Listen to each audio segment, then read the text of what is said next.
Dreamscape presents Where the Dead Sleep by Joshua Moehling, narrated by Linda Jones.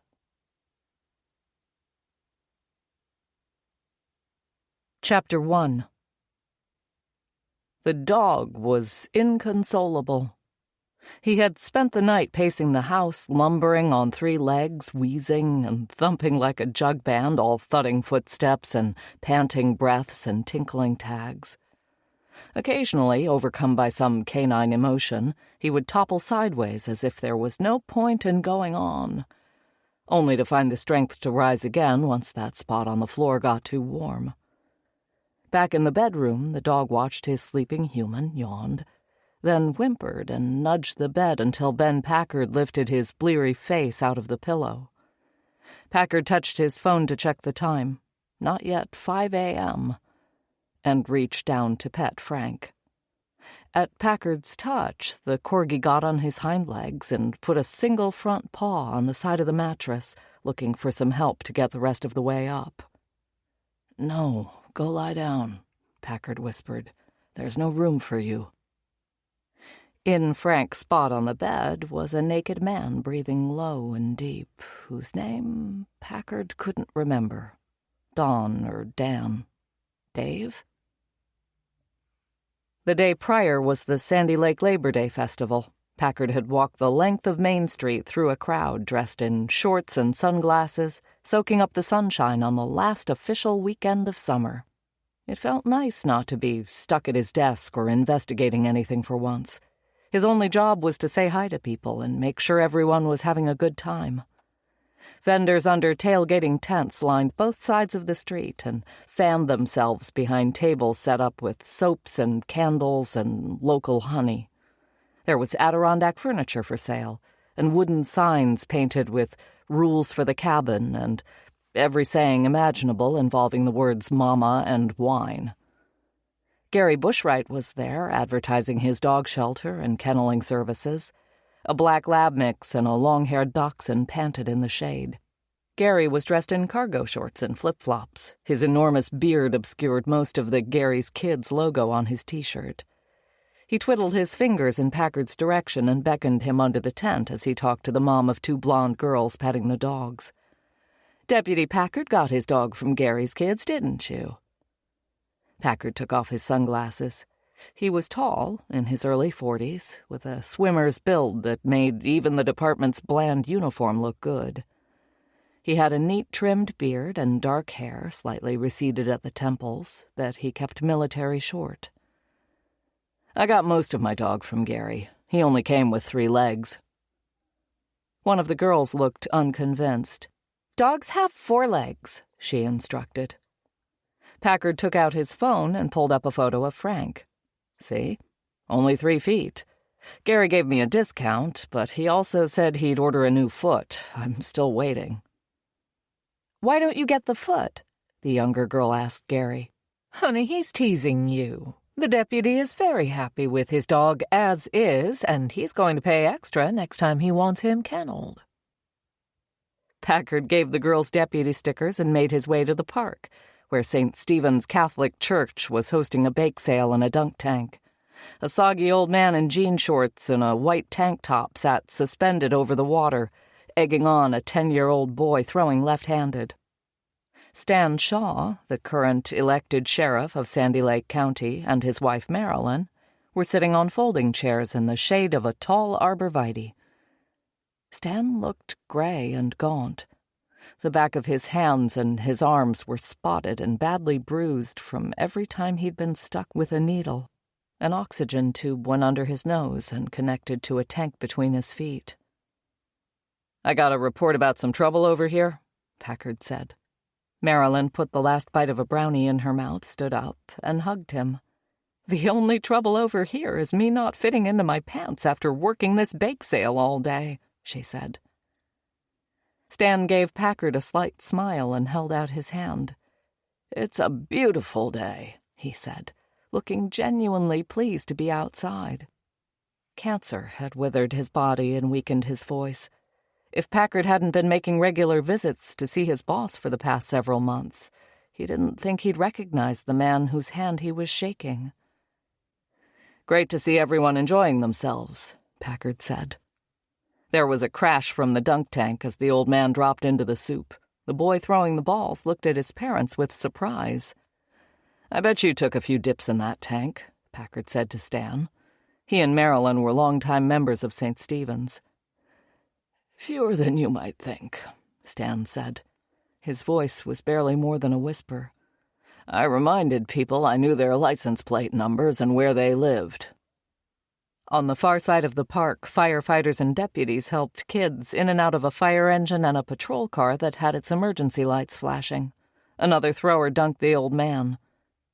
"Benjamin, there's pan-banging chocolate chip cookies over there," Marilyn said. She was brushing crumbs from her blouse with one hand and holding stands across the gap between their chairs with the other. "They're crinkly and have crunchy salt on top.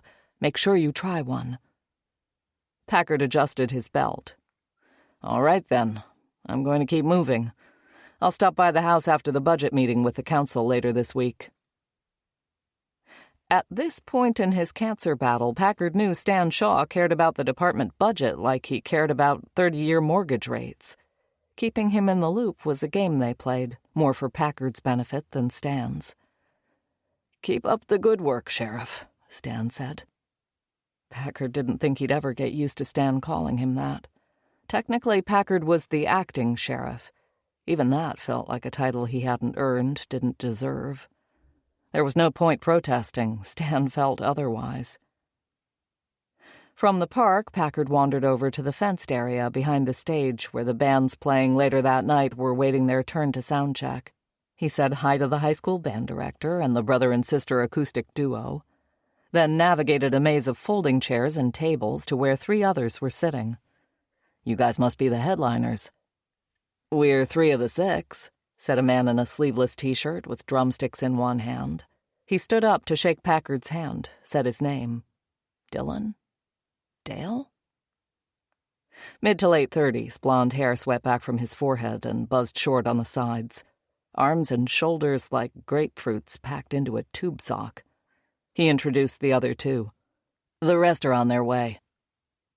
"What's the name of your band again?" "Man-Eater," the drummer said with a raised eyebrow. "After the Hall & Oates song?" They were based in St. Cloud and billed themselves as a yacht rock cover band. They played songs by Michael McDonald, Christopher Cross, and other light rock artists from the 70s and 80s. "Are you coming to see us tonight?" "Planning on it," Packard said. "I'll be off duty in a few hours." "I'll look for you," the drummer said. He lifted the front of his shirt to wipe his forehead, showing off a flat stomach and the colorful waistband from a pair of designer underwear. Packard looked, and the drummer caught him looking, and smiled. When they took the stage later that night, the members of Man-Eater all wore white captain's hats with gold-embroidered anchors. The lead guitar player took the costuming to the next level with a white officer's uniform, open at the throat to reveal his hairy chest and gold chains. He traded off singing duties with a young woman with thick curled hair and a voice fit for church or a blues bar. Rounding out the band were a keyboardist, a bass player, and a fat man in a Hawaiian shirt who provided the requisite 80s saxophone solos. The drummer had changed into tight white pants and a striped shirt that made him look like he was in the French Navy. The shirt was a size too small and stretched taut as a sail. As the sun set, the band played Right Down the Line and Ride Like the Wind and Sarah Smile. The crowd knew every word to every song. The band played Islands in the Stream and Silly Love Songs and Love Will Keep Us Together. Small kids wearing glow-in-the-dark necklaces practiced their dance moves with their parents in front of the stage. More people filled in behind them. A trio of intoxicated women off to one side clung to each other and danced in circles and smoked cigarettes as they sang along. The drummer played a solo during Chaka Khan's Ain't Nobody. He looked good up there, sweating under the low-hanging stage lights, bouncing and swiveling as he rolled over the top of everything in his kit. He had forearms like Christmas hams. The band played their last song, Lonesome Loser, and thanked everyone for coming out. As they broke down their equipment, fireworks shot up behind the old water tower. Packard watched the upturned faces in the crowd change colors as explosions echoed down Main Street. Labor Day meant another summer in Sandy Lake had come and gone. Fall would be too short. Winter loomed. When the final shower of sparks winked out, the crowd began to disperse. Packard talked to people he knew, never wandering far from the stage. He was stalling. He couldn't say exactly what he was expecting with regard to the drummer, but he wanted to create the opportunity for something to happen. The end of another season, more than birthdays or New Year's Eve, made him feel the passing of time. A person only had so many summers in his life. He was looking at his phone when the drummer suddenly appeared at his side. "How'd you like the show?" "That's the most bulletproof set list I've ever heard," Packard said. "People love the yacht rock. We could play a gig every day of the week if we wanted to." "I believe it. Are we too late for a beer?" Packard checked the time on his phone. "The last call at the beer tent was 10 minutes ago." "Where can we still get a drink?" "Bob's is right there." Packard nodded at the hole-in-the-wall bar at the end of Main Street, where yellow light and the noise of a crowd spilled from the open door. "What about your place?" the drummer asked. Packard turned and really looked at this guy, trying to be certain that the proposition meant what he thought it meant. The drummer gave him a sideways grin and a raised eyebrow. Packard remembered the flash of flat belly and designer underwear he'd seen earlier. It meant what he thought it meant. Packard closed the distance between them by a step. "You want to go to my place?" "I do." "Then let's go." They walked to the end of the street and then across the park. People were disappearing into the dark, carrying kids and lawn chairs. "I'm the red Ford truck," Packard said. "I'll follow you." At his house, the beers Packard opened were barely touched, forgotten in a flurry of mouths and hands under shirts and the jingle thunk of pants with phones and keys in the pockets hitting the floor. Frank barked and danced around their ankles for a minute, then found a rawhide that was more interesting and left them alone. There was no getting back to sleep. Packard slid out of bed and grabbed his phone. Frank followed him out to the living room, where Packard opened the sliding glass patio door to see if the dog wanted to go out. Cold morning air swirled in, making them both dance from foot to foot. Frank looked up at Packard like he was out of his mind for even suggesting such a thing. Packard closed the door and stood naked in front of the glass. Fog lurked in the low spots and on the lake behind his house. It had been a long summer of tying up loose ends from the Emmett Burr case. They'd found 3 women buried on Emmett's property, and still only knew the identities of 2 of them. Jenny Wheeler, the daughter of Packard's cousin, had been held captive by Emmett and nearly became his 4th victim. Between that case, the extra duties of being the acting sheriff, and coming home to a house in a permanent state of construction, Packard felt like a rope being twisted tighter and tighter. But today was his day off. Nowhere to go, no need to get out of bed if he and the drummer decided not to. A strange, elusive feeling came over him in the moment. Contentment was too strong a word. A touch of peace, maybe. A temporary madness. Then his phone vibrated in his hand and the screen said Deputy Reynolds, and Packard's satisfied feeling took flight and left him behind. "Sorry to call you so early, Sheriff, but you're up to catch the next case, according to Deputy Thielen." Packard had the irrational thought that his deputy could see him naked in the window, so he stepped back from the glass into the darkness of the living room, with Frank at his heels. Last night at the dance, he'd promised Thielen he'd take the next case no matter what it was because she was overwhelmed with work. He'd failed to stipulate that meant after his day off. "What's going on, Reynolds?"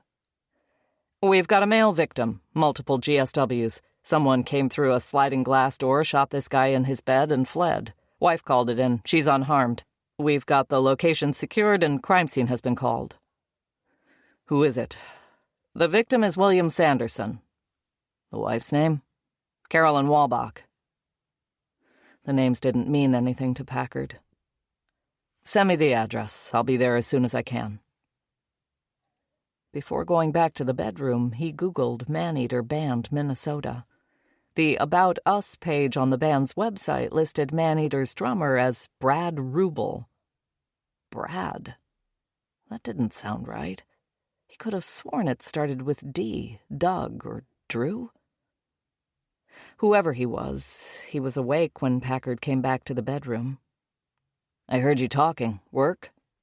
Packard nodded and turned on the lamp by the bed. "Must be serious for them to call you this early." Packard said yeah, but didn't elaborate. "Listen, Brad, I hate to do this to you, but I'm needed at the scene and I can't leave you here, no offense. It's just..." Brad sat up and rubbed his face. "I get it. Wouldn't hurt to get back to St. Cloud to get my gear unloaded before it gets hot again." He fell back and pulled away the bedsheet so Packard could see all of him, stretched out and naked. "How much of a hurry are you in?" Packard looked at the drummer, then looked at the time on his phone. I should get going." "You need to shower, though, right?" "I do." "Want company?" "A quick shower," Packard said. "I can be quick," Brad said, and stuck out his hand. Packard put down the phone and hauled the drummer out of his bed. The sky was turning from purple to gray with the coming dawn as Packard poured coffee into his travel mug. He handed Brad his in a to-go cup with a lid. "That's some bathroom you've got," Brad said. Every other room in the house was still in a state of construction, but the main bathroom was an oasis with its infrared sauna, 2-person shower, and heated floor. "Like something out of a hotel," he said. "That was the idea," Packard said as he herded him toward the door. "It was great meeting you, Brad. I enjoyed it." "Likewise," Brad said. He smiled, but looked like he had something else he wanted to say. Nothing can get in the way of a long Minnesota goodbye, Packard thought, even between two strangers, even when there's a dead body waiting. Brad reached for his wallet and took out a card. "My numbers. Stay in touch." Packard looked at the card. "Wait, your name is Dave?" Chapter 2. Packard followed Dave back toward town, and when they came to the highway, Dave went one way and Packard went the other. The name thing was embarrassing, but not mortally so. Dave said Brad was the band's old drummer who had quit after his wife had twins. Dave had been drumming with them for 6 months, and no one had gotten around to updating the website. They both had a good laugh about it. Dave's business card was from his day job as an insurance inspector. He told Packard to call if he found himself in St. Cloud. The hazy glow of a good lay made up for the early hour.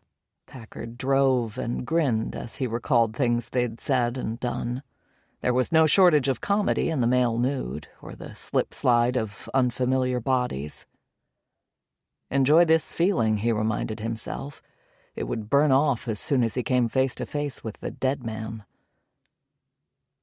The nav system in the sheriff's SUV took him east on a 2-lane highway into the rising sun, past the turnoff for Blank Township. Blank was all of 5 blocks by 5 blocks.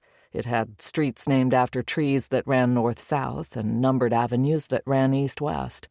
2 baseball diamonds marked one end of town, a 1-stall fire station the other. Packard headed north and up a slight rise that slowly revealed 2 sheriff's cars and an ambulance with lights going.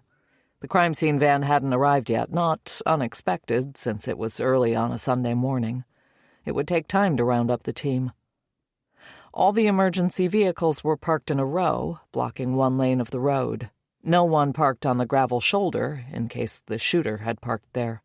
Part of the investigation would be to go up and down both sides of the road looking for signs of a stopped vehicle. Packard parked in the line and got out.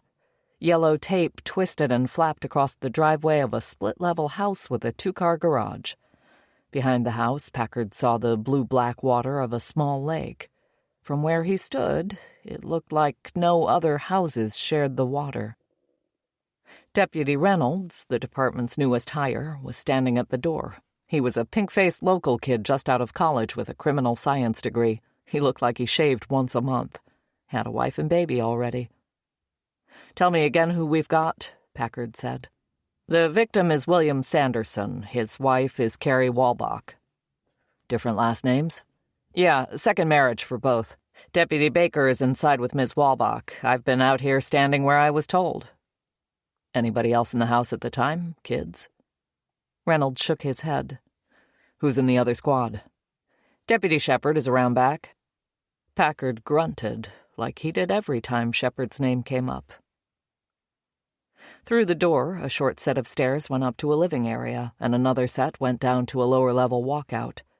Carolyn Walbach was sitting on a sectional sofa with her back to the front windows, dressed in a thick white robe and light blue slippers. Her eyes were red. She looked exhausted and frightened. Deputy Baker, black hair, early 40s, graying goatee, sat next to her and was writing in a notebook. The sight of another officer was enough to bring fresh tears from Carolyn. She pressed a tissue to her nose and lowered her head.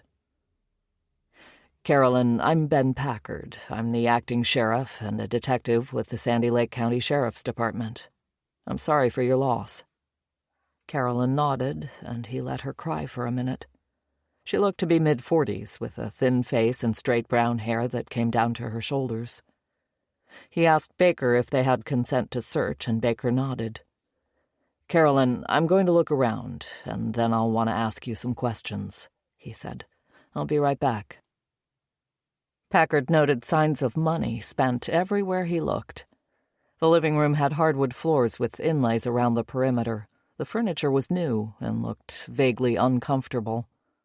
Walls had been taken down and a beam put in to open the upper level so you could stand in one place and take in the high-end kitchen, the French doors that opened to a deck overlooking the lake, and a dining area where an expensive light fixture sprouted Edison bulbs in all directions over a sleek wooden table. Down a short hallway were a guest bedroom, a bathroom, and a master suite. Packard did a double-take at the unmade bed and the absence of a dead body. He went downstairs and found a carpeted great room with a pool table and leather recliners in front of a movie screen. A large gun safe was tucked into a corner. There were 3 doors. One led to a laundry and a bathroom, one to another guest room, and the final one to yet another bedroom, this one with a dead man in the bed and the smell of blood in the air. A sliding glass door was half open. Packard could see Shepard in the backyard, staring at his phone. Packard stayed out of the room and shined his flashlight on the body in the bed. It was turned away from the door. There was blood on the wall behind the bed and on the sheets. Packard spent a minute imagining the door sliding open in the middle of the night and someone shooting Bill Sanderson in his sleep. The door didn't look forced from where Packard stood. Unlocked doors weren't as common as they used to be, but not unheard of either. Could be someone left it unlocked to let the killer in, or the killer came in a different way and only exited through the sliding door. Back up the stairs to the living room. Through the large front window behind Carolyn, Packard saw the crime scene van pull up behind his vehicle. A man and a woman in black shirts got out. There was nothing but farmland across the road from the house. Not the most rural location, but no neighbors within half a mile at least. Packard took a chair from the dining room table and set it in front of the couch. He started by asking Carolyn to state her full name, date of birth, and relationship to the victim. He asked her what she did for work. "I'm the CEO of the Gerlich Family Trust. It was started by my father 30 years ago. The trust makes annual grants to organizations across Minnesota that are trying to address issues associated with child poverty." Packard nodded, made some notes in his notebook. "Carolyn, I know Deputy Baker has been taking your statement about what happened, but I'd like to hear it for myself before we let you try to get some rest." Carolyn took a deep, hitching breath. Her shoulders twitched involuntarily. a sign of someone who'd been up all night. She looked like she wanted nothing more than to slowly tip to the side and close her eyes. "I was asleep in my room." "Back up," Packard interrupted. "Tell me what you and your husband did last night." "I spent the evening visiting my mother. She's in the early stages of dementia. I stop in and see her every other evening or so. Bill went out to meet his friend Roger." "What's Roger's last name?" "Freeman," Carolyn said. "What time did you get home? What time did Bill get home?" "Me around 10, Bill later, probably around midnight." Packard was waiting for Carolyn to look him in the eye when she answered. So far, she'd only stared at her hands in her lap. "Did you see him or talk to him when he got home?" he asked. "No, I was in bed already," Carolyn said. "Did you hear him come in?" "Yes." "Then what?" Packard asked. "He went to bed, I guess." "You and your husband have separate bedrooms?" Now Carolyn looked at him. "Yes. Bill uses a CPAP machine for sleep apnea," she said, and used her hand to cover her nose and mouth. "He snores terribly. It's better for us both to have our own rooms." "How long have you been married?" "A little over 2 years." "Children?" "I have 2 grown children from my first marriage, twins, Rebecca and Ryan. They're both graduated from college. Rebecca lives in Duluth, Ryan in Minneapolis. Bill never had any kids." The 2 crime scene investigators came through the door at that point, led by Deputy Reynolds. The woman carried a plastic storage bin with a lid. The man had a metal clipboard and a camera. Both were already wearing black gloves and cotton booties over their shoes. "Where should we start?" asked the woman. "Downstairs bedroom, on the right," Packard said. "Was the intruder anywhere else in the house that you know?" Packard looked at Carolyn. She closed her eyes and ran her fingers through her hair and tucked it behind her ear. "Just in the lower master, as far as I know." She didn't seem entirely sure. "Have you noticed if anything was stolen or is missing from anywhere in the house?" Packard asked. "I haven't really looked," Carolyn said. "I've barely been off this couch since the police first arrived." The investigators disappeared down the stairs. Packard resumed his questions. "Okay. Grown kids from your first marriage. Your ex-husband is who?" Her ex-husband was Jared Walbach. Current address was Sandy Lake. They'd been divorced since the kids were small. Jared was remarried and had grown kids with his second wife. Everyone was on friendly enough terms. "So, no one here last night other than you and your husband. You were home for an hour and a half or 2 hours before he got home.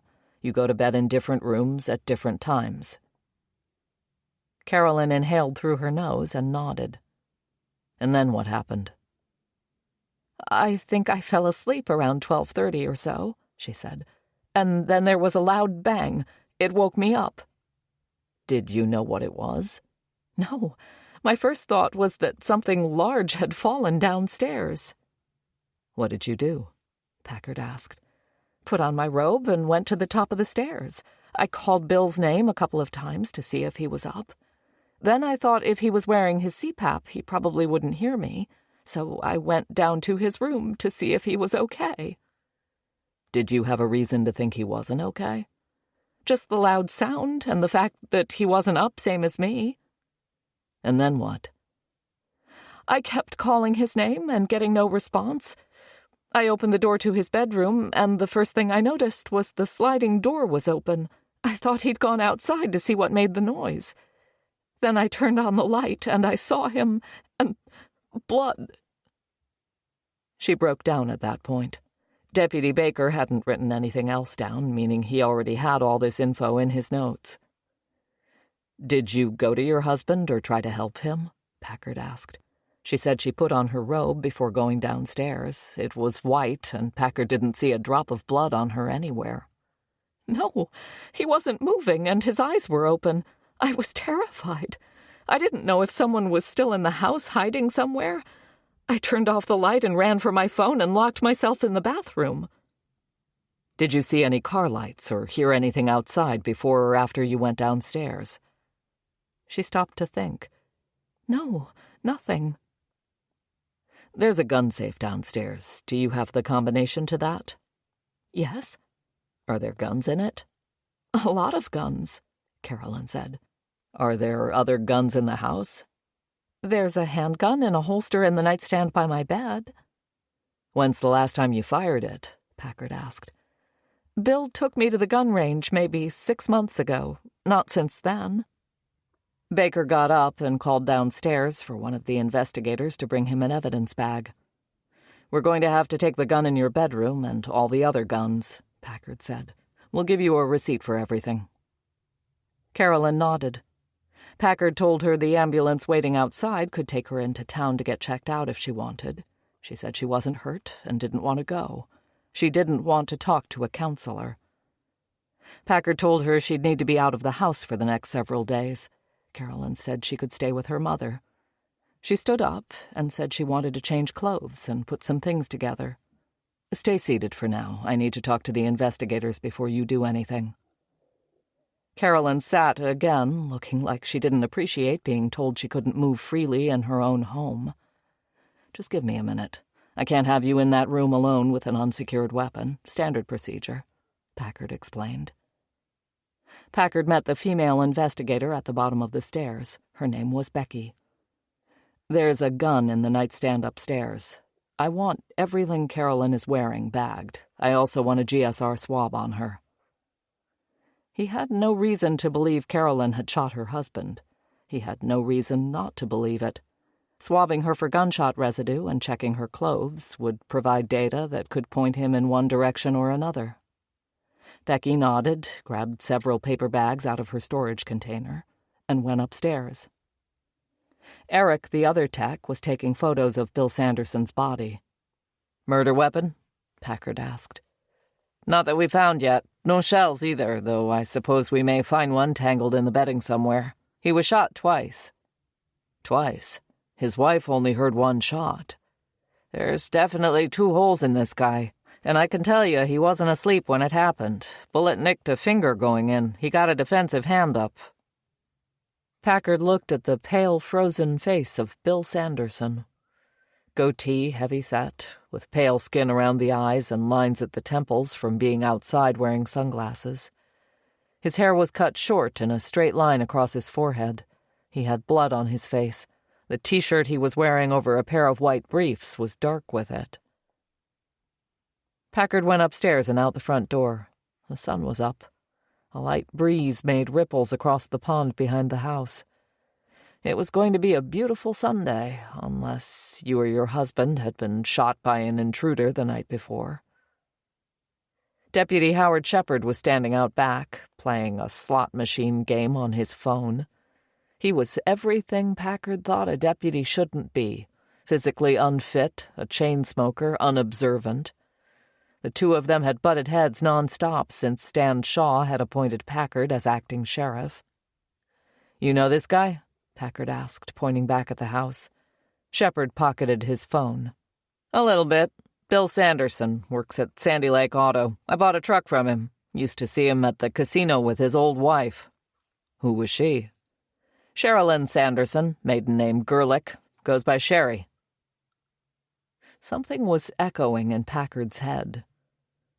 His current wife is Carolyn or Carrie, and his old wife was Sherilyn or Sherry? Shepard raised his eyebrows a couple of times, waiting for Packard to figure it out. Sisters? Packard asked. Bingo. He'd divorced his wife and married her sister? Shepard made a gun with his fingers and pointed it at Packard. Nice job, detective.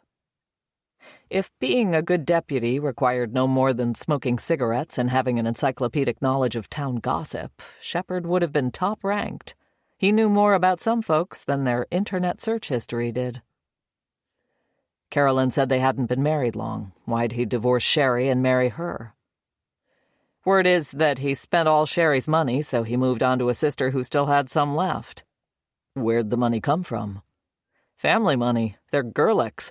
Their old man was John Gerlich, his brother was Jack Gerlich. John owned the local bank. Jack got into the construction and building supply business. You know his son Danny from the goings-on last spring. Together they couldn't be underbid. They both made huge fortunes. The goings-on last spring referred to Danny Gerlich's son, Sam, a small-time drug dealer who died when his car came down on top of him while he was working under it. Connecting Sam to the missing teenagers had eventually led Packard to Emmett Burr. Shepard's knowledge of the sisters and their common husband was useful information. It would take Packard a lifetime to meet all the people in Sandy Lake and coax out their histories and secrets. Packard checked the time on his phone. Shepard's overnight shift was just about up. "Thanks for the info, Shepard. You can take off. I'll drive Carolyn to her mother's. Reynolds and Baker can stay behind until the next shift comes on." Shepard gave a sarcastic salute and shook out a cigarette as he made his way around the house. Packard bit his tongue about the cigarette. It was too early in the day to let Shepard push his buttons. Carolyn sat beside Packard in the sheriff's SUV. A change of clothes seemed to have temporarily refreshed her. She was wearing jeans and a pink blouse and a light jacket. She smelled like laundry detergent and hand lotion. A suitcase with clothes and shoes was in the back seat of Packard's vehicle. She'd declined his offer to stop for coffee or food on the way to her mother's. She wanted to know what was going to happen to Bill's body. Packard explained it would stay in the house until the crime scene team had documented everything, then be picked up and transported for an autopsy. He told her it might be a week or more before the body was ready for burial. Carolyn took all this in without a word. She stared out her window as they drove on rural roads, past flashes of water, scrub trees, and manufactured homes on empty acres. She had the blank, stunned look of someone who'd been hit between the eyes. "Carolyn, who would come into your home and shoot your husband in his bed?" She didn't respond right away. Packard drove and watched her out of the corner of his eye. She was mindlessly spinning her wedding ring on her finger. "I don't have any idea," she whispered. "I can't imagine even knowing someone who would do such a thing."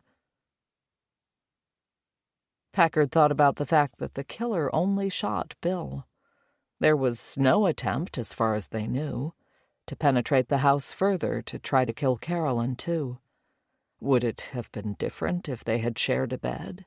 She might have been shot to eliminate a witness had she been lying next to him.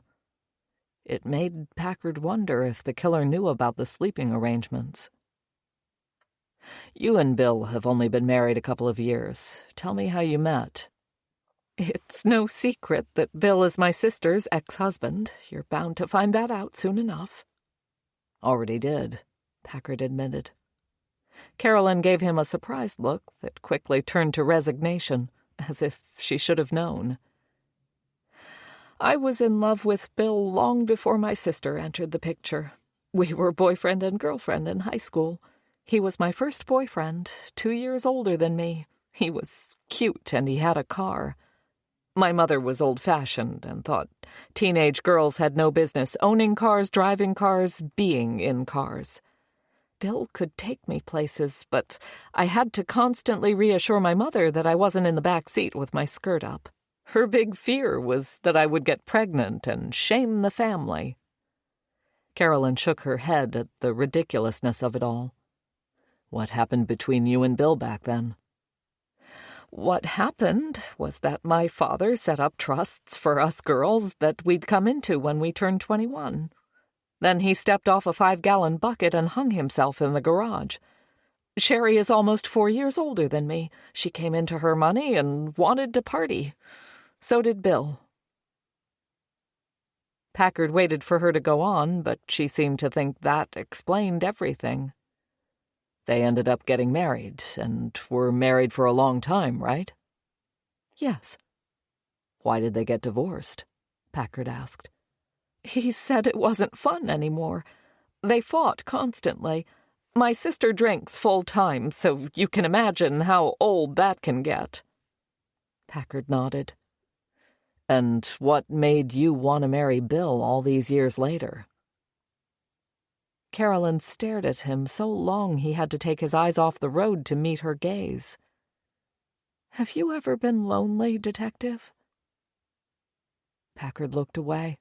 He was alone most of the time. Lonely rarely, but sometimes deeply. He thought of loneliness as existential, but being a loner was not something he wanted to build an identity around, the way he'd seen others do. He'd decided, and reaffirmed again after moving to Sandy Lake, that the key to being alone but not lonely was to make the most of what he had and not romanticize what he didn't. That thinking had worked for him so far. He would continue to believe it until it didn't. Carolyn was probably looking for a simpler answer. I have been lonely, he admitted. I'd been divorced from my first husband for a long time. The kids were grown and moved out. And here comes Bill making me feel like a high school girl again. What's your relationship with your sister now? What was Bill's? My sister and I only talk about our mother and her needs now that she's got dementia. Any other topic is full of landmines. As far as her and Bill, I assume the only person she hates more than me is him. Do you think your sister killed Bill? I think my sister is capable of anything given her circumstances. I also think if my sister came to my house to kill Bill, she wouldn't have stopped there. They were getting close to where Carolyn's mother lived on Spirit Lake.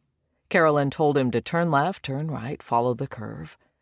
They came up to a brick-red Rambler, likely built in the late 70s. It would have been an expensive home at the time.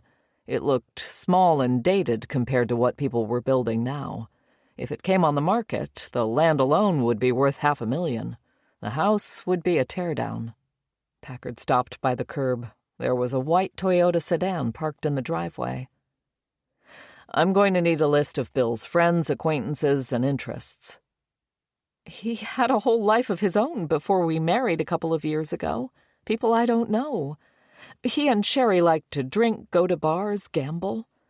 I never told him he had to cut off all his old friends, but I made it clear I wasn't interested in any of that. We spent most of our time just the two of us, or us and his sister and her family. Give me some names of people Bill would hang out with. I mentioned Bill was with Roger Freeman last night. The two of them are trying to get the money together to get their business idea off the ground. I think things have been tense between them lately. What's the business? Packard asked. They want to open a bar.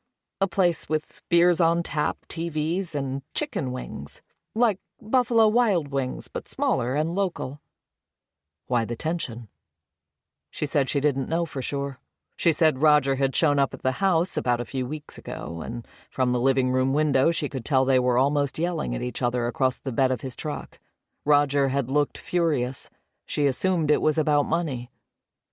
Bill asked me if I would put $50,000 from my trust into his bar.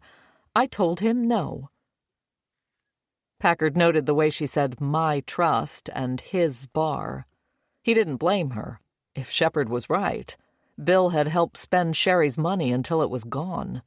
2 years into his new marriage, to his ex-wife's sister with her own trust fund.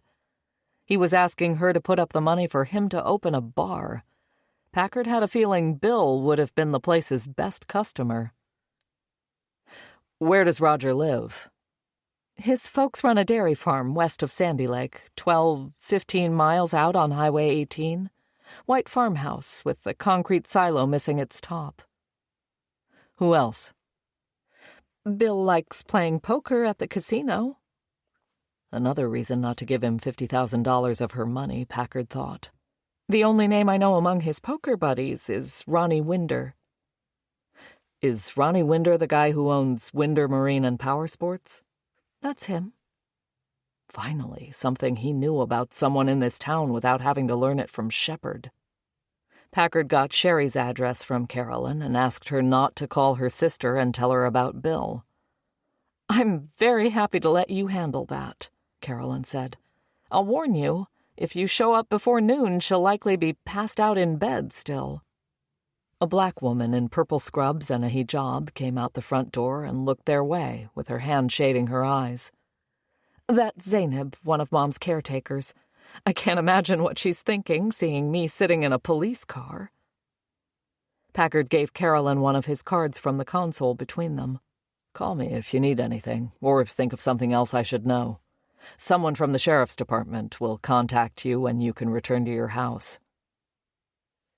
Carolyn gathered her things and walked up to the house.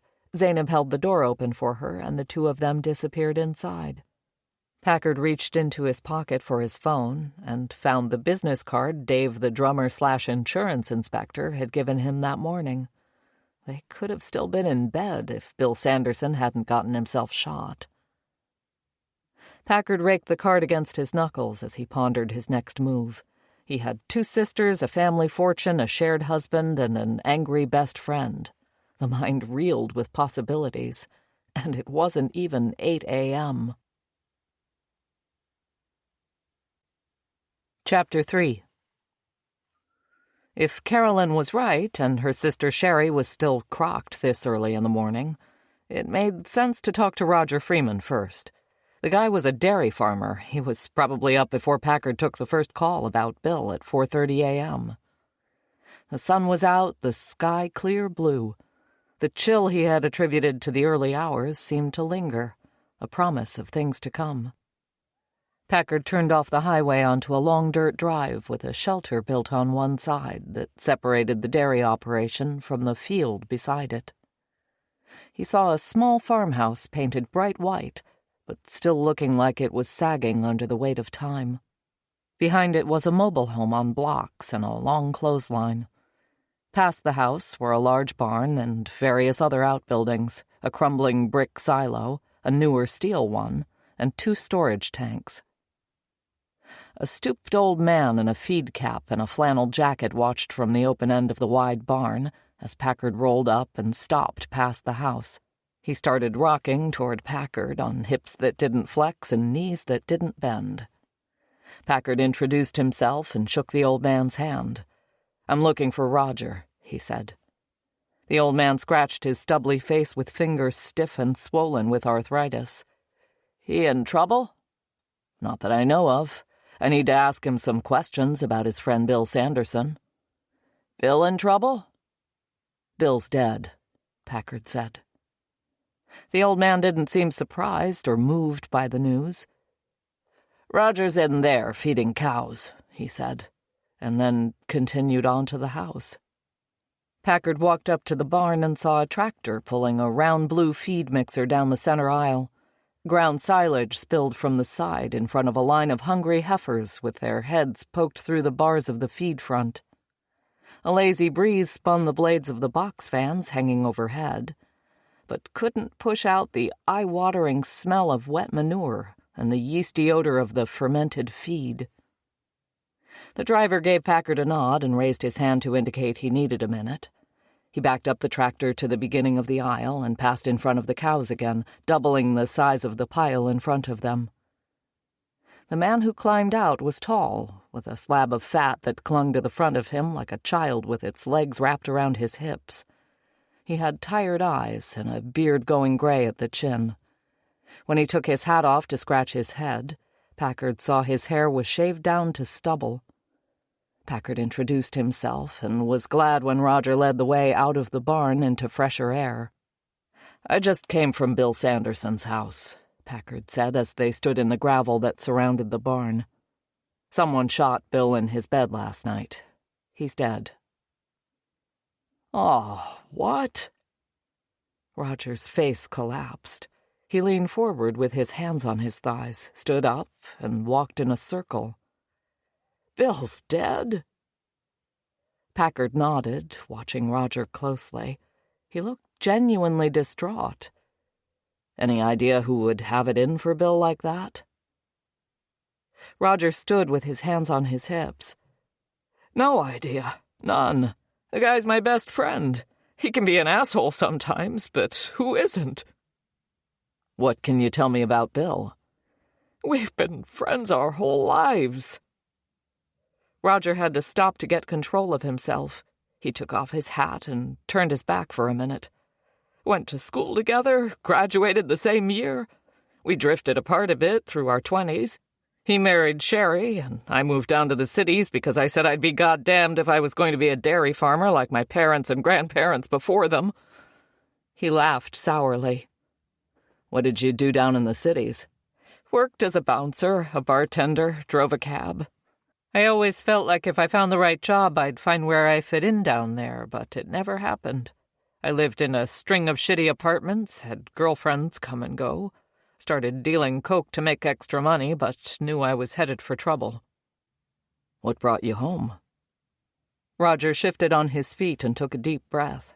Dealing with the news that his best friend was dead and having to tell his life story seemed to twist his insides. "I had an uncle who was Dad's partner in all this." He waved a hand in the direction of the barn. "He dropped dead of a heart attack shoveling snow at the age of 60.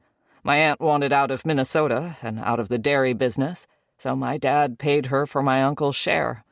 Put him in a big hole at a time when he was slowing down himself. Eventually, it became clear to me I was never going to be happy in Minneapolis, and if I stayed on the path I was on, I was going to end up in jail or dead. I thought if I came home and put in a hard day's work on the farm, I'd see the reward." "How long ago was that?" "About 10 years ago," Roger said. "And you and Bill started hanging out again?" "Yep, just like old times. Hanging out at the lake, drinking beer all day, snowmobile rides and ice fishing in the winter." Roger smiled at the memories. Bill and Sherry lived a non-stop party. Neither had to work because of her money. Cows mooed in the barn behind them as a gust of wind kicked up a cloud of dirt before calming down again. "I heard from Carolyn about the trust funds they got when they turned 21, Packard said. "Bill told me them girls had over $1 million each. That was 30 years ago." "Did Sherry and Bill think $1 million was going to last them the rest of their lives?" Roger reached back and hiked up his pants. "I don't think those two thought past the plan for next weekend. If even one of them had a job, that plus 4% interest off $1 million, 40 grand, could have been a comfortable lifestyle around these parts. When the money got low, they stopped having fun. Bill's only in if things are fun." "What did you think when he turned around and married the sister?" Roger shook his head.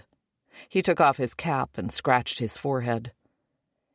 "Carrie and Sherry couldn't be more different. I've been on more 3-day benders with Bill and Sherry than I can count. We'd drink and putt around in a pontoon and drive from bar to bar until closing time. Sherry will party until she can't hold her head up. Carrie hasn't had me over for so much as a meal. When I go by the house, she sends Bill outside because she's worried my boots might have cow shit on 'em. They're night and day, those two. I couldn't tell you one thing they have in common." "Money," Packard said. Roger shrugged. "Maybe good pussy runs in the family." Packard opened his mouth, closed it. There weren't too many topics of conversation that could shut him down, but the inheritable characteristics of female genitals was one of them. He shrugged noncommittally. It was the best he could do.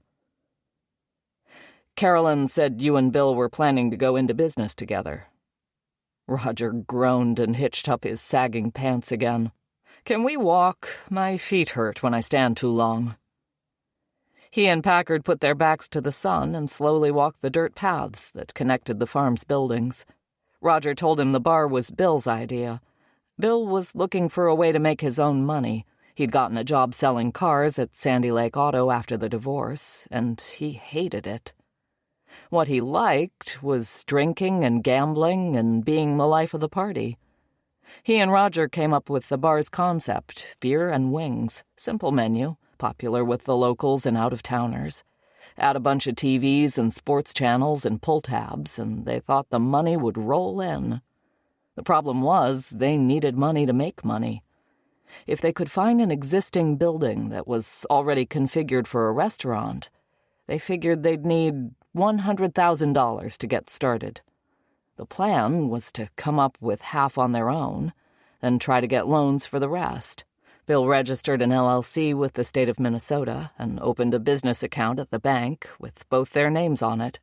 Roger put in $20,000, everything he'd managed to save in his life.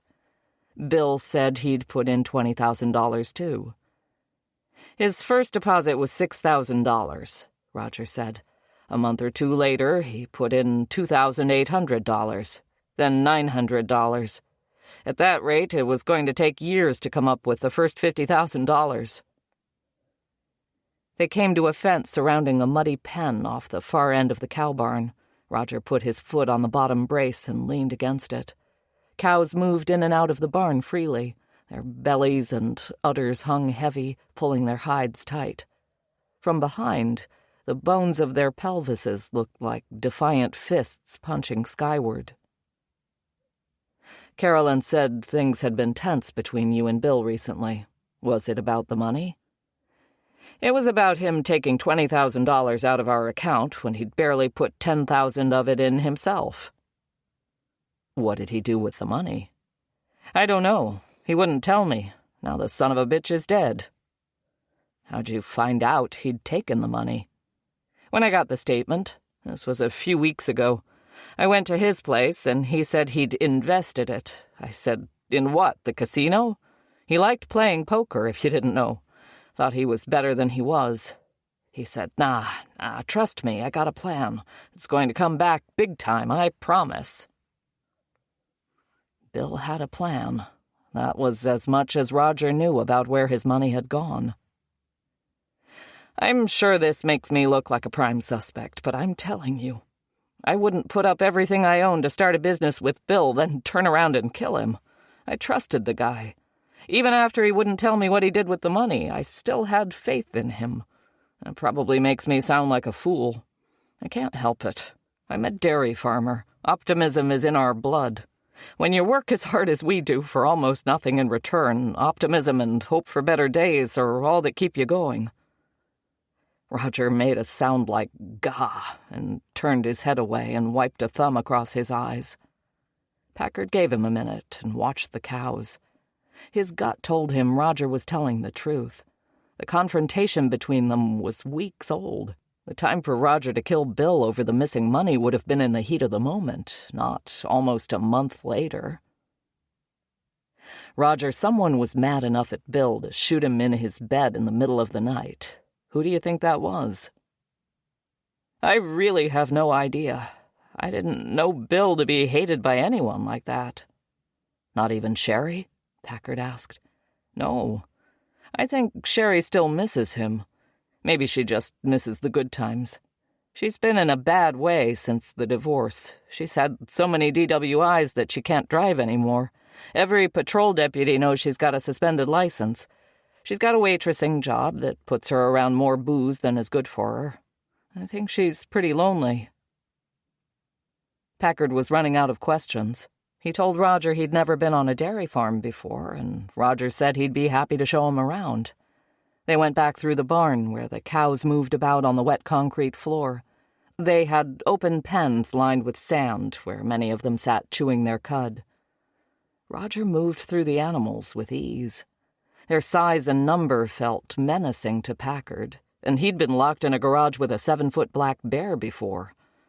He couldn't help but think how an unexpected kick or a crushing hoof might alter the course of his life.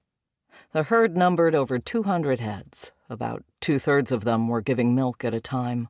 The others were dry because they were laid into a pregnancy or recovering from one. Roger showed Packard the milking parlor off the side of the barn, where the cows were led into 2 rows of 12 milking stations.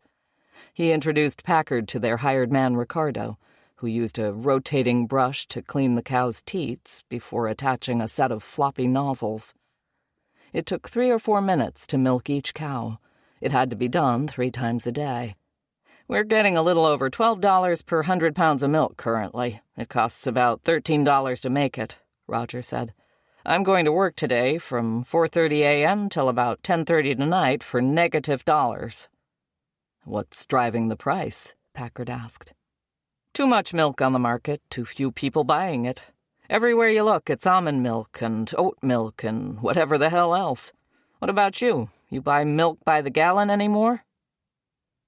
Packard dodged the question because he did not. "I eat a lot of Greek yogurt," he offered. "That's good. But even that market has started to shrink. People are moving on to the next thing. Meanwhile, the cost of everything else goes up, and the price we get for our milk goes down. I don't know how much longer we can keep going at these margins." They walked outside, past long rows of hay kept dry under vast sheets of white plastic, then by hutches where the baby calves were bottle-fed. The males would get sold to other farmers to be raised for meat. The females would join Roger's herd, or also get sold to keep a lid on the numbers. They made their way back to the house. "Tell me what you did last night," Packard said. "Worked. I was taking care of cows and doing paperwork until about 10:30. Me and Ricardo stay in the trailer during the summer." He pointed to a mobile home behind the main house with its own wooden deck and a satellite dish on the roof. "The main house gets crowded with 4 of us. Ricardo does other work in the winter, and I move into the house when it gets too cold in the trailer. Ricardo and I watched Jimmy Fallon and went to bed." "Interesting," Packard said.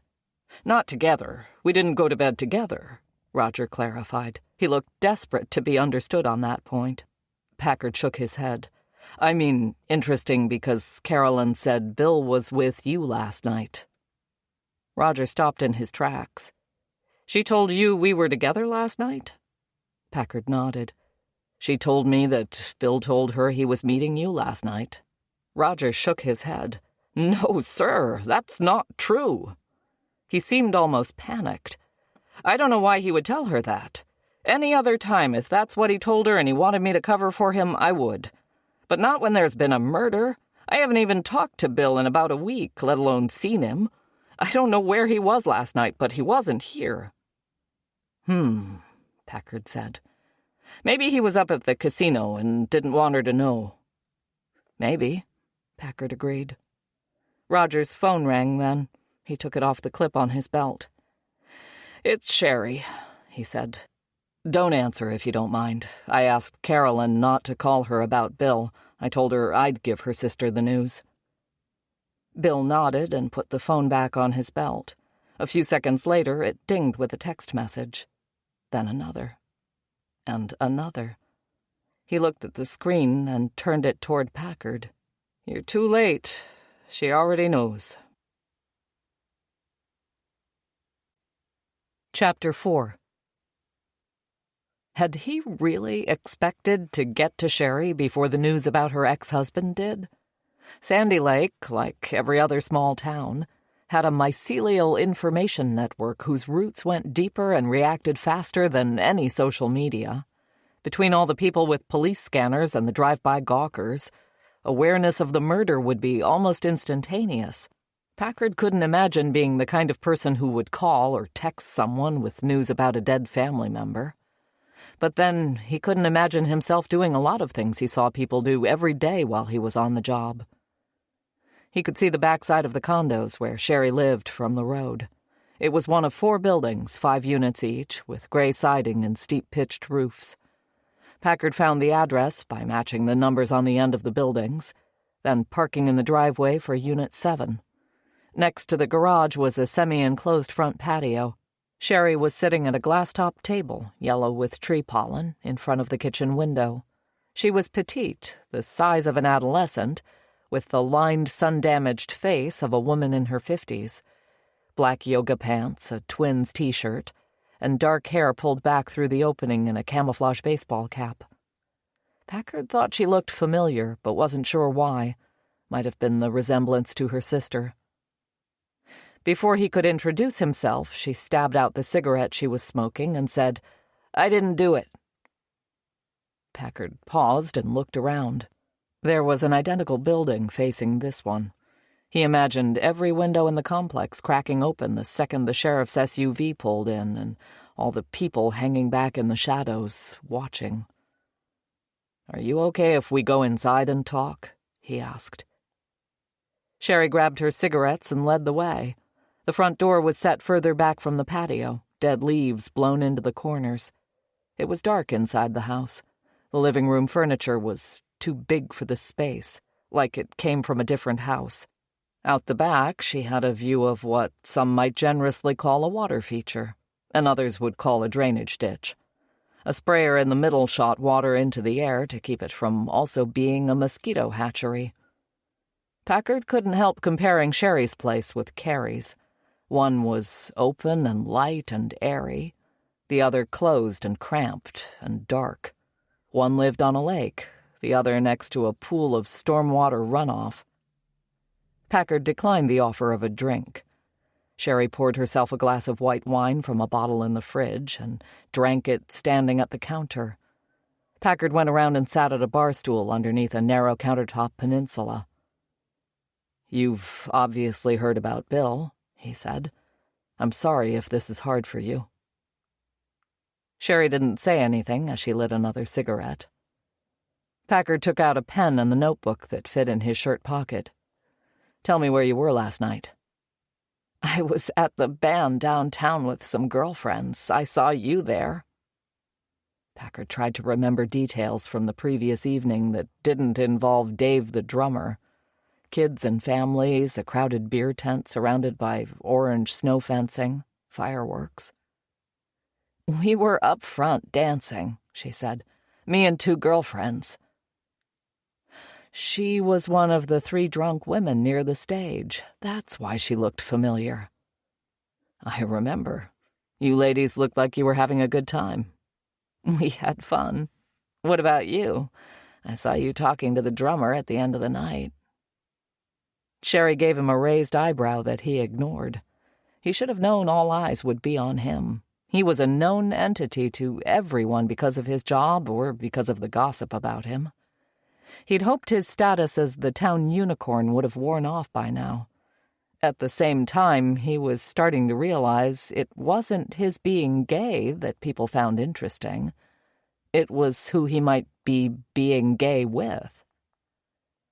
"What did you do after the band?" he asked. Sherry took her cigarette and her wine and left the kitchen and walked to the sliding door that opened onto the back patio. Packard swiveled on his stool to keep her in sight. "Went to Bob's bar," she said. "I'm practically a part owner considering how much money I've spent there." "Your girlfriend still with you at this point?"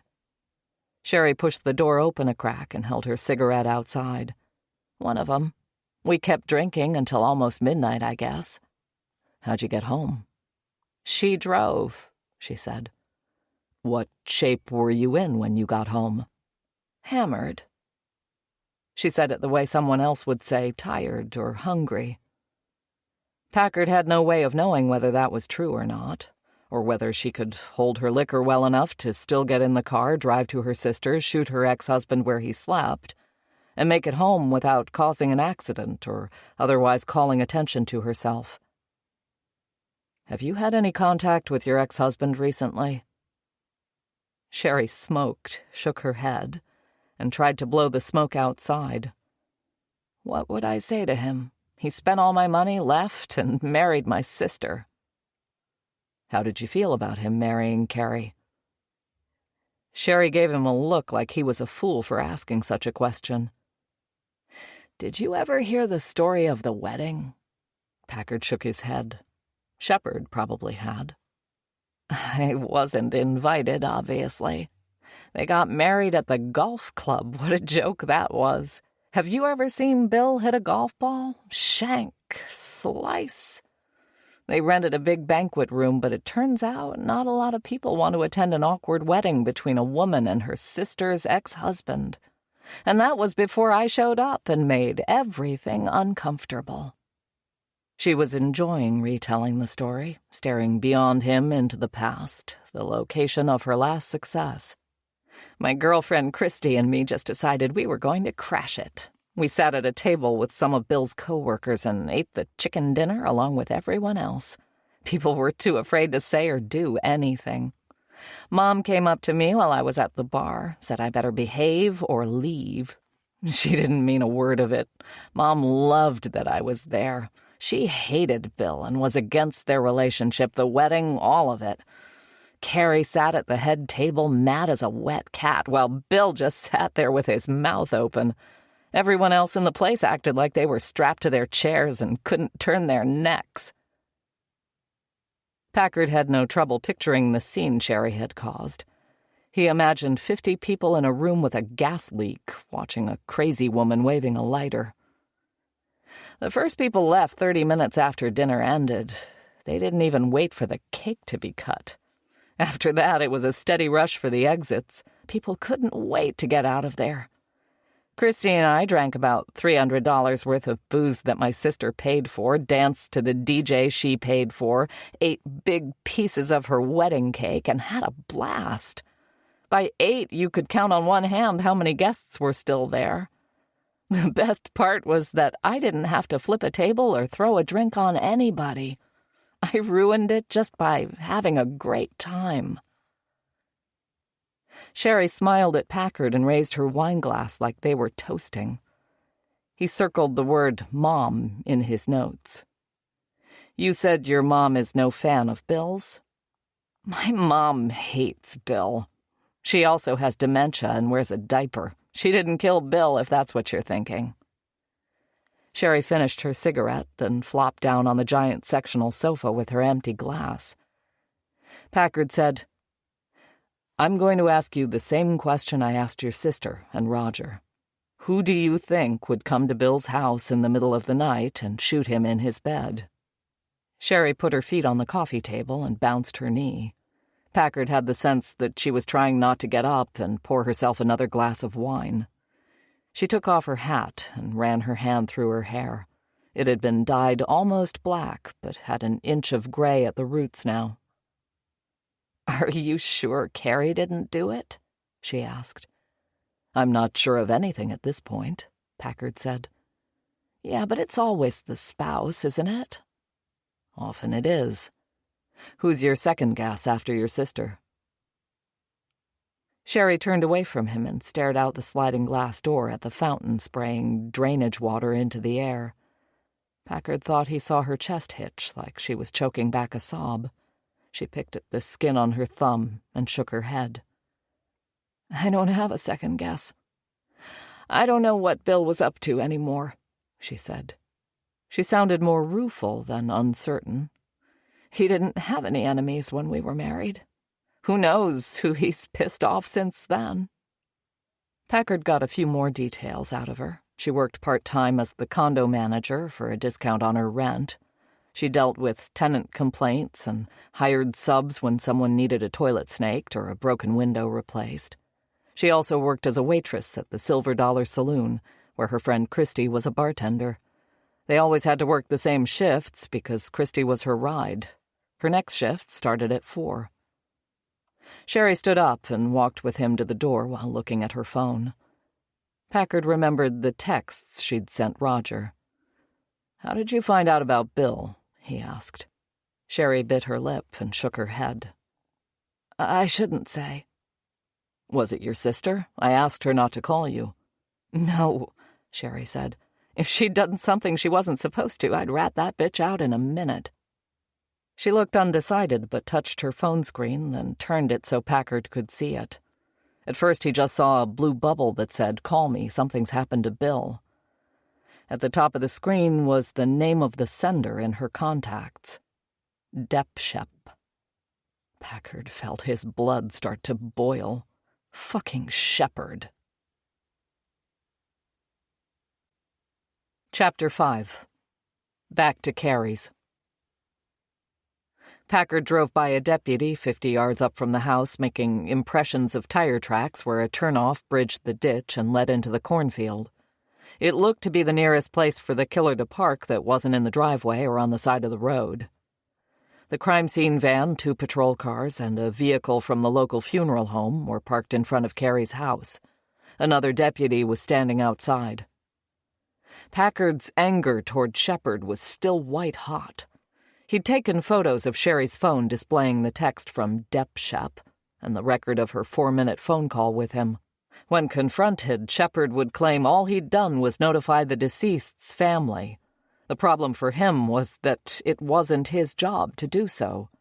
He'd also violated department policy by doing it via text and a phone call. It was Packard's investigation, and everyone working on it was supposed to follow his orders. Shepherd had jumped at the chance to put himself in the middle of someone else's misfortune because it was gossip gold.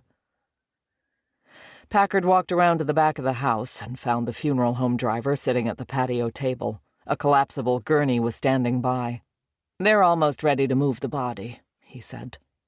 Like many of the smaller counties in Minnesota, Sandy Lake had a contract with the medical examiner's office in St. Paul to handle autopsies when required by law. The funeral home would get paid for transporting the body back and forth. Packard put on a pair of black gloves before stepping through the sliding door into Bill's bedroom. The two crime scene techs, Becky and Eric, were still there. Becky was in the process of removing the bedroom's door handle to take back to the lab for fingerprinting. The plate around the light switch had already been bagged. Eric was photographing blood splatter on the wall behind the bed. Bill was still on the mattress. "What else do you know?" Packard asked as he leaned closer to Bill to see his wounds. Eric lowered his camera and stepped back from the bed. "Shot twice, as I said this morning, but from 2 different directions, it appears." They'd found 9mm brass casings from both shots. Eric described the shot that hit Bill in the finger before taking out a chunk of his neck. The second shot hit Bill on the opposite side of the body, in the right shoulder. "He got it coming and going. There's blood splatter in 2 different directions. I'd say the first shot came from the doorway, the second one from the direction of the sliding door." 2 shots is twice the noise, Packard said. "Maybe the killer was more concerned about making sure this guy was dead." There was a cell phone on the nightstand, no password. Packard scrolled through the recent calls and text messages. The last few texts were between Bill and Roger. Bill, 9:53 p.m. "Where are you?" Roger, 9:55 p.m. "Where you think?" Bill, 10:01 p.m. "I'll pick you up in 15 minutes. Roger, 10:03 p.m. "Okay, lover." Packard pulled the phone closer, unable to believe what he was reading. Had Roger lied to him about not seeing Bill last night? Packard went to the list of contacts on Bill's phone to see if there were any other Rogers listed. No. He scrolled through the rest of their text string, which only went back 30 days. Their exchanges were all variations on the most recent. "Where are you? You free tonight? I'll be there soon." Before moving to Sandy Lake, Packard had dated another cop back in Minneapolis named Marcus. Their texts to each other in the beginning had been much the same, just enough details to arrange a hookup. They were only together for 13 months when Marcus was killed responding to a domestic disturbance call. His death and the emptiness Packard felt afterward had prompted the move to Sandy Lake. But Roger and Bill? Business partners and lovers? Or was the lover response a joke? Roger had been desperate that Packard not think that he and Ricardo were buggering each other in the trailer back at the farm. Trying to imagine the bow-legged dairy farmer he'd interviewed call the dead man in the bed lover was a bridge too far even for Packard. He couldn't see it. He wrote down the phone number. It was different than the number he had for Roger, and it didn't match any of the other numbers he'd collected so far that day. When he tried calling it from his phone, it rang and rang. No answer, no voicemail. Packard asked Eric to log the cell phone, then sealed it in a Faraday bag so it couldn't be remotely wiped. He eased past Becky, dismantling the bedroom door, and looked at the lower living area. "Have either of you looked at the gun safe at all?" he asked the 2 techs. They both said no. Carrie had told him that morning that it was full of guns. Surprisingly, Packard found it unlocked. He eased the heavy door open and called Eric over to photograph the inside before he touched anything. There were 4 smaller handguns on the top shelf, all in nylon holsters, none that would fire a 9mm round. One side of the safe held 6 shotguns and rifles. The other side was divided by shelves holding knives and boxes of ammunition, a digital camera with different lenses, photo albums. Packard knelt down to pull out the accordion folders in the very bottom. Something sharp stabbed him in the knee. "Get a shot of this," he said to Eric. It was a diamond earring, all but invisible in the gray carpet. No sign of a jewelry box in the safe. Packard took out his flashlight and shined it on the empty second shelf, where he could see residue left behind by 4 rubber feet on the wood's finish. "Looks like there used to be something sitting here. Let's look around for a jewelry box or something that fits these marks." Did the killer come to rob the place or to kill Bill? The blood splatter said the shooter got past Bill, at least initially, and shot him from the bedroom door. Why come all the way in if the goal was just to shoot Bill? The killer could have slid open the patio door and shot him twice from there. Did the killer get to the safe? Was it unlocked already, or did Bill unlock it for him before being marched back to bed and shot while he raised his hand in defense? Packard remembered the look on Carrie's face when asked whether the killer had been anywhere else in the house. She wasn't sure of the answer. She claimed not to know if anything had been stolen. If it was a habit to leave the safe unlocked, Packard could see that being the first thing she would check after calling 911. He could also see her being frightened and not wanting to be downstairs with a dead man and no idea where the killer was. Eric said he had all he needed from Bill's body as far as photos and measurements. Packard left him to help the funeral home driver bag it and load it on the gurney while he went upstairs.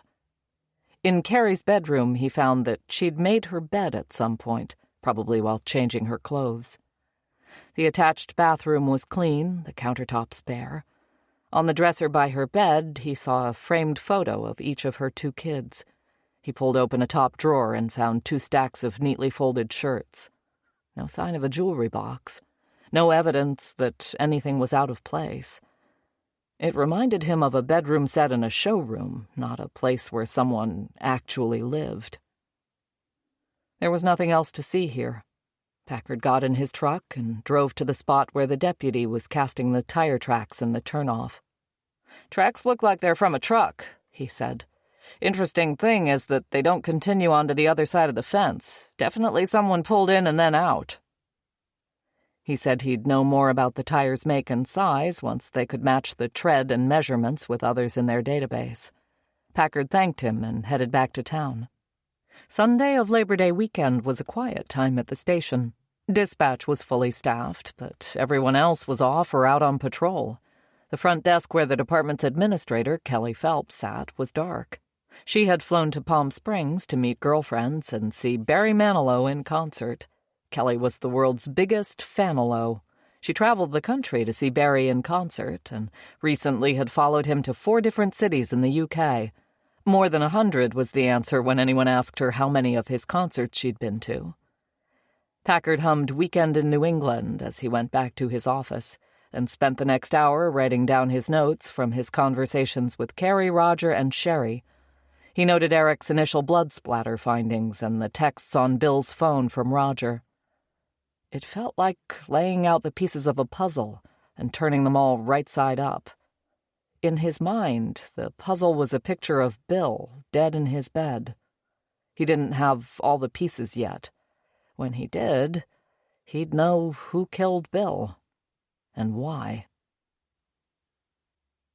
Later that night, after stopping at home to pick up Frank and a 6-pack, Packard and Jill Thielen sat at the table on her back deck eating chips and salsa while her husband Tim flipped burgers. Jill Thielen was the other detective in the department, blonde, 5 feet tall in shoes. She had the body of a triathlete and was fighting hard not to let turning 40 in the coming year slow her down. Tim was older, already in his 50s, long and lanky with knobby knees, wearing dark socks and sandals and a Boundary Waters Canoe Area t-shirt. He had a dark beard and gray hair that curled out over his ears and behind his neck. He was the opposite of Thielen in every way, soft where she was hard, relaxed where she was taut. The 2 of them had become Packard's closest friends since he moved to Sandy Lake. Making new friends made him feel like he was putting down the roots necessary to have the life he wanted in their small rural community. "So what happened with you and the guy from the band last night?" Thielen asked.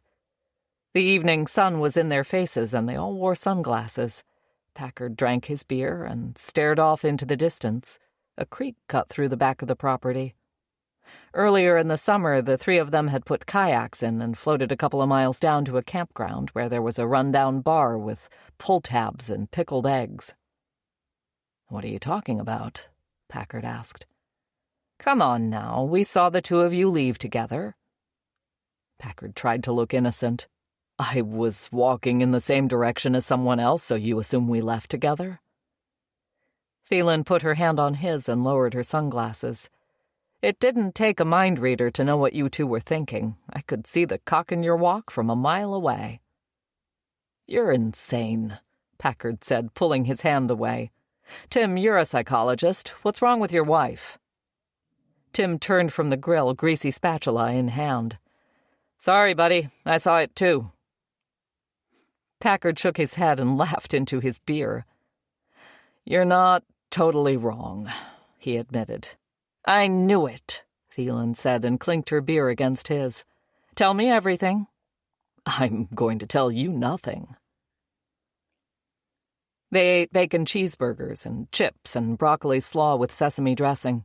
Dessert was wedges of watermelon drizzled with honey and lime. Frank and the Thielen's old yellow lab sat nearby waiting for table scraps. As the sun set, the humans put on jackets and moved to seats around a fire pit. The six-pack was gone. Tim made them a round of Wisconsin-style old-fashions with brandy and 7-Up. Packard let Frank up in his lap as he told Thielen about his interviews with Carrie, Roger, and Sherry. Thielen had lived in the area a lot longer than Packard, but didn't know the saga of the two sisters and their common husband. "You know the names of the men in that Gerlich family, the brothers John and Jack that took the family money and made 2 fortunes out of it," Thielen said as she leaned forward in her Adirondack and sprayed mosquito repellent on her bare legs. "You know Danny and his brothers because they own the building and supply business. But the Gerlich women end up marrying and giving up their name and fading into the background. It's sexist." Thielen had kept her last name when she married Tim. In the moment, Packard couldn't even think of what Tim's last name was. He always thought of them as the Thielens. "So who do you like for pulling the trigger?" Thielen asked. "None of them, to be honest," Packard said. "Not even Carolyn? It's always the spouse." "I don't disagree. If she was the one dead in bed and Bill had made the 911 call, there'd be 4 of us with a finger in his ass and a 5th shining a light up it." "It could be someone you haven't identified yet." "Or somebody is a good liar," Packard said. "Actually, I think all 3 of them are lying to me about one thing or another. Maybe not as it relates to Bill getting shot, but about tangential things." He told her about the jarring text messages between Bill and Roger, the one that said, "Okay, lover." Tim poked at the fire with a long stick from where he sat. "I know it's hard to imagine a man with 2 wives having homosexual inclinations, but it's not unheard of.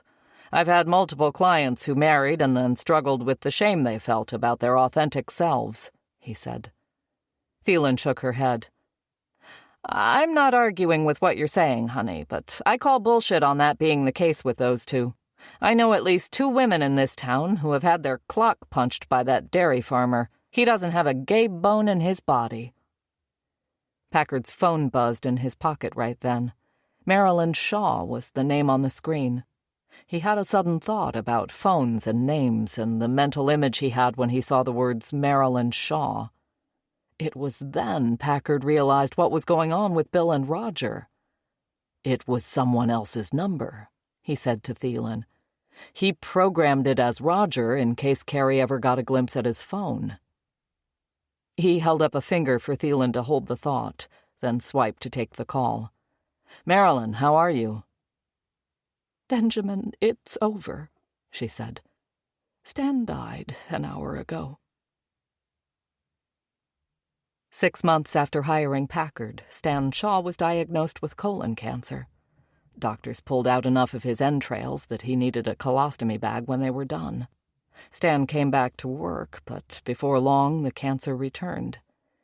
It was at that point that Stan appointed Packard acting sheriff over the objections of the county board and others under his command.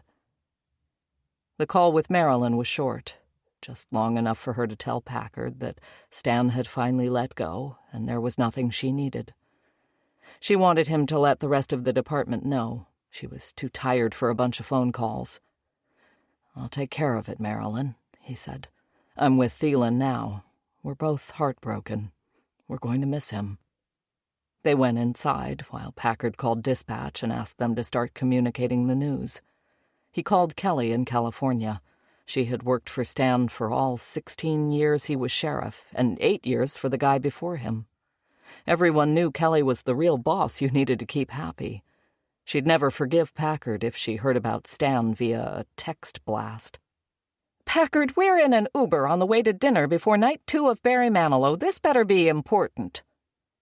Maybe a text would have been better. "Marilyn just called. Stan's gone." He heard her gasp. "God damn it," Kelly said. "What happened?" someone in the car with her said. "Oh, hell," Kelly said. Packard could already hear the tears in her voice. "I'm sorry to spoil your night," he said. "I'm going to have dispatch do an end-of-watch call at 19:30, about 20 minutes from now. Call me back if you want to listen." He used Thielen's computer to log into his work email and send a short statement to everyone in the department. He had a group text on his phone that he used to get out the same message. At 7:30, with Kelly and her girlfriends listening via speakerphone, Packard and Thielen and Tim stood around the dining room table with Thielen's police radio in front of them. Cheryl in dispatch started by calling out Stan's badge number 3 times and waiting for a response. "Sandy Lake 189. Sandy Lake 189. Sandy Lake 189. Sheriff Stan Shaw, a 24-year veteran of the Sandy Lake County Sheriff's Department, died of complications from cancer earlier today, September 4th. He led a life of service, both on and off the job. Sheriff Shaw, you are a hero in this community and will be missed by all who knew you. God bless you and your family. Rest in peace, Sheriff. You are clear to go 10-7. We have the watch from here." The dispatch tone was sounded, and the message was broadcast again. Thielen held Tim's hand, crying. Packard felt numb. The last EOW he'd heard was Marcus's when they replayed it at his funeral. Packard had been just another face in a sea of blue. No place of honor for the man who'd had a secret relationship with the fallen officer. In Stan's case, they'd all known this was coming. Packard had a draft press release from the sheriff's department ready to go. Still, knowing this day was inevitable was not the same thing as doing the real work of anticipating what would follow. Packard never wanted the job of acting sheriff. He'd said yes as a favor to Stan, who had given him a job when he needed to put distance between himself and Marcus's death, who had intuited what Packard's boundaries were and hadn't asked a lot of questions Packard didn't want to answer. Stan had trusted him, and Packard wanted to repay that trust in whatever way he could. But acting sheriff was a temporary title, a badge made of ice. Somehow, even while writing a press release announcing Stan's death, Packard had imagined the sheriff would come back, tell Packard to get his shit out of his office and start hollering at Kelly from the back instead of using the computer to message her. The uncertainty of what came next was unsettling. Packard turned off the radio and said goodbye to Kelly on the phone. Thielen had her arms around Tim, her wet face in his side. Packard saw her staring at him like she wanted to say something. She didn't need to. He was already asking himself the same question. Now what? Chapter 6. Labor Day was a shit time to try to get any work done. Packard swam laps in the lake behind his house, then dressed and drove to where Bill Sanderson worked at Sandy Lake Auto, only to find it closed for the holiday. What kind of car dealership was closed on Labor Day, he wondered, as he waited for his turn to pull out of the lot. A steady stream of traffic was headed south out of town. Trucks pulled boats and trailered jet skis. There was still beautiful weather to come, but a lot of the vacationers used the long weekend to get a jump on shutting things down for the season. He drove aimlessly for a while, until he spotted the sign for the P.V. McGill funeral home and pulled in on the off chance they might already have some of the details for the sheriff's funeral. As he approached the door, a woman sitting in the only other car in the lot said, "They're closed." Packard tried the locked door anyway. "I should have known," he said. The woman was red-faced and had obviously been crying. "Who died?" he asked her. "My brother, Bill." "Sanderson?" The woman looked surprised and nodded. "Can we go somewhere so I can ask you some questions?" The woman's name was Wendy, and Bill was her older brother. She and Packard sat at a metal table in the sunshine in front of the Cupo Java. Wendy was short and plump, wearing a blue T-shirt and stretch jeans. Her eyes were still red, but she was out of tears. "Carrie texted me that my brother was dead, murdered, and asked me to make the arrangements. Said she was too upset to think clearly. When I tried to call her, she didn't answer. I went to the house, but she's not there. A deputy told me that Bill had been shot, and that's all they knew so far. I have one day off this weekend, and the funeral home being closed was the last straw." She looked like she was about to cry again. Packard confirmed the briefest details about Bill's death for her, and explained she still had plenty of time to make arrangements since Bill's body would be in St. Paul for a while. "Is finding out via text from Carrie that your brother had been killed what you would expect from her?" Wendy sipped her frothy iced drink through a straw as she thought about it. "I mean, I'm so mad at her right now, I don't know what to say. I want to call bullshit on her grief being bigger than mine. He's my brother." She used her straw to mix up her drink. "I don't know. Mostly she's been fine to be around since she and Bill got married. We didn't see them a lot, my kids' birthdays, Thanksgiving, etc. She played along, but you could tell it was an effort for her. Her sister was the one who attended these things with Bill in the past, which I'm sure was never far from Carrie's mind. Honestly, it was awkward for all of us." Was Bill happy being married to her? "I think so. We didn't really talk about it. I asked him in the beginning if he wasn't worried that people were going to think he was a gold digger. He said he loved Carrie, that they'd reconnected after all these years and still felt something for each other." Wendy sipped her drink and shrugged, indicating she was open to the possibility. But her raised eyebrow betrayed that she thought the idea was probably bullshit. "Here's an interesting thing about his divorce from Sherry, though," she added. "They were fighting a lot about money, drinking too much, typical for those two. A divorce was probably inevitable, but Bill told me Margaret, Sherry and Carrie's mom, forced Sherry into it. Sherry was broke and needed money just to pay the bills.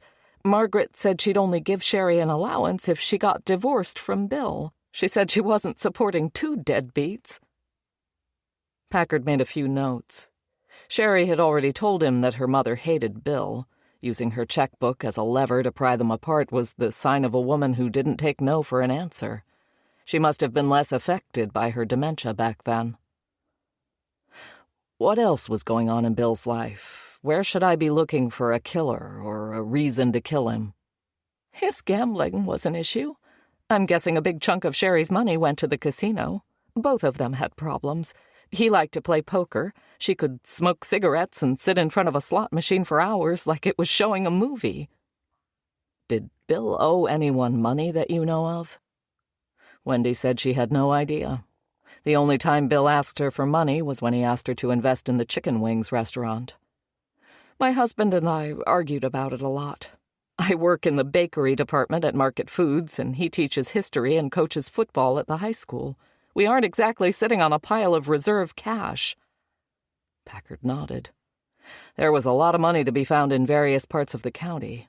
Multi-million-dollar mansions surrounded the best lakeshore. The people in those homes didn't make their living in Sandy Lake. Many of the county's residents were just getting by. Others weren't even doing that. I had $5,000 sitting in a savings account that I got when our mother died a while back. I gave it to Bill because it was originally Mom's money. I thought if this was something he and Roger were doing together, it was less likely the money would be turned into poker chips. Packard told her about the shared account Bill and Roger had opened together. Roger put $20,000 into that account. Bill put in a total of $9,700. $5,000 of that was mine, Wendy said. Bill recently took $20,000 out, and Roger has no idea what he did with it. Wendy's face fell. I knew better, and I gave it to him anyway. Talk about gambling, she said. Maybe we're the problem, the people giving him easy access to money he didn't earn. It kept him from working for it. It kept him from being a better person. Later that afternoon, Packard was back in his office. He wrote up his conversation with Wendy. He looked up the most recent annual report for the Gerlich Family Trust, where Carrie was the CEO. The fund had almost $300 million in assets. Carrie made just shy of $200,000 a year in salary. The other 5 board members made about half that. A database search of the phone number Bill had texted the night he died showed a carrier, but no customer information. Packard had a feeling he was looking at a burner phone or a phony number generated by a burner app that allowed a user to send and receive texts on their primary phone while keeping their actual number private. Tracing it from the carrier to the app creator to an Apple ID or something similar could take weeks. Packard's own phone rang.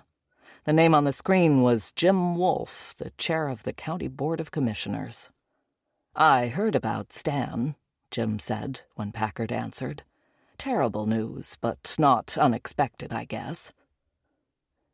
"It's a big loss for everyone who knew him," Packard said. He knew Jim wasn't calling to express his condolences. He wasn't that kind of guy. "What can I do for you, Jim?"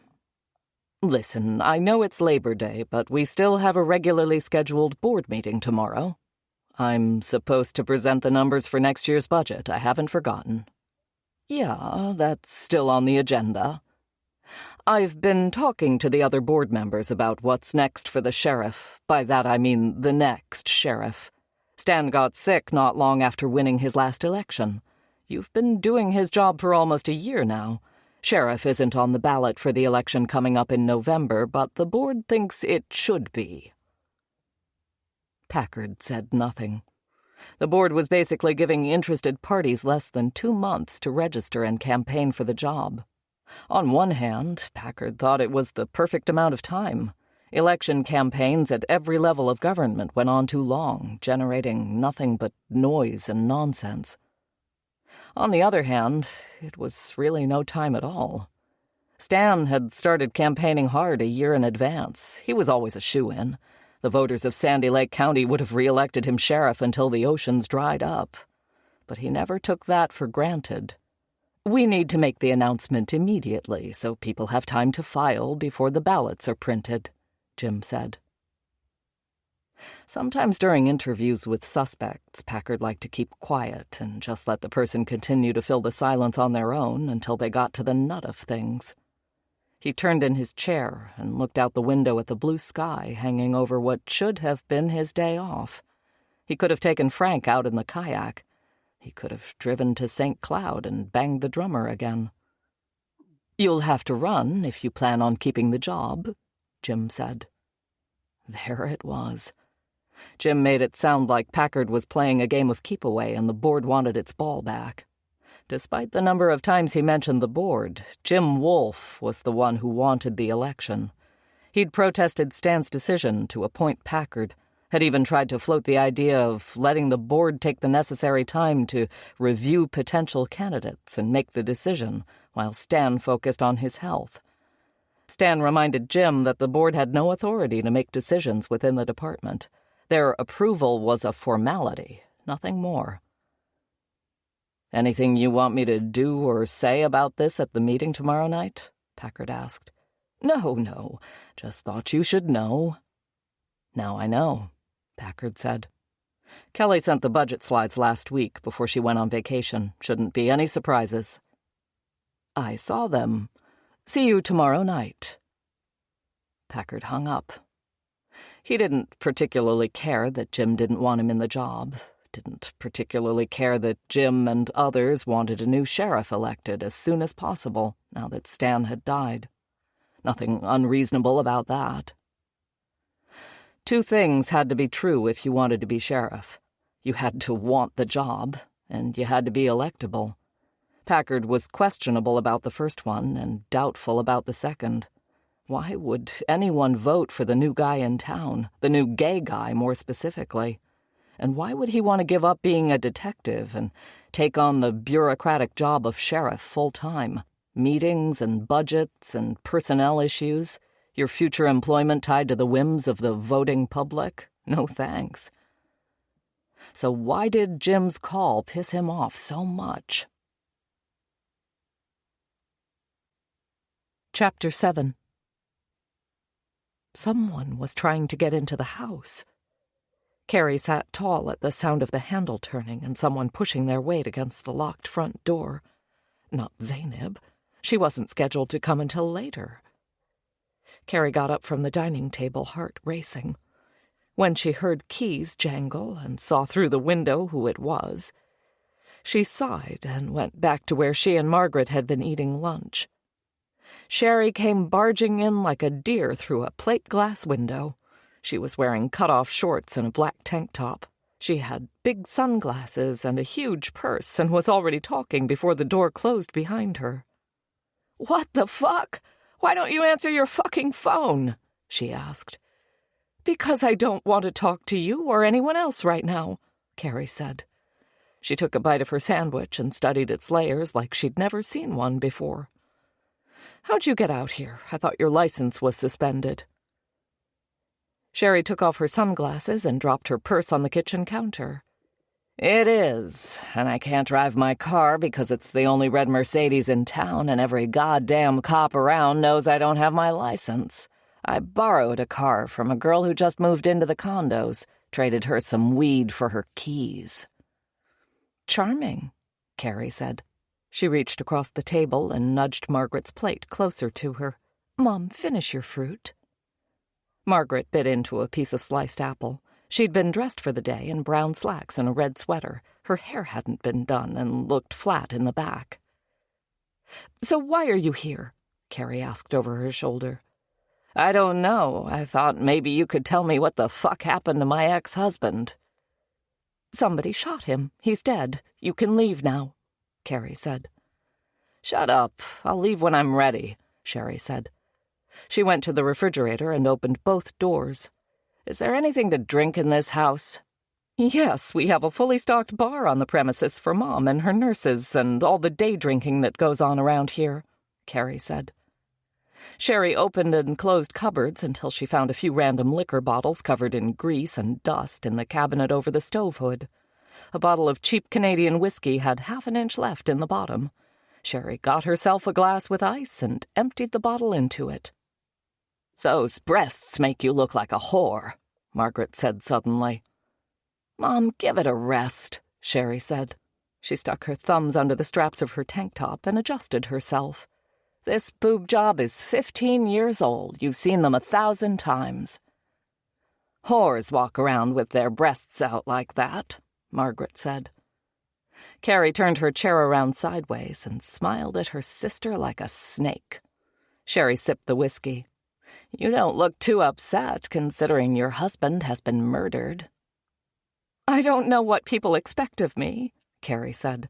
"What's the appropriate amount of upset I should be when my idiot husband got mixed up with the wrong people and got himself killed?" "What people?" "I don't know what people. The ones who killed him, friends of yours, probably." "Oh, sure. All the murderers I'm friends with," Sherry said. Carrie ignored her. "What I should be upset about is that he drew those people right to my house. I could have been killed, too, for no reason." "You didn't see anything or anyone?" "No," Carrie said. "Then, for all you know, it could have been me," Sherry said. "Couldn't take the thought of you two together anymore." Carrie got up from the table and took her and Margaret's empty plates to the sink. "I told the detective it wasn't you because you wouldn't have stopped with Bill. That said, I'd be surprised if you weren't involved somehow." "Involved in what? Why would I want to kill Bill?" "You tell me," Carrie said, close to Sherry's ear as she walked by. She helped their mother up from the table and walked her over to a recliner in front of the TV. There was a pad in the seat in case of accidents. Sherry fished an ice cube from the glass and sucked the whiskey off it. "So where's the money Bill took from Roger?" "I didn't know he had taken money from Roger." $20 grand, Sherry said. "How did you know about it?" "From Roger." Carrie gave her sister the stink eye. "So Bill's dead and there's 20 grand missing, and you wonder why I think you might have had something to do with it? And I'm wondering if you didn't have something to do with it." Carrie shrugged, sat on the couch, and picked up the TV remote. "I'm not the one who needs 20 grand. I have my own money. You, on the other hand, are a broke bitch. When's the last time you had your hair done, Roots?"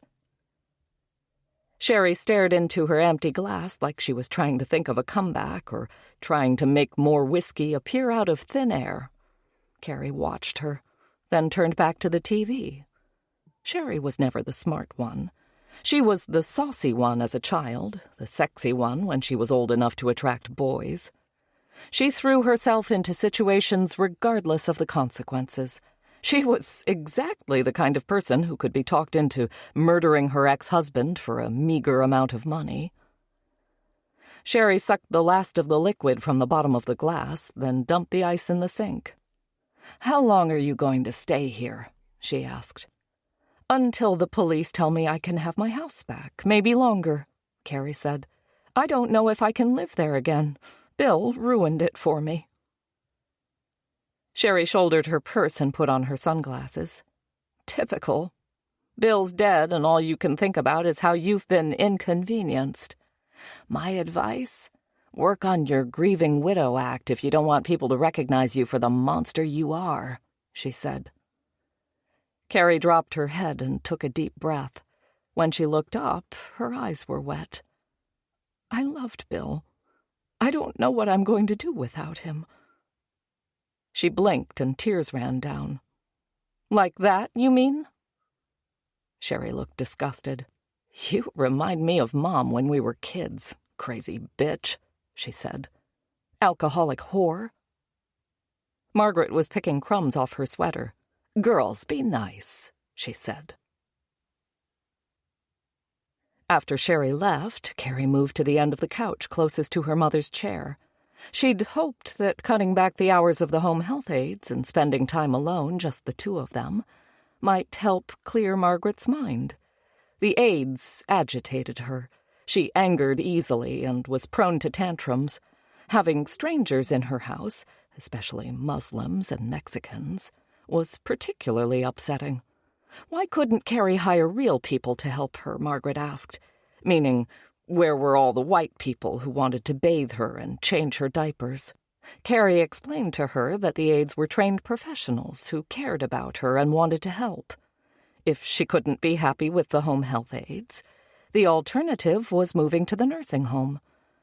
Margaret still had enough of her marbles to know she didn't want that. Now that Sherry was gone and it was quiet again, Margaret looked around her with the curious, unknowing gaze of a child. Carrie put her hand on Margaret's arm. "Mom, do you remember when you gave me all your jewelry?" Margaret looked at her but didn't say anything. Her tongue was working on something behind her teeth. "Do you remember the hummingbird pin?" Margaret nodded. "With the rubies and the diamonds," she said. "That's the one. Where did you get it?" "From your father." "Was there anything special about it?" "About what?" "The hummingbird pin," Carrie said. Margaret stuck out her tongue and picked something off the end of it that she rubbed between her fingers. "I'm tired," she said. Carrie sighed and guided her mother's hand to the button on the side of the recliner that extended the footrest. A minute later, Margaret was lightly snoring.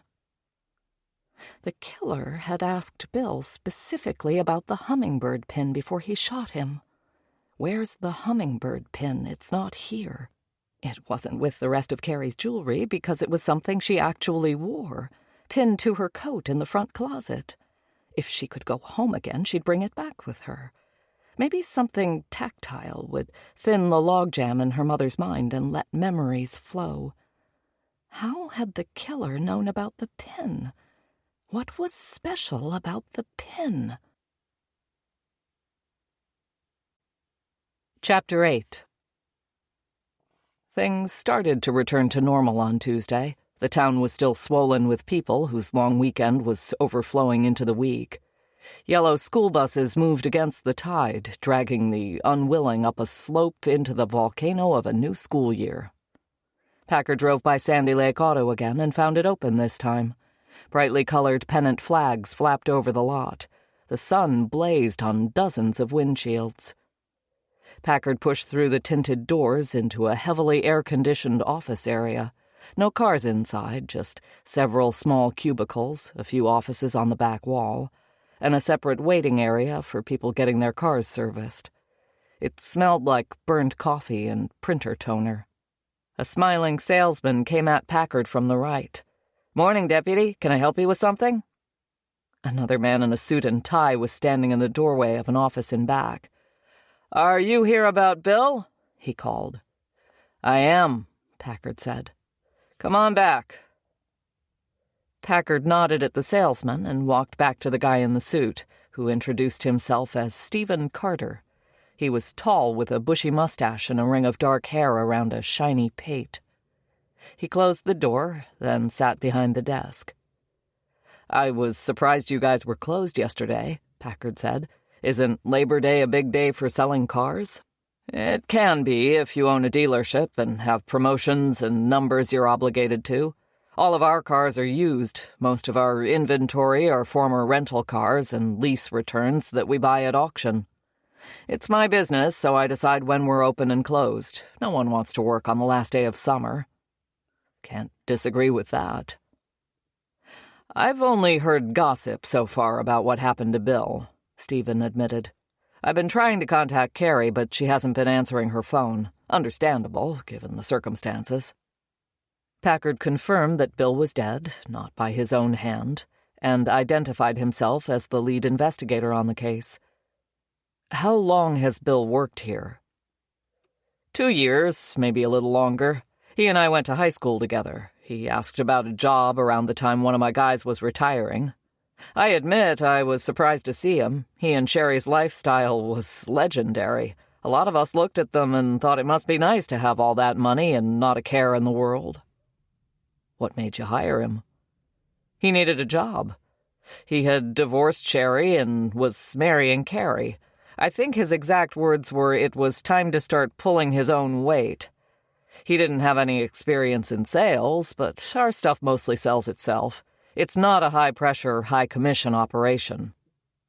Stephen told him how the cars were labeled with the price. There was no negotiating, take it or leave it. The sales guys, they were all guys, could make extra by selling oil change packages or extended warranties. The whole business operated on a profit-sharing basis. Everyone from the admins to the mechanics to the sales guys earned a bonus when the business did well. Packard asked if he had an employee file on Bill. Stephen picked up the phone and asked someone to print Bill's file. "It'll be just a few minutes," he said, hanging up. "What kind of employee was Bill?" Stephen leaned back in his chair and smoothed his tie down his front. "Bill was a master bullshitter. Some people like that and others don't. He liked to sit in here and talk about our high school days, football games, girls, parties. He was pretty nostalgic for the old times. Hell, I get it. We're both in our 50s. We got more years behind us than ahead of us. Our lives are what they're going to be at this point." "Did he talk to you about his idea to open a restaurant with Roger Freeman?" Stephen looked surprised. "No, not a word. I know Roger from back in the day, too." It made sense that Bill wouldn't want to tell his current boss that he was making plans to go into business for himself. "Anything about money problems or gambling losses?" Packard asked. "Nope." "I want to talk to the people he hung out with at work." Stephen said he'd take him out to the garage. There were 2 mechanics Bill spent more time with than others. "He told me he was trying to quit smoking for Carrie, but he was lighting up with these guys pretty regularly behind the building." They left the office and stopped at a cubicle where a young woman with white plastic glasses and bright lipstick gave Packard a manila folder with Bill's HR records in it. Stephen led him through the waiting area and through a door into the service bay where he had 3 lifts and half a dozen guys working. They all wore gray short-sleeved shirts that had an embroidered patch with their name on it. Packard stood by the door and waited while Stephen tapped 2 guys on the shoulder, then motioned for Packard to follow them through a steel door that opened onto the back lot. "Detective Packard, this is Paul and Ryan, 2 of my mechanics," Stephen said, unnecessarily since their names were on their shirts and their fingers were black with engine grime. They both nodded instead of shaking hands. Stephen jingled his keys in his pockets while he waited for the questioning to start. Packard said, "I need a few minutes alone with these guys, Stephen. I'll stop in your office before I leave." Stephen looked put out, but nodded and left them alone. When he was gone, Packard said, "Smoke 'em if you got 'em. I don't mind." Both Paul and Ryan lit up. Ryan was the younger of the 2, mid to late 20s. Black hair buzzed to the skin on the sides and around the back, longer on top, and slicked back. Heavily tattooed arms, looked like a weightlifter. Paul was older, over 50, lines around his eyes, gray hair. He had the remnants of his good-looking younger self, but he also looked like he'd lived hard and was mostly cigarette ash and greasy food on the inside. Packard gave them the bare minimum on what had happened to Bill. They'd both already heard he was dead, and they'd both last seen him on Friday. "We stood right here, just like we are now, talking about the weekend," Ryan said. He seemed nervous. He stood with a hand wrapped around a giant bicep. He had a wrench tattooed down the length of his forearm. "What did he have planned?" Packard asked. "Nothing," Ryan said.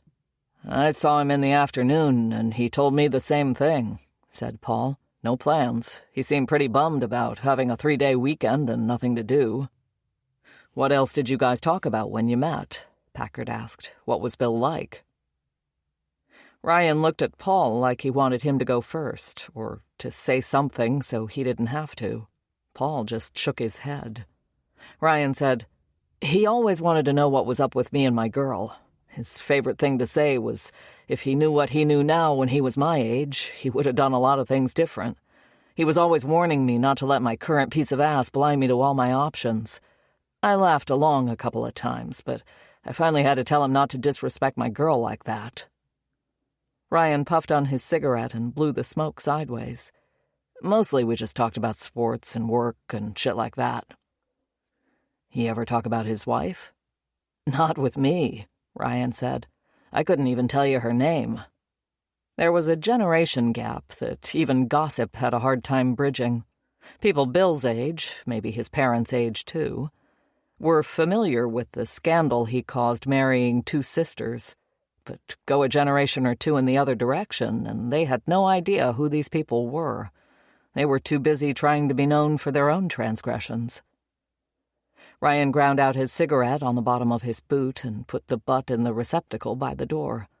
"I should get back to work. Sucks what happened to the guy, but I didn't know him that well. I thought he was a dick, to be honest." Packard let him go after getting his full name and a number where he could reach him if he had more questions. Paul decided to have a second cigarette. "Bill liked to gamble," he said as he shielded the cigarette and flicked the lighter. Packard caught a glimpse of dice tattooed on the palm of his hand. "I've heard he and his ex-wife were regulars at the casino," Packard said. "It was more than that, though.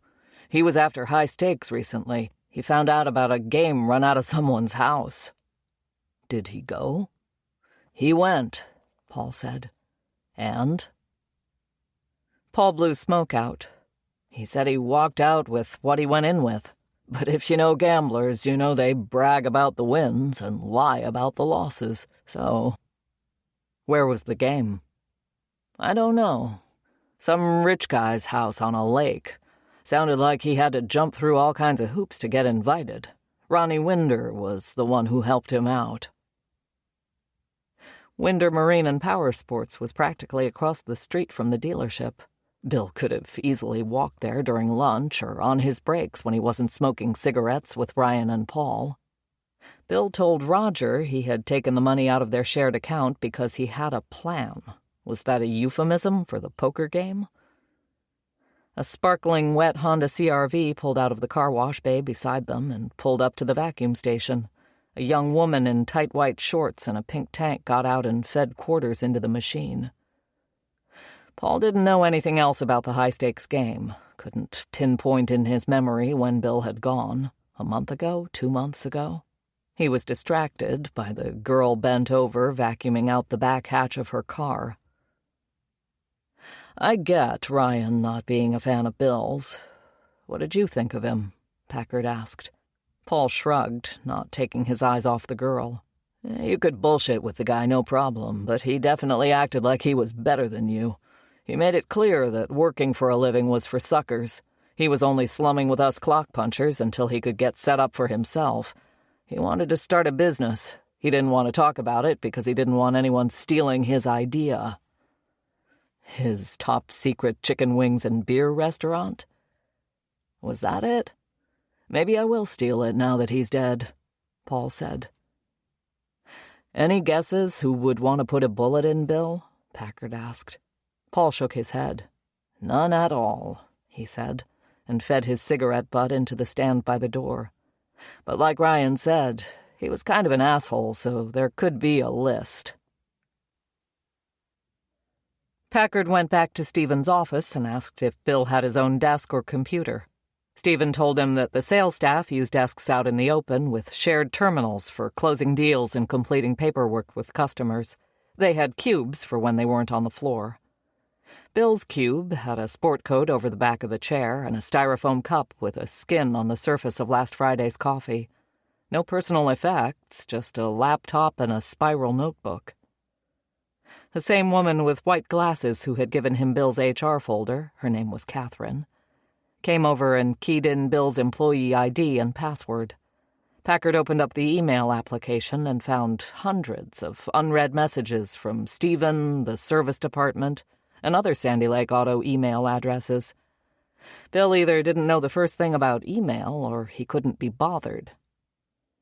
Catherine showed him an application where he could see Bill's sales for the last year. How were his numbers? Fair, she said. The cars sell themselves for the most part. She leaned over his shoulder with her hand on the back of his chair and clicked the screen. She smelled like orange blossoms. He wasn't good at the upsell, she said, and pointed her finger at a column of numbers. Frequently missed his numbers there. Packard opened the notebook and found a small number of pages with last names, phone numbers, dollar amounts, things underlined or boxed. A lot of ink that felt like it added up to nothing. Packard stood up and scanned the dealership over the walls of the cube. He imagined Bill in the same sport coat every day, loitering in the customer lounge, smelling of cigarettes and coffee, waiting for his chance to step up to customers when it was his turn at bat. Catherine was standing in the cube with him, maybe 1 inch into his personal space. She smiled. "Did you know him well?" he asked her. "No. He'd stop by and flirt when he first started working here, but I shut that down." She stepped closer and lowered her voice. "I have an app on my computer that I can make call my desk phone with a keystroke when I need to get rid of someone," she confessed. "I always got a call whenever Bill stopped by to talk about anything other than his check or his time off." "You didn't happen to go to his house and shoot him Saturday night, did you?" "Detective, if I shot every annoying man who crossed my path, there'd be dead bodies from here to the tip of Florida." Packard asked her to write down Bill's user ID and password on the inside cover of his notebook, then went out to his vehicle to get an evidence receipt for the laptop. She blushed when he shook her hand and thanked her for her help. Winder Marine was just across the street and down the road a bit, so Packard decided to walk. He tossed the laptop into the passenger seat. Something loose slid out of the notebook. It was Catherine's business card. She'd written her cell phone number on the back and the words, "Call me," with a smiley face. Packard laughed and wondered if it was possible that there were people in Sandy Lake who hadn't heard the gossip about him yet. Paul, the older mechanic, had been the second person to mention Ronnie Winder in connection with Bill. Carrie had identified him as one of Bill's friends as well. Packard knew Ronnie only vaguely as one of the sponsors for the ice fishing festival held every year on Lake Red Wing. Stan Shaw had been a big supporter of the festival, encouraging his deputies to get involved either on or off the clock. The festival had been canceled last year because of an abnormally warm winter. At Winder Marine, a giant end-of-season clearance banner was strung up in the parking lot. Trailered boats baked in the afternoon sun. Hiding in the shade of the building were rows of ATVs and vaguely militaristic-looking UTVs. Inside, Ronnie had a mix of fishing boats, lake toys, and snowmobiles on display. He was standing behind the counter in a pale blue polo shirt, a gaunt man whose thinness made him look older than he was. His hair was parted down the middle and brushed back on the sides, likely the same haircut he'd had since he was 8 years old. Packard could tell by the expression on his face that Ronnie was expecting him. "I figured someone from the sheriff's department would be here before long," he said. "Fucking Bill." "Tell me about him," Packard said. "I played a lot of poker with him up at the casino," Ronnie said, scratching the side of his nose. He looked to be in his mid-40s. He had a pointed face that made him look vaguely like a rat. "He was a pretty good customer of this place back when he and his old lady had money." "When did you last see him or talk to him?" "It's been a few weeks." "Was it when you set him up with the high-stakes game?" Ronnie looked like Packard had just thrown a punch at him. "Who told you about that?" "Someone Bill told about it." "Listen, I did everything I could to talk him out of that game. Bill had a poor accounting of himself as a player. It's one thing to sit at a $5 table at the casino and play for hours.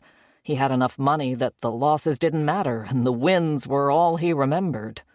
I told him that when he started asking about the game.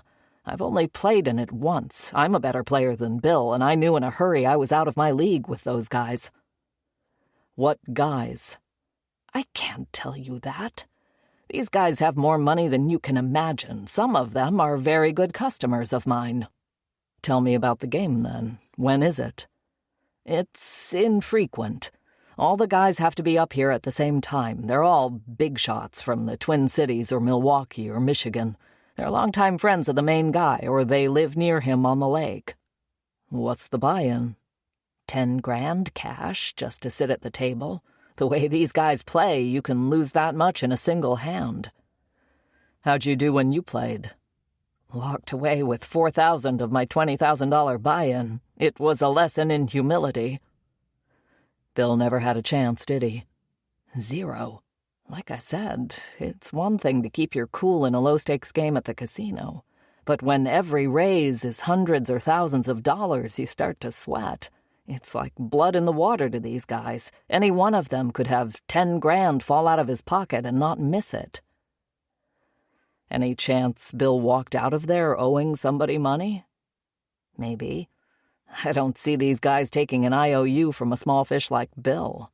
He was an idiot, but I'm pretty sure he would have recognized he was done when he lost his buy-in." "So, give me the name of the host." "Come on, Packard. Don't put me in this spot. It'll hurt my business." "I'm investigating a murder, Ronnie." "Why do you think the poker game had anything to do with Bill getting himself killed?" "I'm not saying it did, but I have to know about it so I can rule it out." Ronnie picked at something on his elbow while he considered his options. "Let me do this. Let me call the guy and have him call you. That way it's not on me for giving you his name." "He needs to call me by the end of the day. If I don't get a call, I'm coming back to you with a subpoena for your billing records. I'll find out who your biggest customers are. and start calling them myself. Understand? Yeah, I got it. But I think you're wasting your time. Bill was nothing to these guys, a fly. What could Bill do to them that would be worth risking everything they have to kill him? I don't know. But how many times have you swatted an annoying fly? Ronnie sighed. Lots.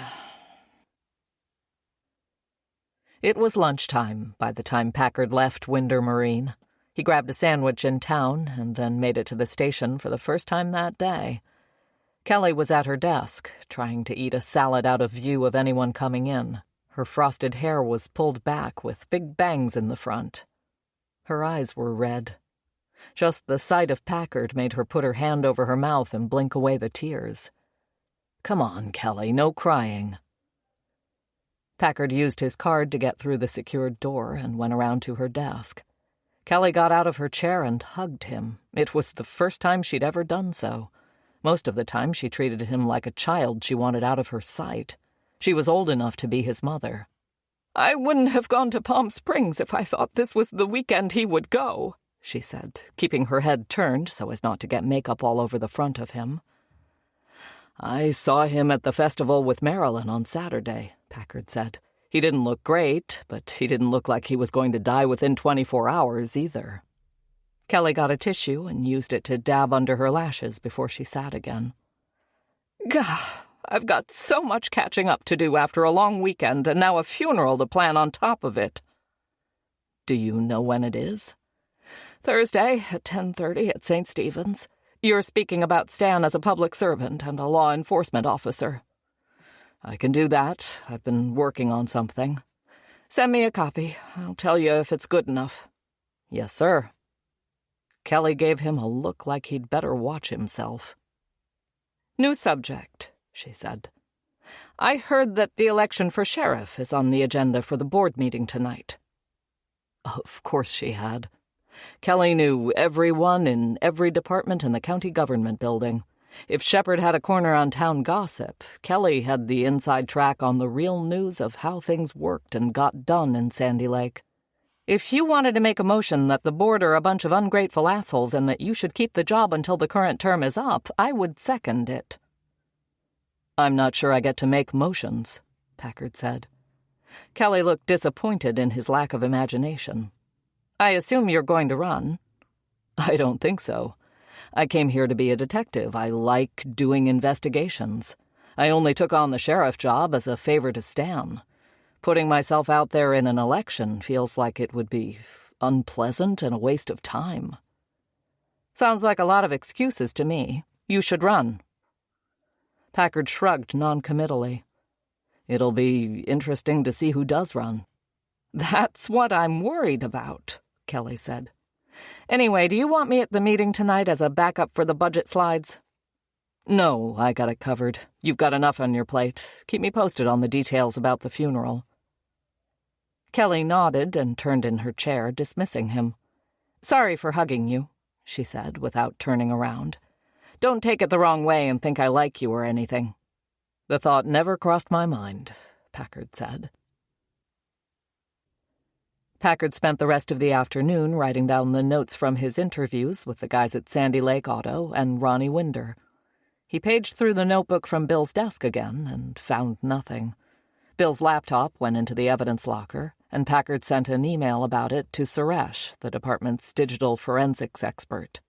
At 5 o'clock, he drove home, walked Frank, and made dinner, grilled chicken breast, corn on the cob, and a salad. He reviewed the budget slides one last time as he ate. He was back in town, one floor up from the sheriff's department, for the county board meeting by 7. Everyone sitting at the curved table at the head of the room looked like they'd rather be anywhere but there. Same for the few people scattered in the gallery. The first order of business was to acknowledge the passing of Stan Shaw. One of the commissioners made a motion that they should observe a moment of silence in honor of the sheriff. It was seconded and then approved. And then everyone was asked to lower their head. Packard thought it was ridiculous how much talking it took to get everyone to shut up. After the moment passed, Jim Wolfe, the chair of the board, said, "Speaking of Stan, I've spoken to the other commissioners, and I would like to make a motion that we hold a special election in November for the office of sheriff." "Seconded," said Wally Schlafly, Jim's closest ally on the board. Commissioner Janelle White, whose territory covered the townships in the northern part of the county, asked whether there wouldn't be a benefit, financial or otherwise, to allowing Deputy Packard to finish out Stan's term. "We'd be paying a full-time sheriff's salary to the new person after the election," Janelle said. "We'd save money by continuing to pay Deputy Packard to do the job part-time for the next 2 years." It was true. The board had given him a 20% raise to serve as acting sheriff, which still hadn't brought him up to the lower end of the sheriff's pay range. He'd missed the bump when it was gone, but he'd gotten by on his regular salary before. It just meant the home renovations would take longer. 2 more years with someone acting as sheriff in a limited capacity is too long, Jim Wolfe said. Now's the time to fill the position. The ballots haven't been printed yet. There's time for anyone who wants to run to get their 100 signatures and file an application by the deadline, which I propose be 1 week from this Friday. The motion regarding the election passed. Commissioner White then made a motion that the board should officially thank Deputy Packard for his service to the county and his role as acting sheriff. She paused for a second. Jim Wolfe looked around. Wally looked at Jim. Another commissioner, who'd been looking at his phone in his lap, looked up, realized the noise he'd heard in the background was Janelle making a motion that needed a second, so he seconded whatever it was she'd said. Motion passed. Packard kept his expression neutral. He looked around and made eye contact with a guy to his right who'd been staring at him throughout the entire election conversation. Packard folded and unfolded the printout of his slides. That the sheriff had to kowtow to these circus clowns year after year to get the money needed to fund the department was another reason he wasn't interested in the job. When it was time, he gave his presentation about the proposed budget. There were no questions. He then sat through the rest of a meeting he had no interest in. The guy in the audience who'd been watching him stood up with another guy, cousins it turned out, and presented their business plan and application requesting to construct a microbrewery at a location on the edge of town alongside the Sandy River. The board was very enthusiastic about the idea and gave unanimous approval for their application. After the meeting, the cousins stopped to talk to Packard on their way out. "Sheriff," said the one who'd been staring at him all night as they shook hands. "Ben," Packard corrected. "I'm Kyle. This is my cousin Mark." They were both wearing suits that they looked like they couldn't wait to get out of. Kyle had short black hair thick enough to stand up on its own, and a 5 o'clock shadow that made Packard think of sandpaper. A scar that ran through his top lip gave him a crooked smile. "You should come by and check out the site," Kyle said. "We've already got the building up. We'll start moving in equipment in a few days. Tonight was more of a formality than anything." "I've noticed your building," Packard said. "I'll stop by." He shook hands again with both of them and wished them luck. It felt like Kyle held his grip and his gaze a microsecond longer than necessary. Packard's phone rang with a call from a blocked number on the drive home. "Ronnie Winder told me you wanted to speak to me, Detective." "You're the host of the poker game," Packard said. "I am." "We need to meet," Packard said. "I need to know about the game Bill Sanderson played in." "I'd prefer to talk about it now, over the phone. I'm happy to tell you whatever you want to know. I really don't want to get involved in a murder investigation." "You're already involved." "I need to know your name. I need to know who else played that night. I need to know what Bill did and said and what everyone else did and said." "You put me in an awkward spot, Detective." "I haven't done anything," Packard said. "Bill put you in an awkward spot by getting himself killed. You put yourself in an awkward spot by letting him play in your game. I don't know who you are, but it'll take me 2 phone calls or less to find out. It's going to be more pleasant for all involved if you don't make me work for this." There was silence on the other end. "I'll call you back," the man said. Packard had changed into track pants and a T-shirt and was trying to wrestle a chew toy away from Frank when he got the call back. "All right, Detective. I am Leon Chen. I live at 800 Silver Creek Lane." Packard knew the neighborhood, multi-million-dollar mansions on the east side of Lake Red Wing. "I'm having another game tomorrow night. I needed to confirm everyone was okay with you coming. Everyone who played the night Bill did will be there. Come by and you can talk to all at once. 8 p.m. "Who's going to be there?" Packard asked. Leon Chen read off a list of names, several of which made Packard's eyebrows go up. "See you tomorrow," Packard said. Chapter 9. Wednesday morning started with a swim and a call from a number with a 651 area code as he was sitting in the sauna afterward. "This is Ashley from the Ramsey County Medical Examiner's office. I've got preliminary results on your gunshot victim." She confirmed Bill's manner of death was homicide from multiple gunshot wounds, one to the neck and one to the chest that penetrated his lung, superior vena cava, and aorta. "I also found evidence your guy was sexually active in the hours before his death. There were traces of semen on his genitals and inner thigh." Packard thought about the texts between Bill and Roger he'd found on the phone.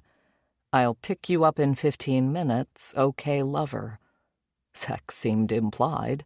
Not between Bill and Roger. He still didn't believe that at all. "Can you tell if someone else was involved or whether he might have, taken care of himself?" Packard asked. "You can say masturbated, Detective." "I'd rather not." "It's my opinion that intercourse was involved," Ashley said. "I found traces of other bodily fluids with a pH different than that from the semen. I also found pubic hairs from another source tangled with the deceased's." "How do you separate pubic hairs?" Packard wanted to know. "Comb the area, then compare the loose ones with samples from the body. I found several that were coarser and shorter than the others. Under a microscope, I found evidence of hair dye. The hair shaft was dark in color, but gray at the base." Another strike against Roger. The bow-legged dairy farmer didn't seem the type to dye his pubes. Sherry, Bill's ex-wife, had dark hair with gray showing at the roots. Packard talked to Ashley for a few more minutes. The full toxicology report would take a couple of weeks to run and write up the results. She told Packard he could arrange to have the body transported back to Sandy Lake whenever he was ready. They had all the samples they needed. Packard showered and shaved, dressed, and ate breakfast. He looked over his notes from his first interview with Sherry. She told him she had ended the night at Bob's bar the night Bill was killed, and that she'd spent a fortune there over the years. When Bill texted Roger to find out where he was, the response was, "Where you think." Bill would have known Sherry meant Bob's bar. He'd likely sat on a bar stool beside her the whole time they were married. Add dyed pubes, and it all made sense. It was almost 9:30 a.m. when Packard parked in front of Sherry's condo. He hadn't bothered to call ahead. If she was sleeping off another late night, too damn bad. After several heavy presses on the doorbell, she answered, wearing a pair of men's boxer shorts and a Corona t-shirt with the sleeves cut off. Her hair looked like she'd been rubbing a balloon against her head. "Christ, man, what the hell?" she said. "Why didn't you tell me you had sex with Bill the night he was killed? You were probably the last person to see him alive." Sherry stared down at her bare feet. She looked tired and not ready to admit the truth. "I found your texts on his phone. Bill had your number listed as Roger, probably in case Carrie was ever nearby," Packard said. "It's not the number you gave me, so I'm guessing you have a burner phone or an app you use just in case Carrie ever looked too closely." "Fuck," Sherry said. She grabbed a handful of her hair and moved it from one side of her head to the other. "Just wait here a minute. Let me get my cigarettes and a coffee and we'll talk." "Let me in. I'll start the coffee while you do what you need to do." Her coffee maker was a Keurig. He made her a cup and a mug that said, "Don't talk to me before I've had my coffee, or after." 10 minutes later, they were sitting on the front patio, Sherry smoking a cigarette and trying to wave the smoke away from Packard's direction. "Tell me the truth about Saturday night," he said. "I was out with friends watching the band. You saw me. We went to Bob's bar after. Bill texted me while I was at the bar. He was off the leash and wanted to meet." "This is something you two did regularly?" Sherry shrugged and sucked on her cigarette. "The two of you have been divorced for several years, but you still have an intimate relationship. Explain that to me." "We had to get a divorce. We ran out of money. My mom said she'd give me an allowance, enough to cover the rent on this place. But the condition was Bill had to go." "I'm surprised you agreed." "It wasn't that hard. A lot of the fun had gone out of our marriage when the money was gone. I wanted Mom's allowance, and I wanted Bill to get a job and start figuring out the rest of his life. The only way to get both was for us to split." "And then he married your sister." A dark cloud passed over Sherry's face. She looked like she wanted to bite the filter off her cigarette. "That wasn't part of the plan," she said. "What was the plan?" "There wasn't a plan, just that somehow, some way, I hoped we'd get back to the good times." "You needed money for that. Maybe Bill's plan was to get your sister's money." "If Bill got even $5 out of my sister, it was by keeping the change after she sent him to the store for milk. That bitch is tight with $1. I would have told him that ahead of time if I'd known about the wedding before it happened." Packard wondered if Sherry and Bill were running an elaborate con on her sister, or if he had 3 people on his hands who were incredibly foolish when it came to love and money. He was leaning toward the latter. "So Bill texted you Saturday night. What happened?" "He picked me up downtown. We drove around for a while. He gave me shit about drinking too much. Then we parked and fucked in his truck." Packard kept what he knew about the evidence of their coupling to himself. The less time he and Sherry spent discussing her pubic hair, the better. "Were you still in love with him?" Sherry slumped in her chair. "Come on, don't ask me that," she said, and leaned her head back and blew smoke up in the air. "Well?" "I don't know. Maybe." "And you didn't think I should know any of this after Bill ended up murdered in his bed just hours later? About your relationship, or the fact that you were the last person to see him alive?" Sherry leaned forward and stubbed out her cigarette. "I didn't see how it mattered. I didn't kill him, and I don't know who killed him or why." She sat back in her chair and exhaled the last smoke from her nostrils. "Also, I don't want my sister finding out I've been fucking her husband all this time from you or anyone else.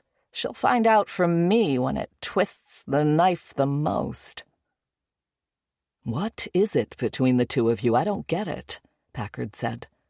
"Just good old-fashioned sibling rivalry," she said.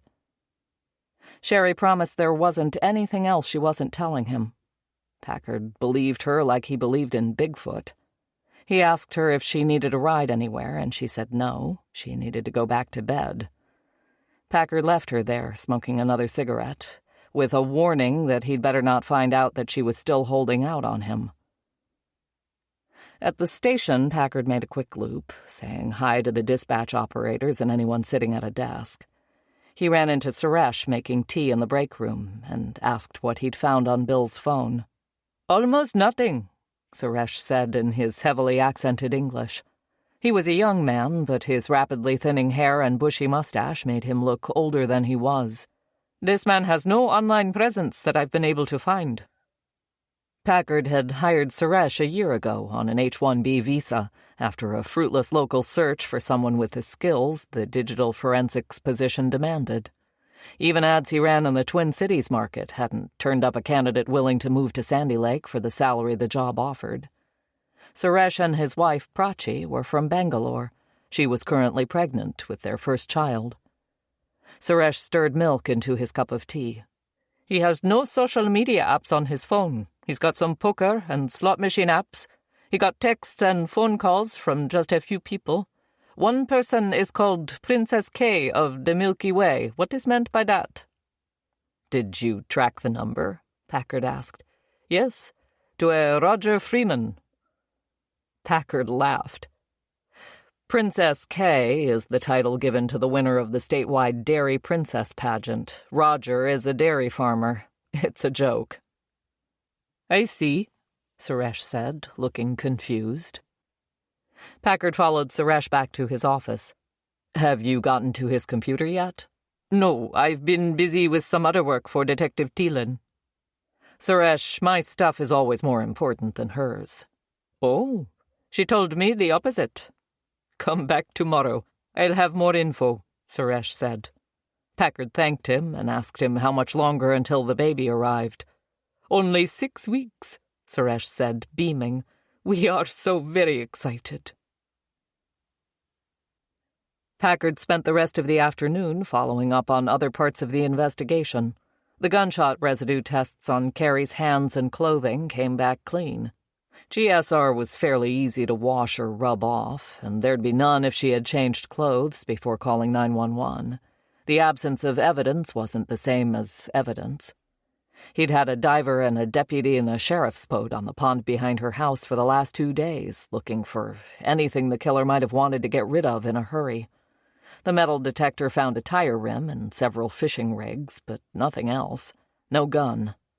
The diver said the water was weedy and murky. Their chances of finding anything were small. Packard went over the list of items collected and bagged by the crime scene crew. Bill's wallet, including $42, his driver's license, several credit cards, and a casino loyalty card were on the list.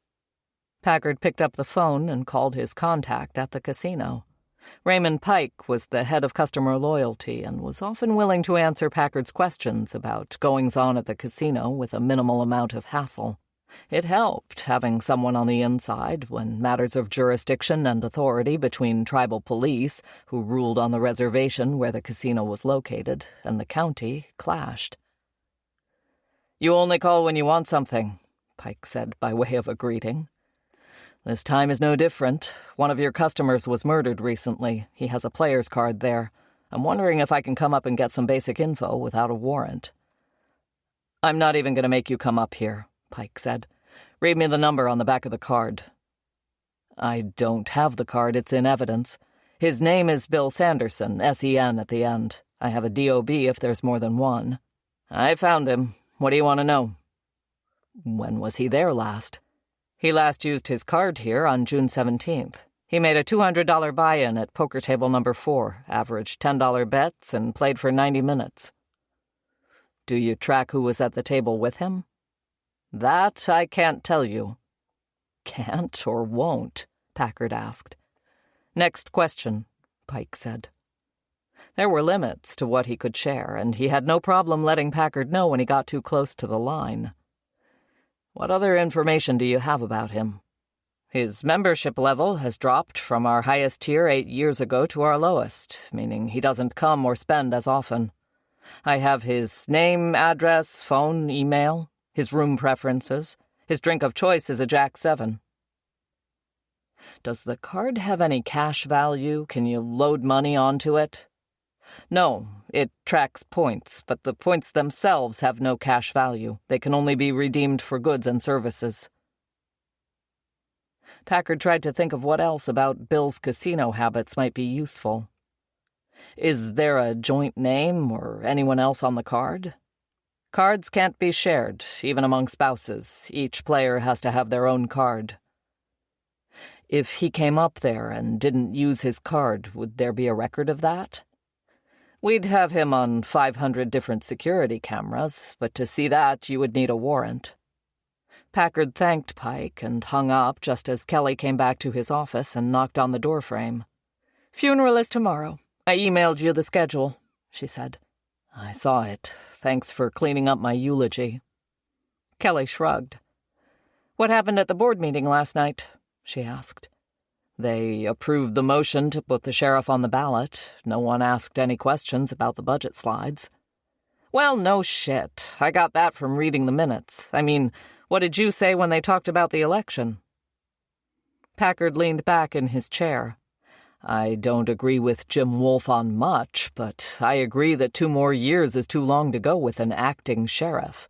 The job needs someone to do it full time." "Want me to get your application filled out?"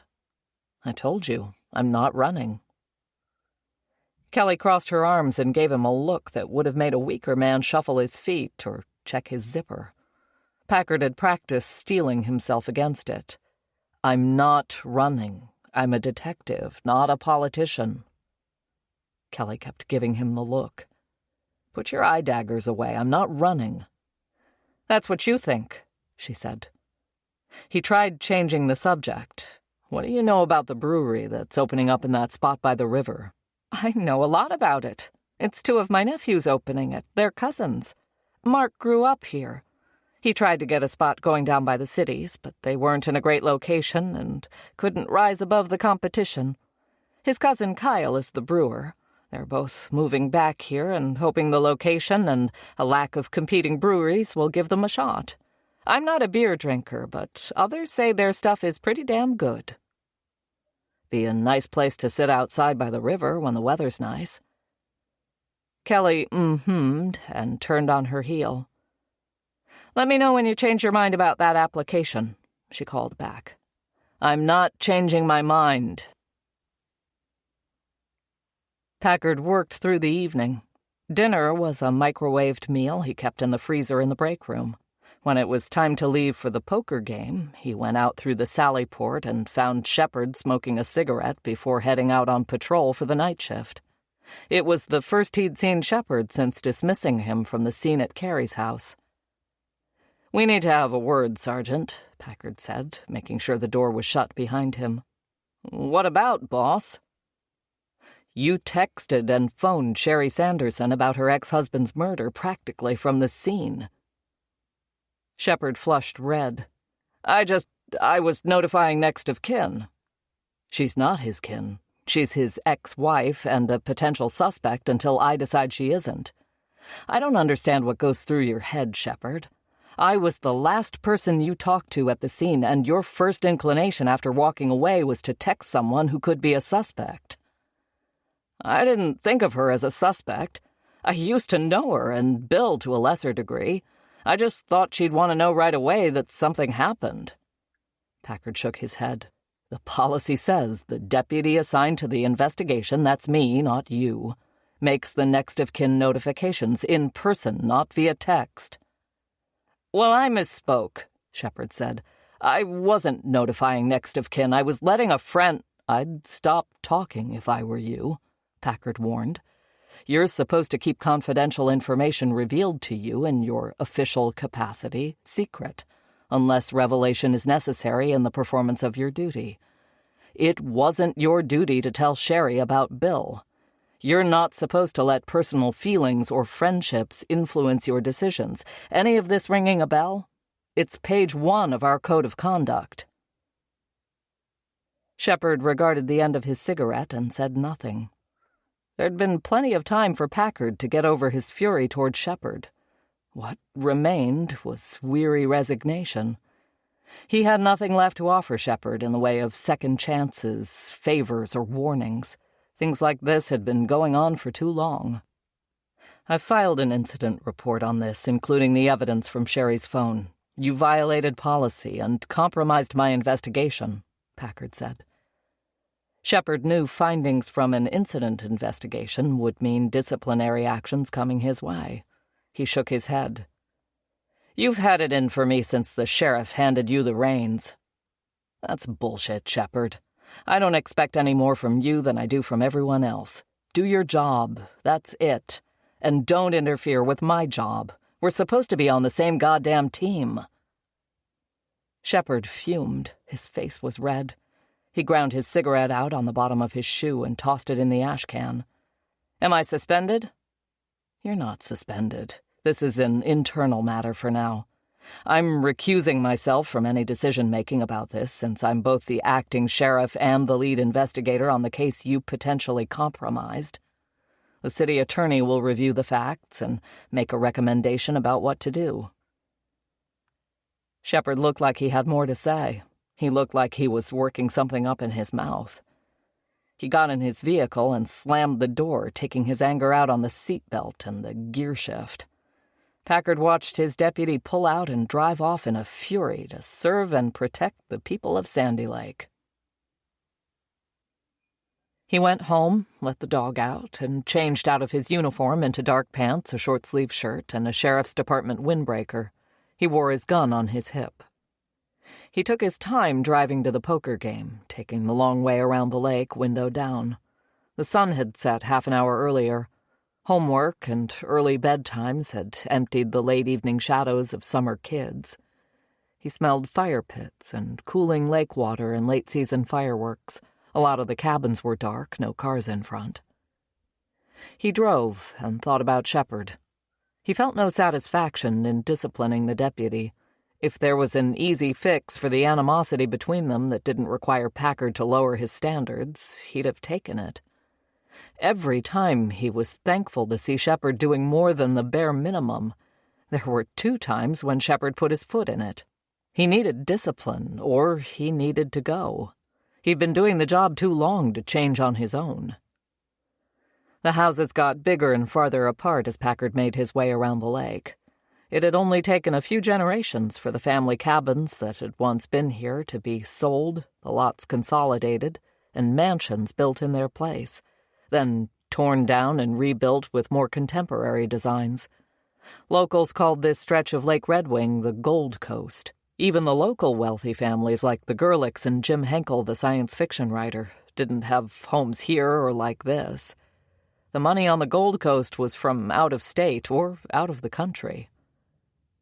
800 Silver Creek Lane looked like rectangular glass boxes set side by side and stacked at 90-degree angles 3 stories high. Black siding broke up some of the glass, but you could see right through much of the house. Leon Chen was waiting with the giant front door wide open as Packard got out of his vehicle. Chen had a glass of bourbon in his hand. "Saw you coming on the monitor," he said. "Welcome." They shook hands. Leon Chen was Chinese, in his late 50s, with black hair that had receded and was turning gray. He was dressed in linen pants and a blue blazer over a white button-down shirt. Chen closed the door. "Detective, your shoes, please."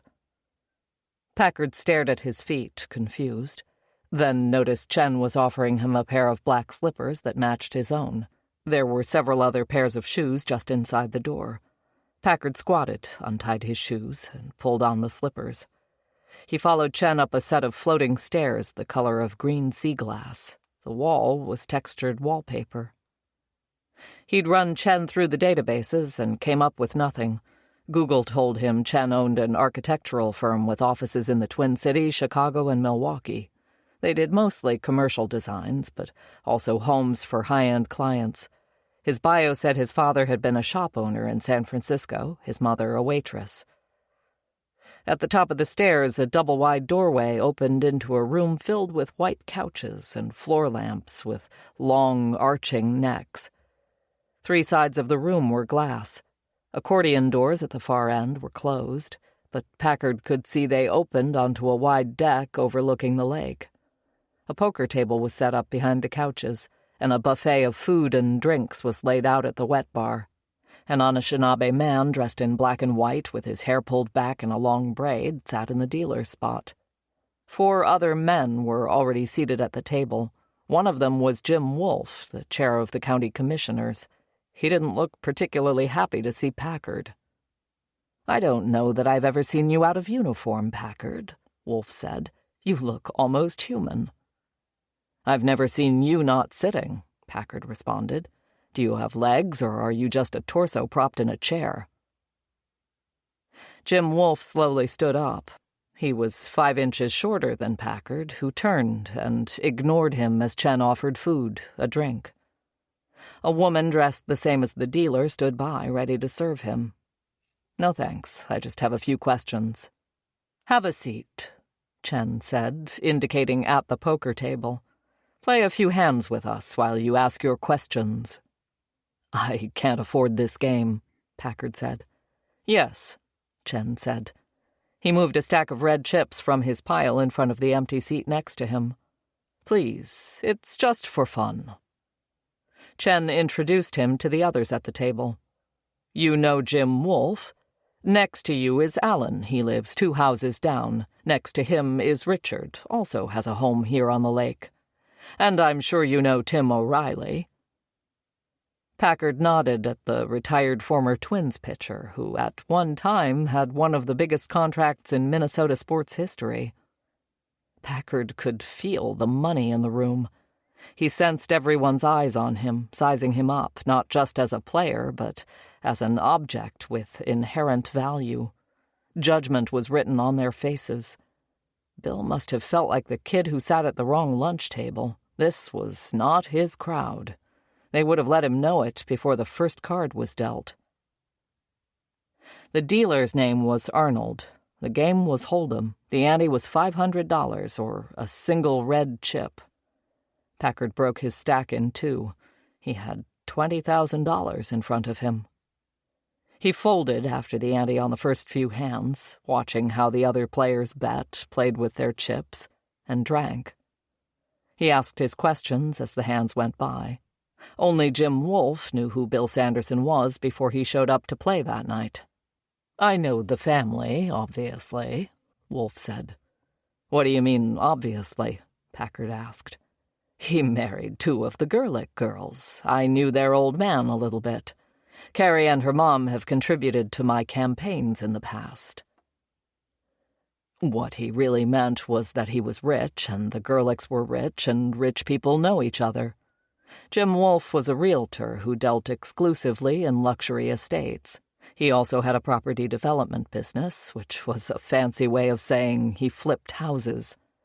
His role on the Board of Commissioners gave him access to all kinds of inside information, but his cozy relationship with the county attorney meant there wasn't a conflict of interest he couldn't find his way around. "Are you the one who told him about the game?" Packard asked Wolfe. "Not me. I'm guessing he heard about it at the casino. Leon pays these guys from the casino." He waved dismissively at the dealer. "To deal for us. I'm sure word gets around." Arnold kept his eyes on the table and remained expressionless. "Why did you let him play?" Packard asked Chen. Chen shrugged, peeked at his cards again, then tossed them at the dealer. "I get tired of taking these guys' money. I thought some new blood might make things more interesting." Was it interesting? "What was interesting was how mediocre he was," Chen said. "He had the money, but he didn't have the skills." "How much did he lose?" "All of it," Chen said. "He walked out of here with nothing." Packard took the next 2 hands, building the pile of chips in front of him. He'd played a fair amount of poker with friends in college, and later when he was going through the police academy in Minneapolis. "How did Bill react when he started losing?" "Desperate," said Tim, the retired Twins pitcher. "He started playing more erratically, betting on hands he should have folded. He couldn't read us if our cards were stuck to our foreheads." On the next hand, Alan, Richard, and Jim Wolfe built a big pot between the 3 of them. Alan was a vice president at a large health insurance company based in the Twin Cities. Richard had worked for a medical device manufacturer before going on his own and starting a company that made heart ablation equipment. When the river card turned, Jim raised and Richard folded. Alan shuffled his chips, then finally called. Jim took the hand with a 3 of a kind. Alan tossed his cards, showing a low pair. Packard had had enough poker. He decided the next hand was going to be his last. Leon and Alan folded after the hole cards were dealt. Packard was holding an ace and an 8 of clubs. The flop was an ace of diamonds, an 8 of hearts, and 3 of clubs, giving Packard 2 pairs, aces and 8s. Jim came out with a $2,000 bet. Richard checked. Packard raised to $5,000. Jim eyed the flop, eyed Packard. He leaned back in his chair, fiddled with his chips. "How much you got in your pile?" he asked. Packard broke his chips into even piles of $5,000 each. $31,500, he said. Jim thought about it.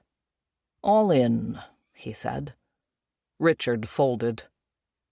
Packard pushed his chips into the pot without looking at Leon. Jim was holding pocket kings to Packard's 2 pair. "God damn it," he said, standing up. Packard said nothing. The dealer burned the top card. The turn was king of clubs. "Yes," Jim said, making a fist. He leaned on the table in anticipation of the next card. Packard sat forward.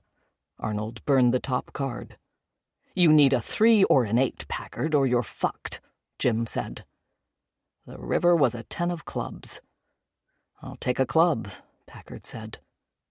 Jim Wolfe blanched as he counted the clubs on the table. He'd been so busy watching for a full house that he missed the potential flush Packard was holding. "Son of a bitch," he said. Everyone but Chen and Packard got up from the table while Arnold cleaned up the chips and the cards. Packard's haul was just shy of $75,000.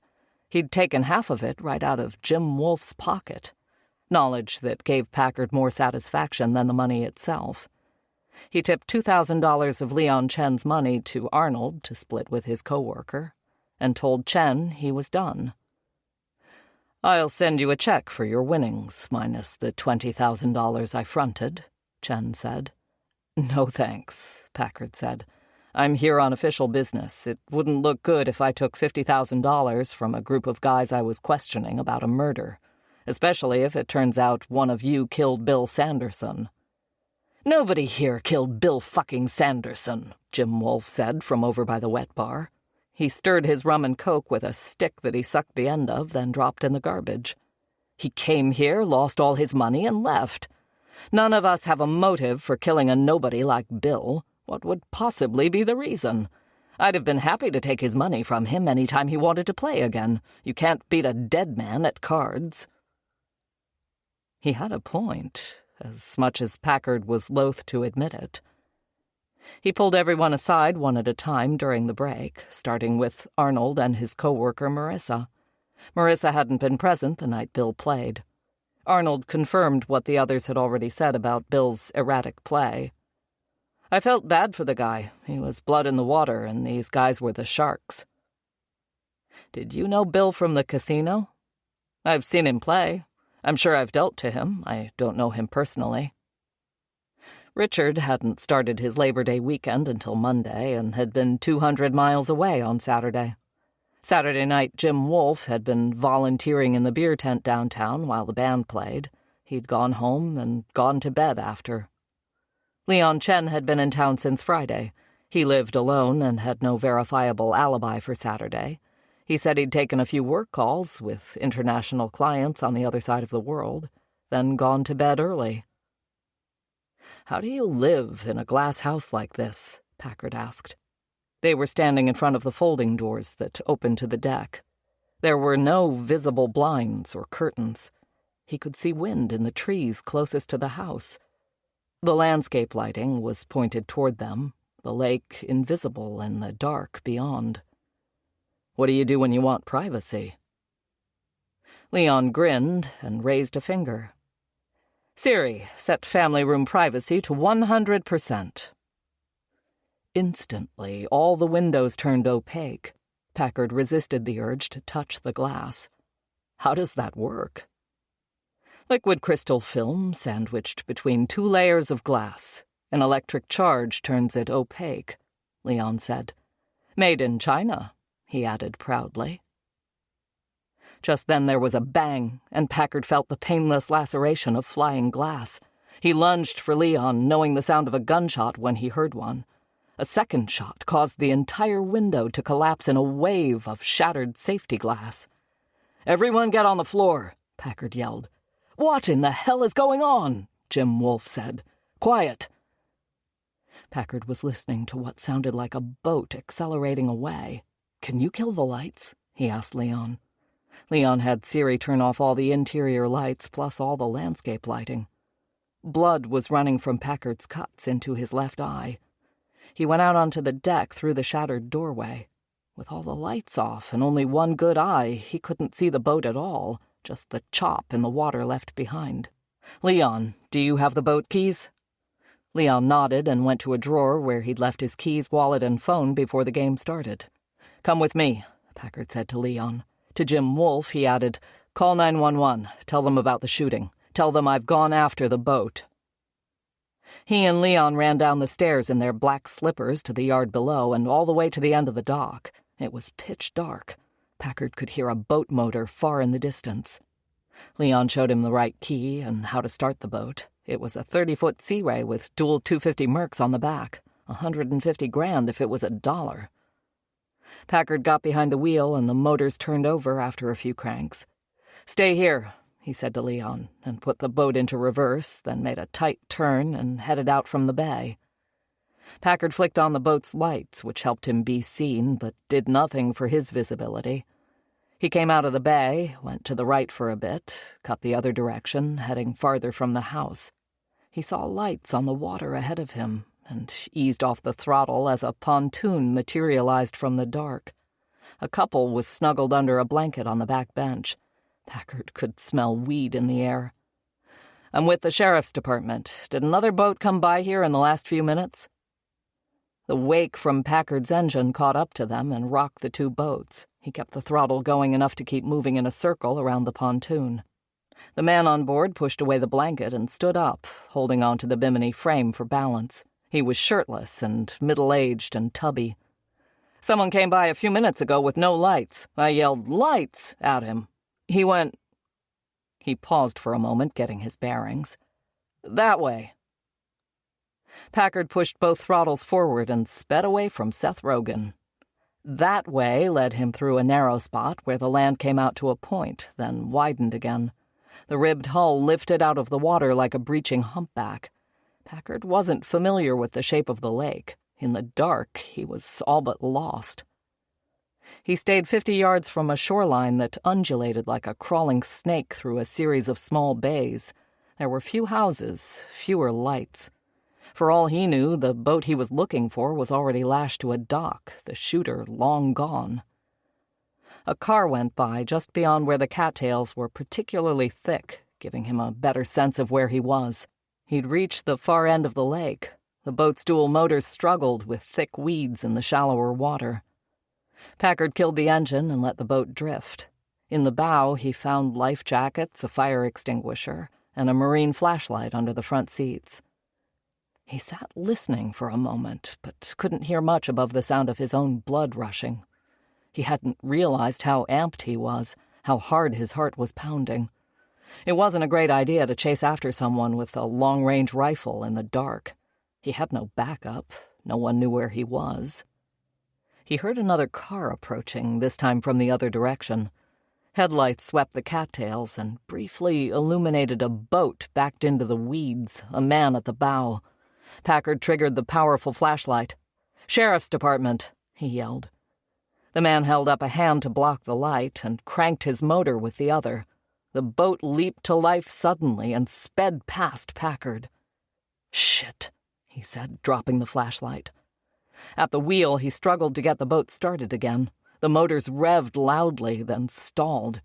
Packard tried reversing the props, assuming weeds wrapped around the driveshaft were causing the problem. When he jammed the throttle back into forward, the boat lurched ahead and he gunned it, chasing the other boat that now had a good 100 yards on him. The hull bounced on the waves created by the other boat. He hadn't had a good look at the motor pushing the other guy, but he knew it was no match for Leon's dual 250s. With enough lake ahead of them, he'd catch up. Remembering the point that narrowed the inlet, he swung wide and pushed the boat faster. The roar of the motors and the speed were incongruous with the late hour and the absolute dark all around. He saw trees near the water, but wasn't sure exactly where the point ended. The other boater apparently did. As Packard slowed down, the other boat shot around him. Packard gunned it again. They were both through the strait, and Packard was going the opposite direction of the other boat now. He saw the lights of the pontoon from earlier, and came close enough to see the startlingly white breasts of the wife, who appeared to be straddling her husband on the pontoon's back bench. Packard swung around them, pushed up a wall of water, and was back on top of the other boat in less than a minute. He stayed to one side and shined the flashlight at the other guy, who finally slowed down and then stopped his boat. "Kill the motor," Packard instructed, gun drawn. "Put your hands on the back of your head and get down on your knees." The man did as he was told. He was wearing a black stocking cap and dark clothes. Packard brought his boat close and lashed them together with a ski rope. Something was bothering him about what he was seeing. The boat looked like it was mid-'80s with brown and orange vinyl seats. He saw exposed plywood on the bow decking and ancient green outdoor turf in the bottom. There were 2 battered Coleman coolers in the back near the 125-horse motor. It didn't look like the boat of an assassin by any stretch of the imagination. When the man turned toward the light and showed his face, Packard recognized him and put his gun away. "Walter, what the hell are you doing?" "Ah, shit, it's you?" Walter said, hanging his head. Walter was known to every DNR officer and sheriff's deputy in 3 counties for his poaching and general troublemaking. He hunted and fished what he wanted when he wanted, rode his snowmobile and ATV through private property and protected lands, and regarded any and all laws pertaining to the outdoors with contempt. "Why did you run?" "Why do you think? I was fishing and not following the rules," Walter said in a mocking voice. Packard stepped onto Walter's boat and opened his coolers, which were full of walleye. Walter had been using a dragnet to catch them, which was illegal, and he was well over the limit. He admitted he had a buddy with a restaurant who paid him for the fish. Packard helped him dump the coolers. A lot of the fish were already dead and floated beside the boat. Walter thought that was reason enough to allow him to keep them. "If you think I'm going to let you keep fish you took illegally and get paid for it, you've lost your mind, Walter." "Well, goddamn, you wouldn't have caught me if it weren't for that boat. When the hell did the sheriff's department start driving the Rolls-Royce of lake boats?" Packard told him who the boat belonged to and where he'd come from, and about the shots fired at Leon's house. "You got shot? Is that why you got blood all over your face?" Walter asked. "I got hit by glass, not a bullet. Did another boat come by before I showed up?" "Yup. He was running with no lights, took the channel through the reeds, and went over to the other lake real quiet-like." Packard didn't know the lake well enough to know a channel connected it to another lake. Walter couldn't tell him anything about the boat or the driver. He said he'd heard him go by a few minutes before Packard came roaring on the scene. Packard got back on his boat and untied the rope holding them together. "Go home, Walter, and tell your friend with the restaurant that if I come in there and see walleye on the menu, he's going to have bigger problems than that jukebox that's been out of order for the last year. You got me?" Walter mumbled his understanding and started his motor. Packard watched him disappear into the dark. In his pocket, his phone buzzed and jumped with more life than the dead walleye floating around him. Back at Leon Chen's, the place was swarming with deputies and flashing lights. Leon had giant riprap boulders along his shoreline that absorbed the waves as Packard docked the boat. He looked up at where the 2 of them had been standing and saw the broken window. A deputy was on the deck taking a photo. Back inside, he found a powder room on the lower level and looked at himself in the mirror. His hair was stiff with dried blood. It was all over his face and neck and had soaked into the collar of his shirt. He could see glass shards when he moved his head under the light. His friend Sean Whitecloud had arrived with the ambulance crew. "Don't touch it," he said. "I'll clean you up." Packard said he needed to talk to Leon first. The 2 of them went upstairs. Everyone stared at Packard like he was a movie monster. "Why is someone outside your house shooting at people inside?" he asked Leon. Leon Chen looked pale. He had a white-knuckled grip on his whiskey glass. "I don't know. It never happened before." "You make anyone mad enough recently for them to take a shot at you?" "No. My company does architectural design. It's not a dangerous business." Packard knew it was his own bias that made him assume the wealthy Chinese man would have enemies. "No business deals gone bad, no angry employees or investors?" Packard pressed. "I've been here for a week, mostly alone," Leon said and finished his drink. "There were plenty of other opportunities to shoot me when the house wasn't full of people and there wasn't a police officer standing right next to me. They were shooting at you." Packard rubbed the back of his hand through the blood congealed in his beard. He had a screaming headache. "Get comfortable," he said to everyone who had gathered for the poker game. "No one leaves until I say so." Chapter 10. Packard skipped his swim the next morning. Lake water didn't seem like the best thing to apply to the lacerations in his face and scalp. He also didn't feel like giving whoever had taken a shot at him another chance to finish the job by floating face down in open water. It had been a late night, after midnight before he let everyone go home. The card game never got started again. The chips were put away, the wins and losses recorded. Leon Chen claimed Packard's winnings for himself. There was some grumbling, but no one was able to convincingly argue they were owed their money back just because Packard had forfeited the take he'd won using Chen's money. It only added to the resentment toward him. He'd taken their money in the game and then ruined the night further by attracting a maniac with a gun. Bill Sanderson, at least, had the decency to go home before getting shot. Leon Chen continued to drink, getting visibly drunk as the hours progressed. The rest looked at their phones or wandered back and forth to the buffet. They all wanted to go home, but Packard wouldn't let them leave until they'd all been interviewed by a deputy. Sean Whitecloud had taken him out to the ambulance and picked the biggest pieces of glass from his hide. "I need to get up and look around," Packard complained. He was still vibrating with adrenaline. "Keep your ass where it is and don't move," Sean said. He had a bright light strapped to his forehead and wielded a pair of tiny tweezers. "I'm trying to keep this beautiful face of yours from being dotted by little puckered scars." A deputy stopped by the open back door of the ambulance and told Packard the first bullet had deflected upward after hitting the glass and lodged in one of the overhead beams. The second bullet had punched a hole in the drywall on the ceiling. Packard told the deputy to wait for crime scene to do the recovery of the slugs. After Sean had cleaned him with diluted peroxide and used skin glue to close up the larger cuts, Packard went out on the deck and watched Shepard and another deputy with flashlights search the yard. A third deputy led the department's canine along the shore and onto the neighbor's dock. The wind had died down, and the lake was black as oil. Jim Wolfe came outside and stood beside him. "Whose Cheerios did you piss in?" Packard wanted to ignore the question. Pissing in someone's Cheerios? Who talked like that anymore? "Usually I have a pretty good idea," he said as he turned his back on the yard and leaned against the railing.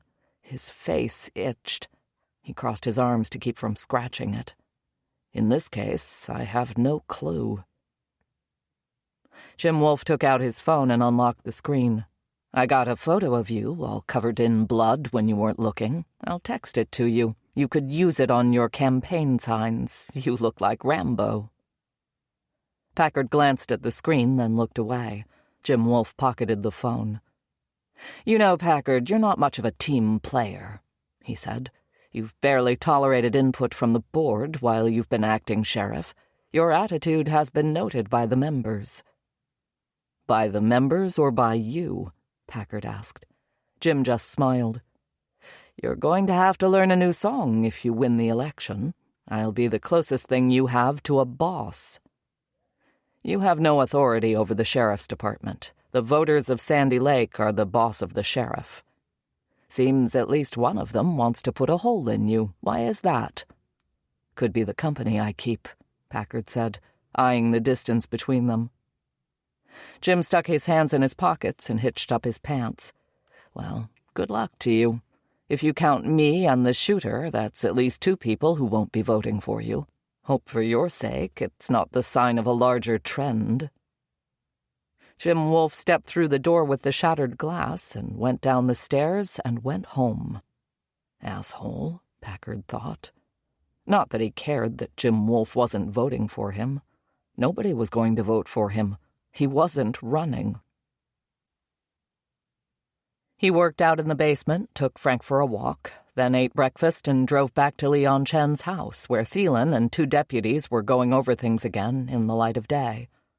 From the yard, Packard could see a large sheet of plywood had already been secured over the door shattered by the bullets. Leon and Thielen were in the back courtyard, sitting across from each other on teak patio furniture. Leon stood up to greet Packard. He was dressed much the same as last night, in a white button-down and a sport coat. He was drinking tea from a large mug, but didn't look any the worse for wear, considering how much he'd had to drink the night before. "I must apologize for the terrible experience you had in my home last night," he said. "No need to apologize," Packard said. "I apologize for getting your door shot out." "Yes, very unfortunate. It will cost $8,000 for a new sheet of glass." Thielen blanched. "It's special glass," Packard explained. The 3 of them chatted for a bit. Leon confirmed again he couldn't think of anyone who would have a reason to try to kill him. He had security cameras around the house, but the yard lights had prevented the cameras from seeing out to the lake. Thielen had reviewed the footage and said the video hadn't captured a boat or a shooter or even a muzzle flash. Her phone rang then, and she stepped away for a minute. While she was gone, Leon said, "I would be happy to make arrangements to pay you your winnings from last night. I assure you it would be a private matter between the 2 of us." "Thanks, Leon. I can't accept. It wouldn't be ethical. What you could do, if you were so inclined, is to pay some of that money to Roger Freeman. He's a local dairy farmer. The money Bill Sanderson lost at the game here wasn't his own. It was taken from a shared business account, and most of it was Roger's money. It took him a long time to come up with it, and only hours for Bill to lose it." Leon said. His tone was as non-committal as the sound he made. Leon stood and excused himself to do some work. Packard wandered down to the dock. It was cooler and overcast. He watched the clouds move over the mirrored surface of the lake. The sun came out and went away and came out again. "Hope you're not here to interfere with my investigation," Thielen called as she came across the yard to where he was standing. They'd agreed last night that she'd take the lead on this one, since he had his hands full with Bill Sanderson. "Let me see your face," she said. She grabbed his chin and moved his head to the side. "It's not so bad. Lots of little dark scabs. You're still fuckable." "Thank God for small favors. Anything new I should know about?" he asked. "We got the slugs out of the ceiling. First guess is they're 223s. The lab will help confirm. We obviously don't know what he was shooting. My guess is a gust of wind or the boat rocking might have saved your life." That $8,000 pane of glass turns opaque with a verbal command. Leon had it set to privacy mode right before the shot. Thielen shook her head in disbelief. "Why do you think you were the target?" "Leon and I were the only 2 visible in the window at the time. He insists he's got no enemies, and I've got no reason not to believe him." "So then why you?" "I honestly don't know. Bill Sanderson is the only thing on my plate lately. I've been doing mostly sheriff stuff since wrapping up Emmett Burr this summer." "Maybe it's related to the election," Thielen said. "The election news is 2 days old. No one's even announced their candidacy yet." "Well, Jim Wolfe knew you were coming. He knows about the election because it was his decision to have one now that Stan is gone. You're obviously not his first choice for sheriff." Thielen raised an eyebrow. Packard thought back to his conversation with Jim on the deck the night before. He'd never hidden his dislike for Jim's politics.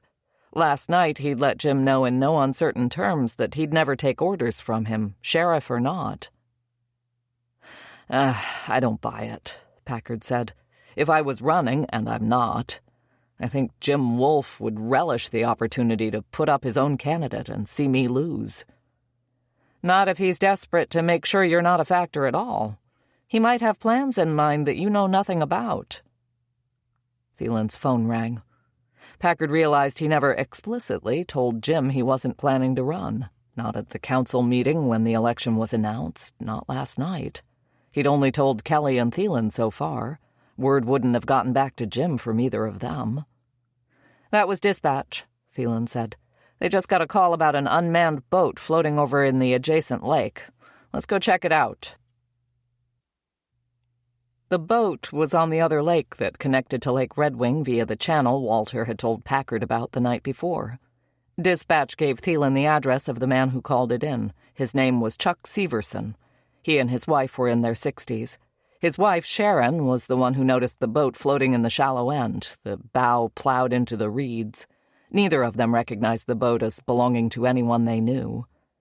Chuck had binoculars that he handed to Packard, who handed them to Thielen since it was her case. "I could radio for Fisher to meet us at the launch with the boat," she said. Fisher was their rec deputy who spent his time on a boat, an ATV, or a snowmobile, depending on the season. "Hell, I'll run you over there," Chuck said. "I got a rope. We can haul it back to my dock." Thielen looked through the binoculars again. "Let's do it," she said. Chuck's boat was a pontoon. Packard and Thielen put on gloves as Chuck cut the throttle and they drifted toward the reeds. It took a bit of maneuvering to get the abandoned boat turned around, then aligned with the back of Chuck's boat so they could tow it across the lake. Thielen wanted to get it back to the dock before anyone went aboard. She called in the boat's registration numbers and already had an address by the time the boat was lashed to the dock opposite Chuck's pontoon. "The owner is Scott Lehman. Address is 1880 Blue Heron Lane." "I know Scott from the Lake Association meetings. He lives down in the cities. You can't see his place from here, but I'd say he's 8 or 10 houses down that way," Chuck said, pointing. Thielen had 2 different phone numbers for Scott. He didn't answer the first one. The second one he picked up and confirmed he was at work at his law office in Bloomington, Minnesota. Thielen asked when he'd last been to his cabin. "Labor Day. We came up on Thursday and left early Monday," he said. 3 days ago. He had been up with his wife, his sister, and her sister's husband, plus 5 kids between the 2 couples, ranging from 8 to 15. Packard pointed to the key in the ignition. It had a red and white fish bobber attached to it. Thielen told Scott about his drifting boat and asked if he kept a key on board. "Yes, I know it's stupid, but it's a long walk down to the water, and I can't count how many times I've forgotten to bring the key. There's a spare in the watertight storage spot behind the dash." She told him his boat was secure at Chuck Severson's, and someone would get it back to his dock. They still had no idea if it was the shooter's boat, so she left out those details. If it was covered in fingerprint dust the next time Scott came up, he could ask his questions then. Chuck went back up to his house while Thielen and Packard stared down at the boat as if it were a body floating in the water. There wasn't much to examine. It was an 18-foot Crestliner fishing boat with a 115 HP Yamaha. It had beige carpeting throughout and a small trolling motor laid across the bow. Thielen had retrieved her investigator's kit from her car. She bagged the key from the ignition and the storage compartment cover to take back for fingerprinting. The steering wheel and the throttle handle weren't coming off, so she took out the powder and tried to see what she could raise in situ. Packard stepped aboard and tried to imagine where the shooter took his shot from. Climbing to the bow, which was a flat deck with a hole for another chair, made him feel unstable even with the boat lashed to the dock. He went to the back again. Maybe the shooter came into the bay, turned his boat around so it was already facing the getaway direction, and took his shot from the stern. Depending on the gun, he could have balanced it across the back of the motor for support. The boat had storage slots cut out of the interior on both the port and starboard sides that extended from behind the windshield to the motor mount. Packard took out his flashlight and shined it on plastic bottles of bug spray and sunscreen, a pair of sunglasses, an empty grape soda can. On the other side, he found 2 oars, a fire extinguisher, and a knotted ski rope. The color of brass tangled in the ski rope caught his eye. "I'm getting nothing off the wheel," Thielen said right then. "It looks like it's been wiped, which is suspicious itself." "Look at this," Packard said. He used the tip of a mechanical pencil to manipulate the blue and green braided rope. "Get a bag," he said. With the tip of his pencil, he lifted out a shell casing. It had Win 223 stamped around the primer. "I'll be damned," Thielen said. They didn't find the second shell casing. After some discussion, they decided not to take the boat off the water. The idea of combing it for material to DNA test after a Labor Day weekend when no less than 9 people had been in the boat, in addition to the shooter, didn't make sense from a logistics standpoint. There would be too much material to test. It would take months, and they had no suspect DNA to compare the results to. Thielen took the items collected from the boat and went back to Leon's to wrap things up with the deputies. Packard drove into town. It started raining on the way. He put down the window and inhaled the smell of ozone and wet roads. He kept shifting which hand was on the steering wheel to keep from scratching the maddening itch from the cuts on his face. Kelly was at her desk looking at the stack of mail that had arrived. She shook her head when she saw him. "You got shot in the face last night, and here you are already the next day?" she said. "I didn't get shot in the face. I got shot at through a window and cut by the glass. It wasn't that bad." He showed her the side of his head. "The real story is that I got shot in the face, and all I get from you are disapproving looks." "You didn't get shot in the face, so you get what you get," Kelly said. She reached for a piece of paper in her file sorter, then handed it to him on top of his pile of mail.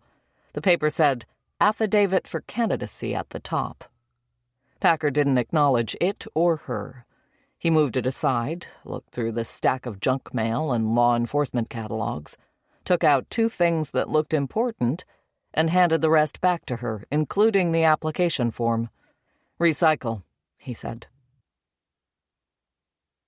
He found Suresh in the office they had made for him by taking down a wall between a storage closet and a little used interrogation room. It was full now of computer towers running different operating systems, stacks of laptops, bins full of cords, and hard drives and every kind of USB accessory ever made. County dispatch operators had 3 huge monitors side by side at their stations, but Suresh had 6, 3 up, 3 down, all of them showing different content. The thought of all those screens made Packard's head swim. He didn't know where to look. Suresh was wearing headphones. Packard could hear the faint strains of Indian pop music as Suresh rolled on his chair from his bank of monitors over to a separate laptop and leaned in toward the screen. The top of his bald head was shiny under the fluorescent lights. Packard knocked loud enough to be heard. Suresh took off his headphones. "Find anything for me?" Suresh looked glum. "This is Bill Sanderson's work computer," he said, nodding at the laptop in front of him. "There is so little here, it could almost be new out of the box." "Do you think it was wiped recently?" "Oh, no. There's plenty of login history, just not much else. He did not have a job that required regular use of this computer." "He was a car salesman," Packard said, "and not a great one, according to his co-workers. Maybe if he read an email now and then. In his Outlook, he has hundreds of unread emails and less than a dozen going out." "Could he have trashed things as he worked?" "Possibly, but there's nothing else here either. No Word documents, no Excel files. Last time Excel program was accessed was 18 months ago. This is the computer of a man who doesn't use a computer." Packard imagined Bill pacing the lot and smoking cigarettes out back with the mechanics. Didn't leave a lot of time for computer work. "Dead end?" "I did find 2 things that might be of interest." Suresh slid back over to the bank of monitors and tapped the keyboard. A window appeared on the lower right screen closest to Packard. "In his browser history, I found he accessed his benefits website a couple of weeks before he died. He downloaded a report of his annual benefits, health insurance, dental insurance. He has life insurance on both himself and his spouse, $100,000 each." Packard said, "Huh." Out of context, it wasn't that interesting. Bill could have just been looking at the rules for his medical coverage, trying to figure out how big his deductible was or what procedures were covered.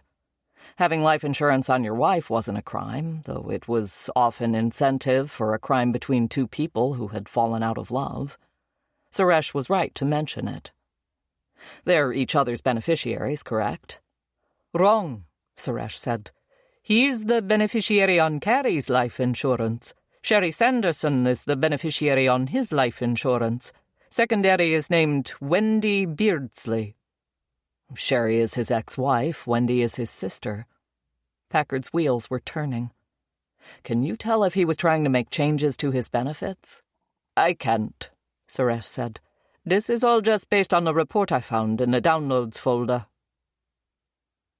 You said two things. What else? The other thing is he was looking at something on Craigslist. The ad is no longer there, so I can't tell you what it was. But an hour later, he put this address into Google Maps. The two might be related, but I don't know for sure. On the screen above the one Packard was looking at, a browser window flew into place and brought up a satellite view in Google Maps of a house set back from a dirt road and surrounded by trees. Another structure on the property might have been a barn or a large shed. Property records? Packard asked, knowing Suresh would already have looked. Yes. The property changed hands 2 years ago to a Robert Whitehouse from a Gerald Whitehouse. No record of any police calls to the property. Neither of them has a record. Nice work, Suresh. I'll be around for the next few hours if you find anything else. Text me that address, and I'll stop by on my way home and see what I can find out. It was early evening by the time he was on the road again. Everything cast long purple shadows. His side mirror captured the setting sun as the navigation system directed him to the address Suresh had sent. Packard took off his sunglasses and mulled over the fact that Bill was examining his work benefits days before he was killed. Packard wasn't a big believer in coincidence. Bill had been up to something. He needed money and had no money. He had insurance on his wife, enough to get a small restaurant up and running. But if the plan was to kill Carrie for the insurance, how did Bill end up the one catching lead? And what to make of the fact that Bill's ex-wife stood to benefit in the event that something happened to him? Packard had a mental image of Bill and his sister wives chasing each other around in a circle, only he had no idea who was doing the chasing and who was trying to get away. He held the steering wheel with one hand and flipped through his notebook until he came to the business card the HR lady at Sandy Lake Auto had slipped him, with her cell phone number and a smiley face on the back. He didn't expect her to be at the dealership this late, so he called her cell. "Catherine, it's Detective Ben Packard from the Sheriff's Department." "Hi, Ben. I take it you found my card." "I did. Thanks for that," Packard said. "I'm glad you called. What's up?" "I have a question about the benefits employees get from the dealership." "Oh." She sounded disappointed. "What about them?" "Tell me about the life insurance benefit." "Just a minute," she said. He heard a pan slide on the stove and then water running for a second. "For employees, we offer a minimum $100,000 policy as part of our package. The dealership pays the premium. Employees can go up to $500,000, but they have to pay extra in the form of a payroll deduction, and the larger policies also have more eligibility requirements." "What about spousal coverage?" "That's extra regardless. Just a few dollars per check for the $100,000 limit." "Had Bill asked you questions recently about his benefits or changing his benefits?" "No. It would take a major life event to be eligible to change his benefits, a marriage, a child being born, something like that. We do enrollment once a year in November. I haven't even sent the first email about it for this year's." "Is the life insurance beneficiary something you can change only during enrollment?" "No, you can change that anytime you want using the website." "Did he ask you about anything like that recently?" "He didn't. Like I said, I was pretty short with him. He didn't come around much just to chat. Any questions he had about his benefits, he could have answered by going to our benefits website. It's all there." That's what it looks like he did. I was just hoping to figure out what he was looking for.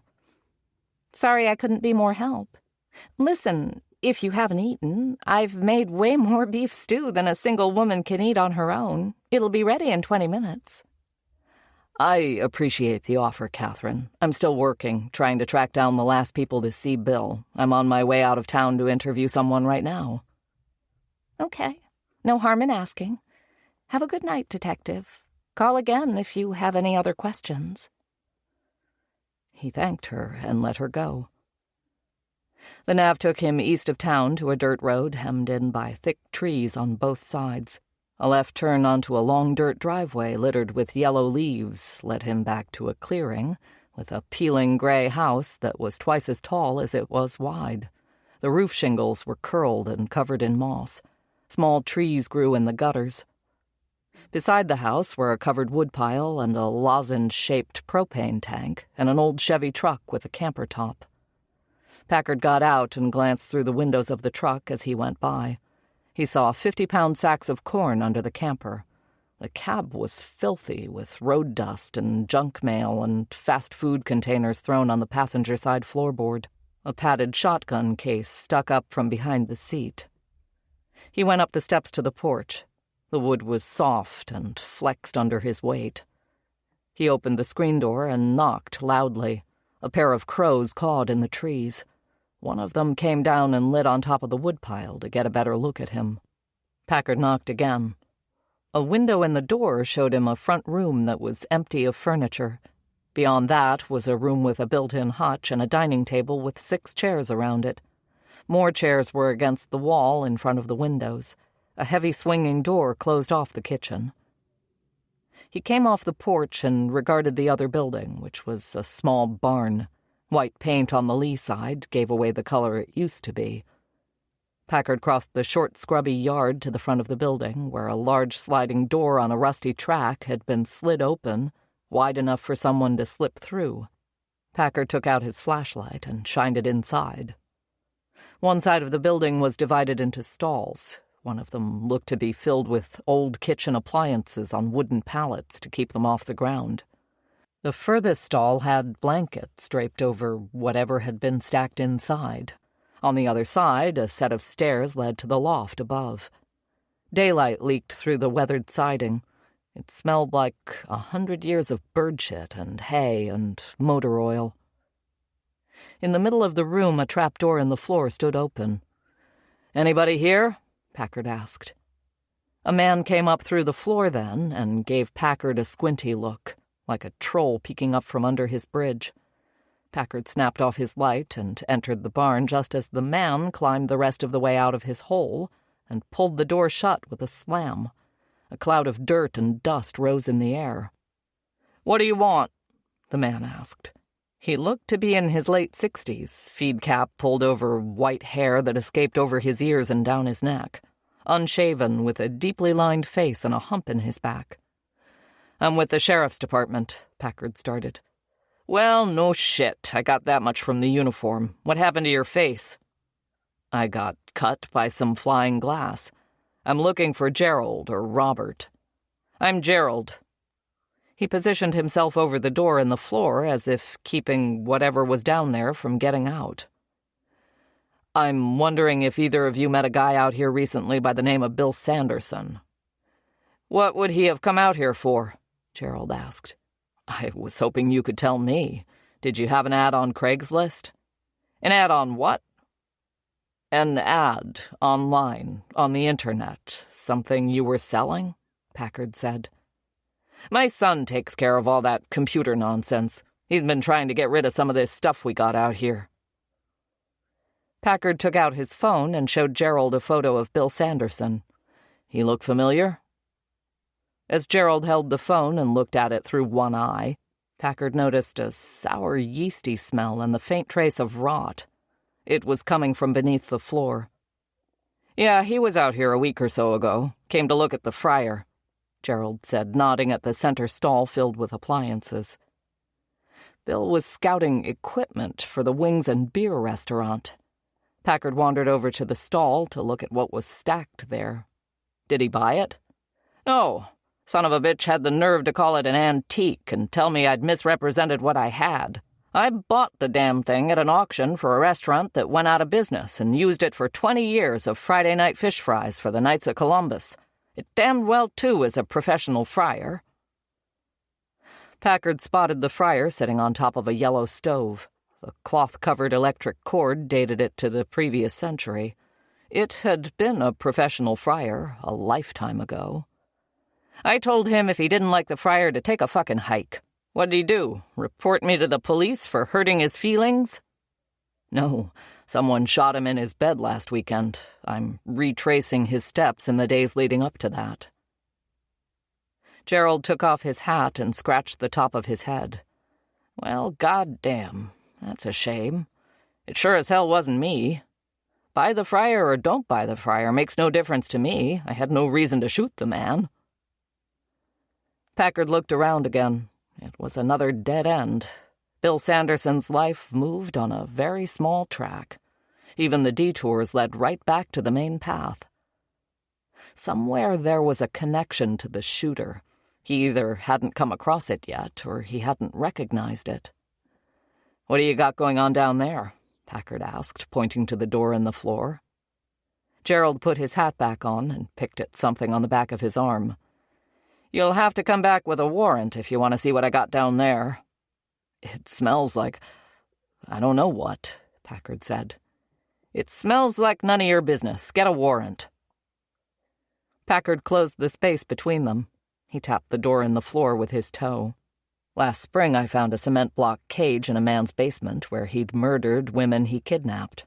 When I see a guy climbing up out of a rat hole, I naturally get curious about what he's doing down there." "Ah, hell, I'm not another Emmett Burr," Gerald said. "That crazy son of a bitch got what was coming to him.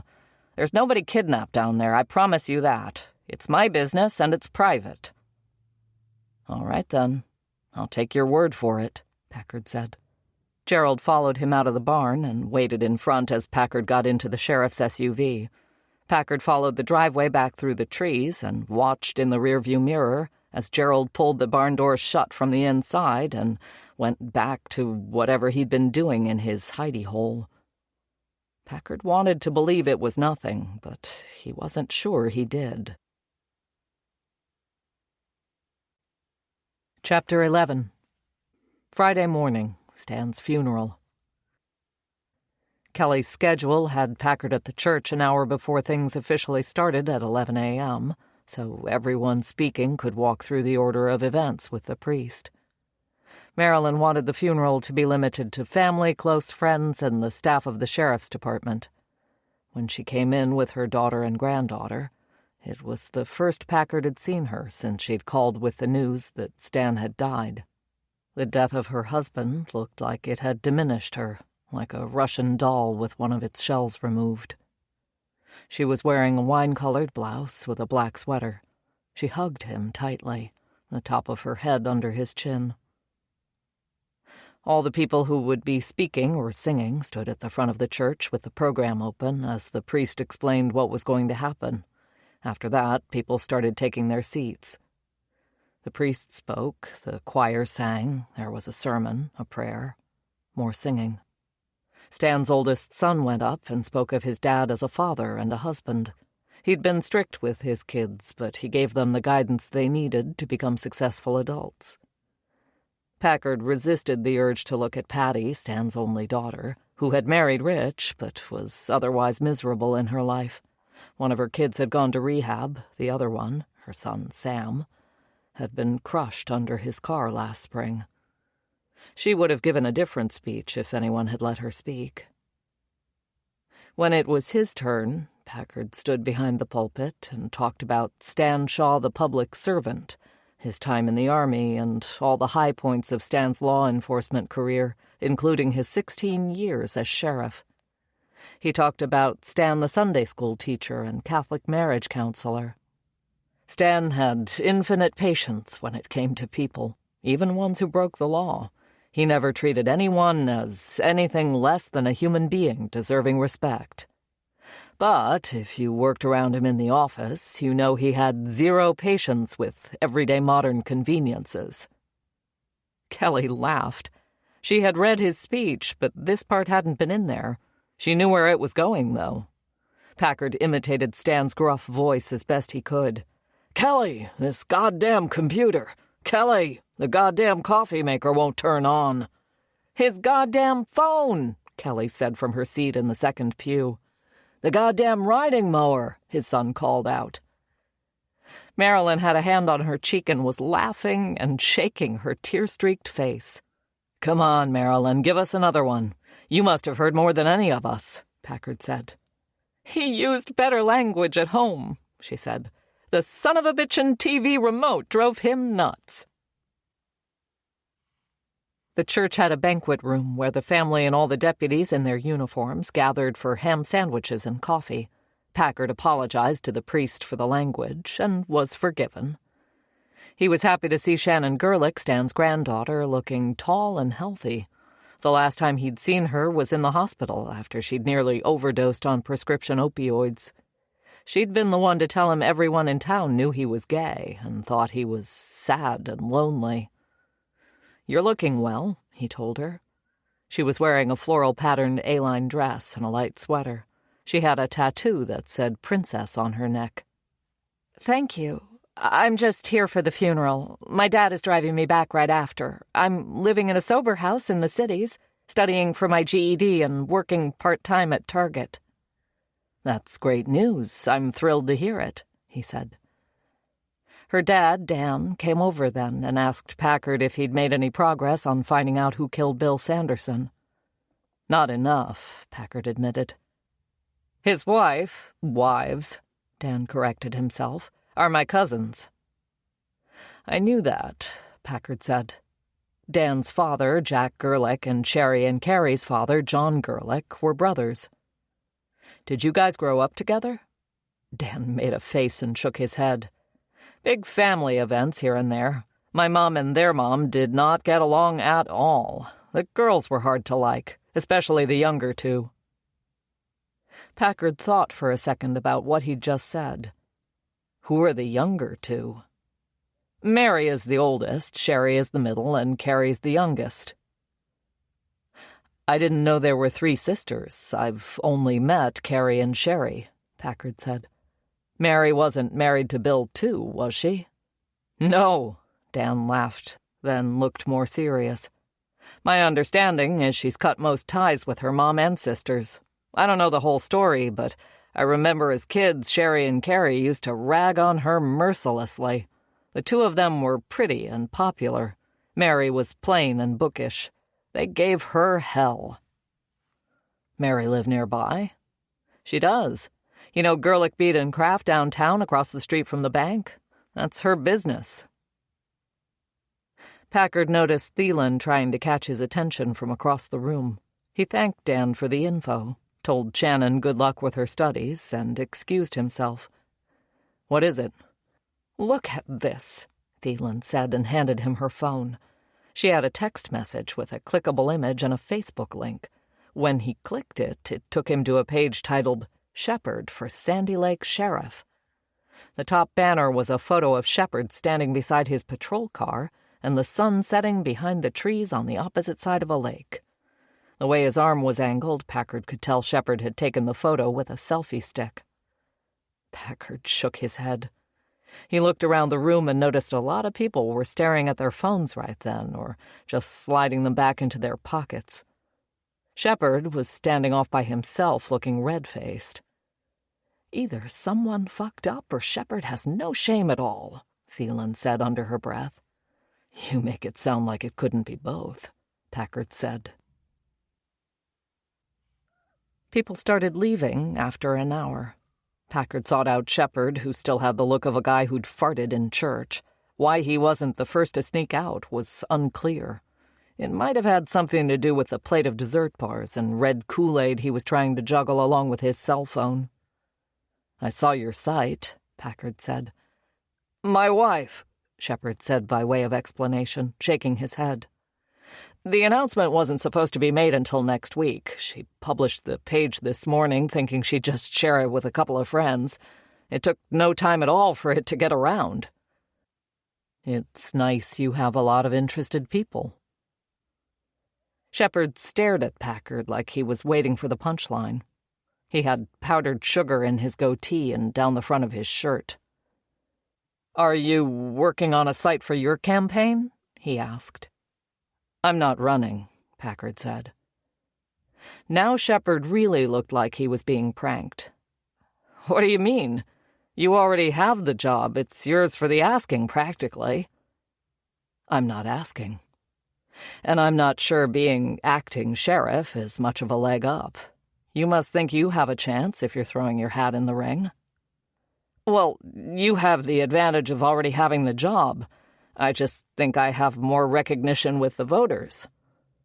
"Can't argue with that," Packard said, sipping his coffee and watching Shepard over the rim of the cup. Shepard took another bite of lemon bar, then brushed the sugar from the front of his uniform. "You really aren't running?" he asked with his mouth full. "What about the salary bump? That'd be nice, wouldn't it?" "Believe me when I tell you the winner of the election is going to earn every penny of that salary. I've seen what it takes to be sheriff. It's 24/7. It's politics and council meetings. It's paperwork as far as you can see. It's staff squabbles and unhappy citizens and a constant scramble for money. The salary doesn't begin to compensate for the headache." Shepard suddenly looked like he was questioning his life choices. "Who's encouraging you to run?" Packard asked. "No one. I want to. I mean, I've always thought about it, but I was never going to run against Stan. I heard a few weeks ago there was going to be an election in November. I decided to start getting my campaign together after Stan died." Jim Wolfe had been planning to elect a new sheriff for a while if Shepard knew about it before Stan died.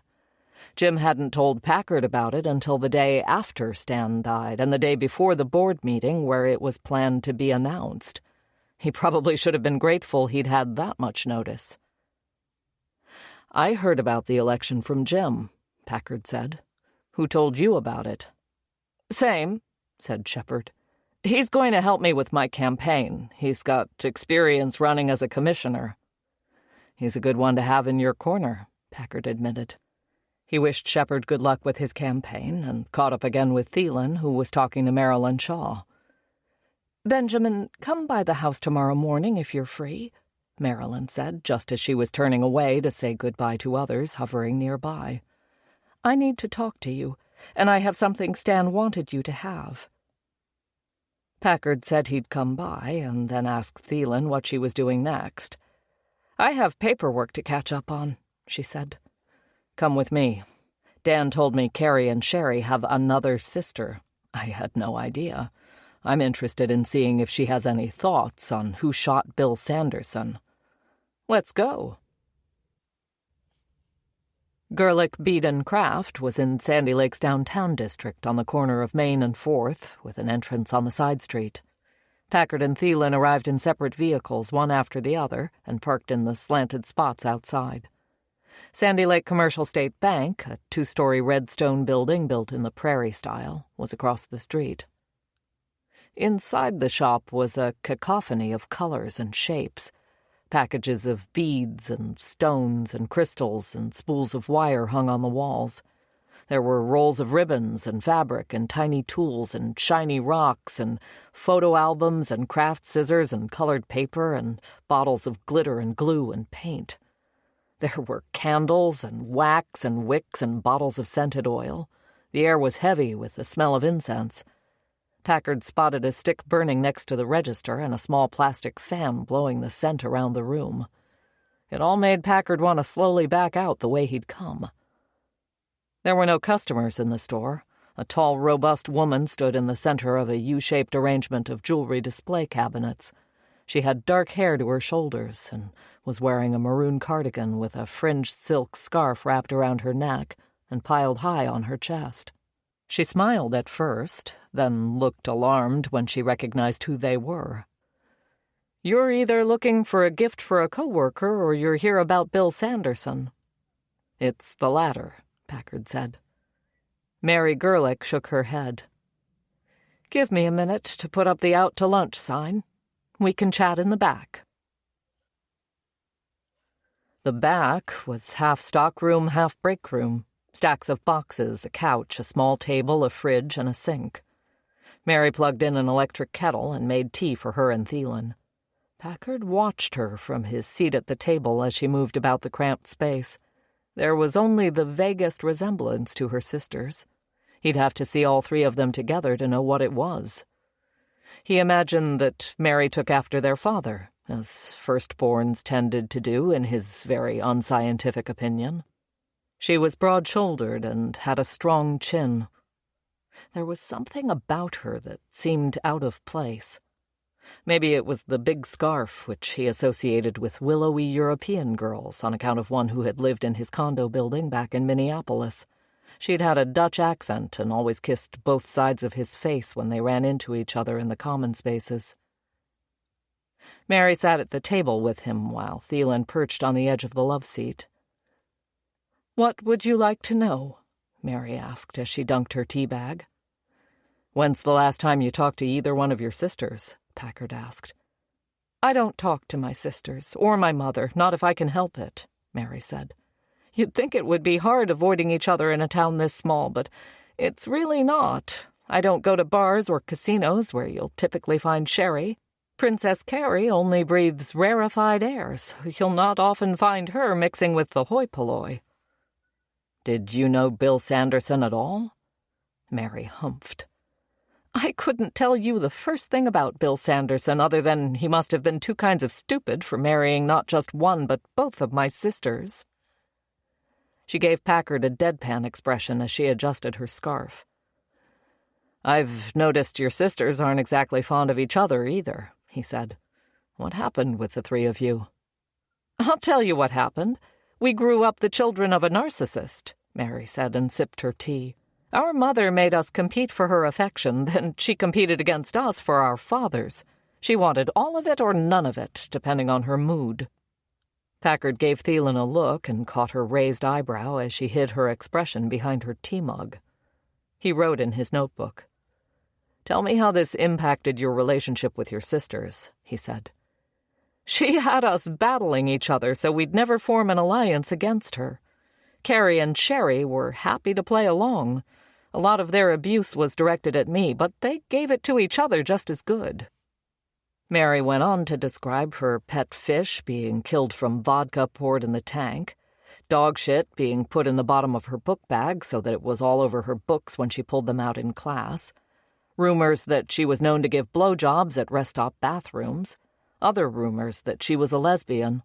Kids made a V with their fingers and stuck their tongue through it or coughed the word les into their fists as they passed her in the hall.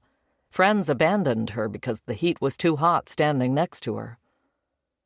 Mary counted the indignities on her fingers as she repeated them from a well-rehearsed list.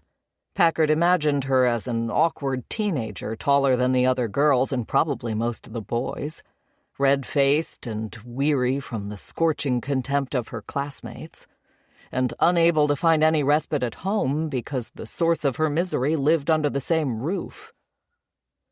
"My mother blamed me for everything wrong with her life. It was while she was pregnant with me that my father's cheating started. That's the story according to her, anyway. Who knows? Maybe he was cheating on her the whole time. I was too big and ugly for her to remake in her own image. Sherry was too wild. With Carrie, she finally got the baby doll she could shower with gifts and attention and slowly mold into her idealized self." "What happened between your parents?" Packard asked. "My mother kept my dad under her thumb until he'd decided he'd had enough and hung himself in the garage." Thielen made a sound that was almost a gasp. "I'm sorry. Your dad is part of this town's history. I'd never heard that story about him." "Mom did a good job of keeping it quiet because it was embarrassing to her," Mary said. She spooned more sugar into her tea and seemed to lose herself for a moment as she stirred the dark water. "He tried it with a clothesline first, but it broke. It was still around his neck when he grabbed a heavy-duty extension cord and finished the job. I think about that second chance a lot, and how badly he must have wanted out to step off that chair a second time." Packard watched Mary's eyes mist up at the memory. How old were you when that happened? He asked. 16. He was the only shield between my mother and me, not even that good a one, because he only said anything at all when she or my sisters were particularly out of line. I still loved him more than anyone else. He did his best to love us back, but mostly he seemed to live in his own headspace. And then he was gone. Packard pictured the same girl as before, now with a father with enough of his own demons that he couldn't stick around to protect her from the wolves. That must have been terrible for you. Mary tapped her wet spoon on the rim of her mug and set it aside. In some ways, it set me free. I tested out of my final year of high school and moved to Duluth when I was 18, worked for a couple of years, then paid for college from my trust fund. Why did you come back to Sandy Lake? I met my husband Jay in Duluth. He was from Sandy Lake, she said. He wasn't going to college there. He was visiting a friend who was. We met at a party. He said he knew me from high school. I didn't recognize him because I barely lifted my eyes from the floor while at school. He kept visiting his friend and stopping by the library where I worked. After a while, he was coming to visit me. Packard was surprised to hear she was married. She wasn't wearing a wedding ring. She caught him looking. Jay was killed while deer hunting, shot in the chest. It'll be 28 years in November. Accident? Thielen asked. Mary shrugged. No one knows. He was found at the base of the tree underneath his deer stand. He was all by himself. No one came forward. We were supposed to get married the following June. I still refer to him as my husband. There was enough tragedy hanging over the families of the two Gerlich brothers, John and Jack, the banker and the builder, that Packard was starting to wonder if they'd bulldozed a native burial ground or made a deal with the devil in exchange for all their wealth. The two of you moved back here together, and he died, and you still stayed? Mary nodded. We bought a house I loved. Staying in the house made me feel close to him. I started making jewelry to keep busy, and that turned into this place. Your father owned the bank across the street, right? Yes, for many years. The board agreed to sell it after the 2008 mortgage crisis. It's a Wells Fargo branch now. What's it like working in the shadow of the bank your father started? It's a beautiful building. It's on the list of historic state architecture. The Wells Fargo people haven't changed the inside at all. It's just like it was when I was a kid, and my dad would take me to work with him, and the tellers would give me Dum-Dums lollipops, and Dad would let me draw on the deposit slips with a pen stuck to the table with a chain. How's the crafting business? Not great. Even less so when I lock the door all afternoon to talk to the police. Packard apologized. Just a few more questions, he said. You mentioned a trust fund, same as your sister's? Yes. I've done well by investing it. It helps keep this place afloat when the customers don't show up. Did you know Sherry had run hers dry? I heard as much. I don't have to talk to my sisters to know what's going on with them. The only thing the crafting community loves more than a hot glue gun is gossip. Did Sherry ever come to you and ask for money? Mary laughed. She knows better. She could ring my doorbell engulfed in flames, and I wouldn't so much as squat to piss on her. Packard nodded, made a couple of notes. Where were you Saturday night? Mary fiddled with her giant scarf again. I had a booth right here on Main Street all day for the Labor Day festivities. I saw you walking around. I packed up and went home before the band started. I was exhausted. Took a bath and went to bed. You live alone? Yes. Anyone see or talk to you that night after you left? Mary shook her head. No. Packard flipped his notebook shut and thanked Mary for her time. She walked them back to the front of the store. Packard stopped at the door. One more question. Who do you think killed Bill? Carrie, Mary said with no hesitation.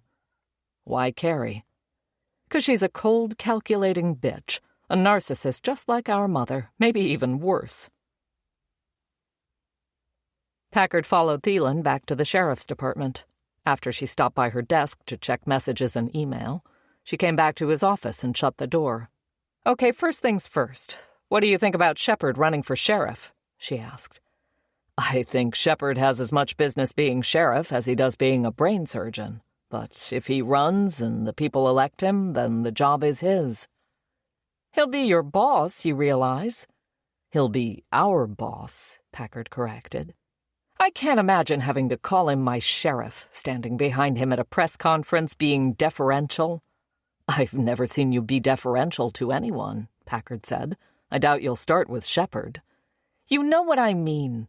Treat him like he deserves respect." Packard shrugged.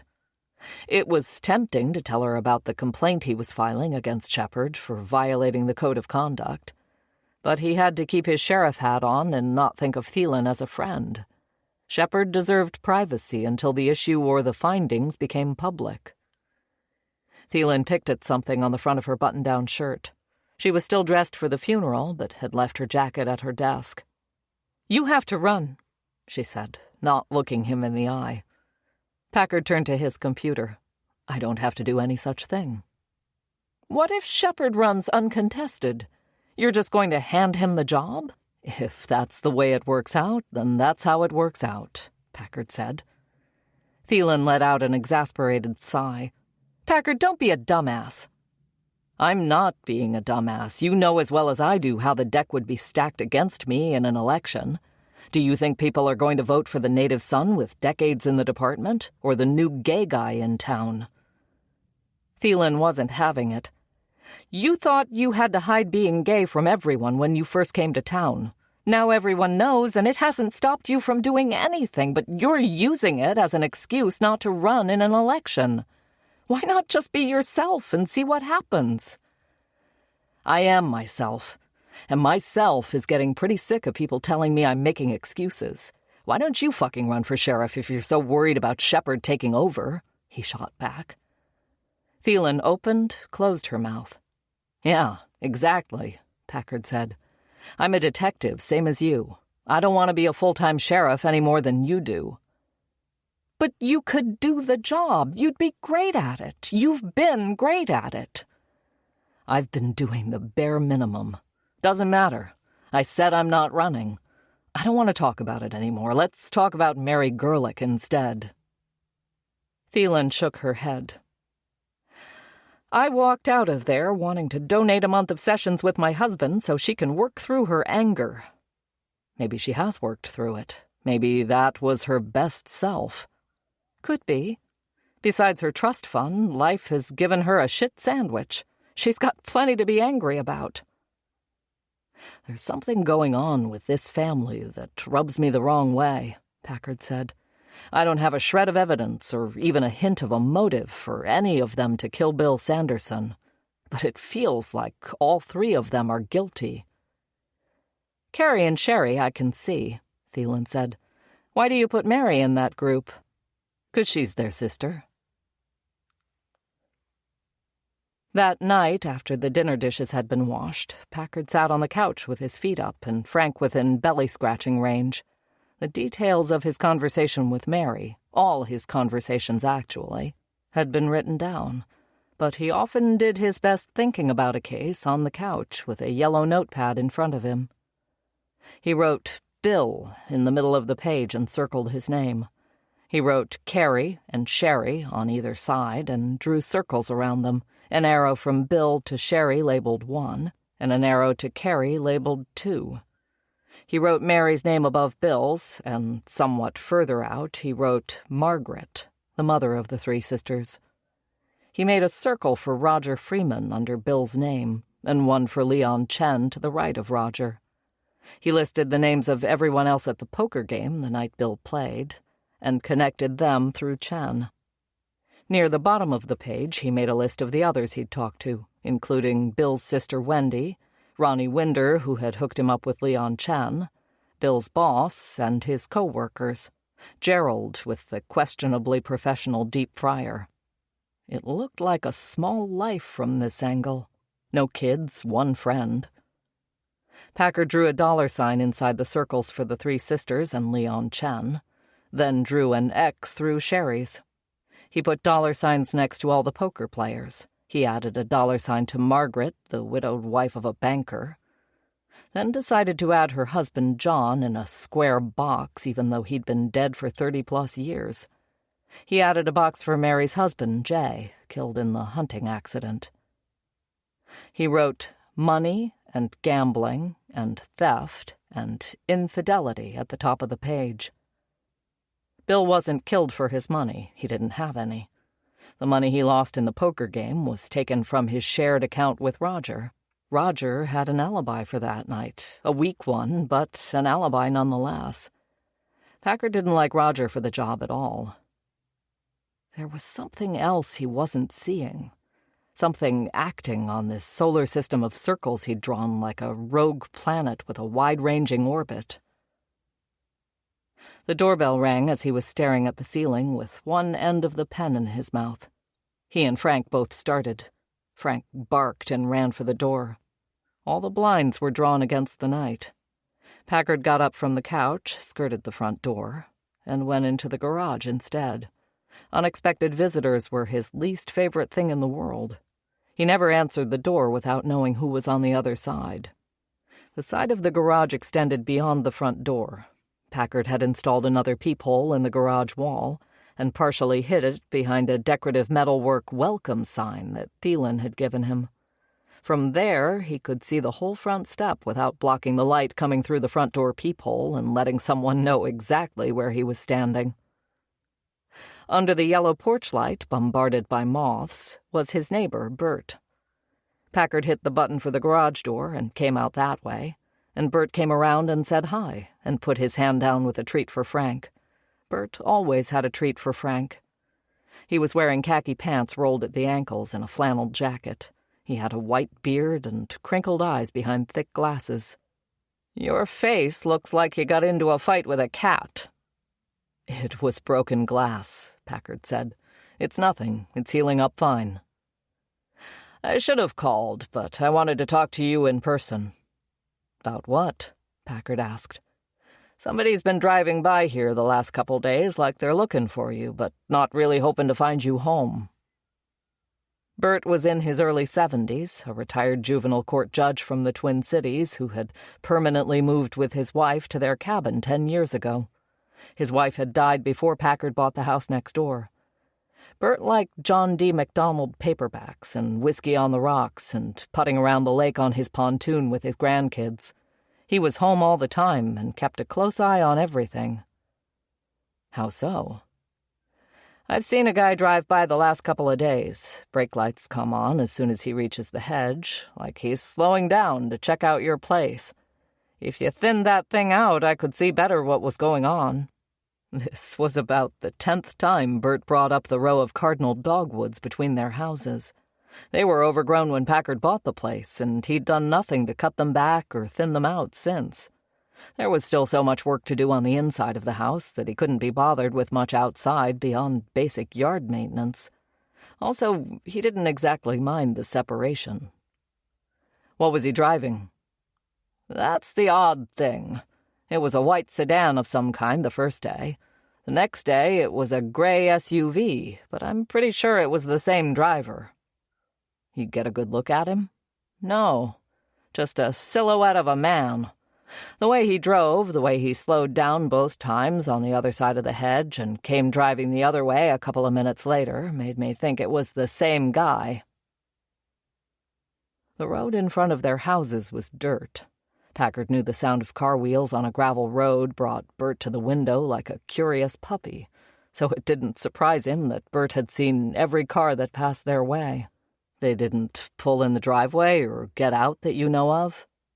"Not that I could tell." Bert's observations didn't strike Packard as that suspicious. People unfamiliar with the area went around the lake looking for a public landing that wasn't there. There were more houses down the road from them. One of them was rental property that brought a steady stream of short-term visitors all year round. "I appreciate you keeping an eye out. If it looks really suspicious, call it in, or get a license plate." "All right, then," Bert said. He reached in his pocket for another treat for Frank. "I heard sheriff's going to be on the ballot in November." "I heard the same." "You've got my vote, Ben. You'll be a great sheriff." Packard smiled.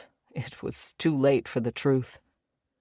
They chatted a bit longer, and when Packard didn't offer Bert a beer like he sometimes did, Bert finally said good night, and Packard said good night, and lowered the garage door and went to bed.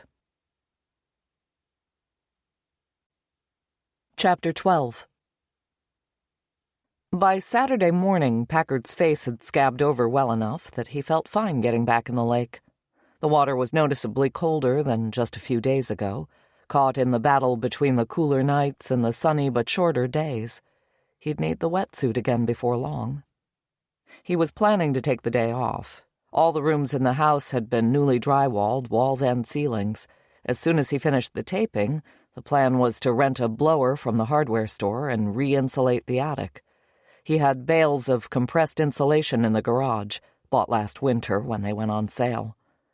Running the blower was a two-person job. Phelan's husband had offered to help. Packard rolled over on his back and finished his last lap with a backstroke. Water coursed over his face as he exhaled like a dolphin. He entertained the idea of calling Marilyn with an excuse for why he couldn't make it, even though he told her yesterday at the funeral he'd stop by. Leaving the house was the surest way to get distracted by other things and not make progress on his projects. If he didn't want to spend another winter paying a fortune for heat, he needed to get the insulation in. It should have been done months ago. Out of the lake, he toweled himself dry while Frank licked at the water he dripped onto the dock. On the way to the sauna, he talked himself out of bailing on Marilyn. He'd promised to be there for whatever she needed, before and after Stan had passed. He couldn't put her off now that she was asking. The Shaw's house was a brick rambler with green shutters that backed up against undeveloped acres thick with trees 5 miles outside of town. A decorative split-rail fence ran a short way on either side of the driveway, then ended abruptly. Something about the Shaw's house struck Packard as different as he pulled up. He'd spent a lot of time here since the sheriff got sick, hours and hours just shooting the shit, watching TV, while Stan got smaller and weaker. Now the man who'd hired him and made him acting sheriff was gone. The house, with no memory of its own, felt like it had already forgotten him. Marilyn was waiting for him with the door open as he got out of the truck. They hugged, and he followed her inside. "I didn't ask yesterday, but I'm going to ask now," Marilyn said. "What happened to your face?" "Glass from a broken window." "And what broke the window?" She'd been the wife of a cop more than half her life. She knew what questions to ask. "A bullet." They were in the kitchen. Marilyn paused as she poured his coffee. "Oh, Benjamin, are you okay? Was anyone hurt?" "He missed. Still trying to figure out who it was and why he took the shot." He gave her a few details about Leon Chen's house and the shot from the boat. She didn't know Leon, but she was familiar with all the expensive houses near where he lived.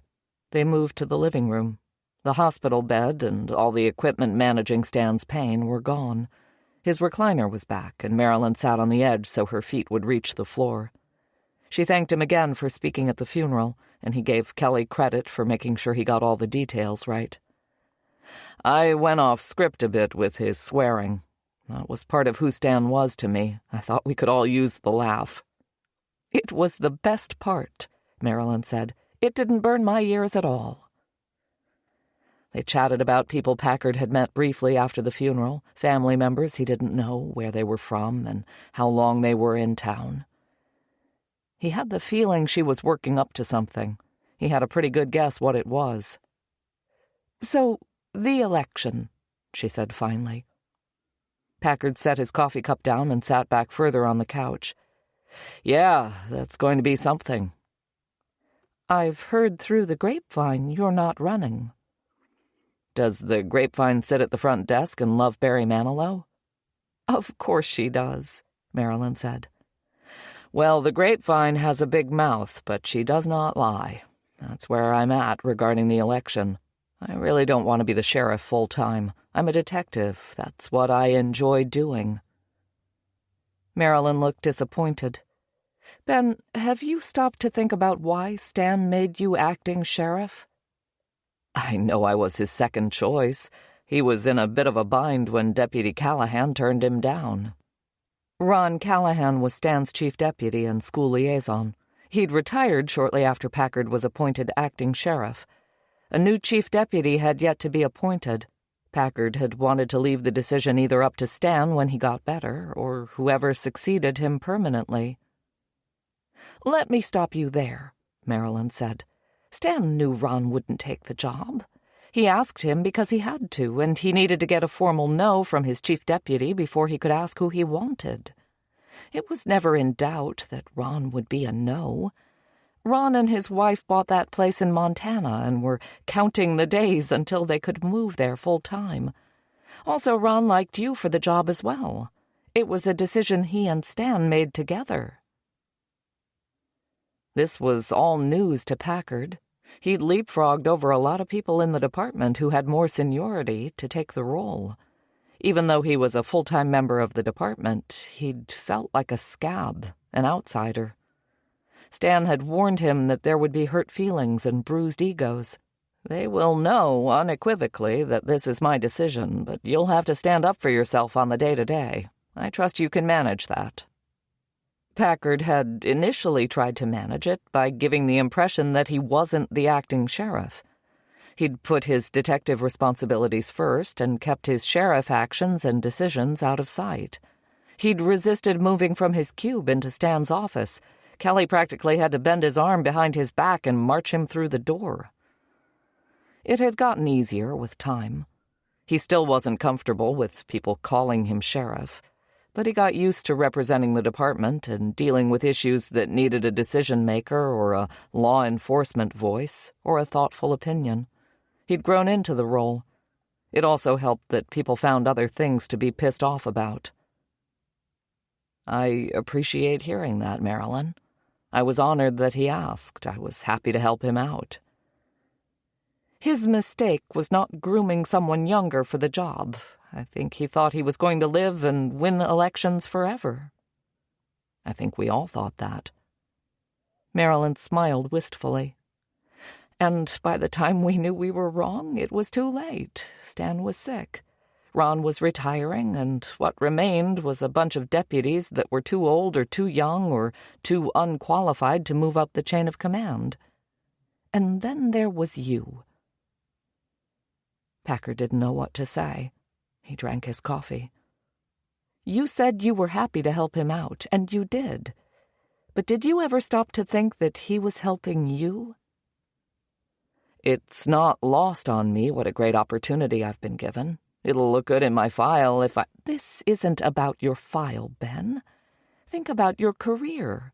Think about where you want to go from here. Stan said you were the best deputy he'd seen in years, better than you gave yourself credit for. He should be doing bigger things than investigating pissant drug dealers and shitbirds committing burglaries. He should be the example others aspire to." It was funny hearing Stan's words come out of his wife's mouth while she sat in his chair. It felt like a ventriloquism act or a medium channeling a departed spirit. "It's not that simple. There's an election involved. I'd have to have the support of the majority of voters to get the job. I don't think that's possible. An ideal candidate should have a history with the department and the community. I'm too new here." "And you're gay," Marilyn said.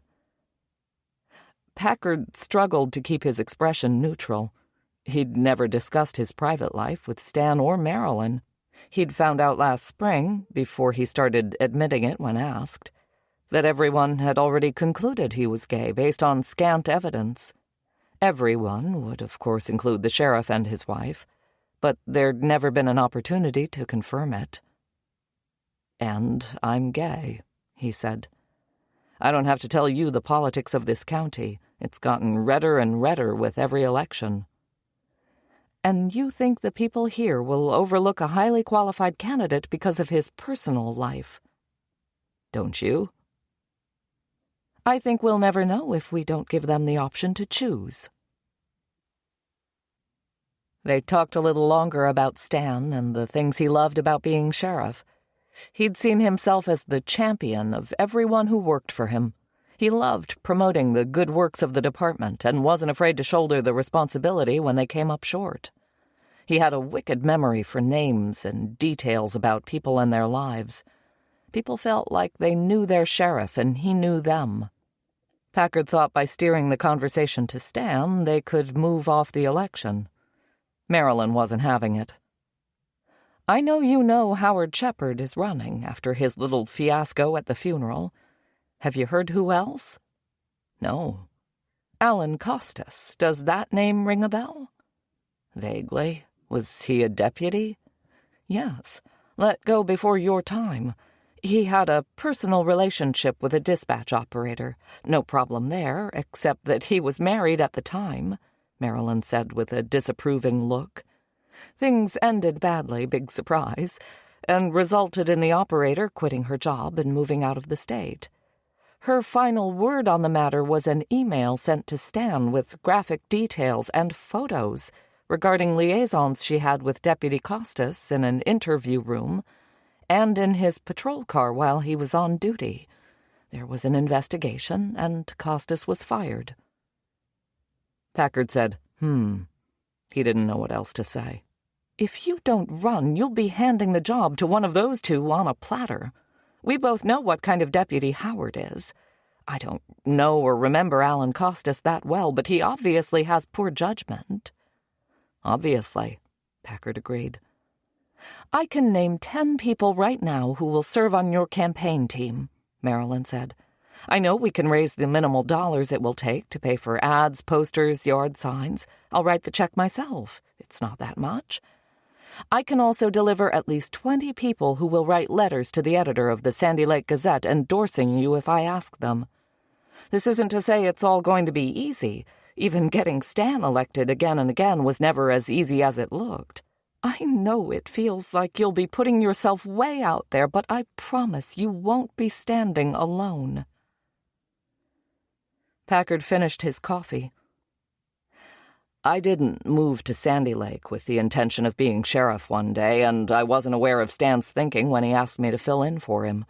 All I've ever wanted was to be the best investigator. I don't feel like that's selling myself short. It's what I do." Marilyn looked like she agreed, but she wasn't giving up. "You can be the best investigator there is, but if you're not the boss, what gets investigated and who investigates isn't up to you. Isn't that true?" Packard shrugged. "I'm not going to sit here and pretend I know all the ins and outs of being a sheriff and running the department," Marilyn said. "But it seems to me the boss gets to decide what he wants to take an interest in and what he wants to delegate. The boss determines the priorities. The boss hires, fires, and promotes the people he wants working for him. Being sheriff would allow you to be the boss." Packard grinned and shook his head. "You're very persuasive, Marilyn, I'll give you that." "Are you still saying no?" Packard was worried how much longer this conversation would go if he said no again. That drywall wasn't going to tape itself. "I'm saying I'll think about it." Marilyn looked disappointed. "There's one more thing we should talk about." "What's that?" he asked. "The real reason why you came back to Sandy Lake." Packard felt like he'd been caught in a lie he didn't remember telling. I came for the job. The deputy job." "Wait here," Marilyn said. This meeting had gone from feeling like a social call to being a performance review. He had no doubt Marilyn was used to getting her way when it came to her husband and her family. But he wasn't going to change his mind and run for sheriff just because she wanted him to, or told him to. She came back a minute later carrying a white box with a number written on the side. Packard felt himself go cold. "I can tell by the expression on your face you know exactly what this is," Marilyn said. He did. There was something hypnotic about taping and mudding drywall. Packard had music playing, but he didn't hear it. There was just the scrape of the knife along the wall and the slap against the hawk. Sunlight moved across the room. He worked through lunch. Frank came in to watch, lost interest after a while, and disappeared through a gap in the hanging plastic. The white box was never far from Packard's mind. "I can tell by the expression on your face you know exactly what this is." It was an evidence box from the cold case storage room, number 18729. He'd first gone looking for it last spring. On the shelf where it was supposed to be was an empty space. Kelly controlled access to the storage area and had no record of anyone taking it out. She'd either lied to him about her knowledge of its whereabouts, or Stan had used other means to get his hands on it. He was the sheriff. There was no place off limits to him. Case 18729 concerned the disappearance of a 17-year-old boy who left his family's cabin late at night on a snowmobile almost 30 years ago and was never seen again. "This was your brother," Marilyn said as she handed him the box. Packard could only nod mutely as he took it, unsure if the weight he felt was in his hands or in his mind. He set the box on the floor in front of him. "Older or younger?" Marilyn asked. Packard had to clear his throat. "Older," he said. Marilyn went to the kitchen, poured herself another cup of coffee, and then came back. "Stan knew all this time?" Packard asked. "For a while," Marilyn said. "I remember him asking not long after you started why the name Packard was familiar. He never asked you?" "He didn't." "When those kids went missing last spring, we started talking about others who had never been found. The 2 women who were buried on Emmett Burr's property, and a boy who had disappeared not long before that. We were in bed one night, and Stan suddenly grabbed my hand. 'Packard,' he said. The missing boy's last name was Packard." Visits to the cabin Packard's grandfather had built peaked over the summer months, dropped off once the kids went back to school after Labor Day, then revived again over the holidays. During the long Christmas break, there was ice skating and snowmobiling and winter bonfires that threw sparks high into the frozen air. Packard closed his eyes and could smell wet mittens and ginger snap cookies. It was 2 nights after Christmas when Nick snuck out of the house. Ben Packard was 12 at the time, and the last family member to see Nick alive. He'd caught his brother putting on his coat and boots near the back door after everyone else was asleep. "I want to go with you," Ben said. "I'm bored and not tired at all." "Forget it," Nick said. "I'm meeting a friend. We don't need you hanging around." Ben threatened to wake up their mom and dad. Nick called him a tattletale baby. They wrestled at the back door. Ben was a boy, Nick almost a grown man. He yanked his little brother outside and shoved him in the snow in his pajamas so he'd be too cold and too wet to do anything but go inside and change. Nick took off on a snowmobile and never came home. Divers found the sled 3 days later in open water after someone spotted a frozen glove near the edge of the ice. It looked like someone had struggled to climb out. Divers searched underwater for days, and again in the spring. Boats labeled Sheriff patrolled the shoreline. The lake was over 10,000 acres and more than 100 feet deep in spots. Nick's body was never found. "Stan told me to make sure to give you this box after he passed." "Did he talk about what was inside, what he found?" Packard asked. He wanted some kind of warning about what was under the lid. He felt like he was staring at a jack-in-the-box that was the tiniest turn of the handle away from exploding in his face. Marilyn shook her head. "Stan kept the details of his work away from me. He did tell me he remembered the case. He was only a deputy when it happened." Packard left the Shaws' house without opening the box. Marilyn had made one last request of him as they said their goodbyes by the front door. Think about what it meant for Stan to pick you. All the things you two never talked about, the secrets you thought you were keeping. He knew. He still picked you, Ben, she said, putting her hand on his chest. If you could only see what he saw in you, you'd know that you're the best man for this job. Packard taped and mudded until his shoulders got too tired to raise his arms above his head. He cleaned up and took a whole chicken from the fridge, cut the backbone out of it, pressed the bird flat, and rubbed it under the skin with butter and lemon and thyme he was growing in a pot on the deck. He put the bird on the grill, skin side down, with a cast-iron pan on top to keep it flat. In the pan, he put some butter and olive oil, salt, and a diced potato. He sat outside as the sun went down and drank a beer and stared at the lake. He still hadn't opened the box Marilyn had given him. There were too many things on his mind already without adding the details of his brother's disappearance to the list. The box could wait. He thought more about what Marilyn had said about Stan picking him for the job and asked himself why his automatic answer about running in the election was no. And why was it automatic? It was true that he was a detective first. It was a job he enjoyed doing and was good at. He hadn't moved to Sandy Lake with any thought of what it would mean for his career. There were far more opportunities for advancement on the Minneapolis police force, if that's what interested him. He was running from his former life, from the death of Marcus and the private grief he couldn't share. The primary reason he and Marcus had had to be so discreet was their careers. Police culture was not known for its welcoming attitude toward those outside the typical power structure. That's why he said no so quickly to the idea of running in the election.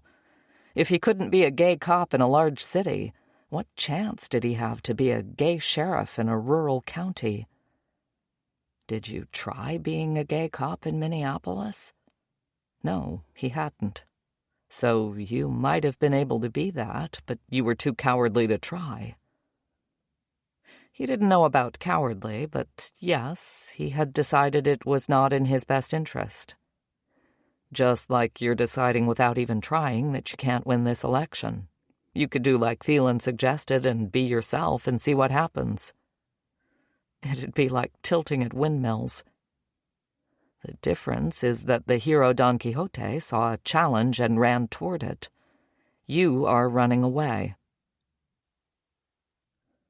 Packard flipped the bird over, stirred the potatoes, and grilled a wedge of radicchio that he dressed with olive oil and lemon and pumpkin seeds.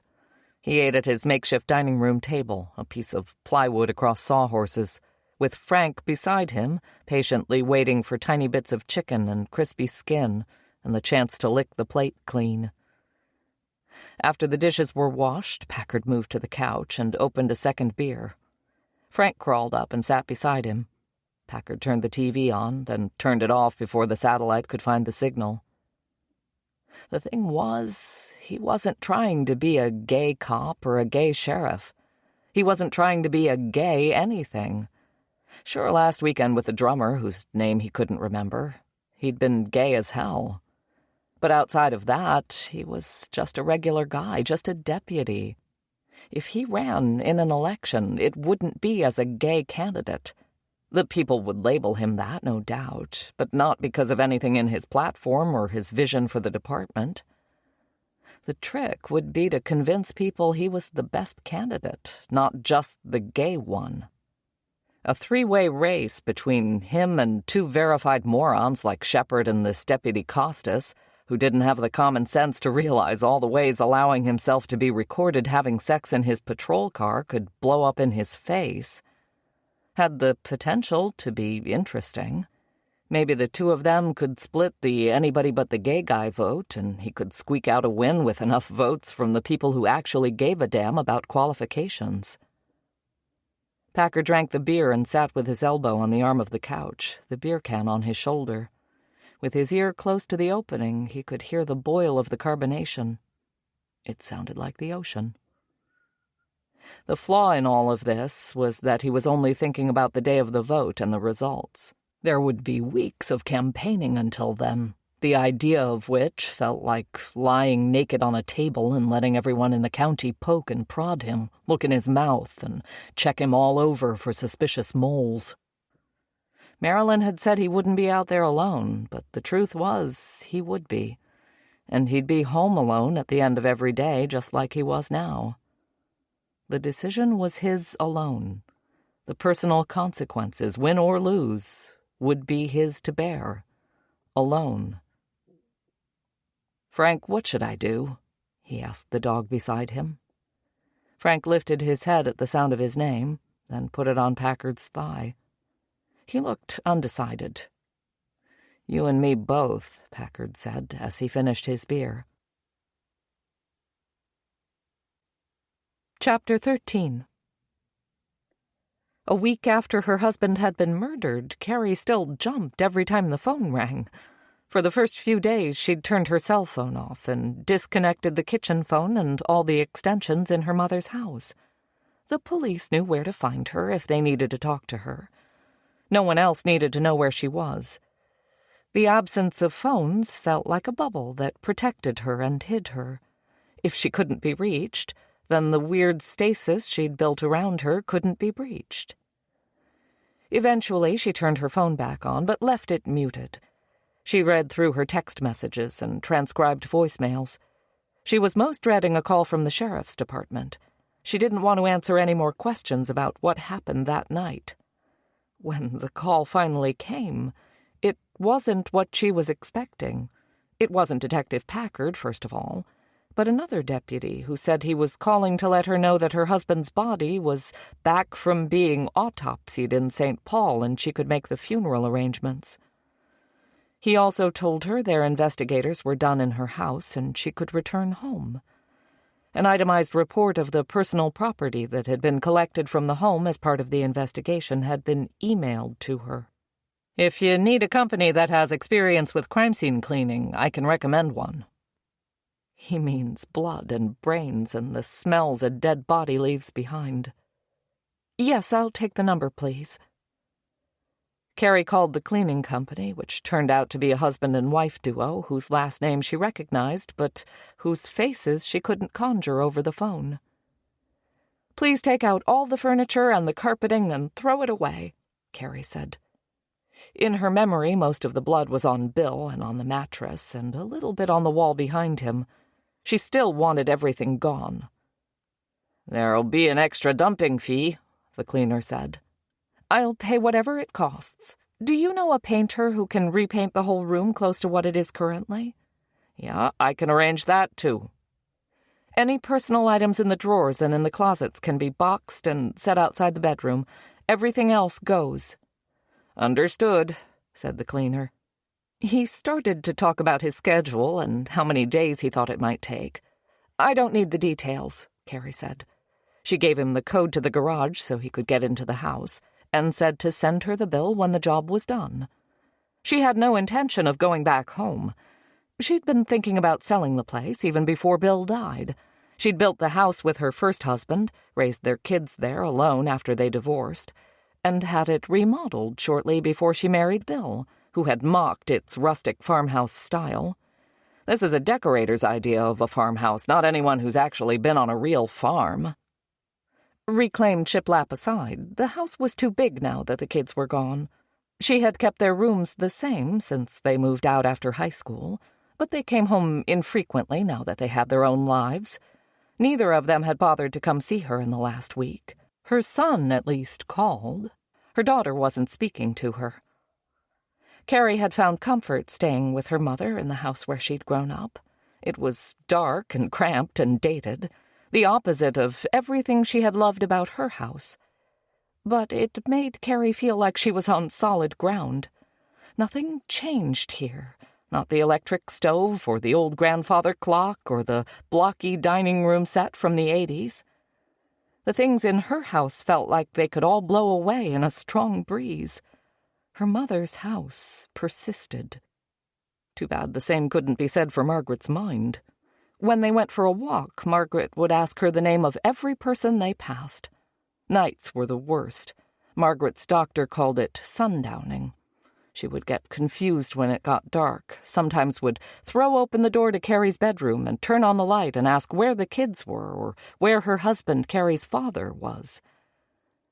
"Dad's been dead for 30 years, Mom." "What?" "He hanged himself in the garage a long time ago." "Oh, I think I do remember that." Carrie was watching television by herself after Margaret was asleep, the first time the killer called her.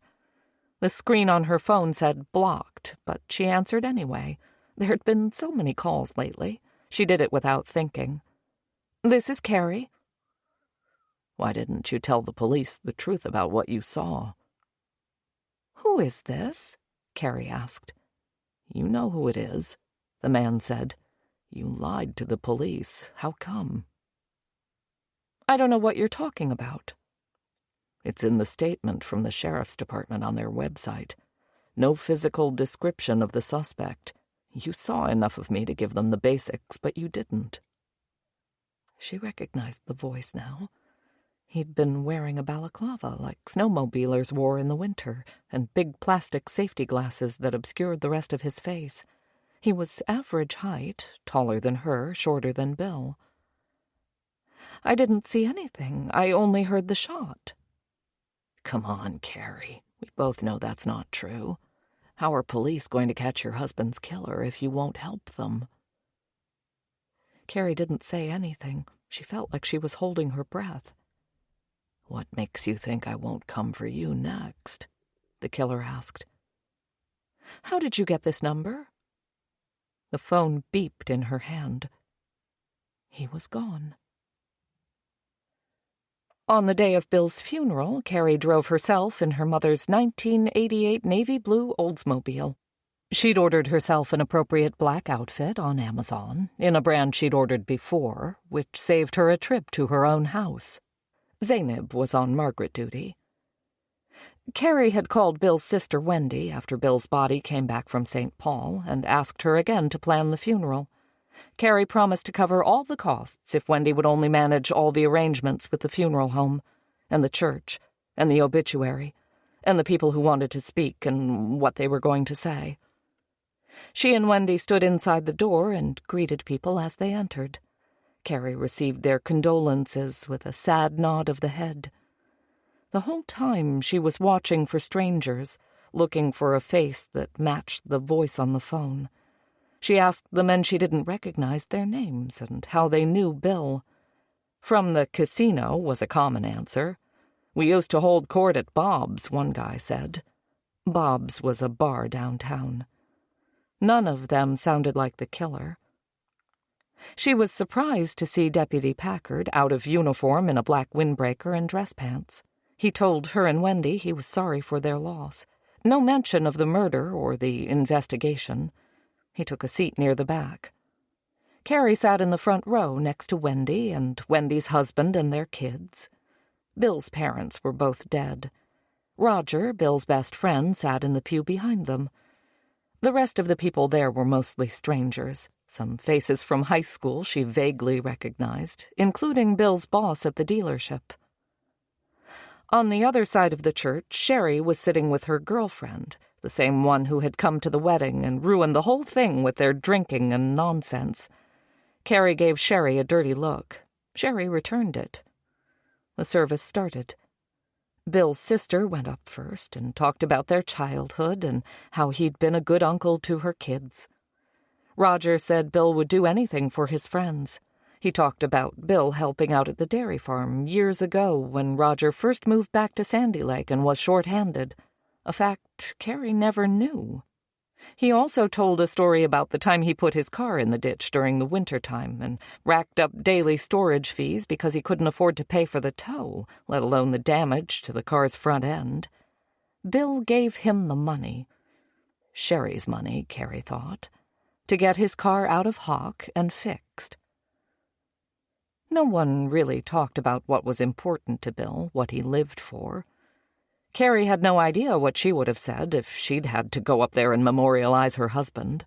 What she remembered most about their time dating in high school was all the hand jobs and occasional blowjobs she gave him, until she finally realized her virginity wasn't like a savings bond that increased in value the longer she held on to it. Bill readily cashed it for her the summer before her junior year. He'd already graduated, barely, and ended up dating Sherry behind her back while Carrie was still trying to pass trigonometry. He'd had no real career to speak of. His prime years were spent partying and drinking with Sherry until the money ran out. A brief second marriage to his ex-wife's sister was followed by an unexpected and violent death. Not a great story. Carrie was so lost in her memories that Sherry was already at the altar before Carrie realized what was happening. Carrie turned to Wendy. "Did you know about this?" Wendy looked terrified. "No, she didn't say anything to me about speaking." The pastor looked confused as well. He rose, sat down, half rose again, looking to the front row for an answer. By then, Sherry had the microphone. "I loved Bill most of my life," she started, leaning all the way into the mic, then pulling back and wiping away hair that had gotten into her mouth. "We got married when we were still practically kids and stayed married for a long time." Sherry stopped and breathed through her nose. "I loved Bill," she said again. She was definitely drunk, or within walking distance. She was wearing tight black jeans and a purple sweater and was likely on her way to a bar after this to watch the Vikings game. "You know his CPAP machine was bullshit." She was talking only to Carrie now. "He bought it used on eBay. It was broken, but it still made noise when he turned it on. He just wanted an excuse to get out of your bed. He said having sex with you was like having a birthday. Once a year was enough." This was too much for the pastor, who finally stood up and gently put his hands on Sherry's shoulders, guiding her away from the mic. But Sherry wasn't done. She grabbed the mic from the adjustable holder like a singer about to hit the chorus and came around to the front of the lectern. "We were sleeping together this whole time. Did you know that? Ask Deputy Packard. There's evidence," she said, and pointed toward the back of the church where he was sitting. Carrie glowered at her sister, who looked pleased with herself, but also drawn and bleary from crying. If they were still kids, Carrie would have marched up there, grabbed her by the hair, and rubbed her face into the carpet. She watched as Sherry held the microphone out from the pastor's grabbing hand and sidestepped his reach. "Bill and I still loved each other," she said hurriedly, almost yelling. "Someone is going to pay for his murder. So help me God, Carrie, if I find out you had anything to do with it, you'll be the next one up here who fits in a can." Sherry slammed the mic on top of the table, holding Bill's ashes in an urn, causing the PA system to squeal. She gave Carrie a look that could start a fire as she came down the steps and kept going right down the aisle and out the door.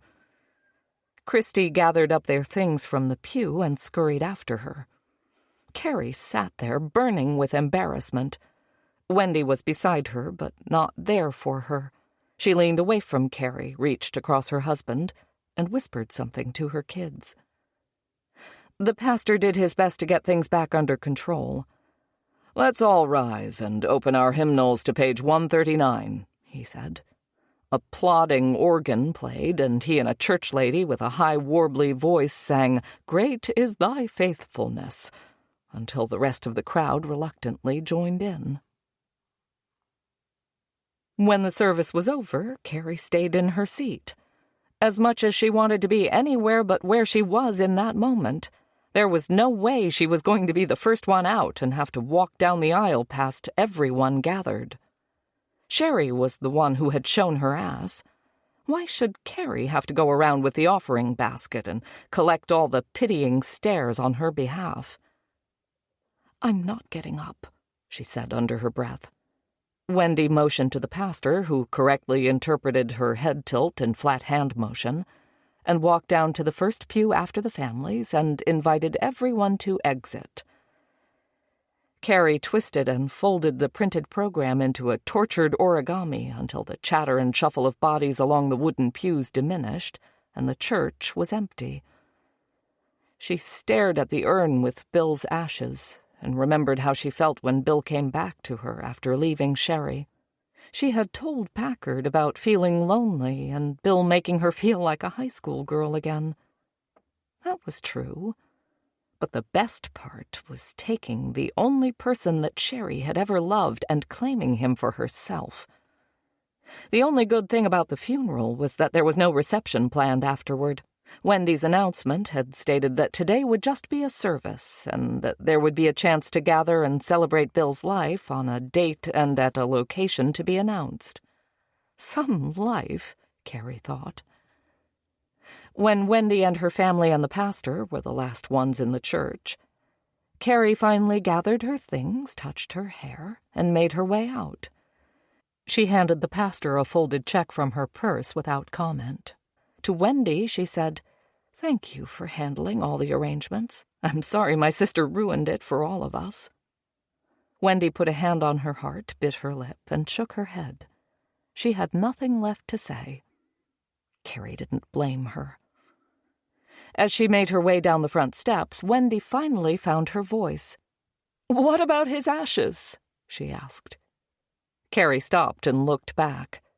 She knew there were ashes in the urn, but she imagined something heavy and wet, a cream of some kind of soup.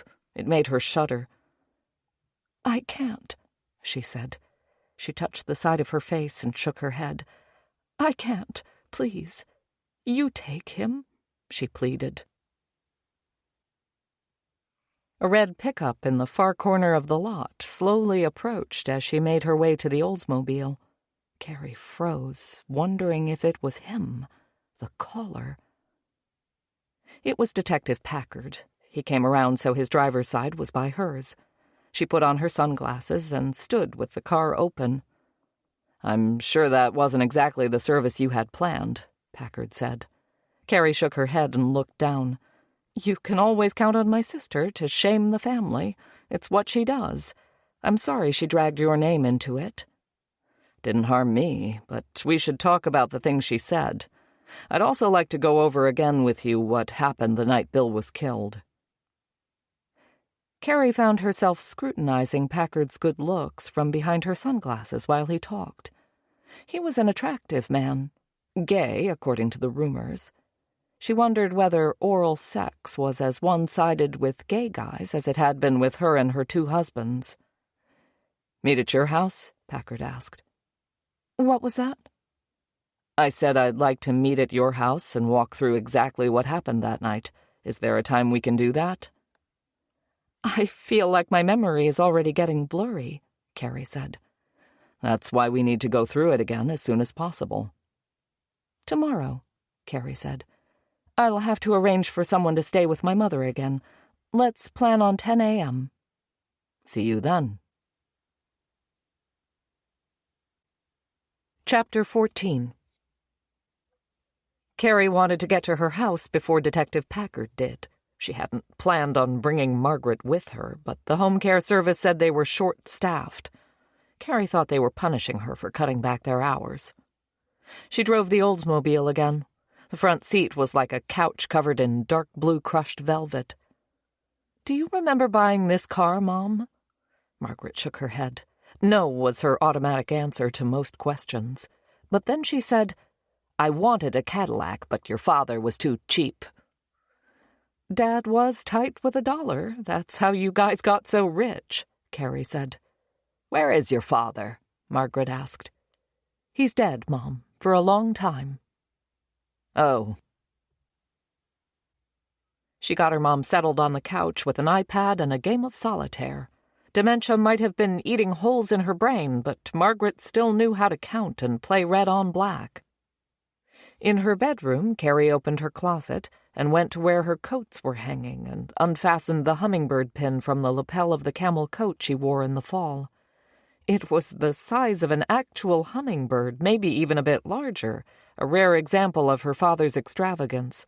The back was solid gold. Carrie turned it in the light and noticed a tiny engraving on an inside edge of the wing. For Sarah, love John.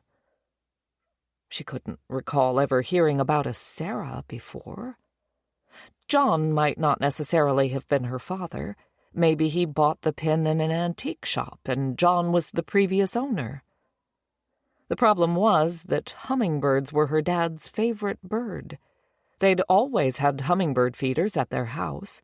She remembered her dad would mark the first day on the calendar that he saw a hummingbird after putting the feeders back out again once winter was over. He loved hummingbirds, and he'd loved this Sarah, whoever she was. Back in the living room, Carrie sat next to her mother and gently took the iPad from her. She took her mom's hand and put the hummingbird pin in it. "Mom, do you remember this pin?" Margaret shook her head as she stared at the piece of jewelry cupped in her hands. "You used to wear it all the time. I remember you wore it on a black fur coat for the longest time." Margaret said. "Yes." "Mom, do you know who Sarah is? Did your dad have a friend with the name Sarah?" "No." Carrie turned over the pin. Her mother's old eyes would never pick up the engraving, but maybe she would remember the pin had been engraved. "Her name is inscribed on the back of the pin. It says, 'For Sarah, love John.' You don't remember who Sarah was?" Margaret shook her head. She touched her top lip with the tip of her tongue. Movement out of the corner of Carrie's eye turned out to be Packard pulling into the driveway in an SUV marked Sheriff. "Okay, Mom, never mind. Play your game again." Carrie handed her mother back the iPad and put the pin in her purse. She went down the stairs to the entryway and got ready to meet Packard. They sat at the dining room table after he first introduced himself to her mother and shook her hand. Margaret smiled at him and went back to her solitaire game. "Does it matter to you how much of this your mother hears?" Packard asked, lowering his voice as they took their seats. "She's not paying attention to us," Carrie said. "Our conversation won't register with her at all." Packard went on to recap all the leads he had followed since Bill was murdered. "We've examined his phone, his work computer, his email, his truck. Nothing points to a suspect. The closest thing we have to a motive is that he made a large withdrawal from the business account he and Roger set up together and lost it at a poker game. He loved going to the casino. I wouldn't go with him. This was a private game. I interviewed everyone there that night. No one appears to have a motive to kill your husband." "What about Roger?" "Roger was angry about Bill taking the money, but not enough to kill his best friend. He's got an alibi for the night of the murder. It's thin, but I don't think it was Roger." He looked like he was waiting for her to say something else. She didn't know what to say. "What else have you found?" "You told me Bill got home around midnight that night." "That's right. He was with Roger."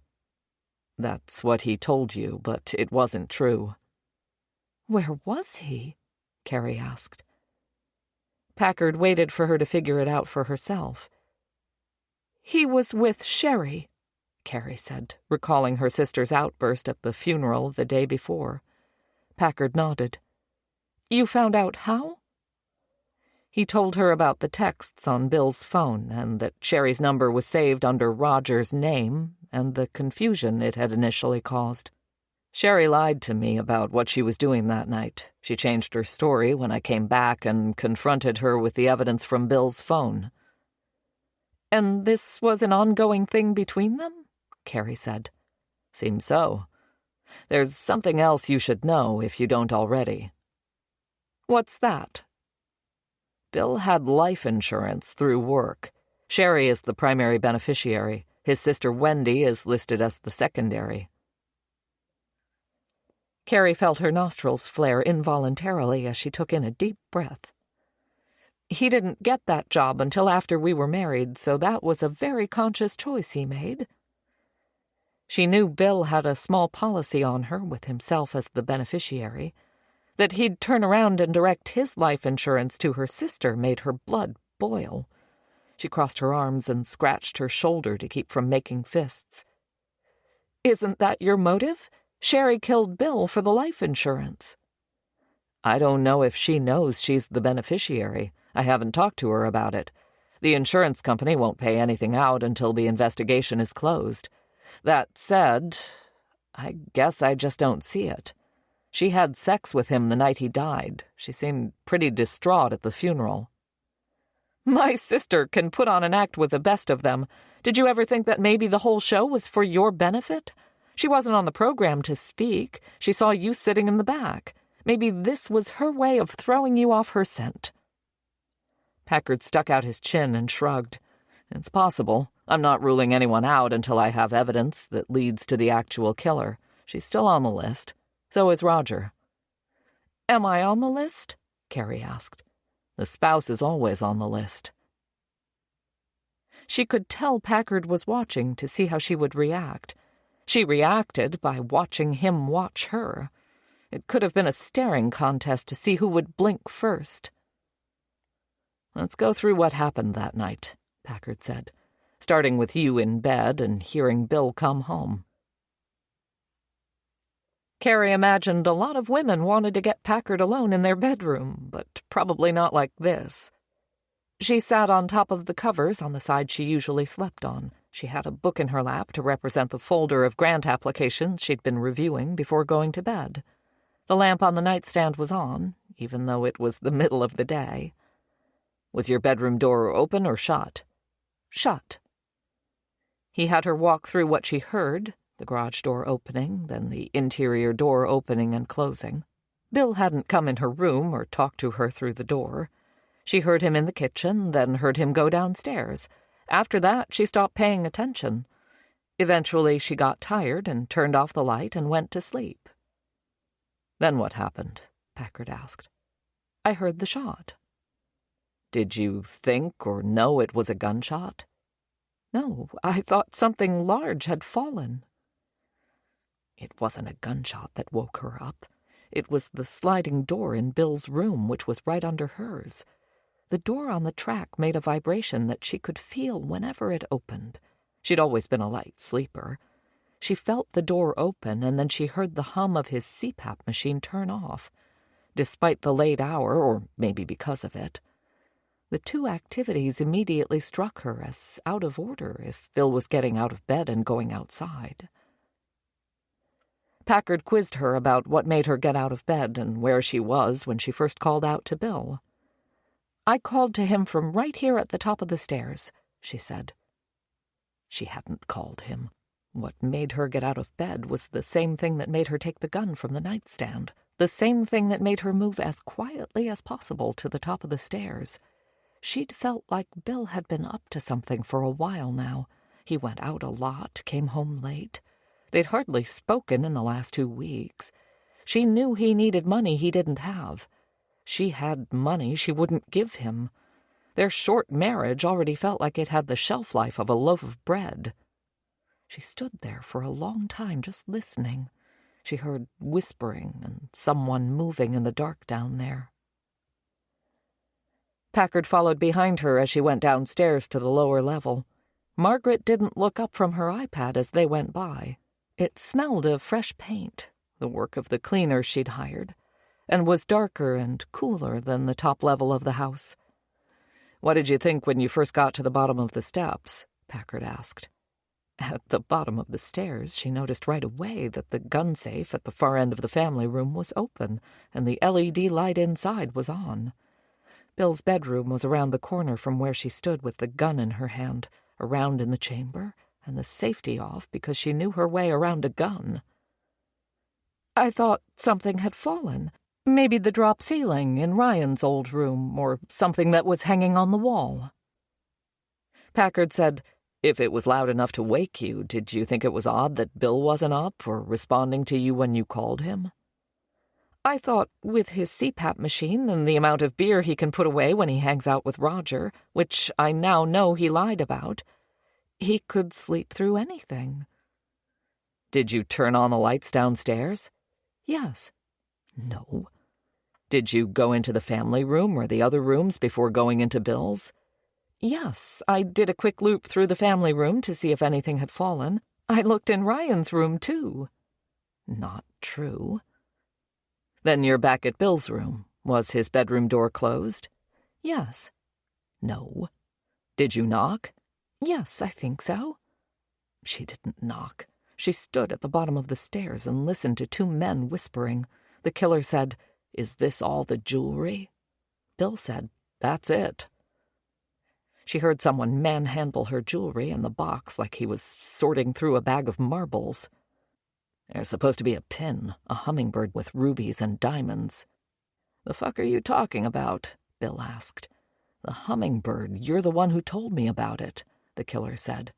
"No, I didn't. I think she has a pin like that. It's usually on a coat she wears in the wintertime. I didn't tell you it had diamonds and rubies because I didn't know it was made of diamonds and rubies." They argued about the pin and where it was and who should go upstairs and look for it. "And then what?" Packard asked. "I opened the door and turned on the light and saw Bill in his bed. And I saw all the blood." Something struck her then as she was lying to Packard but remembering the truth. Everything was exactly as she'd suspected when she went downstairs with the gun. Bill and a friend were using a burglary as a cover for her murder. Bill would collect a meager life insurance policy through his work, enough to open his restaurant that sold chicken finger baskets or whatever the hell. But then why were they arguing about what was in the jewelry box? And how did the killer know more about her jewelry than Bill did? The cleaners had done exactly what she'd asked. All the furniture was gone, and everything Bill had had in his bedroom was packed into 5 50-gallon storage containers stacked outside his bedroom door. The carpet and padding had been pulled out, exposing the concrete floor. All the walls had been repainted. The empty closet's bright white interior made her think of walking in on someone naked. Packard asked her a bunch of questions about Bill's room and the things she saw when she turned on the lights. Did he say anything? Was he moving? Did you touch him? Did you notice the patio door was open? Did you think he might have shot himself? She gave one-word answers in response. No, no, no. Yes, no. They went out to the family room and stood in front of the gun safe, now as empty as Bill's closet. Did you notice if the safe was open? It was closed, from what I remember. I would have noticed if the door was open when I walked through the room. And nothing that you know of was taken from the safe. The answer she had given when asked the first time was no, nothing. Telling the police about the stolen jewelry seemed to complicate the story unnecessarily. But she also didn't want to get caught in a lie. What if they found the killer and recovered the jewelry? How would she explain that? "This is the first day I've been back to the house. I didn't think about it at the time, but when Mother and I got here, I checked for my jewelry box at the top of my closet, and it wasn't there. Then I remembered I had put it in the safe when Bill and I went to Minneapolis for a few days about a month before all this." "Was it in the safe when you emptied it?" Packard shook his head slowly and wrote something in his notebook. There was no jewelry box in the safe. "All the jewelry my mom gave to me was in there. It's quite valuable, some of it." Packard gave her a hard look she didn't like. He looked back in the direction of Bill's room. "So the killer came in through the patio door, got past a sleeping Bill, and made his way to the safe to steal the jewelry." "I guess so." Carrie said it like a question. "We found something in the carpet." Packard took out his phone, scrolled for a bit, then showed her a photo of a 3-carat earring from a matching pair that her mother used to wear. "Would this have been in the jewelry box?" "Yes." "So he went through the box or juggled it while he was standing here, and this earring fell out." Carrie nodded. "But he didn't steal any of the guns that were also in the safe." "I don't know what Bill had in there for guns. I had the one in my nightstand, but I don't really like guns." "I don't know what you had for jewelry, but the 8 handguns we took out of there would be worth a lot of money on the street. and probably easier to sell than jewelry. Carrie didn't say anything. This was why she hadn't wanted to mention the jewelry. There was no taking it back now. Was the safe usually kept unlocked? Packard asked. I don't know. I never had a reason to go into it. It was Bill's idea to keep the jewelry in there. I didn't have a need for it since we got back from Minneapolis, so it was just there. So the safe was unlocked, or the killer knew the combination. Maybe Bill opened it for him, Carrie suggested. Then got back in bed under the covers before he was shot? Maybe not, Carrie said. Do you think the killer would have had time to shoot Bill, get to the safe, get the jewelry box, dig through it and drop the earring, and get out before you came down the stairs after hearing the gunshot? Carrie thought about it. No, I don't think so. So he got past Bill, got the jewelry box, then shot Bill on his way out? Yes. And you only heard one shot, even though he was shot twice? I only heard one. Lie. Packard said. They went back upstairs. Carrie's phone rang in her purse as they reached the main floor. Eager for a break from Packard's questions, she took the phone out and left the purse on the couch next to her mother. "Mind if I take this?" she asked Packard. "Please," he said. He had a seat at the table where they'd been sitting earlier and took out his notebook. Carrie stepped onto the deck through the sliding door and closed it behind her. "This is Carrie," she said. "I know you're with the detective," the killer said. Carrie went to the end of the patio to try to see around to the front of the house. "How do you know what's going on?" she asked. "Police scanner. He told dispatch he was at your address." "What do you want?" Carrie asked. "Are you telling him the truth this time?" Carrie went to the edge of the deck and looked out over the pond behind her house. The breeze blew her hair across her face. She would miss this view when she sold the place. The kids had gone ice skating out there when they were little. Out near the middle somewhere was a sunken paddle boat that had taken on water and left her daughter and a girlfriend swimming for shore. "I'm telling him I don't know who shot Bill because it's the truth. I don't know who you are. Why don't you tell me so I can tell Detective Packard?" Carrie said. "Carrie." He said her name like he was singing it. "We both know what happened that night. If you want to keep other people from finding out, I want $1 million in cash," the killer said. Carrie had the money. Unlike Sherry, she'd managed her trust fund well, letting the investments grow and not touching the principal. She could pay this guy without creating too big of a hole in her net worth. "How come you specifically asked Bill about the hummingbird pin?" The killer waited too long to respond. He was thinking. "It was one of the most valuable pieces. It was where the money was." "You knew about the pin, but Bill didn't." "He told me about it." "No, he didn't. Bill knew nothing about my jewelry, only that I had some and that it was in the gun safe. I heard him say he didn't know about the pin or that it was made from diamonds and rubies. So, who told you about the pin?" "I want $1 million in cash within 10 days. I'll call you back and let you know where to bring the money." "Here's another idea. You don't get shit and you fuck off. You murdered my husband. Go ahead and tell Packard your lies. Then prove any of it, asshole." When she came back in the house, Packard was sitting next to her mother on the couch. Her purse was tipped on its side and the contents spilled out. Margaret was holding the hummingbird brooch to her chest. Carrie felt her icy bravado from the phone call turn to steam and evaporate. The last thing she wanted Packard to know about was the hummingbird pin. "It's a beautiful pin," Packard said. "May I see it?" Margaret handed him the pin with a shaky hand. Packard looked at it closely, turned it over, and looked even closer at the back. "She was going to steal my husband," Margaret said. "Who was?" Packard asked. "Sarah," Carrie thought. The slut he gave this to. She was going to steal my husband, so I hit her over the head with the fire poker. John helped me get rid of the body."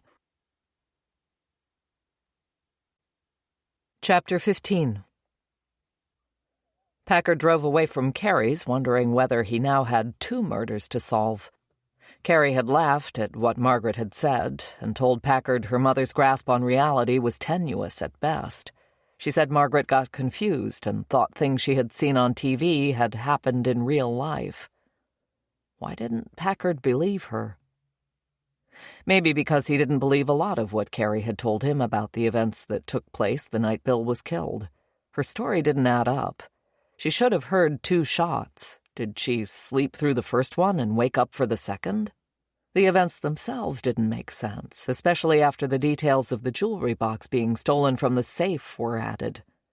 Why shoot anyone if burglary was the motive? And why take only the jewelry and leave a safe full of handguns that could have easily been sold on the street? Bill had gotten a defensive hand-up. They knew that from the autopsy and the wound from the first shot. But why was he still in bed? Why hadn't he tried to get out?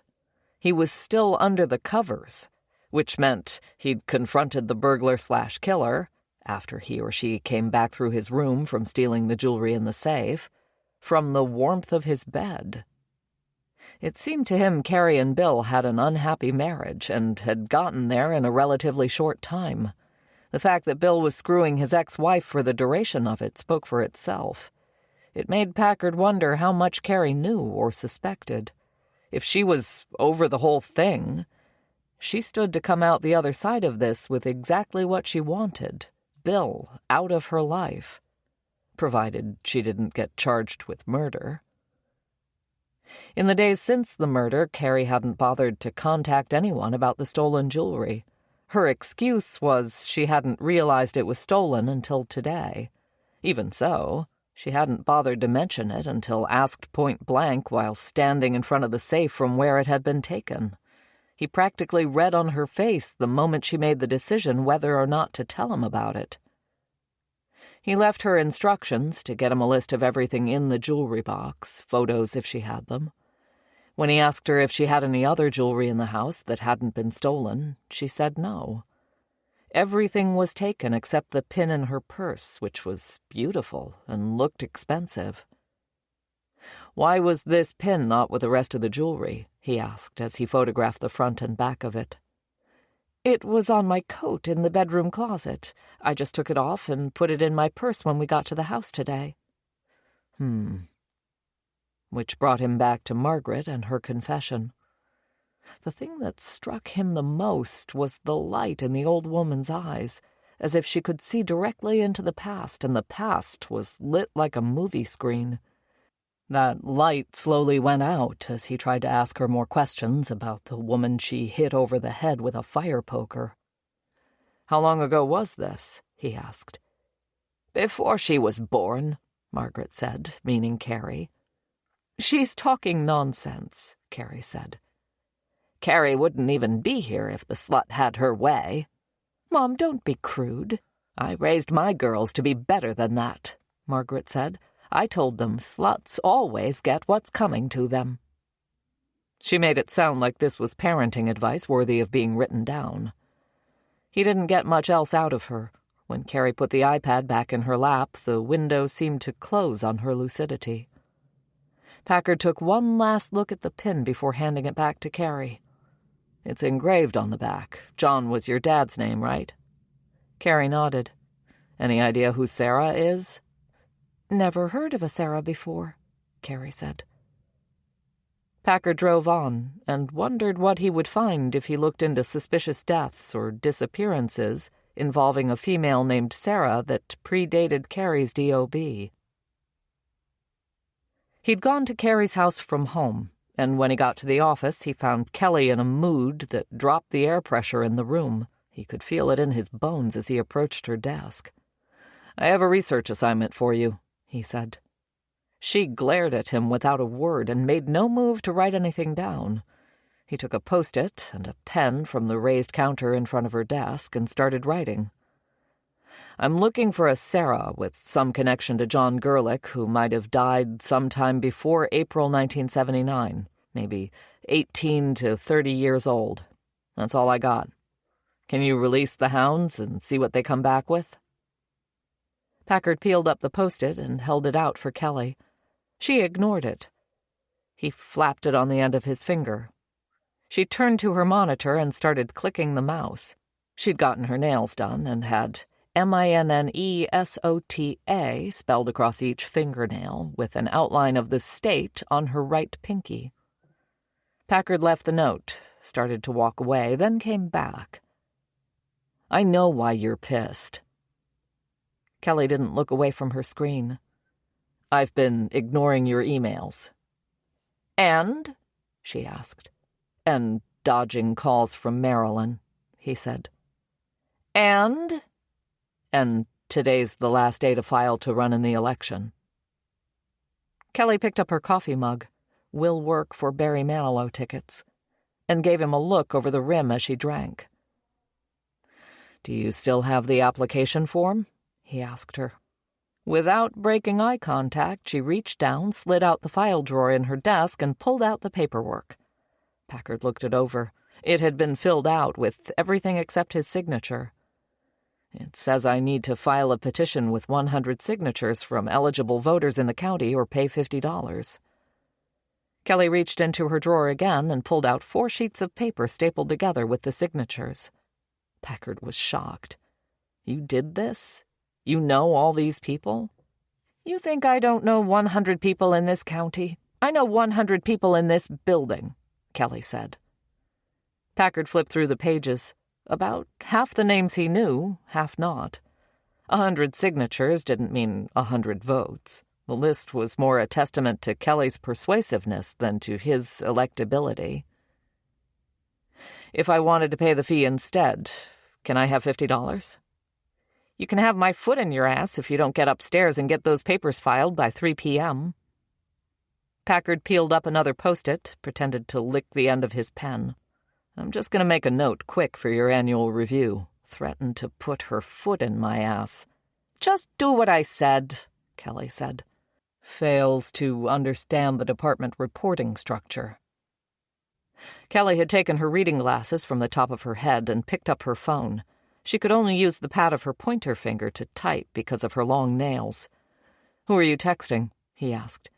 "Your mom. I'm asking her why you turned out to be such a shit." "Called me a shit," he pretended to write on his Post-it. Packard scooped up the papers Kelly had given him. "In all seriousness, thank you, Kelly. I appreciate what you've done for me." "Go away," she said, and kept texting. He had a text from Thielen that was just a smiley face with star-shaped eyes before he made it back to his desk. He sent her back a skull and a water pistol, which was the only gun emoji in his phone. One of the conclusions he'd come to while considering his options the last several days was that being a public servant meant being of service when needed, not on his schedule or per his priorities. You showed up when called, whether it was a missing child, an active shooter, or a natural disaster, no matter the day, date, or time. This election, now and under these conditions, was the call. If he truly wanted to serve in his best capacity, then the time was now. He certainly wasn't excited about what was to come. He was going to put himself out there to be scrutinized personally and professionally in a way he'd never done before. His phone rang as he was verifying all the data in the application Kelly had filled out for him. It was Marilyn calling. "Hi, Marilyn, how are you?" "Yeah, you heard right," he said as he put his signature at the bottom. "I'm running for sheriff." Chapter 16. The first meeting of the Ben Packard for Sheriff campaign committee took place 3 days after he'd filed his papers. Packard offered to host it at his house, but was shot down by Thielen. "No offense, but you live in a shipping container with a really nice bathroom." "It's not that bad," he protested. "You haven't been over in a while. I've made some progress." "Is there a floor yet?" "Subfloor." "We're meeting at my house," Thielen said. At the meeting were Thielen and her husband Tim, Susan Wheeler, Packard's cousin and owner/chef of the Sweet Pea restaurant, and Marilyn Shaw. Kelly had sent her regrets via text. She needed to keep the appearance of being a neutral party, even though she'd gone above and beyond to help get Packard's name on the ballot. "We've only got 5 weeks until the election at this point," Thielen said. They were gathered around the end of her dining room table, looking at a widescreen monitor attached to her laptop. On the screen, she had a calendar with all the days between now and the election date. She'd already filled in some of the coming events. "The Sandy Lake Gazette is hosting a Meet the Candidates forum a week from tonight," Thielen said. "Ray Hansen is moderating." "Ray Hansen hates my guts," Packard said. Hansen was the paper's publisher. "You've pushed his buttons quite a bit," Thielen said. Last summer, when Susan's daughter Jenny and her boyfriend were missing, Packard had held a press conference and called on everyone with a question except Ray. "He uses his paper as a bludgeon to get what he wants from people. He's an asshole. Pardon my language, Marilyn." "Don't apologize. He is an asshole," Marilyn said, and sipped the red wine Thielen had served. "The Gazette will definitely endorse another candidate, so we need to flood it with letters to the editor in support of you. I know Ray still has a say in what to publish, but we can make sure he has plenty to choose from." "You need to have a vision statement for the department and a handle on the numbers for the forum," Thielen said. "Budgets, crime statistics, population numbers, community health stats, etc. I don't think Shepard or Costas are going to be data-driven candidates. They're going to play up their experience and roots in the community. We've got to make them look as unprepared as possible." Thielen's husband was going to manage social media. "I've already got a Facebook page set up," Tim said. "Jenny says you should be making TikToks," Susan said. "I know what those are, but I have no idea what to do about it," Packard said. "Short videos," Tim said. "I'll think about how we can do that without being seen as too frivolous. If we can't get Ray Hansen to run letters in support of you, we'll put them on your Facebook page as graphics." He also wanted photos of Packard and Stan Shaw together, any commendations dating back to Packard's days on the Minneapolis police force, and photos from his childhood in Sandy Lake for Throwback Thursday posts. "I'll be working on endorsements besides my own," Marilyn said. "Stan's former chief deputy, Ron Callahan, will endorse for sure. I also want to be with you at every appearance as a stand-in for Stan. I want everyone to remember who he picked to be sheriff before he died." "Could be a lot of busy nights," Packard warned. "I'm not afraid of being busy. I would welcome it. It's too quiet at home." Thielen reported that they had $3,000 donated so far, mostly from their own pockets. "We also got a nice check from Jim Henkel, thanks to Marilyn." "Jim Henkel?" Packard was shocked. He hadn't had a chance yet to personally meet Henkel, who was the closest thing Sandy Lake had to a hometown celebrity, a best-selling author of science fiction novels that had sold millions of copies all around the world. Henkel and his wife lived in a huge gingerbread Victorian on Lake Red Wing. A bookstore in downtown Sandy Lake sold almost exclusively Jim Henkel titles to his rabid fan base of readers and collectors. Packard remembered his brother Nick had a shelf of Jim's paperbacks when they were kids, books that made their way into Packard's possession after Nick disappeared.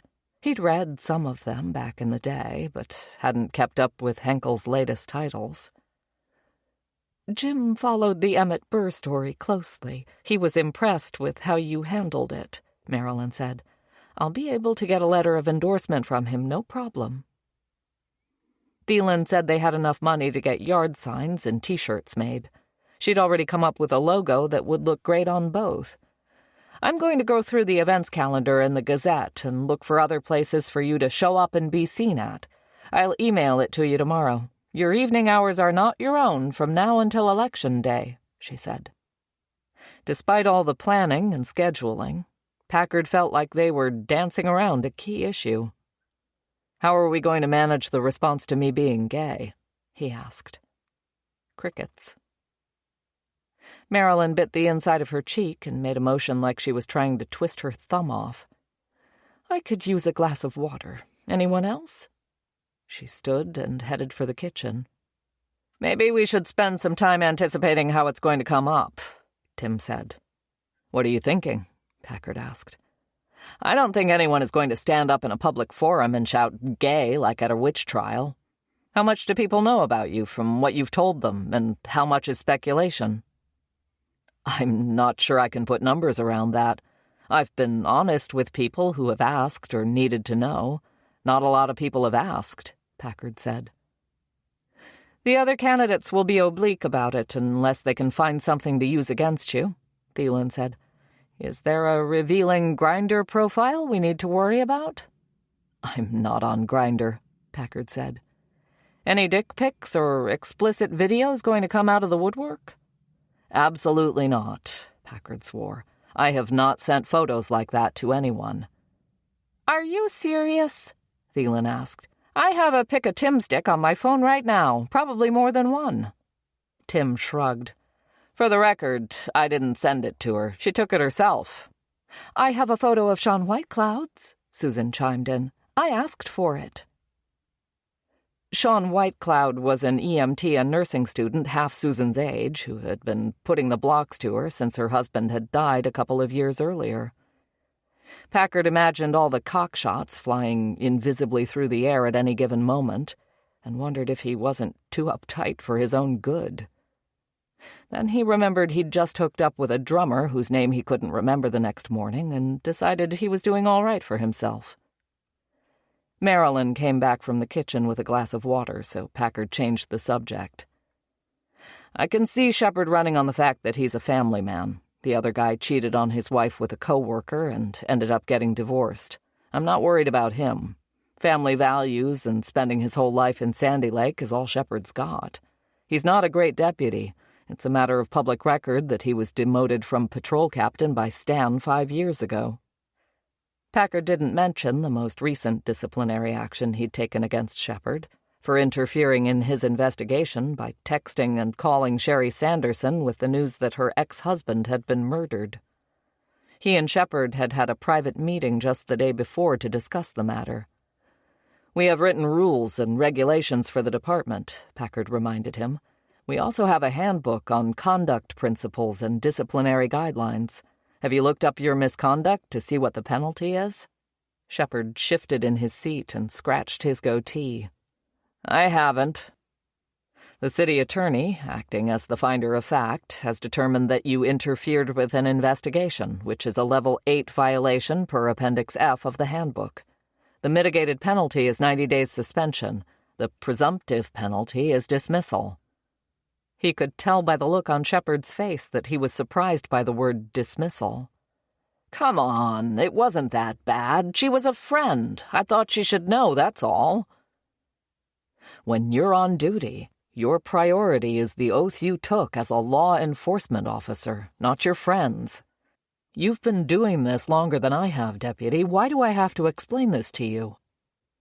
"I made a mistake. I didn't think about what I was doing," Shepard said, "or how it would impact your investigation. The issue here is that you constantly display behavior inconsistent with a deputy in this department. You've been doing it since Stan Shaw was sheriff, and it hasn't gotten any better since I've been sitting in this chair. I've been a deputy for 20 years. I know what I'm doing." "No, you don't. That's my whole point. You're confusing longevity with competence. How many written reprimands have been added to your file since I've been acting sheriff?" Shepard had to think about it. "1, he said. 2, Packard corrected. "Now this. What would you suggest I do?" Shepard shrugged, but didn't say anything. Packard waited. "What do you want me to say?" Shepard asked. "You really think you have what it takes to be sheriff?" Shepard had never looked so unsure of anything in his life. "I do." "So, what would you do in my position? You might be sitting where I'm sitting come January. What would you do?" "I'd give the guy another chance." "How many more chances?" Enough, until he improved. Packard shook his head, disgusted. Here's the deal. The election complicates things. In what way?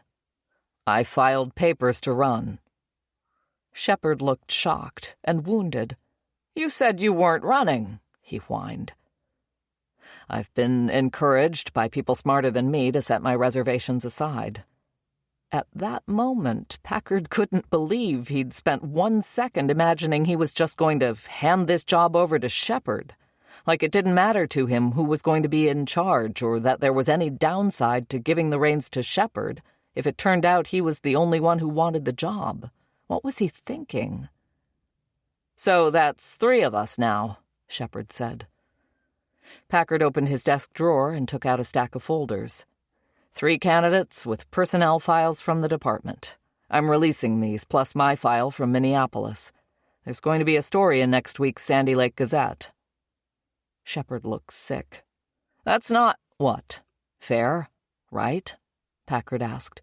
You think the people don't deserve to know the record of who they're voting for? So what does this have to do with my punishment? I'm releasing your file without this report in it. Why would you do that?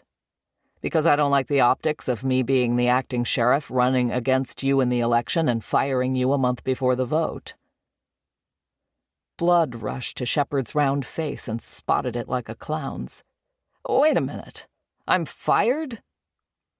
Packard leaned forward and looked Shepard right in the eye. If you win the election, it's a moot point. You won't be a deputy anymore. You'll be the sheriff. If you lose and I win, I'm going to give you 2 weeks to submit your resignation in writing and announce the election made you realize it's time to look for a new opportunity.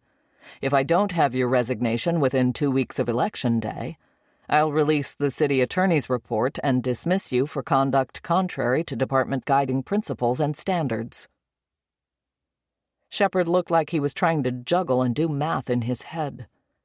What if the other guy wins? If the other guy wins, you still have to resign, or I'll fire you before he's sworn in. Packard, I'm your sheriff, Packard reminded him. Shepard looked like he'd rather bite off his own tongue than refer to Packard by his title. Sheriff, I've been doing this job for a long time. I should be able to keep my job whether I win the election or not. Your years of service don't entitle you to indefinite employment regardless of performance. You'll leave with your full pension, and it'll be up to you what people know about why you left. But listen to me. Your career as a deputy in the Sandy Lake County Sheriff's Department is over. You're being dismissed. Shepard was reaching for his phone before he even made it out of Packard's office, calling Jim Wolfe, no doubt. Packard could only imagine how apoplectic the county commissioner would be once he found out that Packard was running and that Shepard was on the verge of being fired. Packard mentioned none of this to his own campaign team as they wrapped up their meeting. Shepard's performance was still a private personnel matter. He also didn't want them to know that he might have lit a fire under their biggest competition. Chapter 17.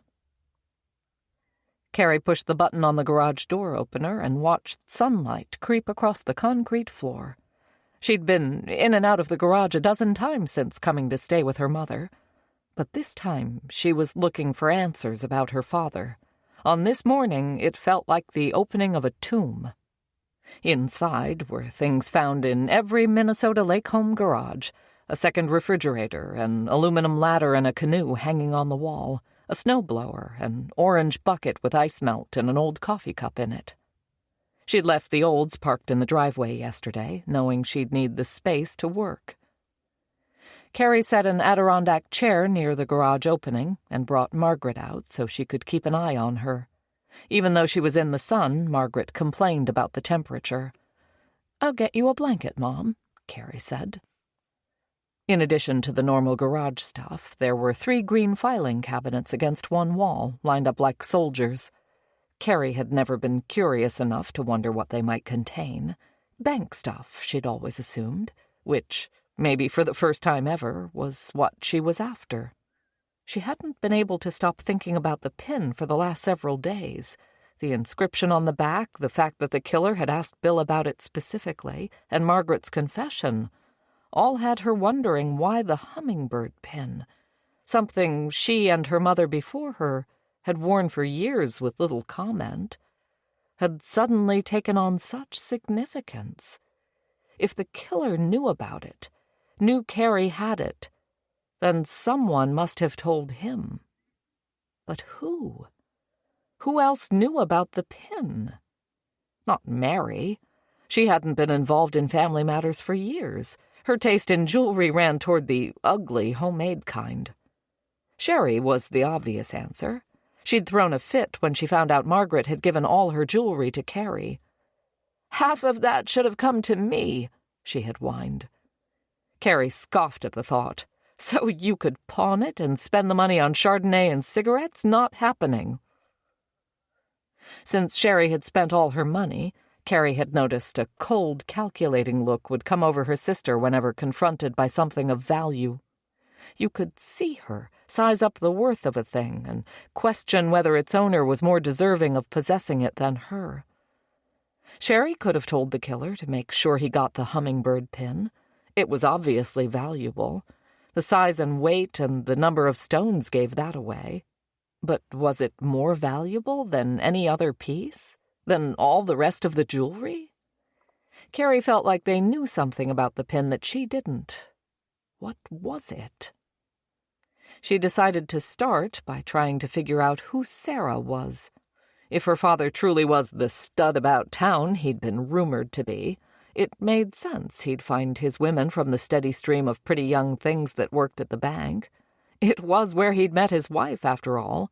Margaret was a teller before she married the bank president. The top drawer of the first cabinet was full of manila folders inside green hanging folders. The paper had swollen and grown heavy over time. The dates were from the early to mid-'80s. A lot of the documents looked like they were produced on a typewriter and then mimeographed in purple ink. In the other drawers she found ledgers and three-ring binders and green and white striped printouts folded and sandwiched between cardboard covers, statements of assets and reports to shareholders, and changes to government banking regulations. It was the library of a dead society, indecipherable to the living. The last cabinet was full of garage odds and ends, a drawer full of old T-shirts to be used as rags, a drawer of Christmas lights wrapped around blocks of wood, a drawer of lawn chemicals and bug sprays and tool lubricants. Not what she was looking for.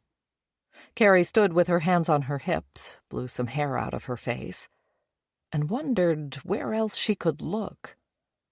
She knew there was nothing of her father still in the house. After his suicide, all his clothes had been packed and donated. His office was emptied out and turned into a guest bedroom. Margaret had anything that bore a trace of her husband: photos, artwork he liked, mounted fish, framed certificates. Removed from sight and the house completely redecorated. Carrie still associated the caustic smells of fresh paint and new carpet with her father's death. Above the garage was a lofted space where Carrie thought things were stored, but she had no idea what was up there. A string with a plastic pull on the end dangled from the ceiling and pulled down a folding ladder. Carrie batted at the knob, debating if it was worth going up there. She had a terrible fear of spiders, and if a garage loft where no one had been for 30 years wasn't full of spiders, she didn't know what was. "Mom, what's up in the loft? Do you remember?" "What loft?" Margaret asked. Carrie pointed to the ceiling. "Up there. What's up there?" "I don't know." "Did any of Dad's stuff get stored up there?" "What stuff?" This was getting her nowhere. "Never mind," Carrie said. She pulled the knob and stepped back as the ladder dropped. She had to unfold the last section so it reached the ground. She looked up. The opening over her head looked like the doorway between day and night. "Ah, geez," she said. She took her phone out of her back pocket, turned on the flashlight, and climbed the stairs. Carrie was 11 years old when her dad hung himself in the garage with an orange extension cord. Before her mom found him, with 30 inches of air between his feet and the oil-stained concrete, Carrie had regarded her father like the furniture. He took up space and was easy to ignore, but was there to collapse into when she wanted something. The times she went to her father were rare, because Margaret was the one who treated her like a princess and catered to all of her wants. Even Margaret needed her space sometimes. That's when Carrie would find her father in his office behind a large cherrywood desk or on the deck holding a drink and staring at the lake like a man waiting for something to emerge from the fog, a ship or a swallowing whale. She remembered her father as tall and handsome, with thick hair just gray at the temples and heavy black-framed glasses. He smoked cigarettes and sometimes a pipe, and his favorite drinks had gin in them, and she would smell the juniper and the lemon twist whenever she crawled on his lap. He was a meek man who lived under Margaret's thumb throughout Carrie's childhood. She watched him defer to his wife on all decisions regarding the child-raising, the house they lived in, the food they ate, the vacations they took. When Margaret felt like waging war, she made sure the girls knew about their father's past indiscretions, how he slept with whores, and that it was only Margaret's willingness to forgive that kept the family together, and the girls from being cast out and living like poor people. It was more insight into a marriage than a child should have had. Most of it was drowned out by a pink haze of new Barbies and stuffed animals, and, when she got older, clothes and makeup. Occasionally, the hostility between her parents broke into the open, and it felt as if they had both summoned the fury of the weather in their battle against each other. "Stop criticizing Mary's looks, Margaret. She's a teenage girl. Look in the mirror if you want to see the ugliest person in the room, in any room." "Don't push me, John. I'll do something terrible. You know I will." After the suicide, Carrie's feelings were mostly for herself. It was embarrassing to have a father who had so little regard for you, so little interest in your future that he would kill himself. It was selfish and rude. When her sisters told her about the trust funds he had set up for them, and that a trust fund meant she'd be getting money when she was older, she stopped thinking about her father and started imagining the things she would buy for herself when she got her money. How bad things must have been for him, how awful he felt inside, had never occurred to her. Plywood sheeting had been put down over the rafters on just the front half of the garage. The back half was open. Seldom used items like a patio umbrella and leftover pieces of downspout lay across the open space. Carrie went up the steps with just her phone, realized she'd need more light, and came back down and found a flashlight. The second time up the stairs, she spotted the curved impressions left in the wood where her father had looped the extension cord and hung from it with his full weight. There were fewer spider webs than she expected, but not none. She had to hunch and step over the struts that angled up to the roof until she reached an open spot where boxes had been stacked years ago. She shined the flashlight across the front of them, looking for markings that would indicate what was inside. Nothing.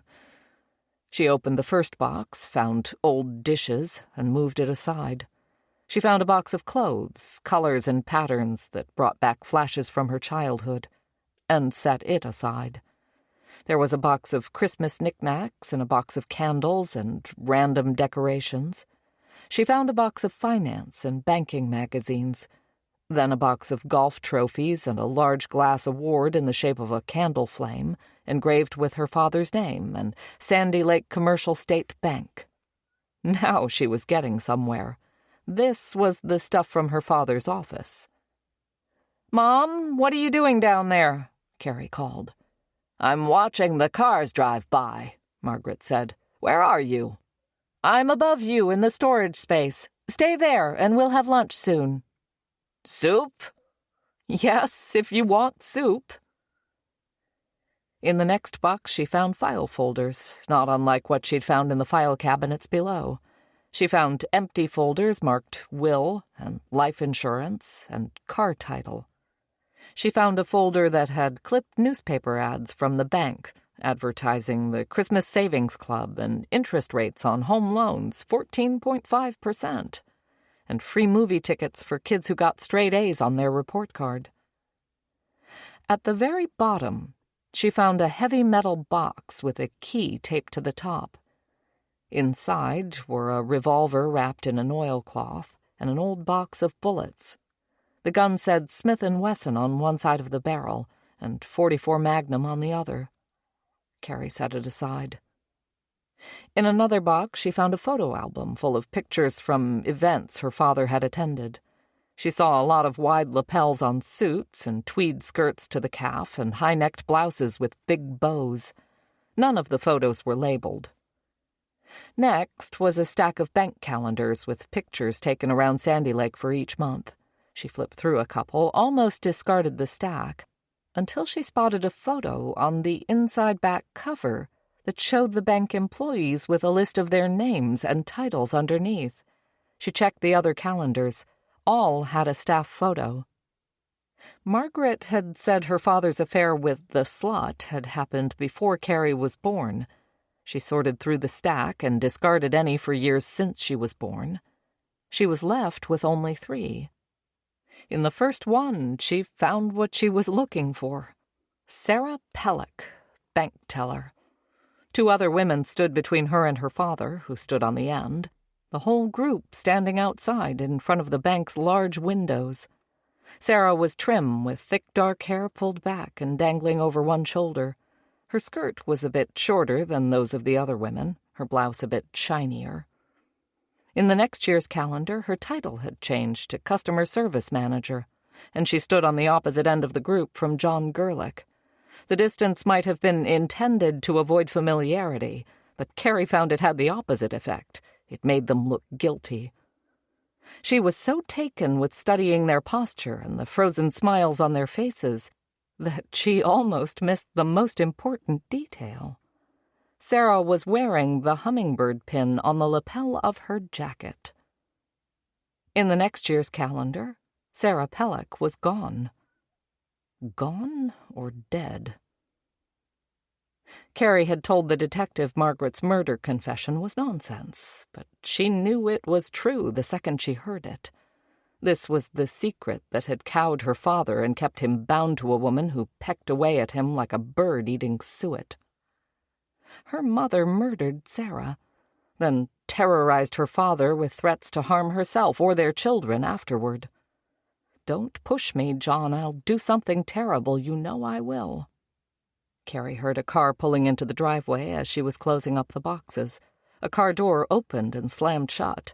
She heard her mother's voice, but not what she was saying. Carrie grabbed the calendars and the metal box with the gun inside and made her way backward down the ladder. She looked over her shoulder and saw a car she didn't recognize, and Sherry standing in the driveway talking to their mother. "What are you doing here?" Carrie asked as she set her things down and wiped the dust off her pants. Sherry pulled an envelope from her back pocket and shoved it in Carrie's face. "You lying fucking bitch!" Chapter 18. "I got a name for you," Kelly said to Packard when he stopped at her desk to get his mail. "Sarah Pellick." "Who's that?" he asked. "You asked me to have the gang research a Sarah, possibly connected to the bank, possibly dead or missing, possibly before 1979. "Yes, you found someone?" "We found Sarah Pellick." She handed him a printed PDF of a short newspaper article. Cass County Sheriff's deputies retrieved a car with a body inside from a roadside drainage pond on Tuesday. Personal items helped identify the driver as Sarah Pellick, formerly of Sandy Lake, recently of Wilbur, Iowa. Cause of death has yet to be determined. Authorities believe the car was in the pond since sometime this winter and only became visible with the spring thaw. "Where did you find this?" Packard asked. "The archives of the Sandy Lake Gazette are online. They have papers going back to 1952, all digitized and searchable." "What's the date on it?" "May 5th, 1979. You were here in the 70s, and Kelly picked up a pair of scissors and pointed them at Packard. I was not working here 50 years ago, and I will cut your tongue out. I meant in Sandy Lake in the 70s, Packard said, putting his hands up. This story ring any bells? Kelly lowered her weapon. No, and we don't have any case files going back that far. A lot of things have been purged over the years. Any follow-up articles? Not that I could find. I did a Google search and got no hits for a Sarah Pellick. What about a connection to the bank or John Gerlich? Still looking into that, Kelly said. Martha Clay is 91 years old and still sharp as a tack. She worked at the bank for a long time. I'm going to run the name by her to see if it rings a bell. Let me know what you find out. Are you ready for the forum tonight? Ready as I'll ever be, Packard said. When Kelly gave him an unhappy look, he said, I feel good. I'm actually looking forward to it. His campaign was coming together better than he could have imagined. He had a great team working on his behalf. He and Thielen had spent every free evening working on his platform. She'd grilled him on county data until he could recite facts and figures from memory. He was confident in his knowledge, if nothing else. I'm too nervous to show up in person, Kelly said. I'm going to stream it from home. I'm sure you'll text me after and tell me how I did, Packard said. I'm sure I'll text you during it if you screw up. The candidate forum was held in the same room where the county commissioners met. Packard and Shepard and Alan Costas sat with an empty chair between each of them at the elevated table at the front of the room. Each had a sign in front of him with his name on it. About 40 people filled the chairs where the public sat during the county board meetings, which was 39 more than typically showed up. As they waited for the meeting to start, Packard was struck by the similarities between the three of them. All white, all male, all with short, nearly military-style haircuts. Packard had a trim beard, and the other two sported goatees. Shepard had at least a decade on the other two. He and Packard were both wearing jackets and ties, while Alan Costas had shown up in a shiny light blue golf shirt, jeans, and white sneakers. Packard scanned the audience for familiar faces. He spotted Thielen and Tim, and Marilyn Shaw, who gave him a smile and a nod when they made eye contact, and his neighbor Bert, the retired judge. His cousin Susan had a restaurant to run and wasn't there. Shepard's wife and teenage daughters were there. Jim Wolfe was sitting in the back row. He'd probably tied Shepard's tie for him. At 1:15, Ray Hansen, editor and publisher of the Sandy Lake Gazette, stepped up to the podium and thanked everyone for coming.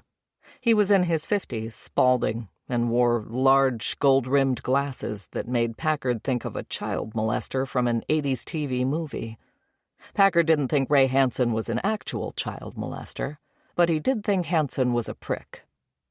Ray Hansen explained how the evening would go, 2 minutes for each candidate to introduce themselves, then a minute and a half each to answer questions submitted via the Sandy Lake Gazette website and also collected from people in the audience. The candidate to answer first would move from question to question. Alan Costas told the crowd he was a lifelong resident of Sandy Lake. He'd gone to college on an ROTC scholarship, served 6 years in the Army, the last 2 with the military police. He was currently working as a police officer in Wilmington, a town in the next county. He'd been in law enforcement almost all of his professional career and thought his military experience had given him the leadership skills necessary to run the sheriff's department. Shepard introduced his wife and daughters and said he'd been with the sheriff's department for over 20 years, serving in multiple roles. He mentioned he'd already earned his full pension, but felt like he had more to give the people of Sandy Lake. Packard tried to keep the hint of a friendly smile on his face through all of it. He hoped it didn't make him look creepy. When it was his turn, he said, I have roots in Sandy Lake going back 3 generations. I don't know if most people know it, but my grandparents had a home on Lake Red Wing for many years. My grandfather built the house. They lived there year-round, and I spent almost every summer there. My grandparents are gone now, but the house is still there. He'd made a conscious choice not to mention his brother during his opening statement. Not many people had made the connection between him and the boy who had drowned nearly 30 years ago. This wasn't the time or the place to strike that match. Like the other two candidates, I've been in law enforcement almost my entire career. I moved to Sandy Lake 3 years ago after being with the Minneapolis Police Department for 14 years. I was looking for a fresh start in a place that was special to me at one point in my life. Sheriff Shaw hired me to be a detective, and he personally selected me to fill in as acting sheriff when he became too sick to do the job. It's been a privilege to represent him in this role, and I look forward to continuing to do so if elected. The round-robin questioning began after that. It became clear early on that Costas was out of his league.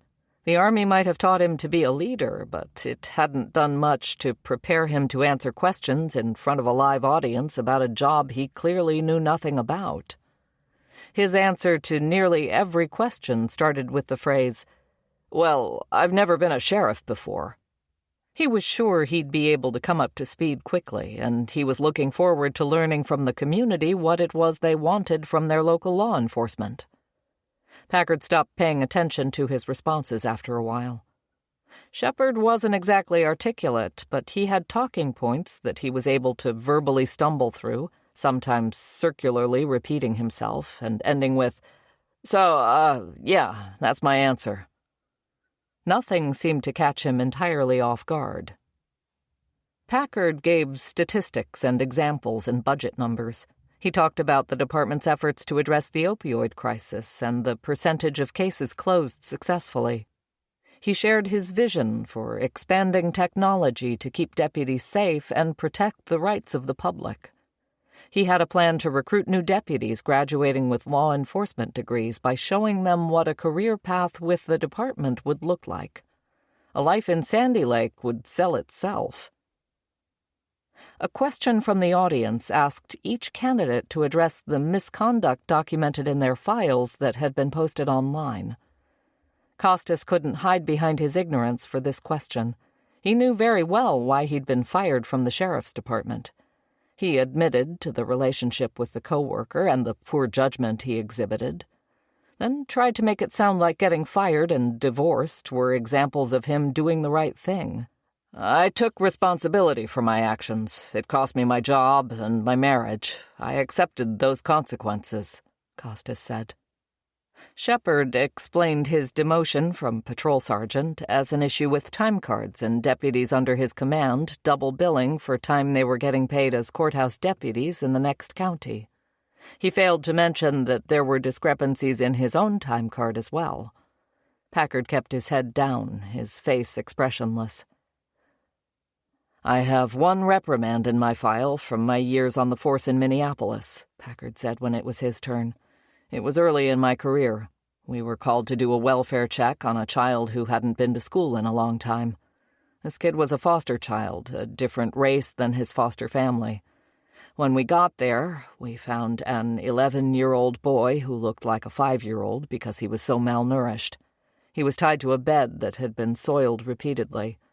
The other half of his room had a large dog cage in it, equally filthy, with a barking, snarling pit bull inside.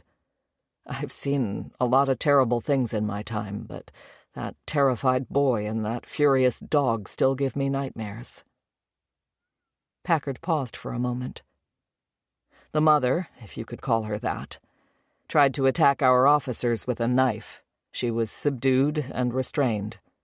The father was under the influence and belligerent. I got him cuffed and out of the house. As I was trying to get him into the car, he spit in my face. I lost my temper. I slammed his head into the doorframe. He got a facial laceration that bled a lot and needed to be treated by EMS, who rightly reported the incident." Packard didn't look into the audience to see their reactions. He was staring at the floor in front of where Ray Hansen stood and was seeing that boy covered in sores, his bones near the skin like a boiled chicken. With no effort at all, he could recall the smell of feces and animals and smoked drugs that had permeated the house. He'd lost his temper that day, and he didn't regret it one bit. The hour scheduled for the forum was nearly over. "We have time for one more question," Ray Hansen said, and used a knuckle to push up his glasses. "How will you differentiate yourself as a leader from the previous sheriff?" Packard was the first to answer. "In the last year and a half, I've applied for and been awarded multiple new grants that the department has been able to spend on equipment and travel for training. I've also instituted a conduct and discipline handbook that's been successfully used in other sheriff's departments around the country to ensure a consistent and fair approach for disciplinary actions." It was the same handbook he was using to justify firing Shepard. He resisted the urge to turn and give the deputy a knowing look. Costas said he'd been out of the department for quite a while and didn't know much about Stan Shaw's leadership style, but was certain he would figure out his own approach and looked forward to the opportunity to try.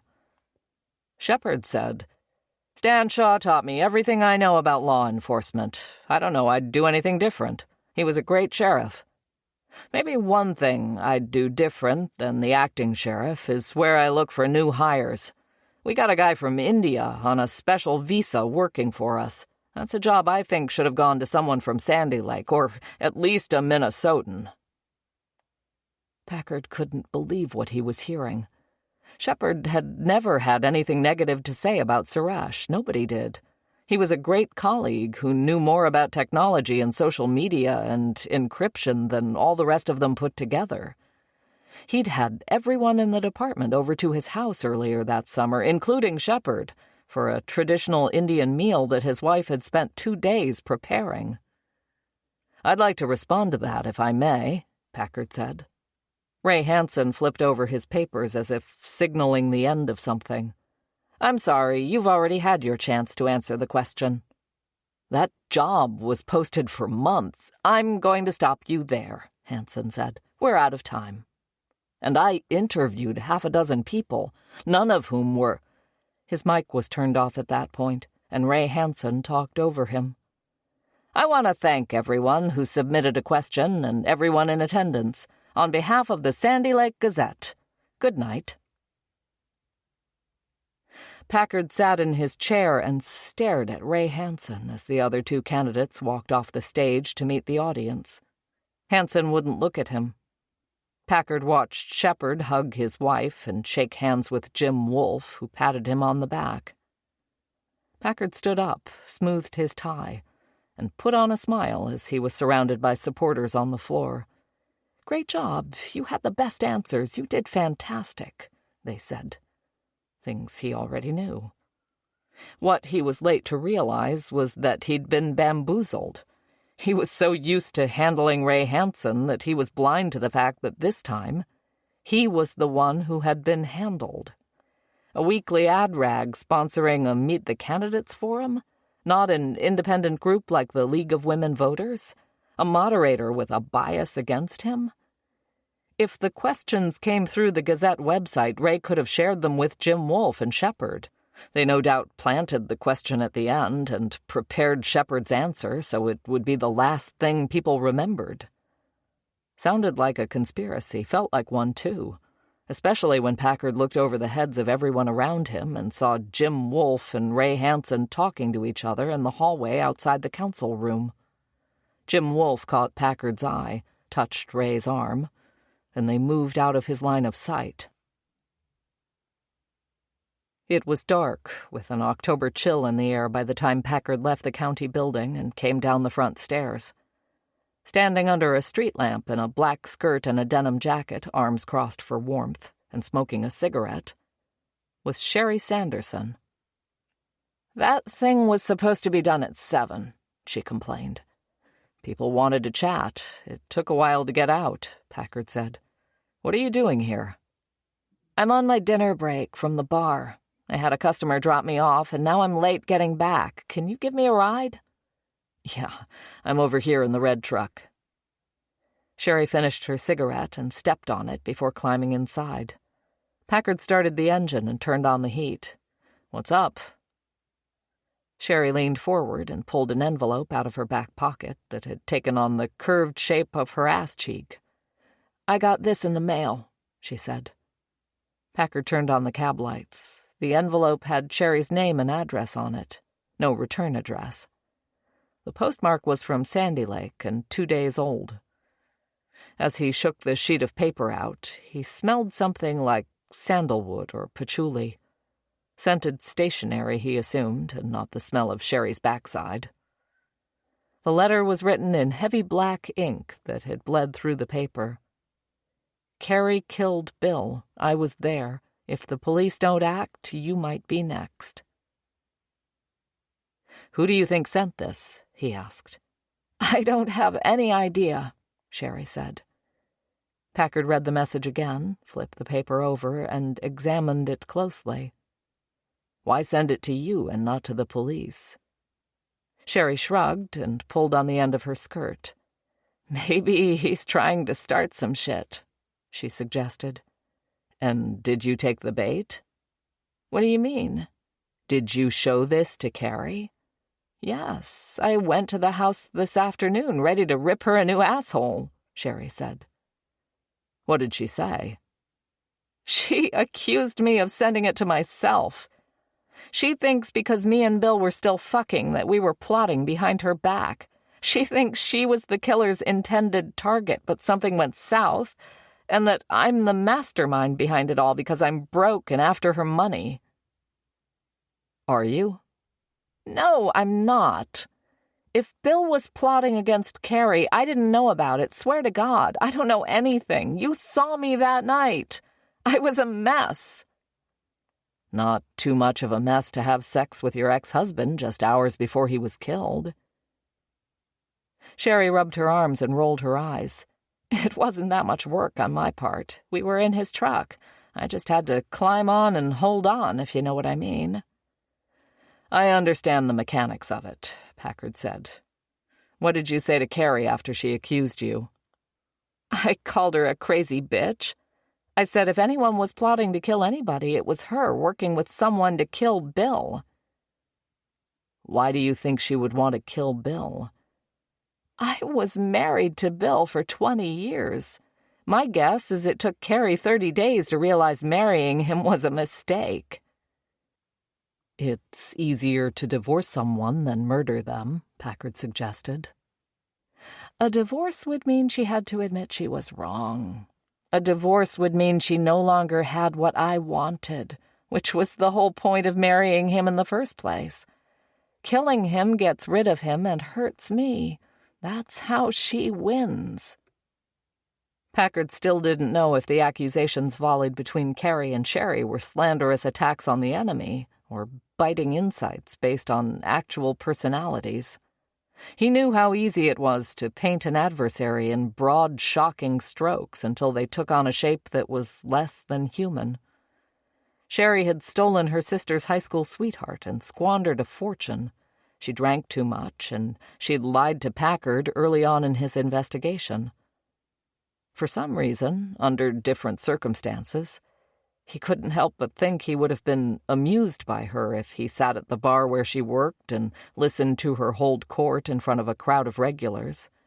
She'd had a wild life so far and lived to tell the tale. "How did you leave things with Carrie?" he asked. "I said if I find out she had something to do with Bill's murder, I was coming for her head." "You have to quit threatening your sister," Packard said. "You did the same thing at the funeral. If something happens to her, I've got you twice on record threatening to kill her. That's going to put you in a bind." "Carrie's the one lying here. You don't know her like I do," Sherry said. "She'd lie about anything." Packard thought back to his last meeting with Carrie and the fact that she had accused Sherry of almost the identical behavior. "Figure out who sent the letter and find out what they know," Sherry said. "I've exhausted almost all the leads," Packard admitted. He'd been hoping for a hit on the jewelry that was stolen from the gun safe. He'd sent the list and photos he'd gotten from Carrie to pawn shops in all the surrounding states. Nothing so far. "I can't find anyone with a beef against Bill, no one with a motive, no physical or electronic evidence that he was involved in a plot of some kind. As far as witnesses to the shooting, one of them is dead and the other was asleep in another room and claims she didn't see anything." I'm telling you, she's lying. The letter writer says so, too. Sherry pulled her phone out of her other back pocket to check the time. Shit, can you drive and talk at the same time? She asked. I need to get back to work before I get fired. Packard tossed the letter on the dashboard and put the truck in gear. He could drive and talk at the same time, but found he didn't know what else to say. Chapter 19. The next morning, just as the sun was coming up, Packard eased himself into the water off the end of his dock and started crawling across the lake. He counted in his head for the first minute or so, going down from 201 by sixes to help take his mind off the worst of the cold while his body used its own heat to warm the layer of water between him and his wetsuit. By the time he made it to the middle of the lake and back, he'd forgotten about the cold and was able to think about other things. He hadn't bothered telling Thielen or anyone else on his campaign about his conclusion that Jim Wolfe, Ray Hansen, and Shepard had colluded on the forum. What did it matter? The forum was over. That Ray Hansen hated his guts was already accounted for in their strategy. That the Gazette would endorse Shepard was a given. There were things they could change and things they couldn't. Packard still felt like he could win without the local media, if you could call it that, on their side.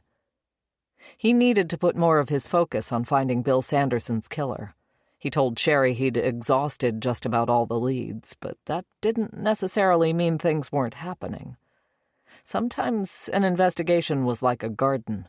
You needed to let sunlight and water and time do their work. Out of sight, something would germinate, and then suddenly, where there had been nothing but dirt, there would be growth. Packard usually thought of it like a weed, something to yank on. The letter was the weed. The letter was evidence of things happening underground that Packard couldn't see. Before dropping her off at the restaurant, he'd told Sherry to watch her back. I don't like the part of the letter where it says you might be next. We can't know if it's a threat or a warning. You need to be careful. Sherry was putting on lipstick and looking at herself in the sun visor mirror. I'm a tough old bitch. I can take care of myself, she said. A tough old bitch is no match for a guy with a gun. I'll be careful, Sherry promised. If another letter comes, don't open it. Don't carry it around in your back pocket all day. Call me right away. Sherry said, all right, as she opened the passenger door and slid out on her way back to work. And stay away from your sister, Packard said. Don't get into it with her. Sherry just smiled and shut the door in his face. After his swim and a shower, Packard sat down again with his yellow notepad and flipped back to the drawing he'd made earlier in the case. It had been 4.5 weeks since Bill was shot on the Saturday of Labor Day weekend. It felt like a lot longer. When he realized in the next moment that there was the same amount of time between now and the election, the same 4 weeks felt like no time at all. He looked at his drawing. Bill's name was at the center of the page with all his friends, co-workers, wives, poker buddies, and family grouped around him.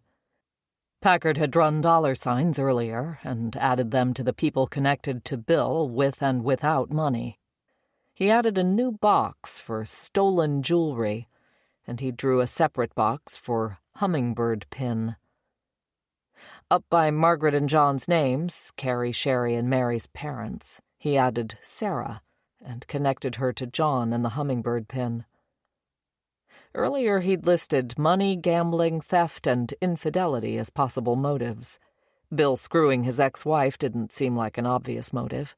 Sherry didn't have anyone in her life to make jealous, and Carrie seemed surprised by the news that the two of them were still intimate. Packard drew a line through infidelity. Gambling was a big part of Bill's life, but Packard hadn't been able to uncover anyone with a motive to kill Bill over monies won or lost. It looked like Bill had tried to gamble his way to a big enough stake to get his chicken restaurant going with Roger, and lost his nut in the process. No one at Leon Chen's poker game had any interest in Bill after they'd cleaned him out. He was invisible to them. Packard drew a line through gambling. The theft of the jewelry was information he didn't have when he first made this drawing. The stolen jewelry made this a burglary and a murder. But the killer's access into the house through the sliding door in Bill's bedroom, the sequence of events, killer goes past Bill in bed, gets the jewelry out of the safe, then kills Bill, and the things not stolen, all of Bill's handguns in the same safe as the jewelry, almost made no sense. In some ways, the theft of the jewelry and Bill's murder felt incongruous, felt like they didn't belong together. Sherry's letter said Carrie was the killer. Assuming for a minute that was true, what were Carrie's motives? It wasn't for Bill's money. He didn't have any. If she was unhappy in her marriage, why kill him? Why not just divorce him? They had no children. Bill would have had no claim to Carrie's pre-existing assets. At best, he might have been awarded temporary alimony. Sherry said Carrie had accused her of plotting with Bill to kill her for the insurance money. The plan might have been to kill Carrie and steal the jewelry to make it look like she had walked in on the burglar in the act. Or what if this was really just supposed to be a jewelry theft and the murder was the unplanned event? Packard scratched his beard and thought of one more thing missing from his sheet. The person who had taken a shot at him from the boat the night he was at Leon Chen's house. Was the same person who shot Bill Sanderson the one who tried to shoot him? They were two totally different settings, two totally different guns. There had been no fingerprints on the casing retrieved from the abandoned boat. Something in Packard's gut told him the two were not connected. Shooting him might slow down the Sanderson investigation, but it wouldn't stop it. It would do nothing to eliminate the evidence he'd collected. Maybe someone was using the unsolved Sanderson shooting as cover for their own intentions. Packard wrote "boat shooter" in the bottom corner of the page and circled it. Packard looked at his diagram one last time. There were a lot of dollar signs by a lot of names. Money and the lack of money touched everything Bill had done. In the sequence of events, the first domino seemed to be taking the money out of the account he shared with Roger Freeman. After that was the big game at Leon Chen's. Sometime after that, Roger had confronted Bill about the missing money. Bill had assured him he had a plan to replace it. Then someone came to the house and killed Bill. There was a plan. Bill had said as much to Roger. If Sherry wasn't in on it with him, who was? Had to be the killer.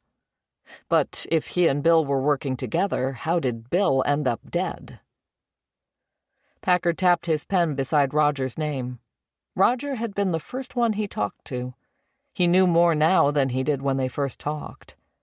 Packard decided it was time to talk to Roger again. Back to the dairy farm. He didn't bother calling ahead. Dairy farmers didn't take a lot of vacations, from what Packard could tell, and he really didn't want Roger to have time to think about his answers. The weather had changed a lot in a month. It was the season of long shadows and seeing your breath in the early mornings. Yellow leaves piled in drifts along the dirt driveway and blanketed the lawn in front of the white farmhouse. The smell of cows and cow manure was less strong than he remembered. Roger must have seen him drive up. He came out of the house in a Carhartt coat and a black T-shirt stretched across his enormous belly and tucked into his jeans. He had yellow egg yolk in the corner of his mouth. Packard caught a whiff of bacon on the air. "Hope I'm not interrupting your breakfast," he said. Roger shook his head, repressed a belch, and thumbed the corner of his mouth. "Just finished. You figure out who killed Bill yet?" "Not yet. I wanted to talk to you again about what else I've learned since day one. You have an office or somewhere we can sit?" "Follow me," Roger said as he hitched up his pants. They went to a wood-paneled office with a glass window on one wall that gave a view of the automated milking station. Roger had a laptop, 2 large-screen monitors, and an iPad on his desk. Ethernet cables snaked up a wall and disappeared into a hole in the drop ceiling. "Looks like you could mine bitcoins with all this gear," Packard said as he had a seat. "I wish. Milking cows is the least of what I do. A dairy farmer today has to be an IT manager, a data analyst, a regulatory specialist, a mechanical engineer, and a shit shoveler. Packard flipped open his notebook and started to summarize the things he'd learned about Bill and those closest to him since he and Roger first met, including that Sherry had been the last one to see him the night he was killed, and that $5,000 of the money Bill had deposited into their shared account came from his sister, Wendy. Roger looked annoyed by this news. So, more than half the money he put in came from someone else? He didn't tell me that. Packard told Roger about Leon Chen and his friends cleaning out Bill at a private poker game, about the jewelry that was stolen and the guns that weren't. Roger sat slumped in his chair and stared down at his belly as he took it all in. "We didn't know about the poker game the last time I was here," Packard said. "Sure didn't. You confronted him about the money withdrawn from your business account about a month before he was killed. That would be early August. You said he told you then not to worry, that he had a plan." "That's right. But that was after the poker game, which was early July, so..." "So my best friend lied to me," Roger said. He looked wounded. "You also said the last time we talked that you still trusted him even after he withdrew your money from the shared account." "I did say that." "Could he have taken more money out at that point if he wanted to?" Roger shook his head and straightened up in his chair. "No. I guess I didn't trust the son of a bitch that much. We had agreed withdrawals of $10,000 and under only required one signature. I called the bank and had them change it so all future withdrawals, regardless of the amount, required 2 signatures. Packard wrote in his notebook. Something about the numbers confused him. "You said before he took $20,000 out of the account." "Yep, without your signature." Roger nodded and scratched his beard. "Yeah, I didn't think about that. I just saw the balance was 20 grand less than it should have been." "So he must have made multiple withdrawals." "He would have had to. Do you have the statement?" Roger turned to one of his screens and began typing on his keyboard. "They don't mail you paper statements anymore, but I can look it up online. Give me a sec." Packard went through his notes and reviewed the list of key dates for the case. He had rough dates for when Roger noticed the money was missing and when he confronted Bill about it. When Packard asked Roger if there was any way to pin an exact date on the day he'd talked to Bill about the missing money, Roger remembered he'd gotten gas on the way to Bill and Carrie's house, so Packard had him look up the date on his credit card statement. When they were done, he had a new list of dates that made him realize the mistake he'd made. First, $10,000 withdrawal, July 1st. Poker game at Leon Chen's, July 5th. Second $10,000 withdrawal, July 25th. Roger gets emailed statement, August 5th. Roger confronts Bill, August 6th. Bill killed, September 4th. "I screwed up," Packard admitted. "I didn't ask the right questions earlier.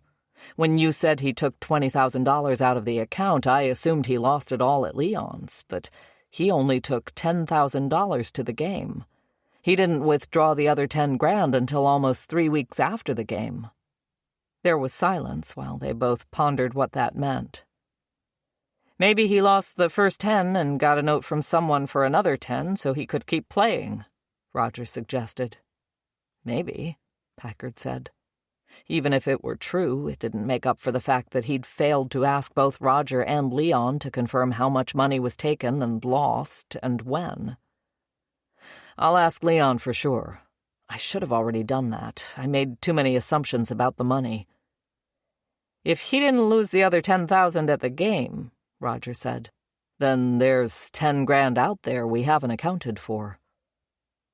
Roger leaned back in his chair and crossed his arms on top of his belly. "And that's what Bill was talking about when he said he had a plan." What was the plan? They talked for a while longer about Bill and who might be in on a plan with him. "I mean, How many fools can one guy con? I thought we had a plan to open a legitimate business. Now I'm thinking it was all just a scheme to get into my wallet." Packard tried to reassure Roger by telling him about the Craigslist ad and Bill's visit to the old man with the deep fat fryer. "I think he was serious about the restaurant," Packard offered. "What he was scheming was how to get the rest of his share of the money." Roger thought about it, but couldn't give Packard any other names. Hell, everyone was his buddy when they were drinking at the bar and he and Sherry were flush and picking up the tab. How many of those people he could turn to for help? I can't think of one. Packard asked Roger if he knew that Bill and Sherry were still sleeping together. "No, not like that. He didn't tell me anything about it. He knows I've always wanted to get married and have my own family, but it hasn't really happened. Too much work, not enough time, even less money. It's a special kind of woman who wants to be with a dairy farmer.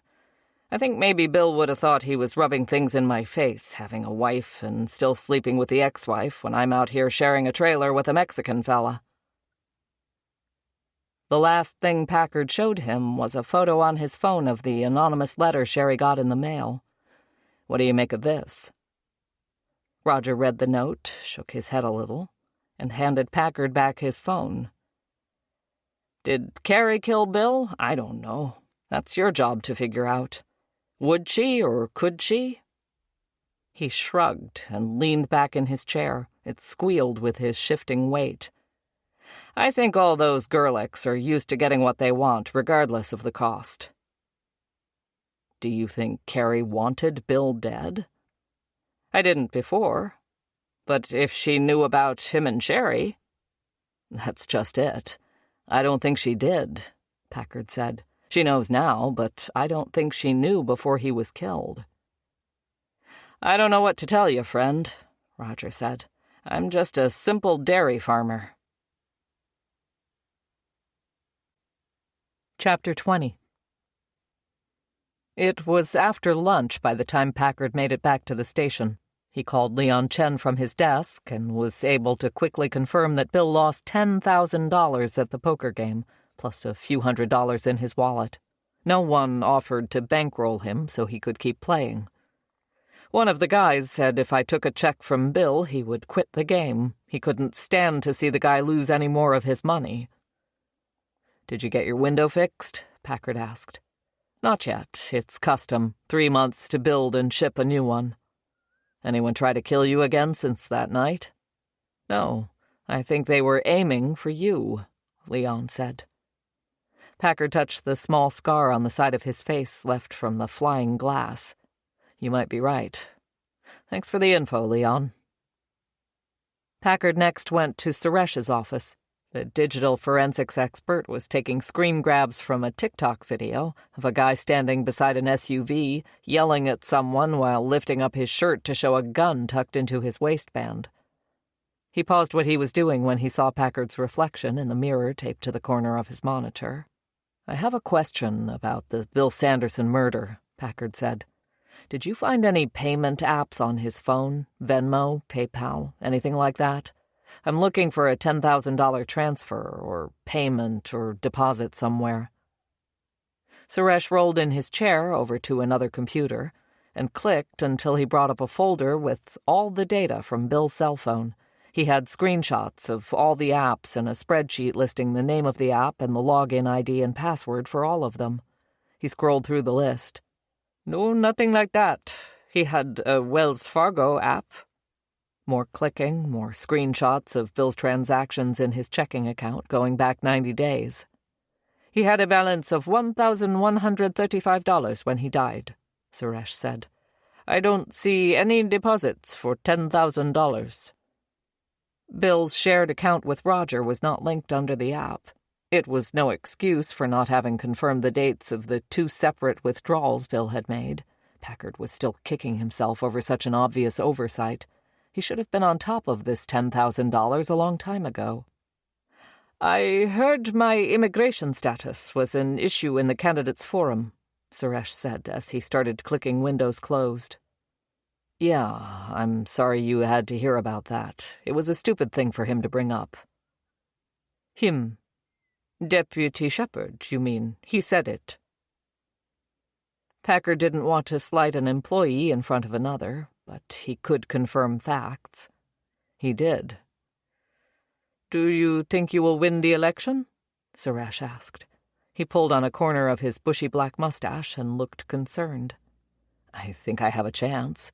I'm going from here to the senior center to call bingo and hopefully convince a few of them to vote for me." "Obviously I cannot vote, but I would vote for you if I could," Suresh said. "My wife and I are very grateful for the opportunity you have given us in Sandy Lake." Packard put a hand on Suresh's shoulder. "I appreciate that. I'm sorry you got pulled into this. It's not fair for you to be used to score points in an election. It's the ugly side of American politics in action." "It is just as bad in India," Suresh assured him. "Regardless of what happens in the election, you have my support and the support of many others in the department, even Deputy Shepherd. He was coached to say what he did, and he did what he was told. Don't worry about it. You're doing a great job." Suresh nodded and put his headphones back on. Packard went back to his office and called Sherry to ask her if Bill had mentioned anything about the 10 grand. After 5 rings, her voicemail picked up. He texted her to call him the first chance she got. He called Max and Sharon at Davis's Deep Cleaning. He'd recognized their handiwork the last time he'd been at Carrie's house with her to walk through the events of the night Bill was killed. He got Sharon on the phone. "You guys didn't find $10,000 when you were cleaning up the Bill Sanderson scene, did you?" "Oh, gosh, no," Sharon said. "That would have been in our report. Have you seen it?" "I haven't yet. I'll find the report and take a look. Thanks, Sharon." He was running out of people to call. He turned to his computer and made notes in the case file and went through his mail until it was time to change clothes and leave for the senior center. He got there early because he'd been warned not to be late.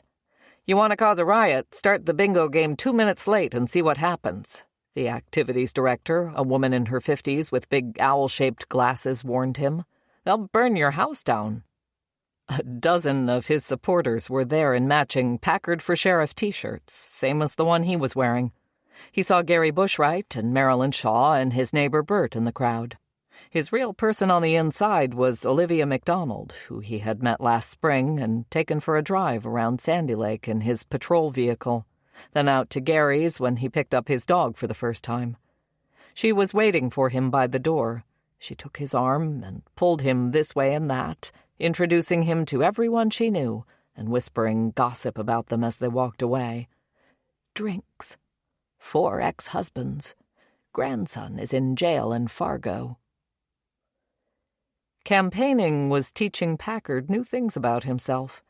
On and off the job, when interacting with people he didn't know, he wore the same stoic expression, had the same calm demeanor, and engaged only as much as the situation required. Part of it was about establishing authority, and part of it was about maintaining a separation between his public and private selves. Lately, out in the community as a candidate for a job rather than the person doing the job, he found he was able to relax, to smile more, to learn about people and their interests in a way that had nothing to do with gathering evidence or establishing facts or solving a crime. He listened and shared his ideas and opened up about himself, and hopefully proved to people he wasn't a robot in a brown uniform that plugged itself into a charging station at night. Campaigning was really just getting to know people and what was important to them. He wasn't putting it all on the table, not by any means. There were people who knew absolutely nothing about him, who asked if he was married or had kids, questions he was happy to answer rather than explain. At a church carnival last week, a trio of ladies had come up to where he was helping to sell raffle tickets for a donated quilt. The ringleader of the bunch asked, "Is it true that you prefer the company of men?" Packard shrugged, gave them his best smile, and said, "Depends on the man, am I right?" 2 of the old ladies laughed, and one looked like she hadn't heard the question or the answer. They all bought raffle tickets and went on their way. Eventually, Packard led Olivia to the chair saved for her by her granddaughter and took his spot at the front of the room with a microphone and a wire cage full of wooden balls. He didn't know any bingo jokes, so he tried to think of funny stories from his career in law enforcement. "You'd be surprised how many people are buck naked when the cops show up," he said. "I want to thank you all for choosing to wear clothes today." Later, he told them about the time he responded to an overturned tanker truck that had spilled milk all over the interstate in Minneapolis. "Do you know what they used to clean up a truck full of spilled milk?" he asked.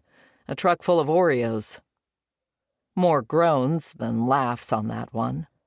He called 3 games, talked a little bit about his priorities for the sheriff's department, then turned things over to the activities director for the blackout round. He took a seat in the back with his own card for the last game. "We've had vandalism on some of your signs," Gary whispered as he dabbed his card.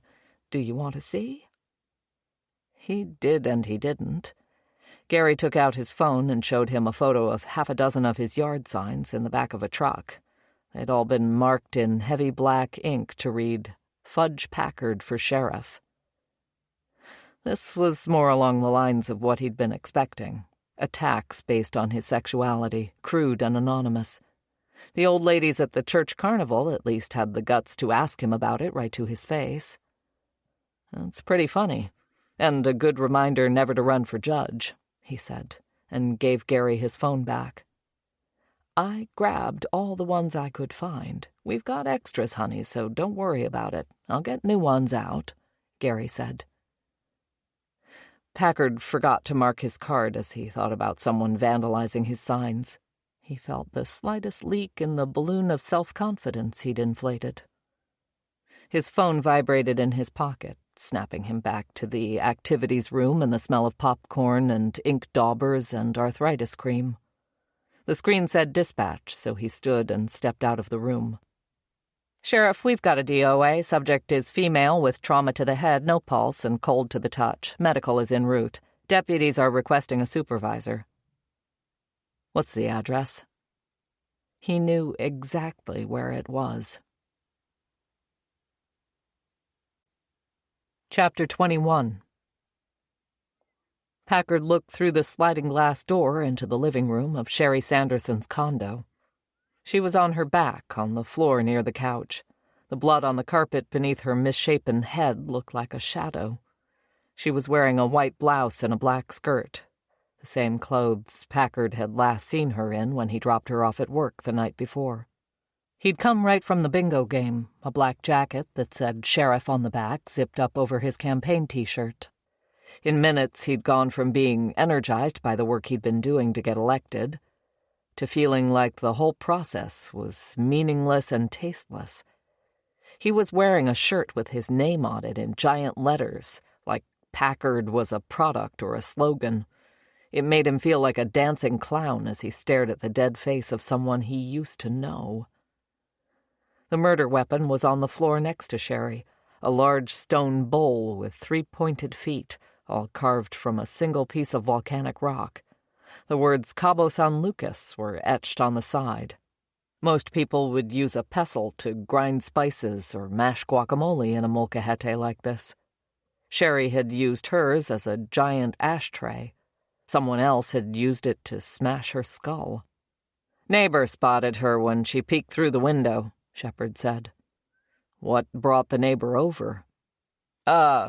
She said she sometimes got weed from Sherry. She was hoping to get more. She and her boyfriend are going to a concert." "She just came out and told you that?" "Yeah, she don't give a shit." "Anyone see or hear anything?" "Nothing so far," Shepard said. "She's the end unit. The neighbors next door are out of town. This is an older complex. There's no security cameras. I sent Reynolds around to check for video doorbells. Not a one." A technician from the hospital came in through the front door wearing shoe covers and black gloves. She checked the temperature on the thermostat next to the bedroom door, then squatted next to the corpse and opened her case. Packard found something else to look at while the technician raised Sherry's shirt, made a small incision in her abdomen, and inserted a probe to check the temperature of her liver. Anybody check the restaurant to see what time she left? They closed at 11, and she got a ride home from the bartender. Name is Christy Capote, Shepard said. Christy thinks it was close to midnight when she dropped off Sherry. Shepard said the front door was unlocked when he tried it after arriving on the scene. He'd checked the body for a pulse, secured the scene, then kept everyone out while dispatch called Packard. The sun had nearly set. Packard noticed the living room lights were on. Did you turn the lights on, or were they already on? Already on, Shepard said. Lights on, still in her work clothes. She was killed early this a.m. if she got home at midnight. I don't need a liver probe to tell me that, Packard said. No signs of forced entry on the front door or this slider. The killer had a key, or the door was unlocked, or Sherry knew this person well enough to let them in her house after midnight. He looked past the body and noticed a box on the dining room table between the couch and the pass-through window to the tiny kitchen. The lid was open, the interior lined in gray fabric. The shape and the color of the box were meaningful to Packard. Pretty sure that's the jewelry box that was stolen from the gun safe the night Bill Sanderson was killed. Carrie had provided photos of most of the stolen jewelry, but she didn't have a photo of the jewelry box itself. She'd described it in her report as vintage, with cut corners and beveled edges, made from green and brown woods, about 16 inches by 12 inches. The exact size and shape Packard was looking at now. He thought of Sherry swearing to God in his truck that she wasn't in on any plan of Bill's against Carrie. Now he was looking at the jewelry box stolen during a crime Sherry had claimed to know nothing about. Maybe the missing $10,000 had gone to her after all. Packard had called earlier that morning to ask her about it, but she was already dead. Packard wanted to talk to Carrie right then. He didn't know if he wanted to make sure she was okay or ask where she was last night. He and Shepard walked around the side of Sherry's end unit as the crime scene van was pulling into the lot. "You owe Suresh an apology for what you said during the candidate forum," Packard said to his deputy. Shepard dropped his head and examined his belly. "That was just politics. I didn't mean anything by it." "That doesn't make it okay. It's actually worse, Shepard. You're telling me you don't stand behind the things you say. No conviction, just noise. You showed disrespect for a member of our team. If you win the election, you can badmouth your people in public all you want. You haven't won yet. Apologize to Suresh. I'm not asking you. I'm telling you." He tried all of the numbers he had for Carrie, her cell, her mom's house, the house where she'd lived with Bill. A cold dread came over him with each unanswered ring. He kept calling as he drove to Margaret's house on the lake. Outside of the city limits, he turned on his flashers and picked up speed. Carrie's husband had been shot, her sister bludgeoned. He had no idea about what he was rushing toward. It was dark by the time he pulled into the driveway. The lights were on inside Margaret's house. He saw someone's shadow move behind drawn blinds. He banged on the door and yelled Carrie's name. She answered, wearing a pink turtleneck with a dish towel over one shoulder. She looked surprised to see him. "What happened?" she asked. Packard just stared at her. He was irrationally angry at her for not answering her phone and not being dead. "Do you want to come in?" she asked. Packard nodded, and she held the door open, and he stepped inside. "I tried calling," he said. "All your numbers." "Mom has been in a state today. Ringing phones just make it worse. The aide and I have struggled with her all day." "I'm sorry to hear that," Packard said. "I'm afraid my news isn't going to improve things." He paused, watching for any kind of reaction from Carrie that would give away that she already knew what had happened to her sister. Her expression stayed blank with just a hint of concern. "Sherry is dead," he said. "Someone killed your sister." Carrie gave him the look he was getting used to by now, stunned, mouth slightly open, big eyes that invited him to fill the silence. He waited. "The same person who killed Bill?" "We don't know that yet. We're still collecting evidence and trying to piece together what happened." Carrie put her hands on either side of her nose and shook her head. "I told you, didn't I? I had a feeling she was involved in this somehow. She and Bill mixed with a bad element. I had no idea I was putting myself so close to danger by being married to him." Packard thought it was curious how Carrie saw herself as the victim when they were now dealing with 2 dead bodies. "I met with Sherry just hours before she was killed," Packard said. "She showed me a letter she got in the mail from someone accusing you of killing Bill." Carrie moved further into the house and Packard followed. "I saw the letter," she said over her shoulder. "She came over here earlier in the day and shoved it in my face like she'd caught me in the act of something." Packard took out his phone and showed her a picture he'd taken of the jewelry box before leaving Sherry's. "Is this your jewelry box?" Carrie looked shocked. "Yes, where did you find it?" "It's on the dining room table at Sherry's house." "Of course it is. Did you find the jewelry, too?" Packard shook his head. "Well, I think it's obvious that she had to be behind the phony letter." "Why would she send herself a phony letter?" "To deflect attention." Carrie's tone made it sound like she couldn't understand how she had figured this out and he hadn't. She hung the dish towel on the oven handle, then leaned close to him to look at his phone screen again. "Sherry told me you told her that you think you were the intended victim the night Bill was killed." "I think it more every day now that it's becoming obvious those 2 were conspiring behind my back," Carrie said. Packard wasn't sure he'd call Sherry screwing her ex-husband in his truck a conspiracy, but he could see how Carrie might think that was the least of what those 2 were up to together, especially now that the jewelry box had been found in Sherry's house. "I know Bill had life insurance on me through the dealership. It was a benefit that came with the job. If I was killed, he'd get enough money to set up his chicken restaurant. He could get back together with Sherry, and they could go back to their old ways, drinking and gambling and I don't know what else." "If that was the plan, it went terribly off the rails, seeing as how they're now the dead ones." "There had to be someone else in on it with them, a third party who turned against them for whatever reason.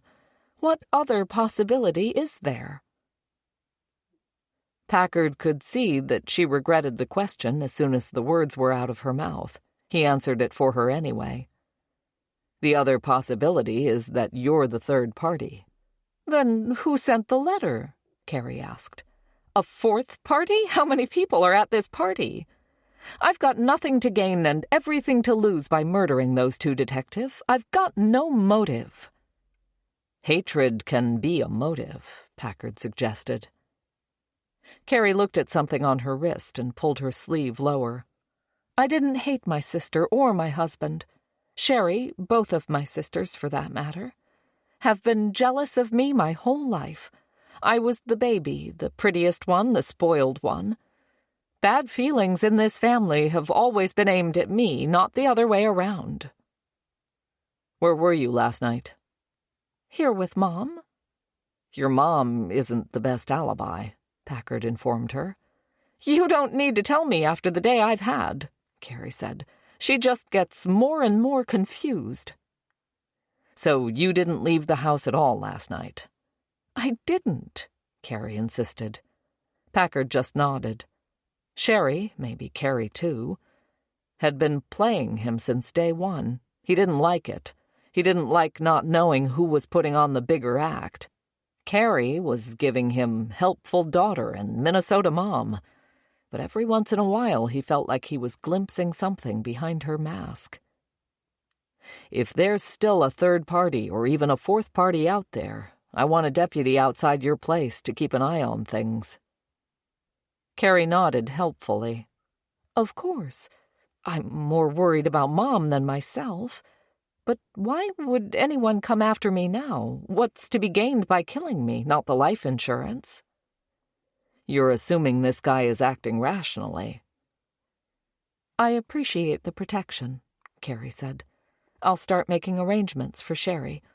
At least I know the protocol now. same as it was with Bill. Packard nodded and said goodnight to the only named suspect he had in the murders of Bill and Sherry Sanderson. He found it interesting that he hadn't told her how Sherry was killed or when or where, and Carrie hadn't bothered to ask. She either knew or she didn't care. Still, he couldn't arrest someone for not being curious. Back in his vehicle, he requested a deputy out to his current location to door knock around the neighborhood and ask about any late-night traffic from the night before. He'd lied to Carrie about his reasoning for parking a deputy outside her house. It wasn't as much for her protection as it was to keep an eye on her. Chapter 22. Packard's internal alarm wouldn't let him sleep much beyond 6:30 a.m., even when that meant he'd had less than 5 hours of rest. He was too tired to swim, so he showered and spent extra time making breakfast. Eggs scrambled with sausage, broccoli, and cheese topped with chipotle salsa. He'd missed most of his meals yesterday and felt like he could skin and eat a raw rabbit. Frank watched from his dog bed in the living room, still sulking after being kept in the house all day the day before. A dog door that went out to the garage gave him access to an artificial grass pad he'd been trained to use on the days Packard couldn't get home. Frank had used it, but he wasn't happy about it. Packard didn't blame him. It was undignified. They went for a long walk after breakfast.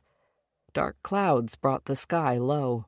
A cold wind blew air that was heavy with moisture. It was the kind of weather that could bring snow without warning, like a crowd turning violent.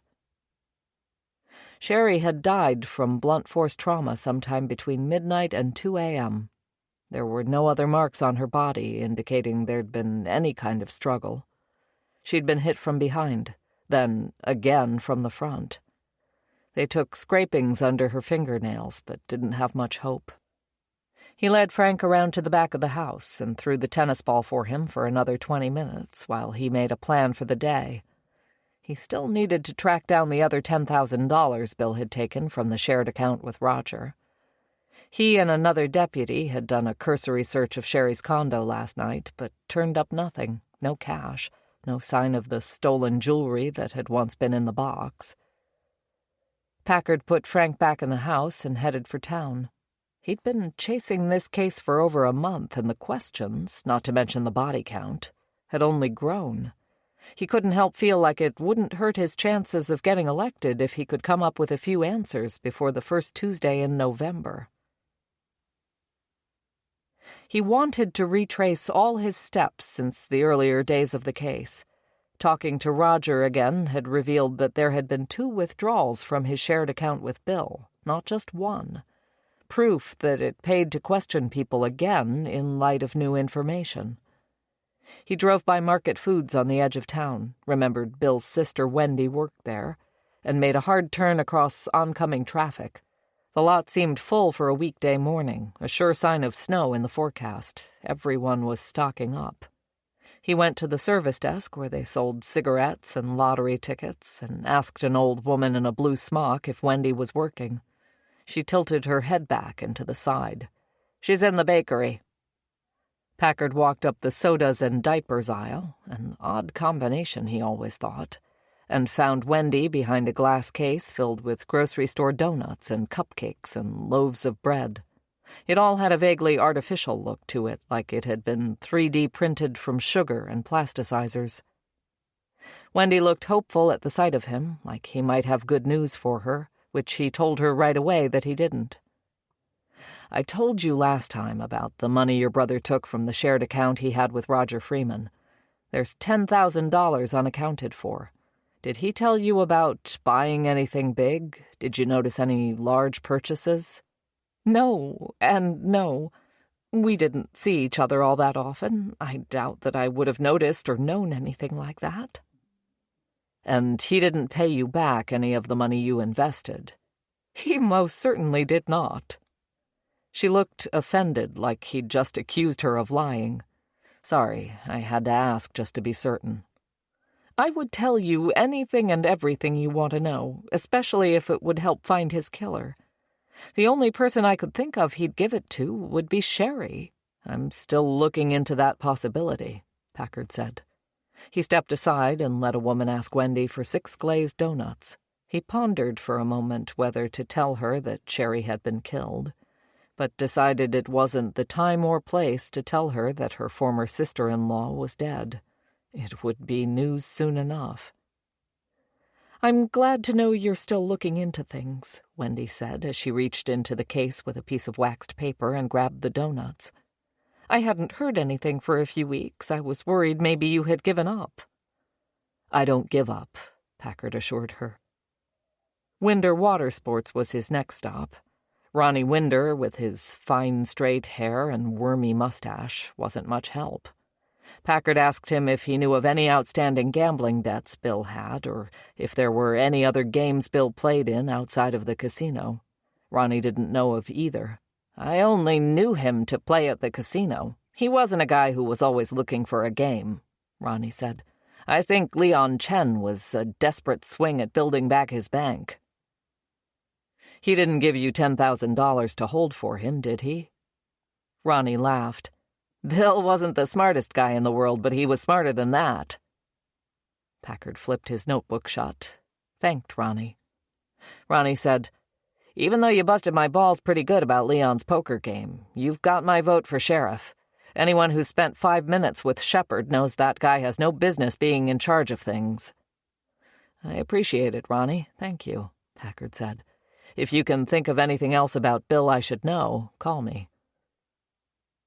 He made his way across the street to Sandy Lake Auto, where Bill used to work. Stephen, Bill's balding, walrus-looking boss, had someone in his office when Packard arrived, so he killed time wandering the lot, peeking through windows, and sitting inside a few of the cars. The temperature felt like it was dropping by the minute.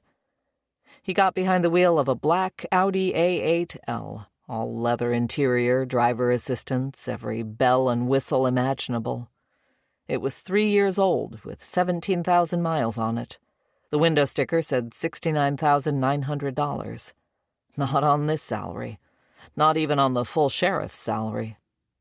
He went back inside just as sandy bits of snow started to come down. Stephen's office was empty, but the door was open, so Packard went inside and had a seat. Stephen came in a few minutes later, his hands still wet from the bathroom. He waved instead of shaking hands. "Any news on Bill?" "Not much," Packard said. "I came back again to see if I could uncover anything I might have missed the first time around." "What are you thinking?" "There's $10,000 that I can't account for. I noticed Bill's truck had a Sandy Lake Auto plate mount. I assume he bought it here." "He did, a few months after he started working here. There's a 90-day trial period before new hires get full benefits. He bought it with his employee discount and traded in something. I don't remember what." "How long ago was that?" "A year at least." "Did he finance it through you?" "We offer financing through a number of banks or credit unions. There's no employee benefit, really, when it comes to financing." Packard thought for a minute where else Bill could have spent $10,000 in relation to work. Had to be something that would make it worth stealing from his best friend. He doubted Bill had used the money to pump up his health savings account or retirement fund.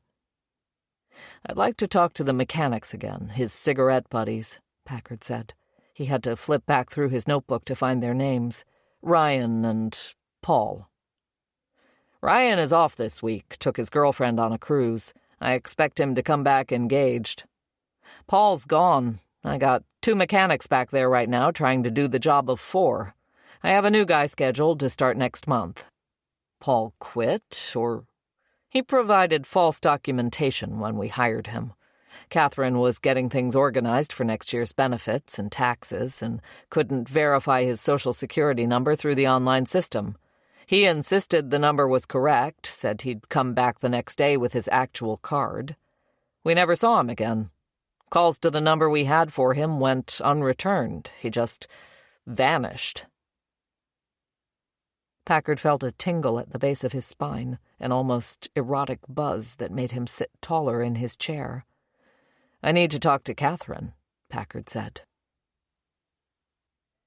He found her in her cube, same white plastic glasses and pretty face. She wore a long beige cardigan over a white blouse and black leggings.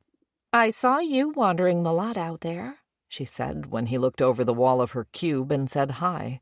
"That Audi is a nice car." I was just waiting to talk to Stephen. He was telling me about the mechanic who quit, Paul. Catherine frowned and leaned to one side as she pulled a foot under her. "If that's his real name."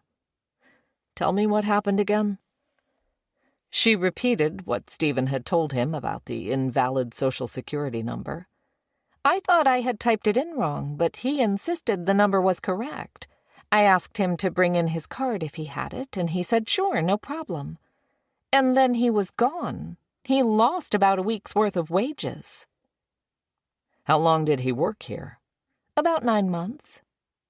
"I need everything you have on him in your records," Packard said. "Local address, phone numbers, driver's license, date of birth, etc."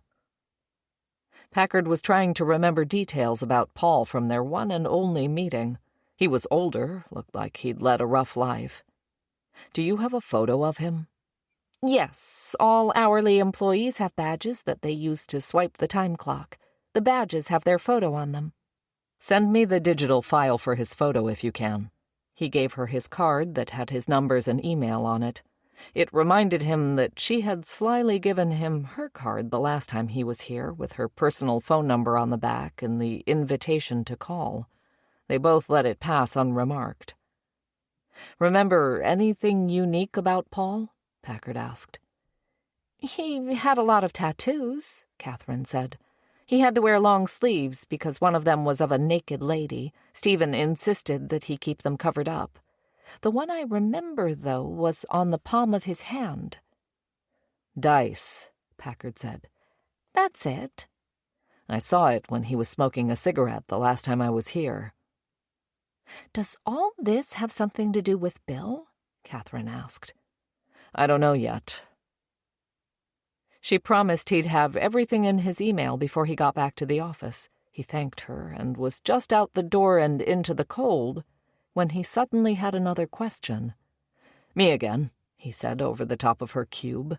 "Did Paul buy a vehicle while he was here?" "Let me check," Catherine said. She clicked and opened Windows and typed something. Eventually she said, "Yes, he bought a truck that we bought as a trade-in from someone else, a Mazda B series that was about 15 years old." "What's the date on that?" "July 29th. Packard flipped through his notes. 4 days after Bill made the second withdrawal from the shared account. "Does it say how he paid for it?" She ran a finger down her screen. "The total to him with his employee discount was $11,500. He paid with $10,000 cash and a bank check for the rest." Bingo. A warm feeling washed over Packard. He felt like he was being lowered into a steaming bath of the truth. Catherine looked startled by the grin on his face. "Send me everything you have on him and his truck," Packard said, and headed for the door again. At his desk, half an hour later, he studied the color photo of Paul Brewer that Catherine had sent him from the dealership's employee files. Short gray hair, unshaven, shadows under his eyes, and deep lines around his mouth. No smile. He looked guarded, like he didn't like his photo being taken, like he knew already that this would be used against him eventually. It looked like a mugshot. Catherine had sent along an employment application Paul Brewer had filled out in jagged letters with a lefty lean and a scan of an Iowa driver's license that Packard was fairly confident was fake. He tried calling the phone number listed on the application and got a message that it was no longer in service. The address was in town, practically walking distance from where he was sitting now. He pulled up the vehicle registration database and found that the truck Paul had purchased had yet to be registered. It had been more than 60 days, so he was already in violation of the law on that. He next looked in the federal database of known felons. No match on Paul Brewer with the DOB on his driver's license.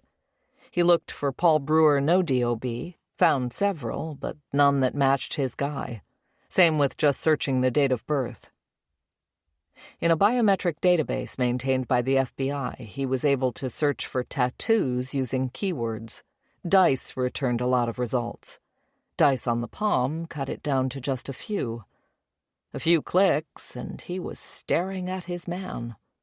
Paul Bowers, 53 years old, arrested in Kansas City and sentenced in 2003 for aggravated robbery of a liquor store. The owner was armed and fired in self-defense. Paul shot his own gun, but no one was injured. Firearm possession and discharge charges were pled down. Paul served 12 years of an 18-year sentence in a Missouri state prison. Packard saw Paul's booking photo and a significantly aged man in his release photo, which didn't look much different than the picture Catherine had sent him. Now he had a real name, date of birth, and social security number that he could put through every database there was. Paul was granted parole and released to his family in Harmony, Iowa. He maintained a residence there for 2 years before registering another address with his parole office, this one in Des Moines. He maintained fairly steady employment at quick lube oil change places, and then as an auto mechanic after getting a 2-year technical degree. After a year in Des Moines, he completed the obligations of his parole and was cut loose. Sometime after that, he had shown up in Sandy Lake. Packard got the number for Paul's first parole officer, the one he was with longer than the one in Des Moines, left a message, and got a return phone call 10 minutes later. "You remember a Paul Bowers, convicted of armed robbery, lived in Harmony, Iowa?" "Oh, yeah. Paul wasn't that long ago. What's he done?" The officer's last name was Hutchins. Packard imagined a round, red-faced man based on the effort it took for Hutchins to breathe between short sentences. "I don't know," Packard admitted. "Maybe nothing. He's floating on the periphery of a couple of murders we've had. He used a phony name and social security number to get a job. I found him and his tattoos in the database." "Dice on the palm." "Exactly. He's in the wind right now, trying to find out what I can about him." "Paul was one of those guys who went through the motions to prove he'd been reformed," Hutchins wheezed. "I always got the sense there was anger at the core of him that never went away. Know what I mean?" "I know the type," Packard said. "You've seen his sheet. He's pulled a trigger before. Wouldn't take much for him to do it again." "What about his family? Still around?" "His mother died a while back, about the time he moved to Des Moines, if I remember. His dad went into a home after that. Not sure his current status. I can try to find out for you." "I'd appreciate that," Packard said. "I looked up Sandy Lake in the Google," Hutchins said. "You guys got snow up there yet?" "It's cold and spitting today," Packard said. "Supposed to have a few inches by tomorrow morning." "I'd love to get up that way and do some ice fishing." "Let me know if you do," Packard said. "I'll tell you where to go." The property owner of the address Paul Brewer, a.k.a. Paul Bowers, listed on his employment application, was Phyllis Egan. The house was once a tiny 1950s bungalow. At some point, a 2-story addition with all the architectural elegance of a cereal box was added to the back. The whole house was clad in white siding and had fewer windows than it should have. Phyllis answered the door when he rang the bell. She was the size of a large doll and dressed in 4 or 5 layers with a heavy green sweater on top. She kept the storm door closed between them. Packard introduced himself and told her he was looking for Paul Brewer. "I was told this was where he lived." "Not any more, he doesn't," Phyllis said. "He rented from me for a few months, then moved out." Packard had expected as much. Would it be possible to see where he stayed? "There's not much to see. It's just a space in the basement," Phyllis said. She looked unhappy about the request. "I didn't charge much for it." He could tell she was worried he was going to cite her for something, code violations or lack of a rental license. "Phyllis, I'd just like to see where he stayed and ask you a few questions about him, that's all." "Go around the side," she said, and closed the front door on him. A minute later, she let him into a tiny entryway with a linoleum floor and 2 other doors. One went to the house, the other down to the basement. They had to do a dance of doors opening and bodies moving and doors closing before they could both start down a set of stairs covered in cheap carpeting that was fraying at the edges. The basement reeked of cigarette smoke and dampness. The furnace was on, but Packard had a feeling Phyllis probably kept it under 60 degrees during the winter, based on all the layers she was wearing. The ceiling was low enough that he had to stay hunched over. A forest of floor jacks and 4x4 timber spanning the overhead floor joists kept the upper floors from falling down on them. He saw whitewashed cement walls fissured with large cracks and stained by seeping moisture. An old washer and dryer shared a corner at the bottom of the stairs. They went around the furnace and came to a door in a wood-paneled wall. Inside was a small room with the same concrete floor as the rest of the basement. The walls had been painted a terracotta orange. Furnishings were a twin bed, a night table, and a blue rocking recliner with a towel tucked around the bottom cushion, probably to hide a rip or a stain. A doorway with no door opened to a bathroom with a toilet and plastic shower insert.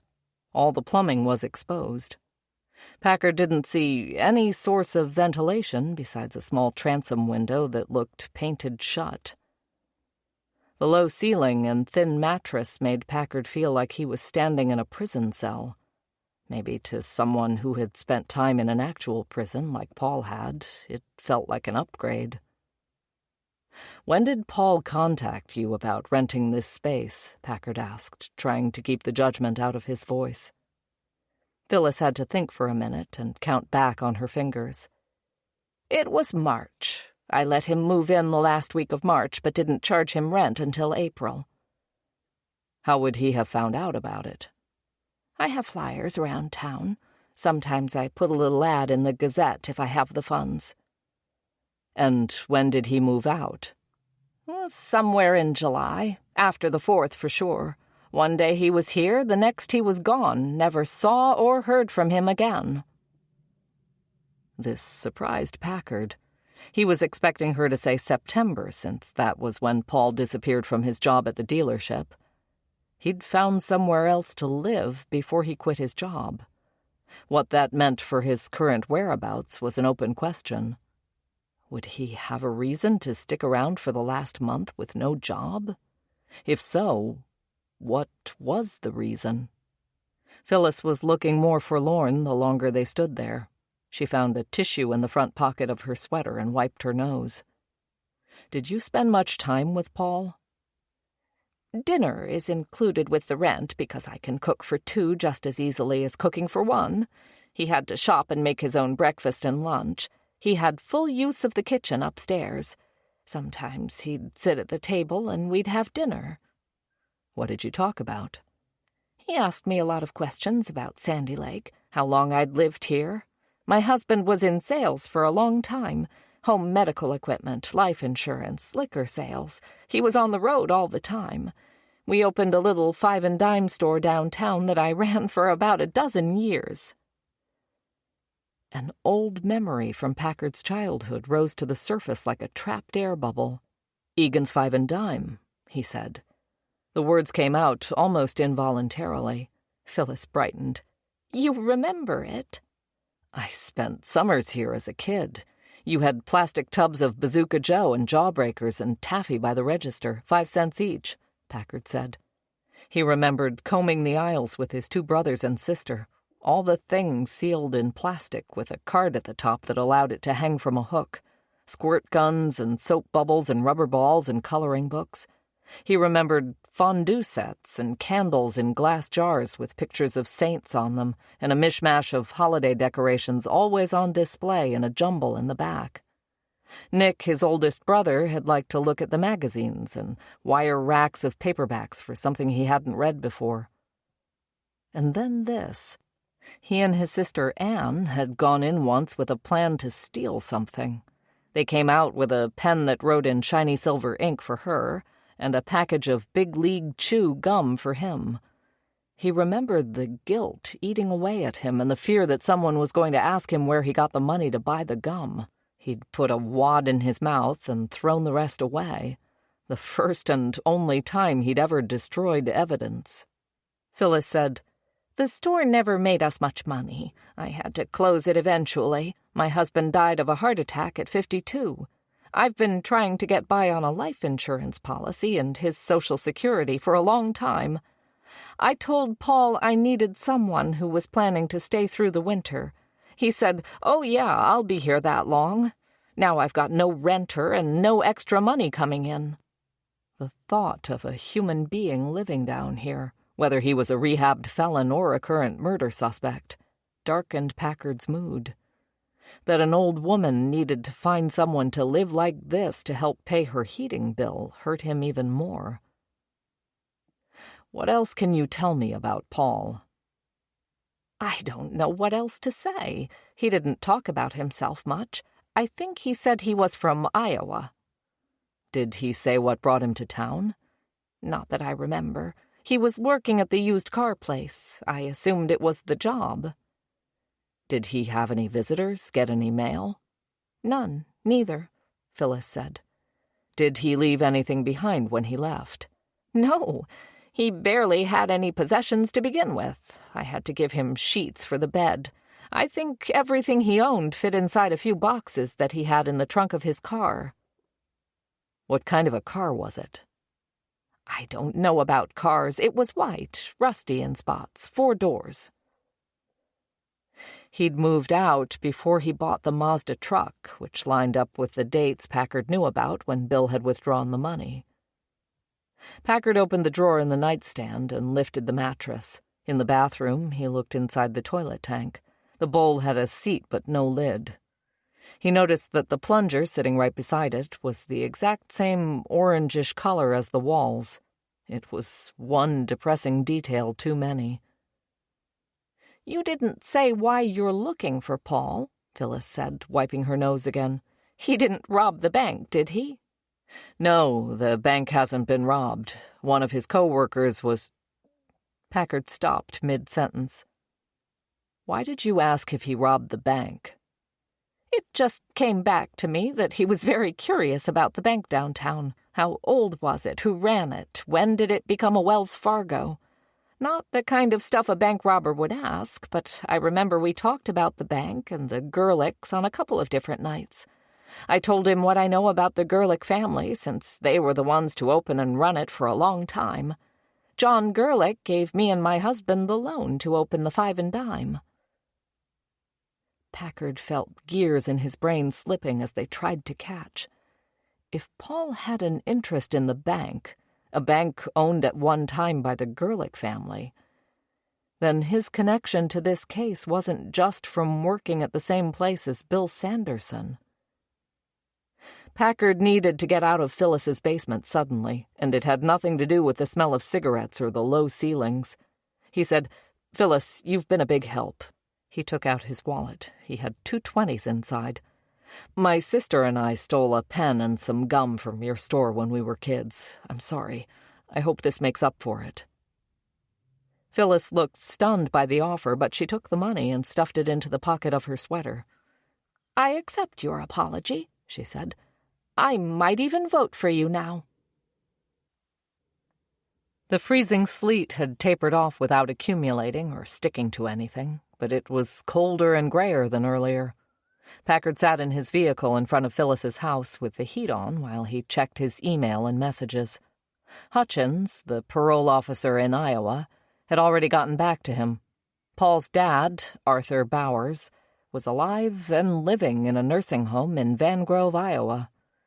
Hutchins had talked to a member of the staff.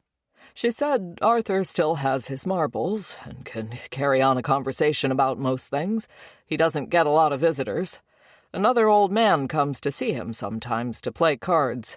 She doesn't recall seeing a son or anyone else in the last year or so. Packard looked up Van Grove, Iowa on his phone and found it was a 7-hour drive from Sandy Lake.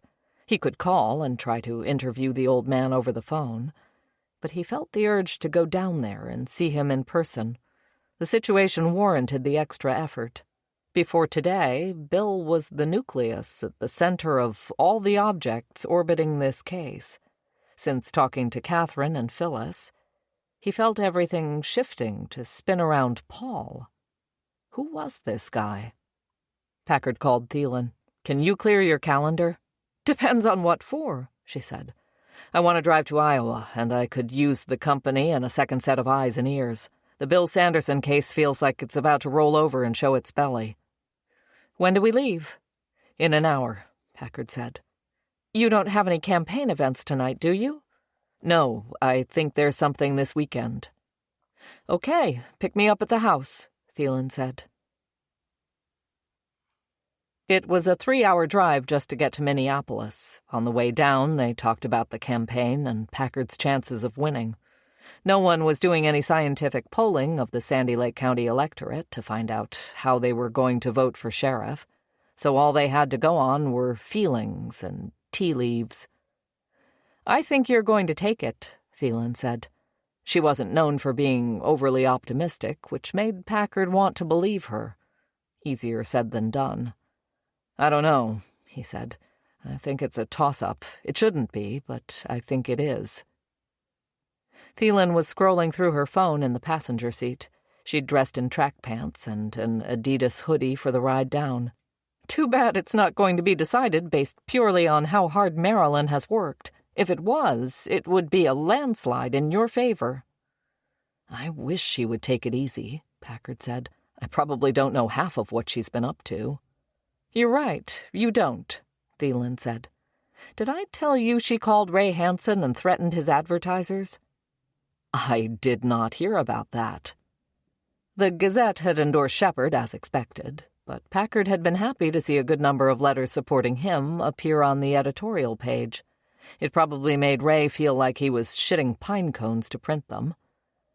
She told Ray if she didn't see an equal number of letters in support of you, she'd make 4 phone calls and wipe out 30% of his largest advertisers. Packard laughed. He could hear the phone call in his head. It's barely been a month since Stan died. Shouldn't she be taking time for herself? Your campaign is something she's doing for herself. It keeps her busy. Plus, she feels like she's fulfilling Stan's last wish. He wanted you to be sheriff. She's trying to make it happen. Shepard's got more yard signs than we do. He had a billboard, too, that Packard was sure Jim Wolfe was footing the bill for. Wolfe had also used his political clout to get Shepard endorsed by their local representative in the Minnesota House. Packard had a hard time believing the woman knew the first thing about Shepard's middling career as a deputy. "Signs don't mean anything. You can put a sign anywhere," Thielen said. "He hasn't had any of his signs defaced, either." "I could take care of that, if it bothers you," Thielen offered. "Something like Shitbird for sheriff. Shepard, Shitbird, kind of sounds similar." Packard made a face and shrugged. "Not near as good as Fudge Packard." "No," Thielen admitted. "Nothing could be as good as that." Somehow, during 7 hours of driving, they'd managed to talk about everything but Paul Bowers and the reason for the trip. Thielen did a lot of singing once they were in range of a Twin Cities easy-listening radio station. She also grilled him more about his online dating habits, which she hadn't had a chance to do since the topic first came up the night they were discussing how being gay might impact his campaign. "So you don't have a Grindr account?" "I don't. I can't. Do you think I'd want people to see their acting sheriff is horny and looking and only 3.2 miles away?" "So you've been on it. You're just not on it now." "I'm familiar with Grindr. I didn't just arrive on this planet," Packard said. "And you've never sent anyone a picture of your junk?" "Nope." "Is it ugly?" Thielen asked. Packard gave her a look like she was being ridiculous. "What do you think?" "It's probably fucking perfect." "It's been well reviewed," Packard said. "Of course it has," Thielen said, sounding annoyed. She scrolled her phone.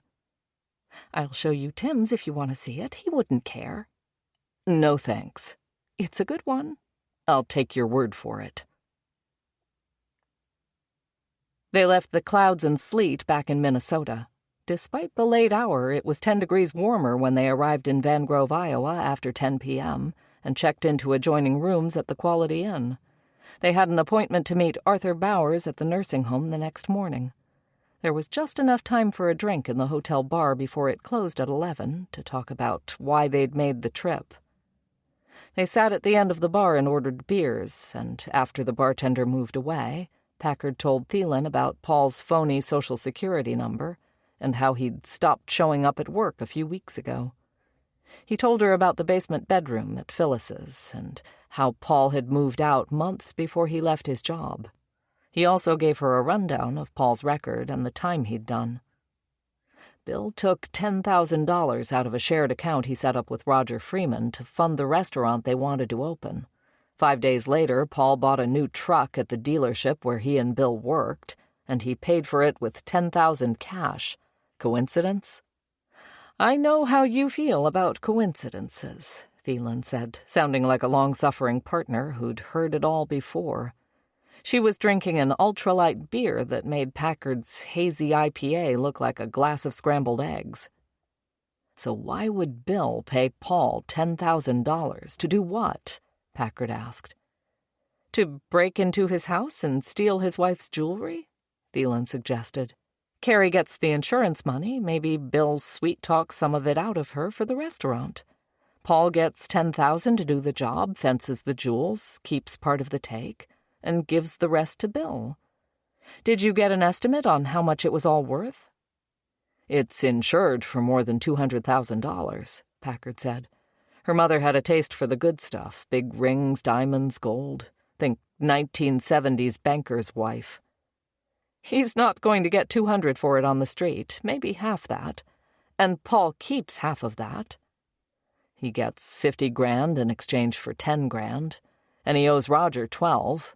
Not a great return," Packard said. "What other choice did he have?" Packard didn't say anything. He drank his beer. It tasted like fermented pineapple and wet sock. He was remembering when he'd talked to Paul and the other mechanic at work, Ryan. Ryan thought Bill was an asshole because he'd insulted his girlfriend. Paul had been the one who put Packard on the scent of the high-stakes poker game. He hadn't known about Leon Chen, but he'd known about the game and known that Ronnie Winder would know more. If there was a plot, it makes sense now why there's no evidence of the two of them planning it. No phone calls, no text messages, no emails. Totally unnecessary. They planned the whole thing while smoking cigarettes at work. "Smart," Thielen said. "But why pull off the job while both Bill and Carrie are home? Why not take your wife out of town and have the guy hit the place then? Might look too suspicious to the cops and the insurance guys. If you're home, you have an excuse to have the safe unlocked. You're in and out of there all the time. All Bill had to do was lie convincingly. He was wearing his CPAP. He took a sleeping pill. He could have slept through the whole thing." "So how the hell did he end up getting shot?" Packard asked. "Maybe Paul wanted all the money for himself." Packard said. It made sense on the surface. But how had the jewelry box ended up at Sherry's?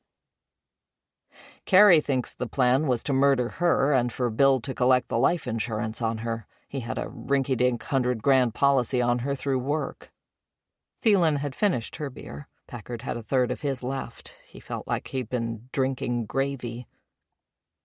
"Maybe stealing the jewelry was a cover for killing Carrie," Thielen said. "They make it look like she caught a burglar in the act and got killed for being in the wrong place at the wrong time. Paul gets all the money for the jewelry. There's a good chance Bill didn't know the true value of it at all. And Bill gets the insurance money free and clear." "But again, Bill's the one who gets shot," Packard said. "It's not like Paul took him out as a loose end. If Bill hired Paul to kill his wife, Paul actually has a vested interest in not killing Bill. When the jewelry money runs out, he can come back for more. Remember when I killed your wife for you? Would be a shame if anyone found out. The cost to keep me quiet is whatever I say it is." How do you think the boat shooter fits into all this?" "I don't think he does, actually." "So there's a random out there who wants you dead for an unknown reason?" Packard shrugged. "You need to be more fucking careful." "I fled all the way to Iowa to hide out in a hotel with you. That's pretty careful," Packard said. Somewhere out of sight, the bartender turned the already dimmed lights even lower. Thielen turned sideways on her stool to face Packard. "Was it really necessary to drive all this way to talk to the dad? Are you hoping he can lead us to Paul?" "That's not the main goal. If he does, great. I feel like there's more to the picture that I'm not seeing. Why did Paul move to Sandy Lake, of all the places in the world, after his parole ended? What's the connection?" Phyllis said he asked her a lot about the bank and the Gerlichs when he first moved into her place. "That's interesting. He ends up getting a job working at the same place as the husband of one of the Gerlich girls whose dad founded the bank." "Exactly." "Huh," Thielen said. She looked at her phone, then put it in the pocket of her sweatshirt. "Are you going to finish that beer or save the rest for breakfast?" Packard took one more drink. Bad choice. Too hoppy, too heavy. "Let's go, lightweight," Thielen said. "I gotta pee." Chapter 23. The Van Grove West Prairie Senior Living Community was a newer two-story building on the edge of town, shaped like a boomerang, with a view of stripped cornfields from the front and the back. Traffic whizzed by on a two-lane highway, and a towering white wind turbine spun slowly in the distance. A cold breeze tugged at Packard's jacket as he and Thielen got out of the sheriff's SUV, both dressed in business casual instead of their uniforms. They checked in at the front desk. The smell of breakfast sausage and hot maple syrup wafted from an unseen dining room. The lady at the desk told them Arthur Bowers's room was on the second floor. They took a curved staircase from the lobby up to a landing and down a hallway. Packard knocked on the door, and after a minute a man in a red cardigan and a black turtleneck opened the door and shook their hands and invited them into his tiny apartment. Arthur was stooped, with big fleshy ears and large hands. Officer Hutchins, Paul's former parole officer, had told Arthur to expect 2 detectives from Minnesota and that they wanted to talk to him about Paul.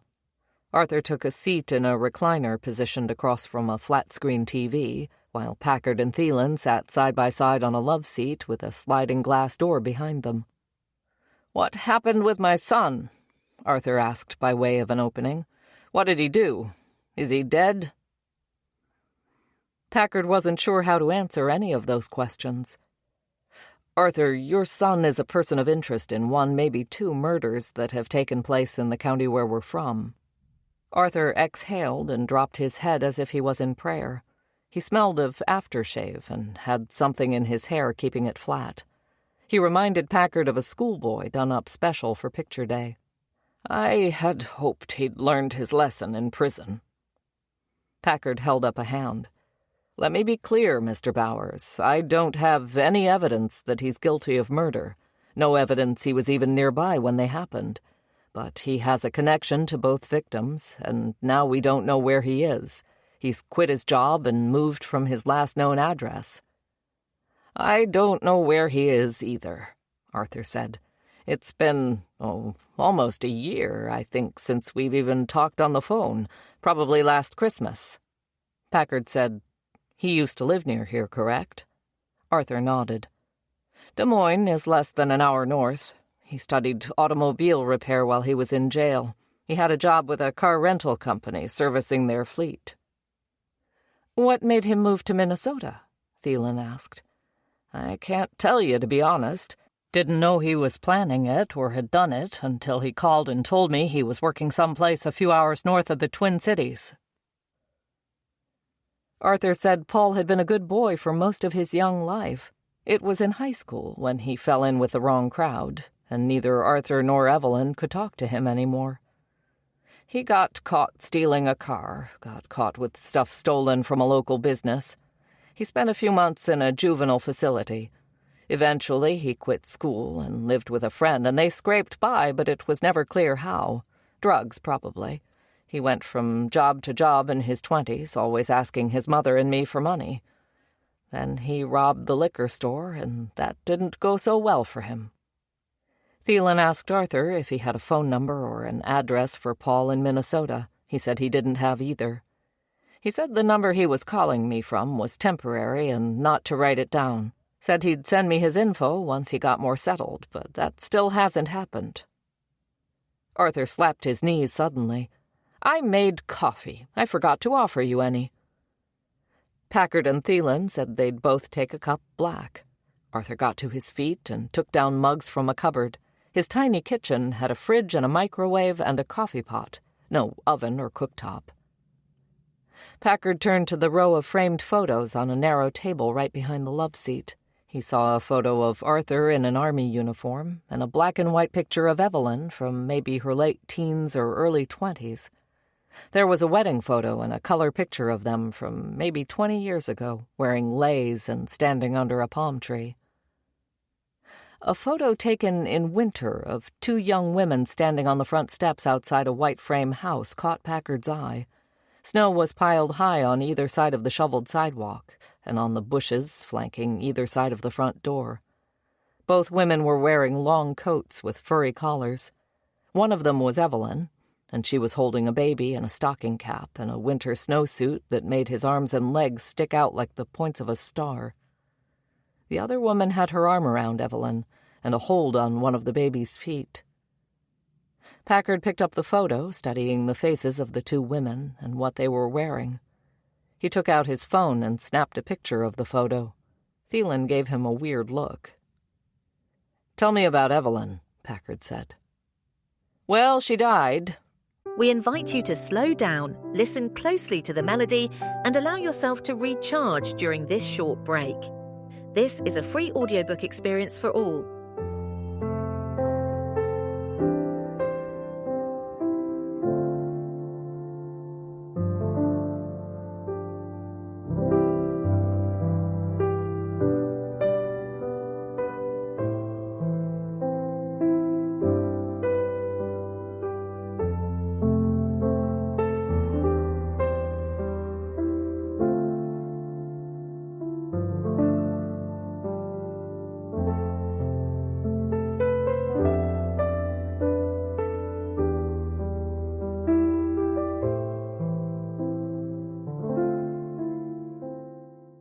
Arthur said from the kitchenette, as if the last thing that happened to her was the first thing to come to mind. He came back with 2 coffee mugs, handed one to each of them, and went back for his. "She's been gone a couple of years now," he said as he sat again. "We're both retired school teachers. Only reason we could afford a place like this is because we bought long-term care policies back when insurance companies were dumb enough to sell them." Evelyn had beaten breast cancer about a dozen years earlier and had started showing signs of dementia about the time they found new cancer on her liver. She still had the ability to decide for herself that she didn't want to go through cancer treatment again when she had bigger problems knocking on her door. "I will say that Paul was here with her a lot at the end," Arthur said. "Was that out of character for him?" Thielen asked. "A bit. She kept calling for him. She wanted to see him. Once he finally came and spent some time with her, he ended up coming somewhat regularly. It was supposed to be a break for me as her caregiver, so I wasn't around to hear what they talked about." "What do you think she wanted to tell him?" Packard asked.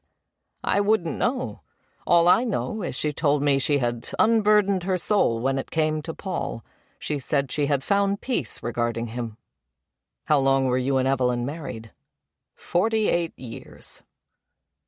Packard took out his notebook and flipped the pages until he found what he was looking for. "Arthur, I want to ask you a personal question," he said. "Are you Paul's biological father?" Arthur Bowers scowled like someone had spit in his face. "For better or worse, I am that boy's father," he said. "He has my last name. I raised him from a small child. He's my son. I won't tolerate anyone saying otherwise." The mood in the room turned as cold as the wind outside. After a couple more questions, Packard stood and left his card on the coffee table. Arthur followed them to the door. He pushed it shut before Packard could finish thanking him for his time. "Did you get what you came for?" Thielen asked as they made their way down the curved stairs to the foyer. "I got exactly what I needed," Packard said. "Is it enough for an arrest warrant?" Packard shook his head. "I don't think so. We're going to have to find Paul and press him." They pushed through the double set of doors back into the October chill. "What did you need me for again?" Thielen asked. Packard reached in his pocket and tossed her the keys. "To drive us back. I'm tired." Thielen fumbled but caught the keys. "You asshole," she said. It was dark by the time they reached Sandy Lake, and they were hungry again after not eating since stopping for lunch at a pizza buffet in Des Moines. Packard dropped Thielen at her place, pulled into the garage at home, then walked over to Bert's to pick up Frank. He stayed long enough to drink a beer with the retired judge. "Any more weird traffic driving by here lately?" Packard asked. Frank was between his feet, nose raised so Packard could scratch his chest. "No, it's been quiet," Bert said. "The Hills put their place up for sale. Did you hear that?" Packard didn't know for sure who the Hills were or which house was theirs. "I didn't. Seems a little late in the season to be doing that." "That's what I thought. Maybe they wanted one last summer out of it." Back at home, Packard put food and water out for Frank and made himself an omelet with cheese and onions and a red pepper that had started to wrinkle in the crisper. He ate it standing over the sink. One night away from home was enough to freshen his eyes and make him realize how tired he was of living in a construction zone. He had enough money to get the place livable and to furnish it how he wanted. It was the time he lacked. He cut a piece of the omelet, pulled up a stringy, cheesy bite, and had the thought while he chewed that if he won the election in November, it might be a good time to take some of his stockpiled vacation and use it to finish the house before he was sworn in as the new sheriff in January. Who knew what his free time would look like after that? He opened his laptop and sat on the couch and caught up on the things that needed his immediate attention after being out of pocket for the last day and a half. He could still feel the vibration of the road humming through him after spending 16 hours in a vehicle. He'd talked to dispatch while Thielen was driving and had them put out a bolo for Paul Brewer, a.k.a. Paul Bowers, including his photo and the information about the truck he'd purchased that had come from Catherine at the dealership. So far, no sightings of him. Before closing the computer, Packard checked the forecast to see if it had changed any from what they'd heard the whole way home. If anything, it had gotten worse. It was 9, and he could barely keep his eyes open. It was all right, because he knew it was going to be an early morning. "Frank, bedtime," he said. Frank had no objections. Chapter 24. No matter the date or the time of day or the day of the week, the first major snowfall of the year produced the same result. The entire population collectively lost their minds, took their hands off the wheel, and drove into the goddamn ditch. Every single year. When he was a cop in Minneapolis, he attributed it to clueless city drivers. But things weren't any better up north. There were 4 inches of snow on the ground before sunrise. The calls to 911 started at 4:30 a.m. They had more than 20 incidents requiring assistance by 6:30, and by 8, the count was still going up. Every available deputy was responding to accidents, including Packard. There were times when he needed to be a leader, and times when he needed to be in the trenches with his deputies. This was one of those times. He responded to an elderly couple who were trying to get to their doctor for an appointment. Packard asked if it was the type of appointment that could be rescheduled. They said yes. He let them warm up in his vehicle, then drove them home to await news from the tow company about their car. Schools were not canceled. He picked up 2 high school girls, sisters, whose silver Hyundai was nearly on its side in a ditch, and drove them to school. For an hour, he was on the scene of a pickup truck pulling a long trailer loaded with wooden sauna kits on their way to customers. The driver had tried to get off the main road, but had chosen an off-ramp too steep for his truck, considering the load. Halfway up the hill, he lost traction, slid backward, and jackknifed the trailer. By late afternoon, the main roads had been plowed. Snowblowers spewed oily exhaust and threw arcs of snow into the air. Packard was back in his office, making decisions about who could go home for the day and how many they might need on duty overnight, considering the road conditions.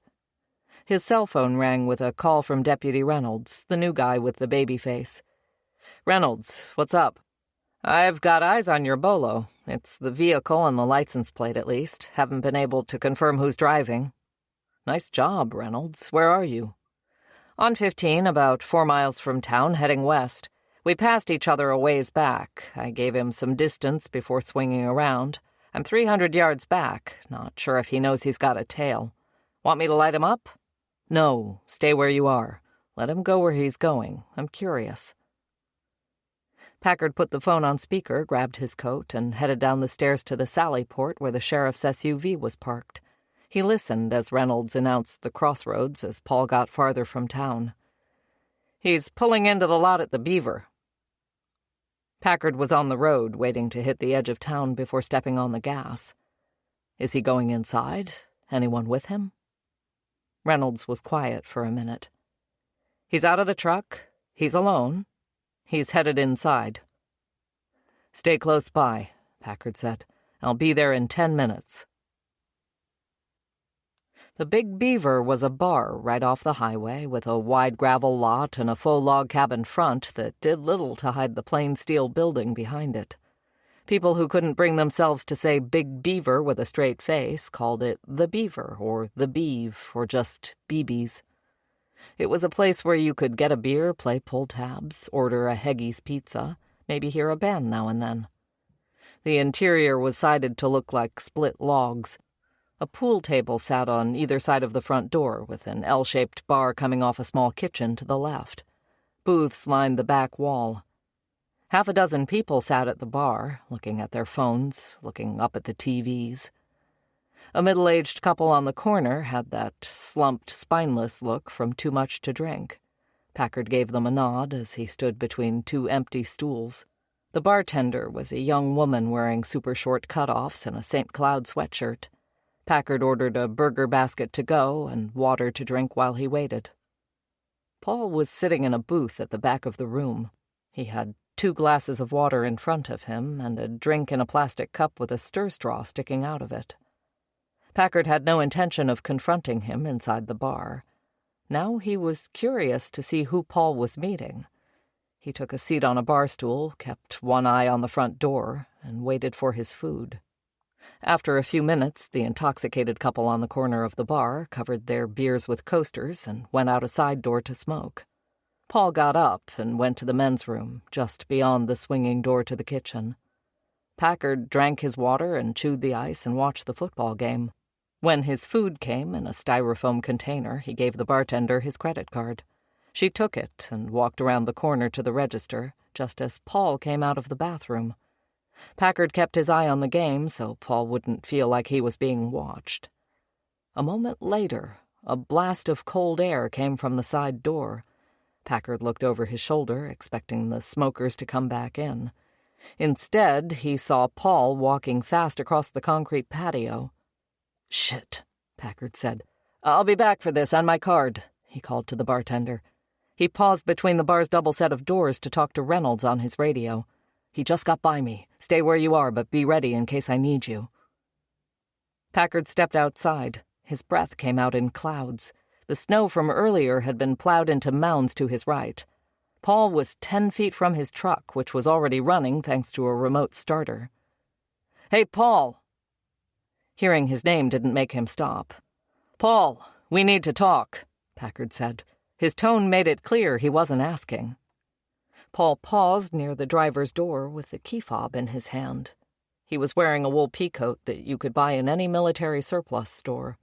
A bright white light high on a pole made shadows in his eye sockets and the hollows of his face. He looked old and gaunt, and anxious to get as far away as possible. "I need to get home, Deputy. I'm in a hurry," he said. "You just got here. Looked like you were waiting for someone." "No, I wasn't. I was hungry, but then I started not feeling well," Paul said. "That usually happens after you eat the food here," Packard joked. He drew up to the tailgate as Paul put his hand on the door latch and pulled it open. "We need to talk about Bill Sanderson," Packard said. "I already told you everything I know. But I've learned a lot of new things since the first time we chatted. About Bill, about you," Packard said. He was watching Paul's hands. His keys were on a circular beaded key ring that looked like a sunburst and had a thin pocket knife hanging from it. Paul grabbed up his keys, stuffed them in his pocket, and stood with the door open halfway. "Am I under arrest?" he asked. Packard shook his head. "I just want you to come in and answer some questions for me." "I'm not answering any more questions if I'm not under arrest," Paul said. "If I have to get an arrest warrant, I will. If I arrest you, your prior record is going to make things difficult for you." "I don't know what you're talking about," Paul said. His hands disappeared inside his pockets. Packard rested his hand on the butt of his gun. "I know who you are, Paul. I know you did 12 years in a Missouri State prison for that liquor store job. Your last name is Bowers, not Brewer." Paul rushed at him then. Packard was ready for him. He had his weight on his back leg, his front knee slightly bent. The icy asphalt made him slide back about 18 inches before he found his footing and pushed back. They were in a narrow space between Paul's pickup truck and a Subaru crossover SUV, room to jab but not bring around a fist. Paul tried to stomp on his insole and knee him in the groin, both moves Packard was able to deflect. He shoved Paul away from him. Their breath came out in furious clouds. "Don't make this worse on you than it has to be, Paul." Paul rushed him again, this time going low, his shoulder in Packard's gut, arms wrapped around his waist. He was smaller than Packard, but pushed with a strength that defied his size. This time Packard lost his footing, and they shot out from between the vehicles. Paul got a foot behind Packard's, and they went down to the ground. Paul wrapped his hand around the top of Packard's vest and tried to bang the back of his head on the ground. Packard felt snow on his neck and the frantic scramble of Paul's other hand near his gun. Packard pushed himself up and headbutted Paul, who turned his own head at the last second and only took a glancing blow. Packard bucked him off. Paul found his footing like a cat, leaped onto the bumper of his truck, reached inside, and came back down swinging a shovel, gripping it just above the blade. The last thing Packard wanted to do was kill this guy. He had too many questions. He unstrapped his taser while backing up from the swinging shovel. "Paul, there's no way this ends well for you. Drop the shovel." Packard saw flashing lights out of the corner of his eye. Paul saw them too. He changed his grip on the shovel and flung it at Packard, sending it spinning toward him like a lawnmower blade. Packard put his hand out and knocked the shovel to the ground. Paul was already by the side of his truck. The door was still open. The brake lights flared, and then the tires squealed, and the black truck lurched over the concrete bumper at the head of the parking spot as Paul tried to drive straight up the incline to the road. Reynolds was heading for the turn into the lot, but saw Paul's truck coming up the hill and went straight for him instead. Paul saw the flashing lights of the cruiser about to intercept him as his tires spun in the new snow that filled the ditch. He cranked the wheel right, then left, found traction at the last second, and lurched onto the road, back-end fishtailing, then shot right across both lanes and into the ditch on the other side. Just like every other driver that day. Packard heard the crunch of metal as he ran up the hill in the tracks Paul's truck had left. Reynolds was out of his car, gun drawn. Paul's truck had taken a nosedive into the ditch on the other side of the road. Packard scrambled down to the driver's side door. The back of his head throbbed. Paul was slumped into a deflating airbag. His nose was bleeding. He was breathing, but dazed. The door made a sound like flexing metal when Packard wrenched it open. He snapped a cuff on Paul's left hand, reached behind him for his other hand, and pulled it back for the other cuff. "Now you're under arrest," Packard said. Chapter 25. Paul Bowers was taken to the hospital to be evaluated for his injuries. He had 2 black eyes and a bruised sternum from the airbag and the impact of the accident. Nothing severe enough to keep him from being booked into a holding cell for the night. Packard had no interest in interviewing his suspect right away. He'd been on duty since before dawn. He reheated his burger and fries from BB's, filled out his report, and was home by 10:30. He sat in the sauna for almost an hour, hoping the heat would loosen everywhere his body felt tight from the fight. After a long shower, he fell into bed and woke up in the same position 7 hours later. The next day he reviewed the report from the deputies who had overseen the towing of Paul's truck. The list of items from the inventory search of the truck was so unbelievable that Packard had to go to the evidence room and see everything for himself. He took his time gathering his thoughts and questions. It was after lunch when Paul was escorted in handcuffs to an interview room near the cell block. He was wearing the same clothes as the night before. Packard set down his yellow legal pad and sat across the table from him. Thielen was sitting in the corner by the door as an observer. Paul looked like shit. He was the color of an old T-shirt. His black eyes had darkened overnight, and there was still blood encrusted inside his nostrils. It had been more than 12 hours since he'd had a cigarette. It was going to be a lot longer until his next. "I want a lawyer," Paul said as soon as Packard had finished reading him his rights for the second time. "I'm not talking until I get a lawyer." "You don't have to talk," Packard said as he laid open his binder. "I'm planning on doing most of the talking. I'd advise you to listen so you know what you're looking at once you do get a lawyer." He started by laying out the charges that had nothing to do with Bill Sanderson. "You're facing second-degree assault charges for trying to take my head off with that shovel. First degree may be on the table because I felt you trying to take my weapon from its holster while we were on the ground. We have statements from 6 people inside the Beaver who watched it all happen." Paul stayed silent. "First or second degree, I could give a shit because now I've got you for the murder of Bill Sanderson, which is all I care about. I'd have nothing, by the way, if you just consented to the interview. No arrest warrant, no search warrant for your vehicle. I asked you to come in and answer some questions. In response, you committed felony assault on a police officer. You attempted to flee in your vehicle and totaled it in the process. We then had to tow your truck from the scene and inventory all the contents to protect your property and ourselves from being accused of mishandling your property while it was in our possession." Packard took a piece of paper from his binder and turned it around for Paul to read. "I'm guessing what we found is no surprise to you," Packard said. "I'm going to read this out loud for Detective Thielen's sake. 1 black zippered Adidas brand gym bag, loose inside, various jewelry items, necklaces, rings, earrings, chokers, jeweled brooches. Items match the description of jewelry reported stolen from the Bill Sanderson residence on the night he was murdered. Also inside the bag, a 9mm semi-automatic Glock 19. It has a loaded clip minus 2 rounds. Bill was shot twice. It will take some time for our forensics people to identify the firearm, but I'd bet my next paycheck this was the same gun used to kill Bill Sanderson." Paul looked away from the paper in front of him. "I didn't kill Bill," he said. "You have to understand how hard that is to believe, don't you?" Packard asked. "I didn't kill him," Paul repeated.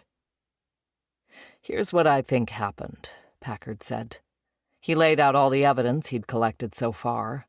Bill and Paul met at work. One or the other of them had the idea to stage the break-in. Paul had been stealing stuff his whole life, so this was nothing new for him. He just needed to get paid for his trouble. Compensation came in the form of the truck he'd just totaled, paid for with $10,000 in cash he'd received from Bill, who had taken the money from the business account he shared with Roger Freeman. The reason I couldn't find any record of you guys planning this, no emails, no texts, no phone calls, is because you were able to do it all at work on your cigarette breaks." Packard paused and waited to see if Paul wanted to say anything. Paul just stared at him. "What I don't know for sure is, what was the original plan? Was it just to steal the jewelry? Was it to steal the jewelry and all the guns that were in the safe, too? Didn't make any sense to me why those were left behind. Or was the burglary just a cover for the real plan to murder Bill's wife, Carrie?" At the mention of Carrie's name, Packard thought he saw Paul getting ready to say something. His eyes gave away that he was biting back the words. Packard went on. "I also don't know what made things go tits up between you two, unless you had one plan with Bill and a separate plan of your own. You knew how much that jewelry was worth. I'm sure you were promised a cut of the take. Maybe you decided you'd rather have it all for yourself. Why split it with Bill when you could just kill him and keep it all for yourself?" "I didn't kill Bill," is all Paul would say. "Then there's the matter of motive," Packard said. "I thought money was the motive," Thielen said from her seat in the corner. "Money was a motive, but it wasn't the motive, was it, Paul?" Paul looked at him warily, not sure where this was going. "I tracked down your record by looking up your tattoos in the federal database. The dice on your palm made it easy. Not a lot of people have a tattoo like that. That's how I knew you did 12 years in Missouri. That's how I knew you were from Iowa, and that's where you spent your parole years. Thielen and I drove down to Van Grove and talked to your dad." "You don't have anything better to do than hassle an old man in a nursing home?" Paul asked. "When I'm looking for a murderer, I have to follow wherever the trail leads. I was trying to find you and find out about you. I was also trying to figure out why a guy who spent his whole life in Iowa, except for an extended vacation in a Missouri state prison, would just pick up and move to Sandy Lake, Minnesota, of all places. Most people have lived here their whole lives or own a lake home here. I saw the basement room you rented from Phyllis Egan. You don't own a lake home." Packard opened his binder again and flipped through some of the paper he had in there. "We didn't hassle your dad," he continued. "We talked to him for about an hour.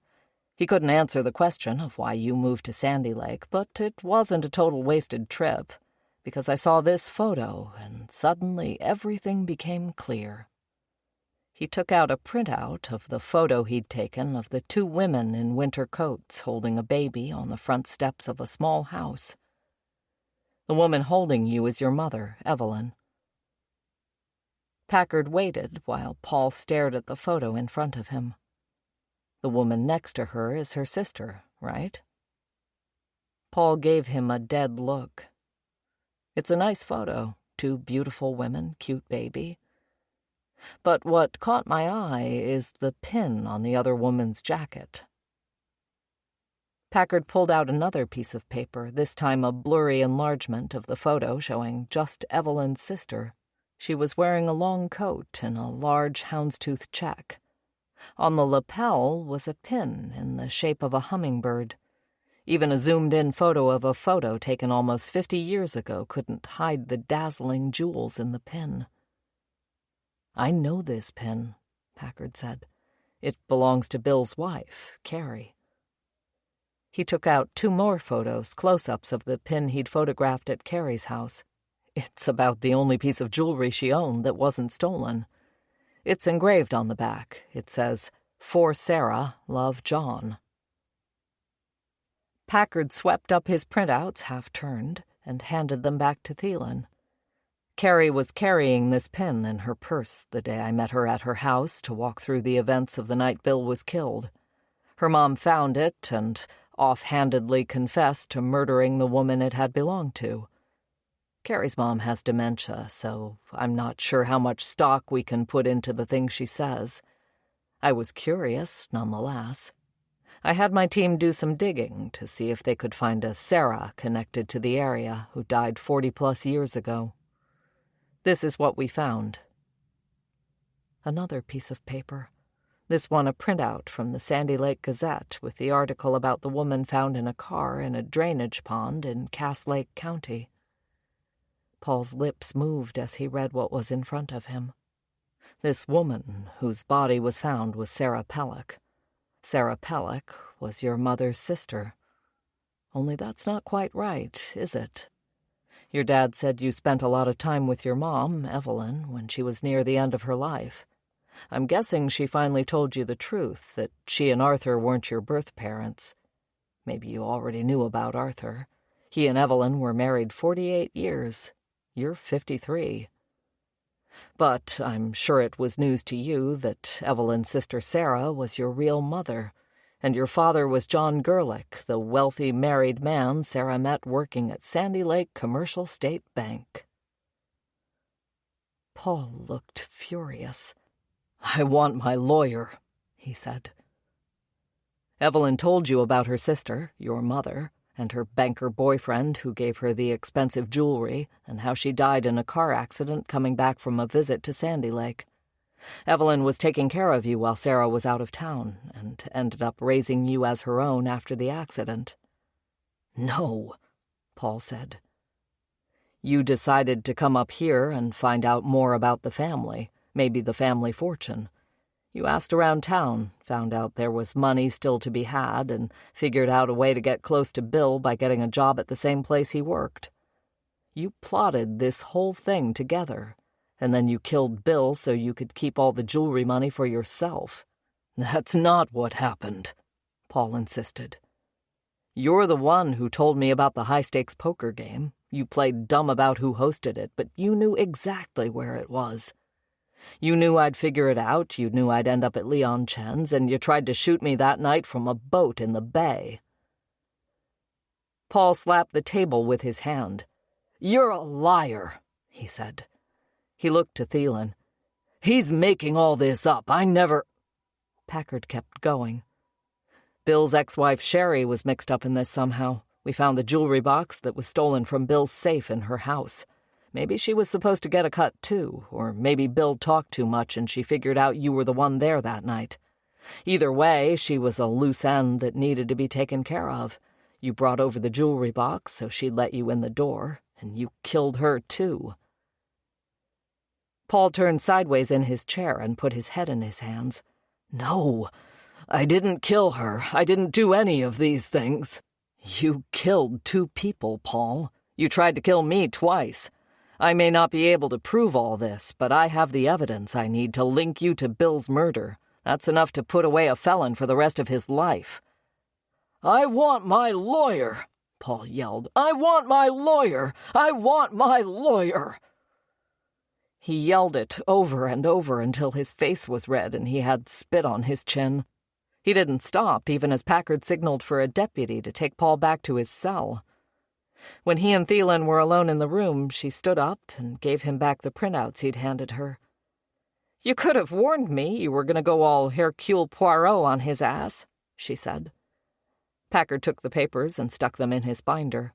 What fun would that have been? "Nice job putting it all together." "Thank you. It's a crazy story, but it's the truth." "Are you charging him?" "Kelly's putting together the paperwork." "Make sure there's a press release and make sure it mentions your name," Thielen said. "It'll be good for the campaign." Chapter 26. Paul Bauer's attorney, Lisa Washington, worked part-time as a public defender for the 7th Judicial Circuit. She was a partner in the 3-lawyer firm her father had started way back when he was a young attorney himself. He was semi-retired now and did little besides basic estate planning and wills anymore. It was Lisa's idea that the firm dedicate a percentage of its hours to public defense. She met with Packard to find out what Paul had stacked against him. "I'm holding him on the original assault charge right now," Packard told her. "We inventoried his truck and found jewelry stolen from Bill Sanderson's house the night he was murdered. We found a gun, and we're trying to determine whether or not it was used in the shooting. He's a felon, so the gun is a no-no regardless. We also matched tire prints taken near Bill's house the day of the murder to the tires on Paul's truck. That all adds up to probable cause for murder 1. I'm writing the complaint right now. And if he tells me he let someone else borrow his truck? Then I'd like to know who that someone was, Packard said. Lisa met with Paul for an hour, left for a couple of hours, then came back and met with him again. It was the end of the day when she came into Packard's office. Thielen was with him, telling him about arresting a woman with an outstanding warrant at a local motel. "I have a sworn statement from my client about what happened the night Bill Sanderson was killed," Lisa said. "Is he admitting to it?" Packard asked. "He's admitting to being there that night." "Did he pull the trigger?" Lisa nodded. "But that's only half the story, according to him." "What's the other half?" "I think you should come down and hear it from him yourself," Lisa said. Packard looked at Thielen. "Want to stick around for this?" Thielen nodded. "Absolutely." "I'll get us a room." Paul Bowers had been charged and processed and was wearing an orange prison uniform. He still had 2 black eyes from the airbag in his truck. He winced and held his chest as he sat down at the table. He looked another decade older than his 53 years. Packard and Lisa sat across from him. Thielen stood in the corner. Packard still hadn't seen the sworn statement Lisa was carrying in a manila folder. Once everyone was seated, she said to Paul, "I'm going to tell you again, in the presence of the detectives, that if you tell them what you told me and I turn over this signed statement, there's very little I can do to defend you against the murder charge, regardless of whether the other part of your story can be proven or not." Paul stared at his hands and rubbed the dice tattoo on his left palm with his other thumb, like he was trying to remove it. "I understand. I'm fucked either way. But I want it on the record exactly what happened that night, what I did and didn't do." Lisa sighed. "All right, it's your decision," she said. "First of all, I never took a shot at you," Paul said, pointing at Packard. "Not from a boat or from anywhere else. Where the hell you got that idea, I don't know.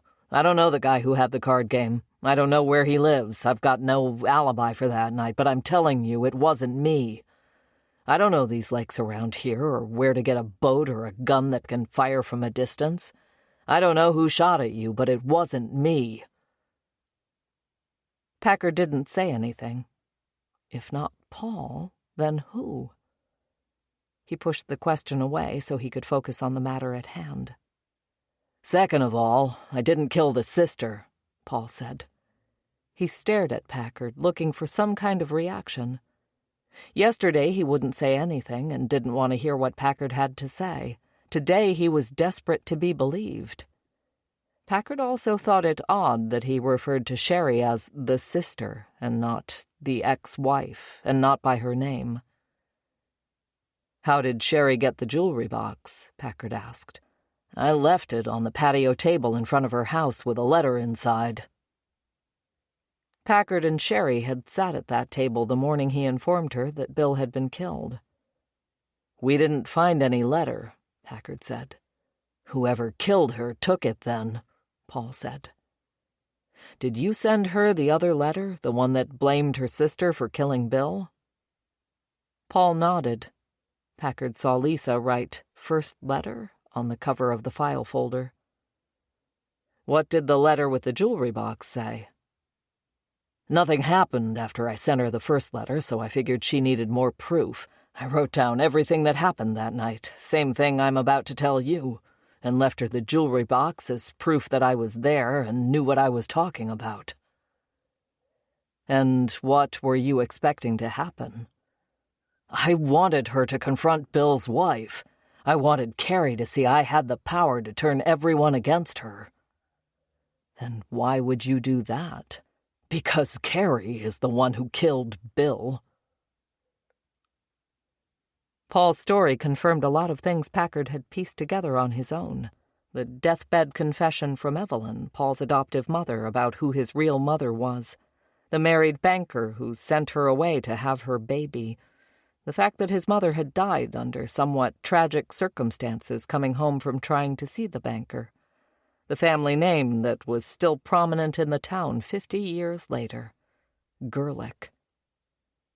Phyllis, who rented him the room, told him all kinds of gossip about the Gerlich family, about John, the wealthy banker who chased anything in a skirt, his long-suffering wife, his suicide, about his 3 daughters, 2 of whom shared a husband, well, not shared at the same time, but one after the other, still. Phyllis had heard Bill had found out his new wife wasn't as free-spending as her sister, and that Bill had had to get a job selling cars. Getting a job at the same place where Bill worked wasn't difficult. Every business in town was short-handed. Paul's mistake was trying to hide his felony history behind a fake name and social, when Stephen Carter was so desperate for mechanics that he probably would have hired Paul if he showed up with a handcuff bracelet still around one wrist. After getting the job, it was just a matter of getting close to Bill, who wanted nothing more than an audience to listen to him complain about all the ways life was screwing him over. He liked to brag about how he and Sherry used to spend money like it would never run out. How Sherry's mother, that old bitch, insisted she divorce Bill before she'd give her daughter an allowance to keep a roof over her head. How his marriage to Carrie, his high school sweetheart, had turned out to be a mistake. If he could just get the money together to start his own business, he could start fresh. Enter the ex-con, who knows a thing or two about insurance fraud and fencing stolen goods, who will do the job for the right price, who sees a chance to stick it to the family who had so much given to them for doing nothing but owning a bank. He was a Gerlich as much as they were. Where was his trust fund? Another thing Evelyn told him about was the hummingbird pin, how it was made with real rubies and diamonds and emeralds, how his mother wore it everywhere she went because it represented how John truly felt about her and how it meant he'd do as he promised and leave his wife to come be with her and their baby, and how the pin was nowhere to be found when his mother's body was pulled out of the drainage pond months after she slid off the road in the middle of winter. Evelyn thought a sticky-fingered deputy or morgue worker made off with it. But Paul said he found photos in the social pages of the Sandy Lake Gazette archives of Margaret Gerlich wearing the exact same pin months and years after his mother had died. When Bill told him his gun safe held all the family jewelry Margaret had given to Carrie, Paul had his eyes on a single prize, his mother's hummingbird pin. When it wasn't there the night of the break-in, he and Bill got into an argument about it. It was Bill's first inkling that Paul wasn't just an ex-con willing to do a job. It was while they were arguing that Carrie walked in on them with a gun in her hand. Paul sat up straight in his chair, and his black eyes got wide, reenacting his surprise in the moment. Suddenly I had a gun pressed into my spine. "You motherfuckers must think I'm stupid," was the first thing she said. "What did Bill say?" Packard asked. "He was like, 'Carrie, what the fuck?' And Carrie said, 'What the fuck is right? Whatever you had planned is not going to play out like you thought.'" Bill tried to convince her that this was about insurance fraud, that the man in the black ski mask rifling through her jewelry while her husband lounged in his bed wasn't there to kill her. The problem was, Paul had a gun tucked into the back of his pants. "Was killing Carrie part of the plan?" Packard asked. "No, never," Paul said. "Swear to God. The gun was to scare her in case she caught me in the act. It always was supposed to be a straight-up burglary. Empty the safe, including the guns, which I didn't get to because I couldn't find the hummingbird pin. He and Carrie would get the insurance money. I'd help him fence everything, and he would collect a second time, minus my cut." What happened next? It was dark in Bill's room. All the lights were off. They argued back and forth, whispering like someone might hear them. She was certain Bill had hired me to kill her. I told her it was just about the safe. Bill kept telling Carrie to turn on the light so they could talk things out. Carrie said, "Shut the fuck up, dear," with the same tone of voice you'd use to ask someone to pass the potatoes. "How did Bill get shot?" Packard asked. "She told me to reach for my gun. She told me to do it slowly or she would blow a hole through me, reach through it, and rip my nuts off. I did what she said. She told me to point the gun at Bill.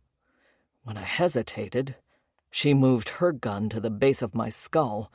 She said, 'Someone was supposed to get shot tonight, but it's not going to be me. It's either going to be you or it's going to be Bill. It's your choice.'" "What did Bill do?" "He just sat there. I had my gun pointed at him. He said, 'Stop this, Carrie, you got it all wrong.' She started counting to 3, and I pulled the trigger." "He was shot twice," Packard said. "You shot him twice." "I shot him, grabbed the bag with the jewelry in it, and ran for the door. That's when Carrie said, 'He better not get up.' She still had her gun pointed right at me, so I fired again, and then I was gone." Paul took a deep breath like he'd just finished running a race and studied the tabletop in front of him. Nobody said anything for a minute, all of them busy imagining Bill's final moments, all of them trying to decide if Paul was telling the truth. Lisa doodled a spiral in the corner of her file folder and looked at Packard. "Let's take a break," he said. Packard, Thielen, and Lisa walked down a hallway away from the detention area to the kitchen near the squad room. They all got water from the water cooler. Lisa stood with her folder under her arm and stared at the detectives over the rim of her cup, waiting for someone to say something. "Is everything he told us in the statement?" Packard asked her. "More or less. I made a couple of notes, but the story hasn't changed from what he told me." "Do you believe him?" Thielen asked Packard.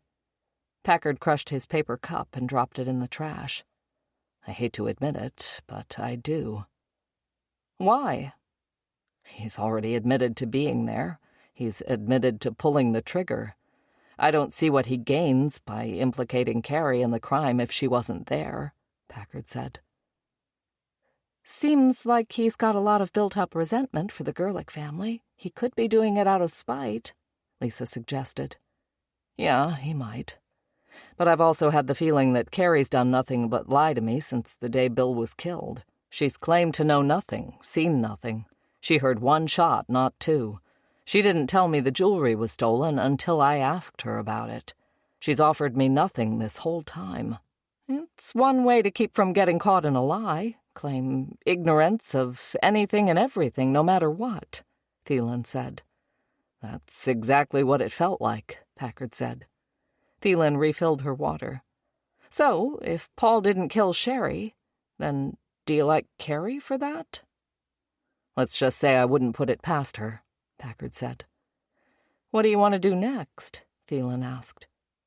Packard checked the time on his phone. It was almost 6 p.m. "I have a few more questions for our friend. Do you still have time?" he asked Lisa. "I can stay." "Let's go back in." Once everyone was back in the interview room in their same spots, Packard asked, "Have you had any contact with Carrie since the night Bill was killed?" Paul nodded. 2 phone calls. Packard gave a knowing look to Thielen. More information Carrie hadn't bothered to tell anyone. "What did you say in those phone calls?" "I told her I wanted money or I was going to start telling people what really happened that night." "What was her response?" "Go fuck myself. She said I was the one who pulled the trigger, that there was no evidence anything I said actually happened." "She's not wrong," Packard said. "I know. But I figured if I started telling people, raising questions in enough minds, she'd be willing to pay to keep me quiet." "So you sent Sherry the first letter," Packard said. Paul nodded. "And when you didn't get the response you wanted from Carrie, you sent Sherry another letter with more details than the jewelry box." "Right." "And it got Sherry killed. You can't blame me for her sister being a cold-blooded narcissistic bitch." Paul's ability to diagnose a woman he barely knew as a narcissist struck Packard as odd and familiar at the same time. He thought Sherry had used the same word to describe her sister. Any more contact since the second letter to Sherry? I mailed Carrie another letter.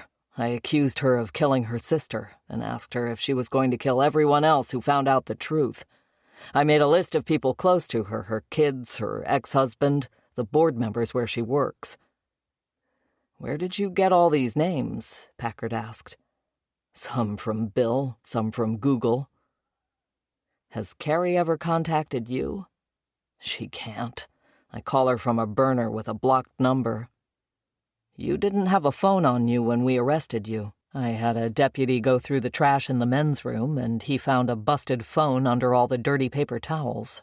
The guts had been ripped out of it, smashed on the floor based on bits of solder and circuit board we found. I'm guessing you flushed the rest. Paul didn't deny it.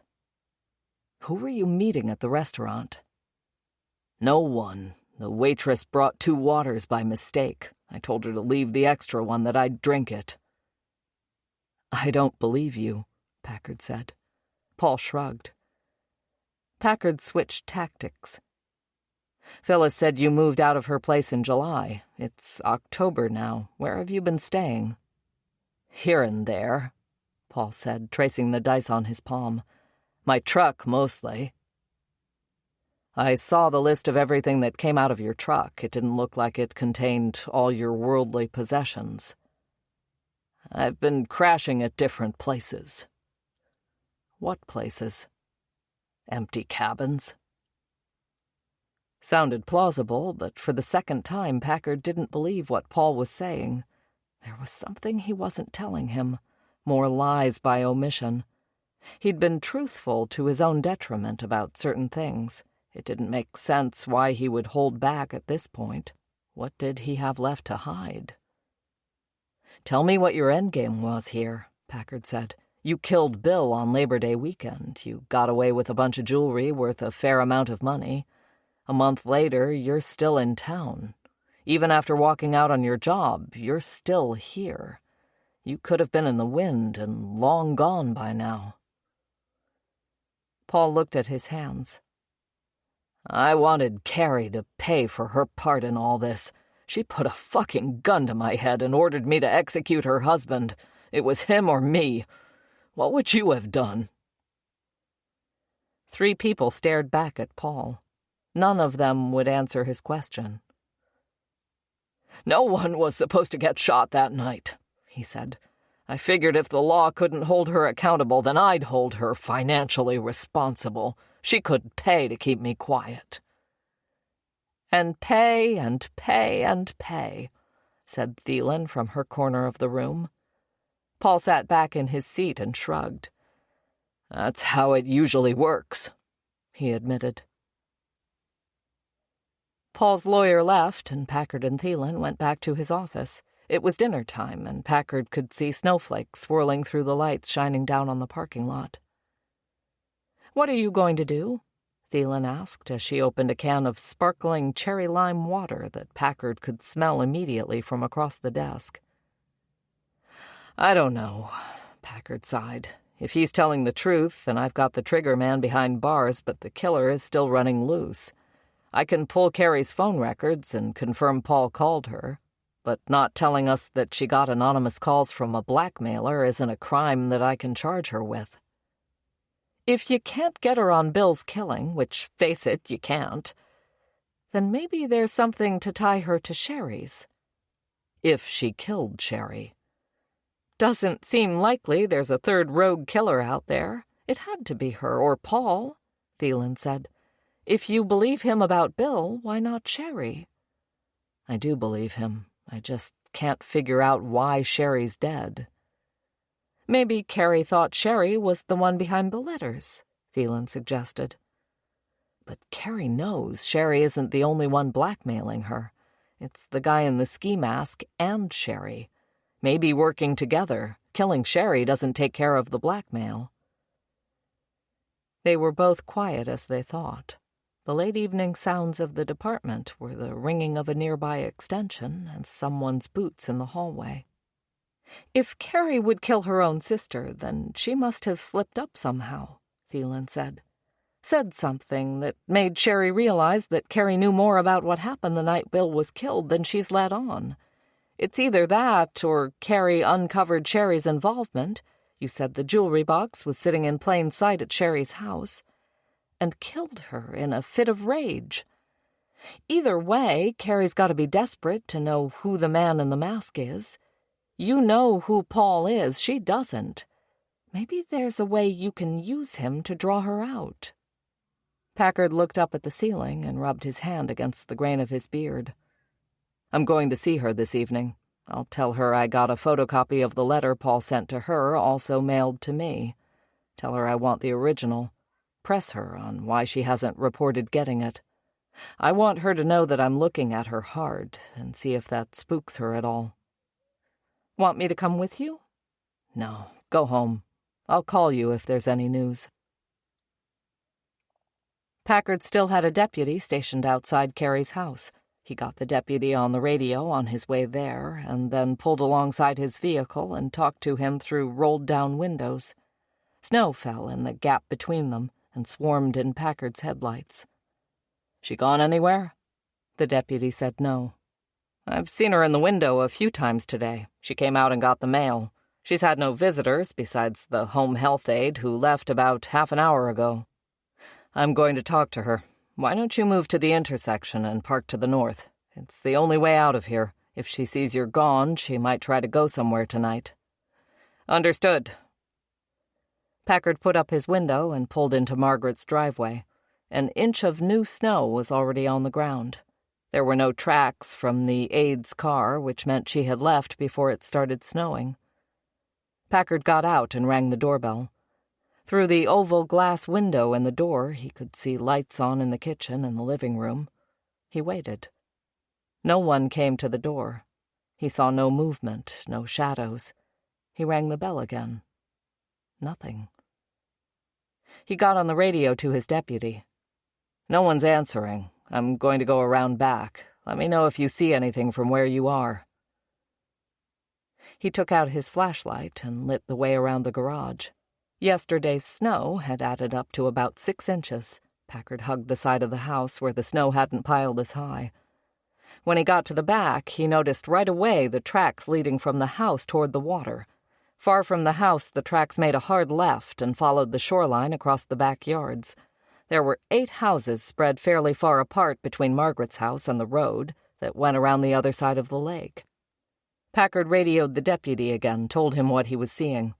Go up to the intersection, make a right, and see if you can find where the tracks come out. I'm guessing she had the health aide pick her up down the road.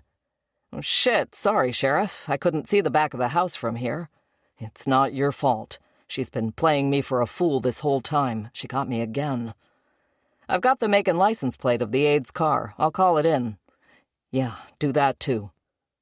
The back door was a slider that opened onto a brick patio. It slid open when Packard tried it. Anyone home? It's Detective Packard. Nothing. He stomped his boots and went down the hall to the bedrooms. Margaret's room had a simple sliding lock on the outside of the door, likely to keep her from wandering in the night if she woke up while Carrie was sleeping. Packard unlocked the door and found Margaret in her bed on her back. She had the slack, sprawled look of the dead or the drugged. Packard checked her pulse. She was breathing, but she didn't react to his touch at all. In the next bedroom, on top of the made bed, he spotted a metal box with its lid flipped open. He knew it was a lockbox for a gun, even before he got close enough to see the box of Winchester Super X-44 ammo. The top was open, and he could easily count the 6 missing bullets. Packard went back out to the living area, looking for anything that would give him an idea of where Carrie might be headed with a gun. He found the letter from Paul on the dining table with the rest of the day's mail. It was on the same light blue stationery as the letter Sherry had given him.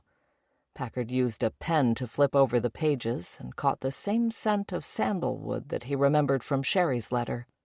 Paul had written, Carrie, How could you kill your own sister? She wasn't part of this. Are you going to kill everyone who confronts you about what happened that night? Your kids, Rebecca and Ryan? Your best friend, Laura? The board members of the Gerlich Family Foundation? For every name he listed, he also listed an address or a phone number, sometimes both. The letter went on to 2 pages. At the bottom of the second, he ended with, "You know what I want.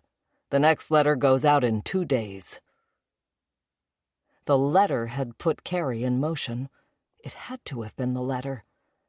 Packard took a picture of both pages with his phone while thinking about the trouble Carrie had gone to drug her mother and slog through the snow so she could be picked up out of sight of the deputy.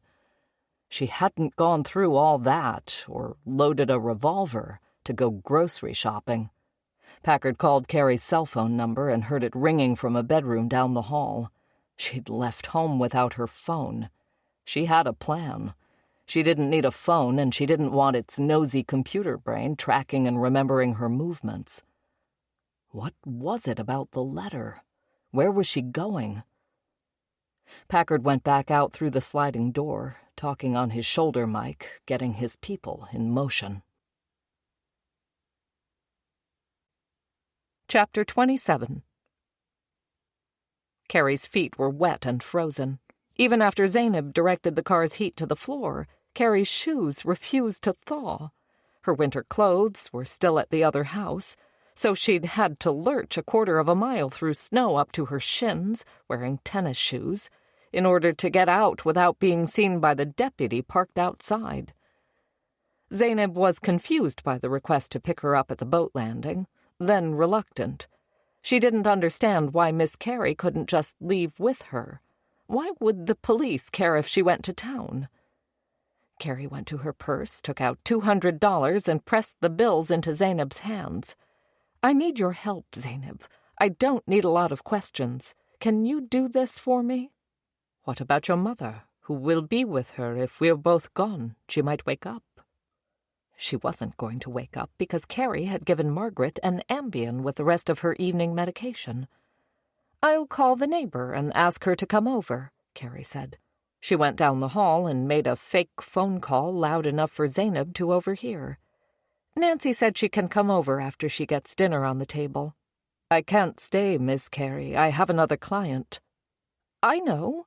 Leave now and wait for me at the boat launch. I'll walk down there as soon as Nancy gets here. It'll only be a few minutes." The truth was, there was no Nancy, no neighbor that would be willing to look in on Margaret. The neighbors were either new and didn't know Margaret, or they'd been there a long time and they knew Margaret.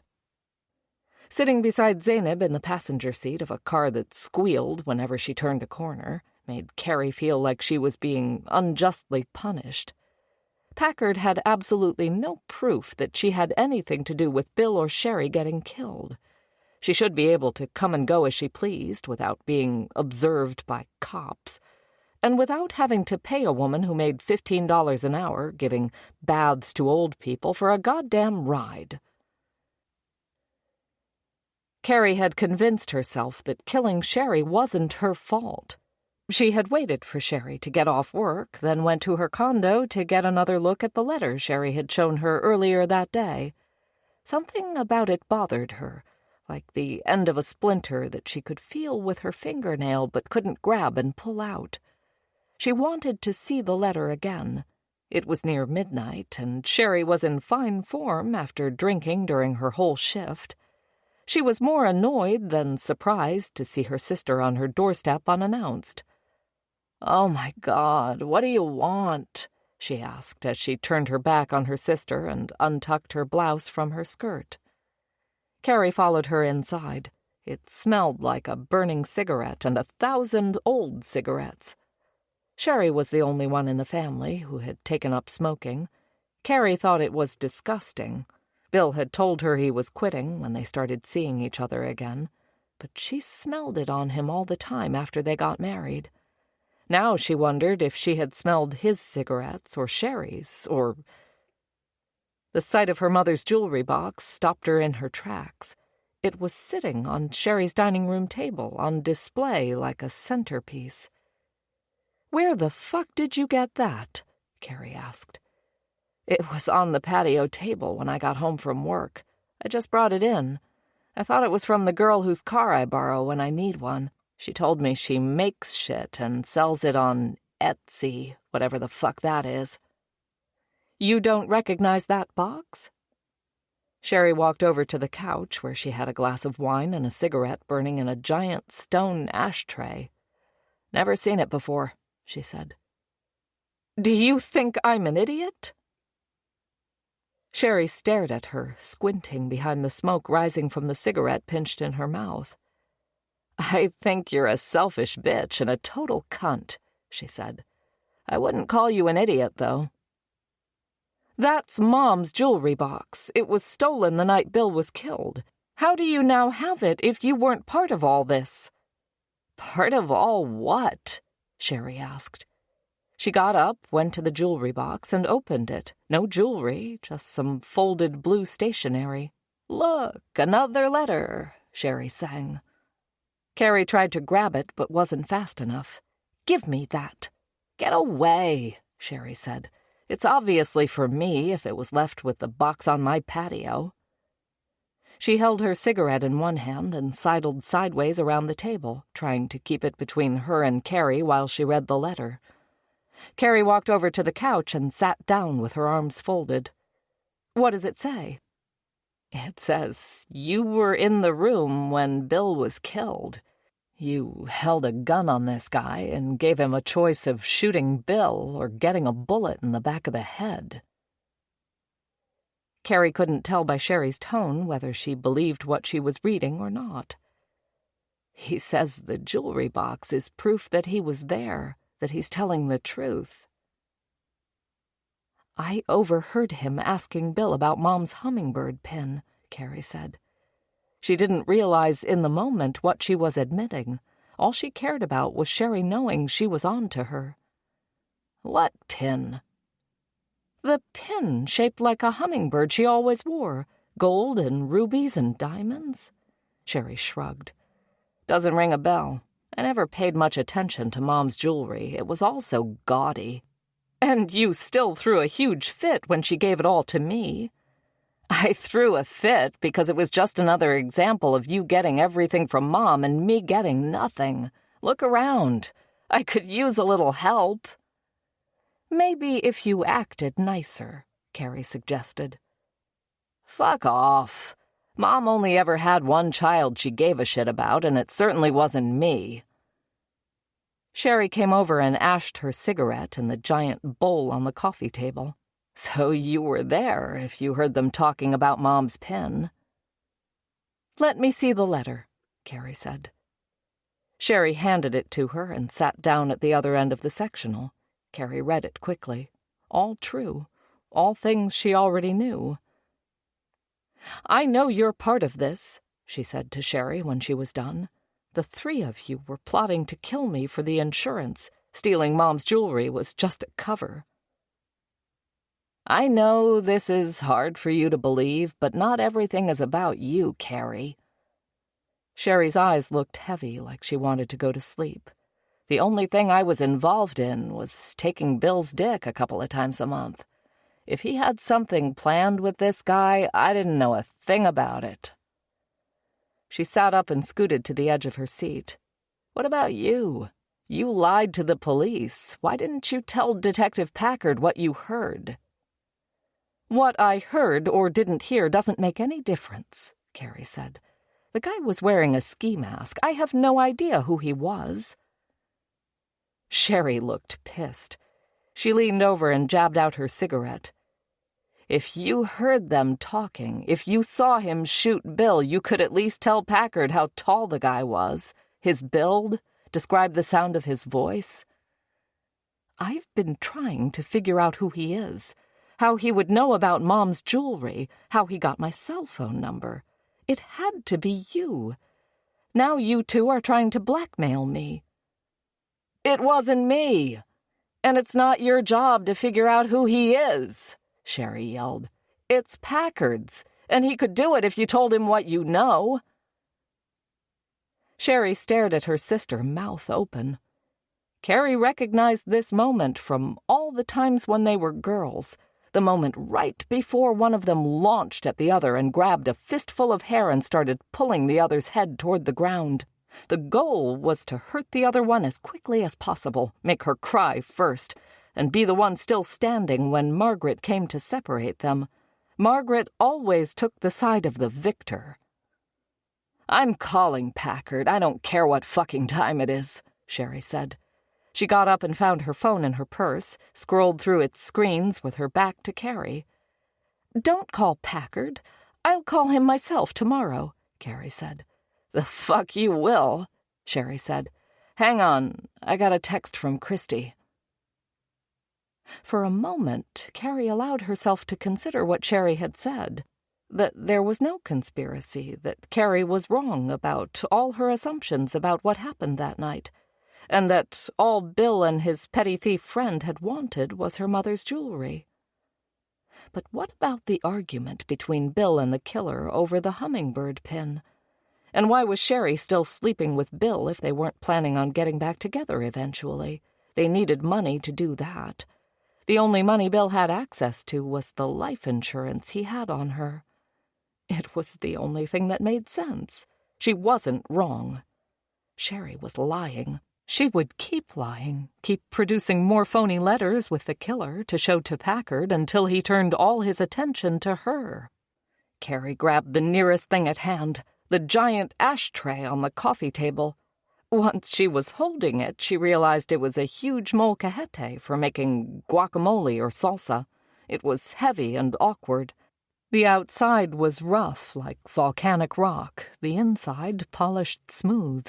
It said Cabo San Lucas around the rim and was just the kind of tacky thing Sherry and Bill would have bought on vacation together.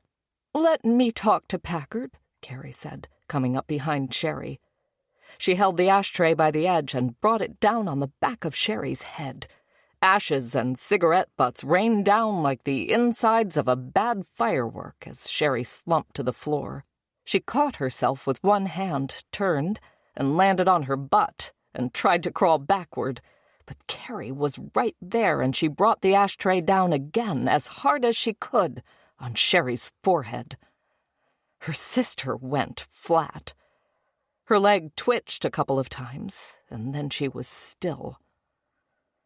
Carrie dropped the ashtray. She grabbed the letter and, after a minute's deliberation, left the jewelry box. It would incriminate Sherry in Bill's killing once the police arrived. It was almost 1 a.m. when she closed the door to Sherry's condo and wiped the handle. She'd parked at the opposite end of the complex, far from Sherry's, so no one nearby would hear her car start. There were few lights on in any windows. When she got home, she slept soundly, certain she had done the right thing. Zainab had a client to see, which was why she had to leave when she did. "I have to make sure she's taken her medication, check the dressing from her surgery, and make sure she's comfortable for the night," Zainab said as they pulled into the woman's driveway. "It will take about 20 minutes. You wait, then I go home, and you can borrow the car." She left the car running and the heat on. Carrie had left her phone at home, so there was nothing to do but listen to the radio. She started unlacing her shoes, thinking she would dry her feet under the car's heat, then stopped and asked herself, why wait for Zainab? She had the car, she had the keys. In 20 minutes, she could be where she needed to go. In another 20 minutes, she could be back. Carrie laced her shoes and maneuvered herself over the parking brake and into the driver's seat. She debated running up to the house, yelling from the front door her intention, and decided against it. Zainab would understand. And if she didn't, she'd understand $100 bills. Carrie had plenty of those. She had memorized the route after looking up the address at home, then wiping the browser's memory so there was no record of it on her phone. The houses were far apart on this road and set back in the trees. Carrie slowed and leaned over the steering wheel, watching for numbers on mailboxes until she knew the next house was the right one. She killed the headlights and let the car slow on its own, so she wouldn't have to touch the squealing brakes. The path to the house had been plowed free of snow. Carrie gave the car a little gas as it went up a slight incline through the trees to a 2-story house made from naked pine logs held together with heavy lines of white chinking. She saw lights on in the front windows, but no one moving inside. A light on a tall pole behind the house shone down on a 2-stall garage topped with snow and a small outbuilding beside it. Carrie let the car roll to a stop and put it in park near where the plow had piled the snow to one side. She got out and left the car running, the door pushed shut but not latched. Up the wooden steps to the front porch, trying to be as quiet as possible. She'd decided surprise would work to her advantage in this situation. No knocking. There was a storm door that she eased open, watching the windows to her right for any shadows or changes in the lighting. Carrie paused to take the gun out of her coat pocket. It was so much heavier than her own gun. It felt like carrying a cast-iron skillet by the handle. The front door opened with the lightest push. Carrie stepped into a living room. She saw no one. There were no overhead lights, just lamps. A maroon couch and a matching love seat sat across from each other. Between them, a coffee table made from the shellacked stump of a tree. She picked up the odors from a recently cooked meal, grilled meat and broccoli. She stepped to the side so she could close the door. There was a landing behind the door and a staircase with a railing made of the same pine wood as the rest of the house. Someone was standing in the dark at the top of the stairs. The figure took 2 steps down, and Carrie found herself staring into the business end of a shotgun. "I wondered how long it would take you to figure it out," said the voice from the shadows. Chapter 28. On the edge of town, Packard pulled into the gravel lot surrounding the new brewery that still wasn't open to the public yet. There was one other car in the lot and faint lights on in the windows. He needed a place to stop so he could concentrate on his laptop and the radio. The health aide name was Zainab Abdi. Packard got her address and phone number from her vehicle registration. Her husband answered and said his wife wasn't home yet. He gave Packard her cell phone number, but she didn't answer when he called. A couple more calls to her employer finally connected him to someone who knew Zainab's schedule.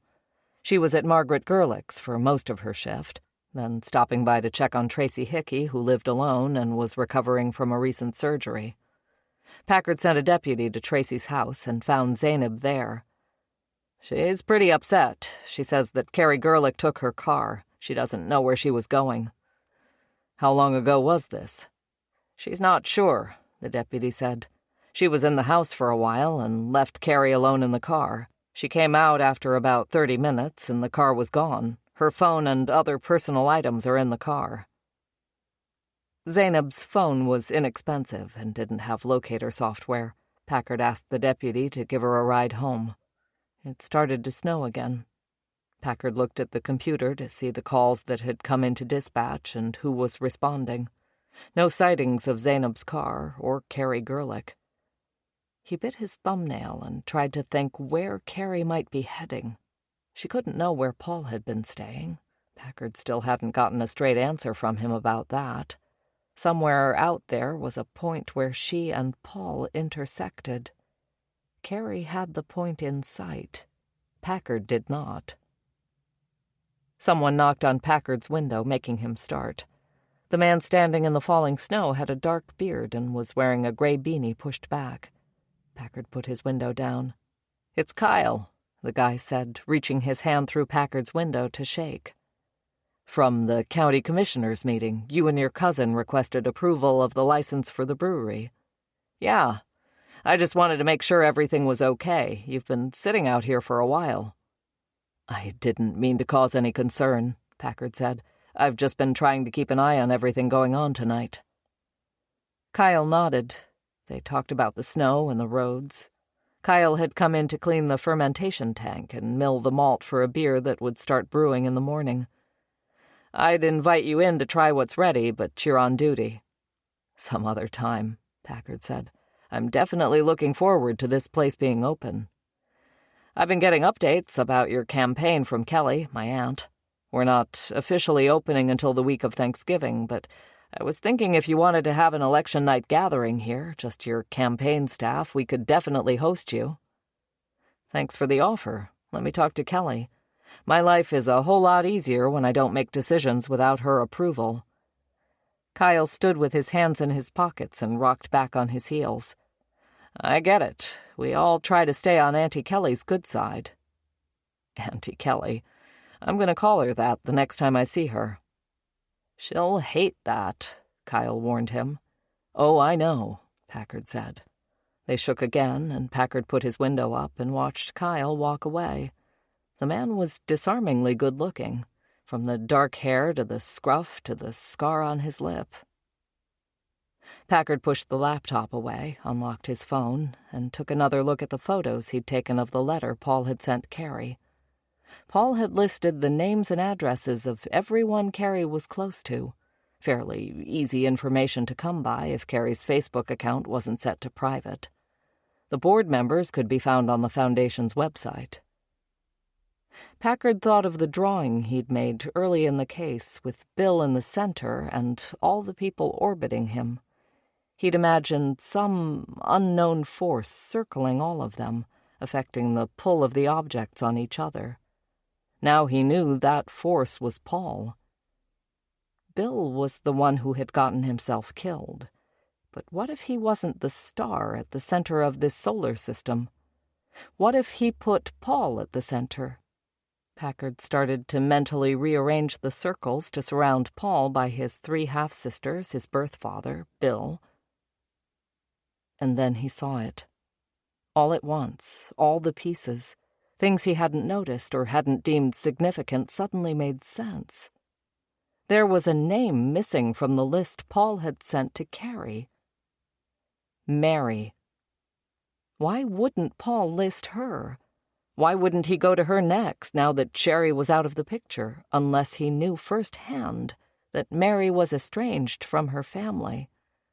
Bill might have told him, but the way Carrie and Sherry acted, as if Mary didn't even exist, made Packard doubt that she was ever a topic of conversation. Mary could have fed Paul all the inside information he needed about the Gerlichs, where her mother lived, family phone numbers, the people closest to Carrie.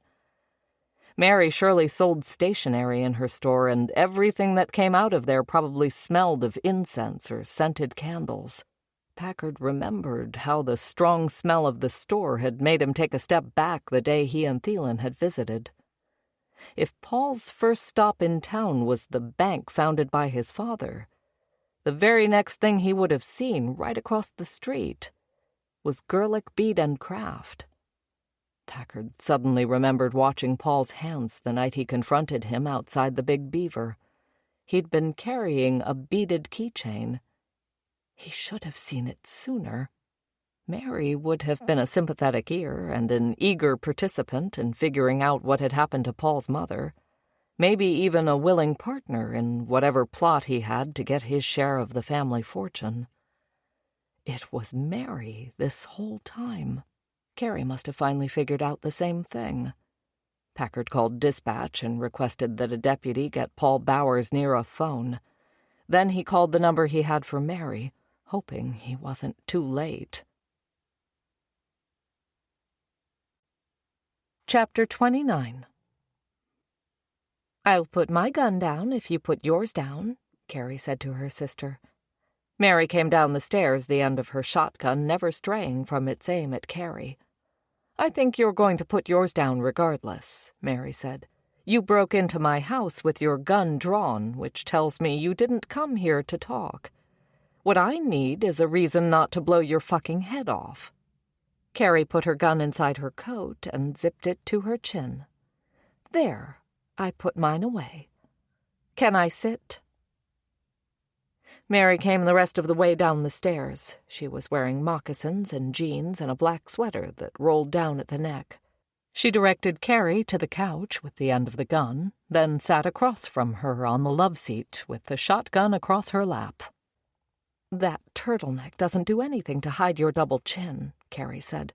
"It accentuates it. Your waddle just droops on top of the fabric." Mary shook her head and ran her hand down the barrel of the shotgun. "You can't help yourself, can you?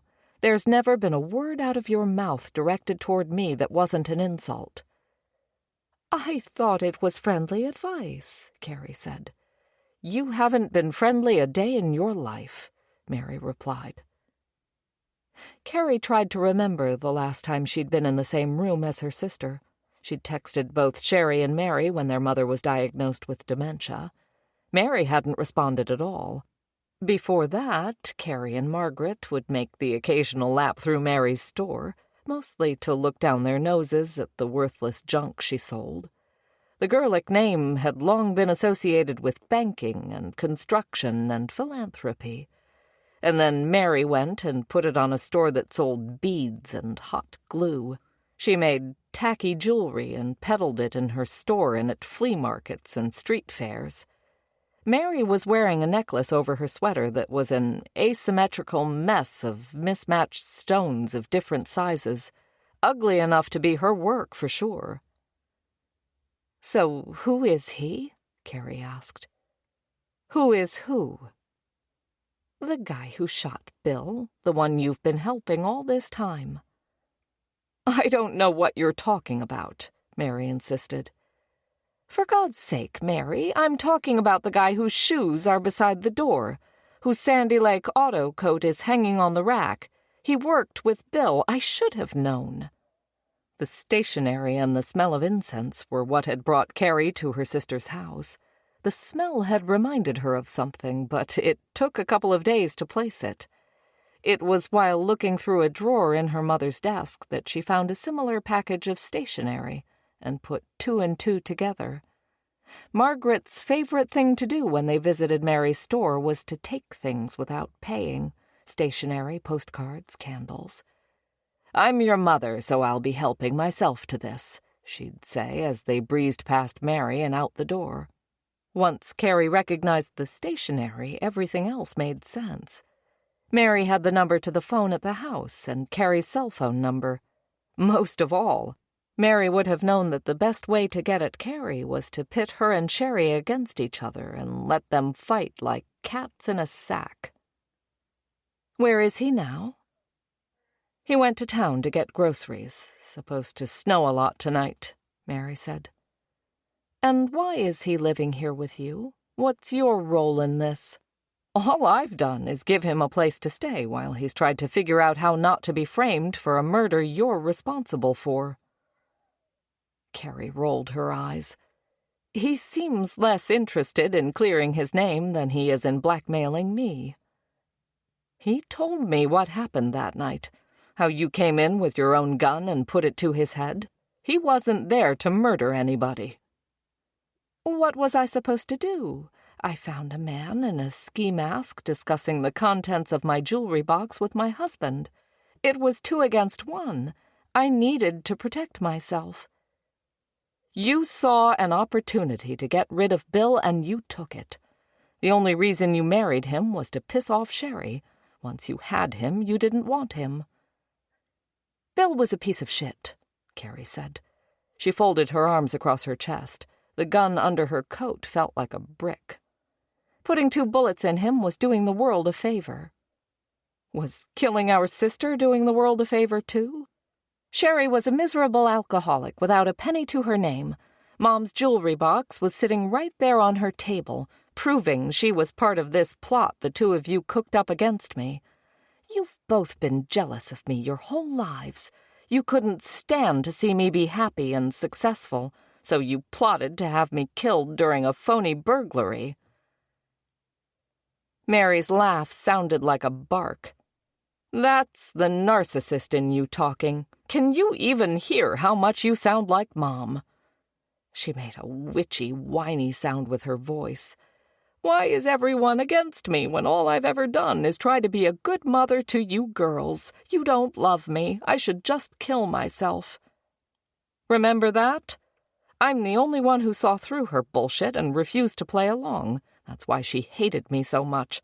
One of the reasons, anyway. But you and Sherry would fall all over each other trying to snap Mom out of her moods and win her approval. You treated me like shit. You treated Dad like shit. And when you were tired of torturing us, you'd rip into each other for Mom's enjoyment. You did the same thing to your kids. That's why your daughter calls me for advice and why she wants you out of her life. Carrie narrowed her eyes. She didn't know that Mary knew about her strained relationship with Rebecca. She refused to believe her relationship with her daughter was as bad as Mary's was with Margaret. Carrie, you weren't at the center of this at all. It was never about you. It was about the jewelry. It was just a burglary.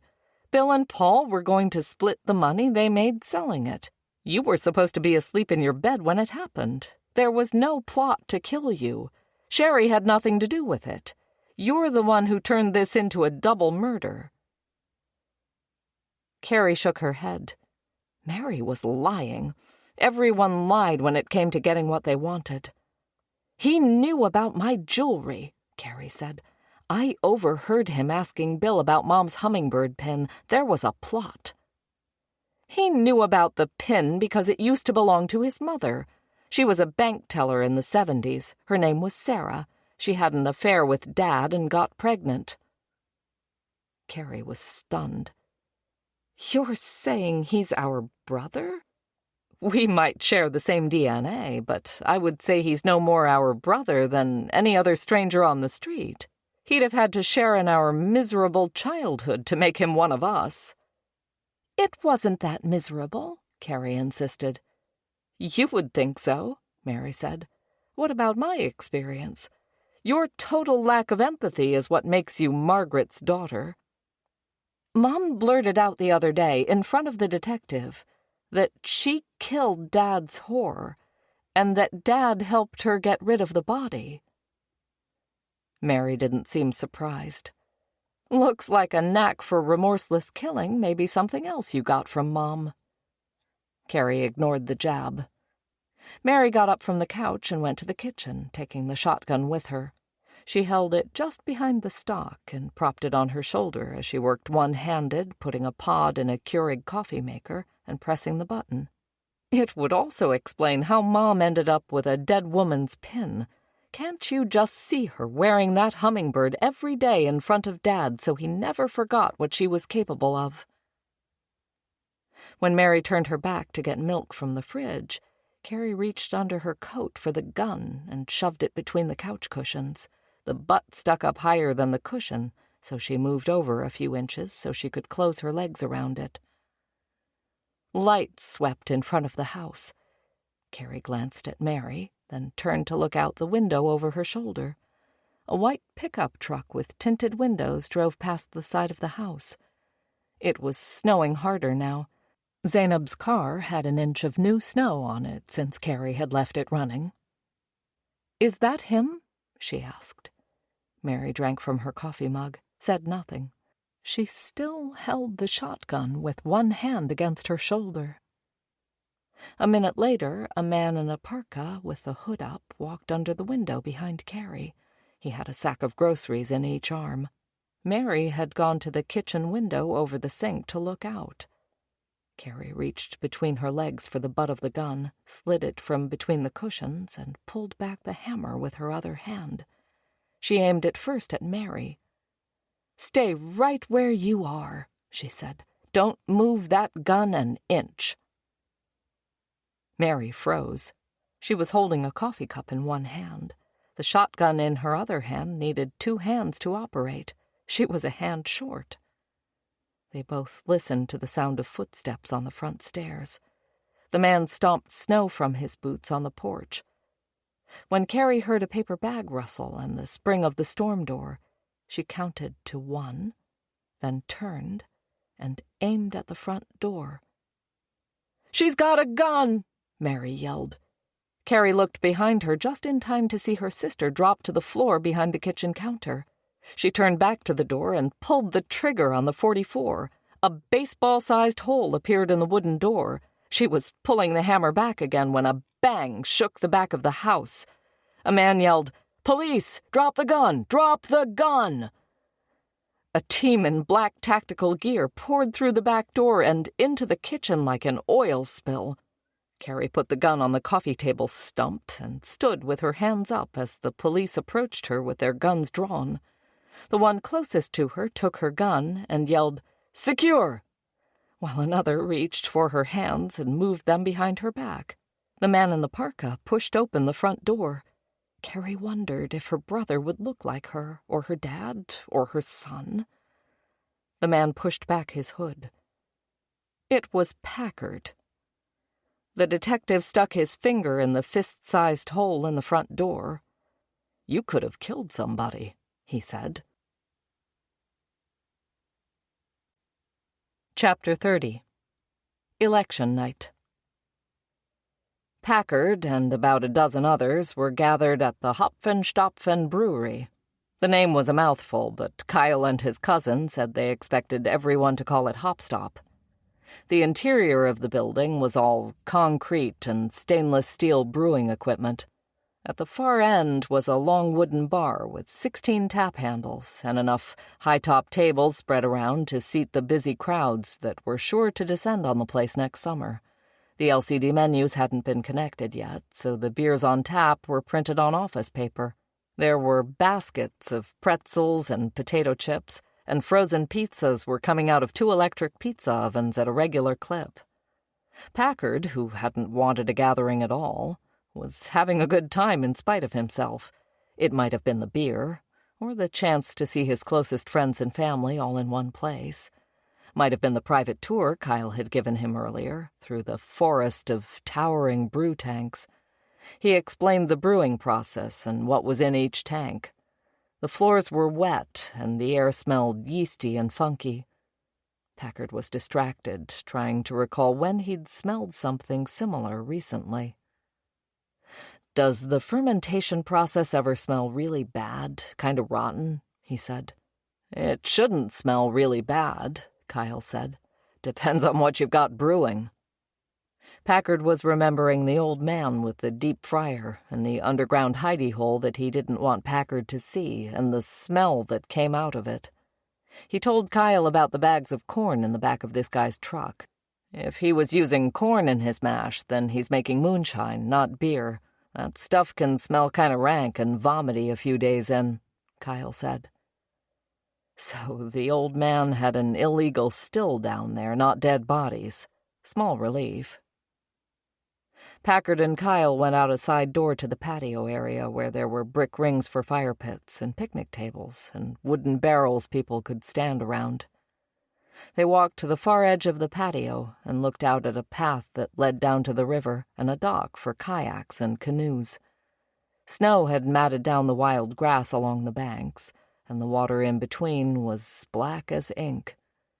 Come summer, people would be splashing in the shallow river and crawling up the hill in search of beer like castaways from a sinking ship. "You guys are going to make $1 million with this place," Packard said. "The beer is great. You couldn't ask for a better location." "I hope you're right," Kyle said. "We've put every cent we own and a bunch that we owe into it."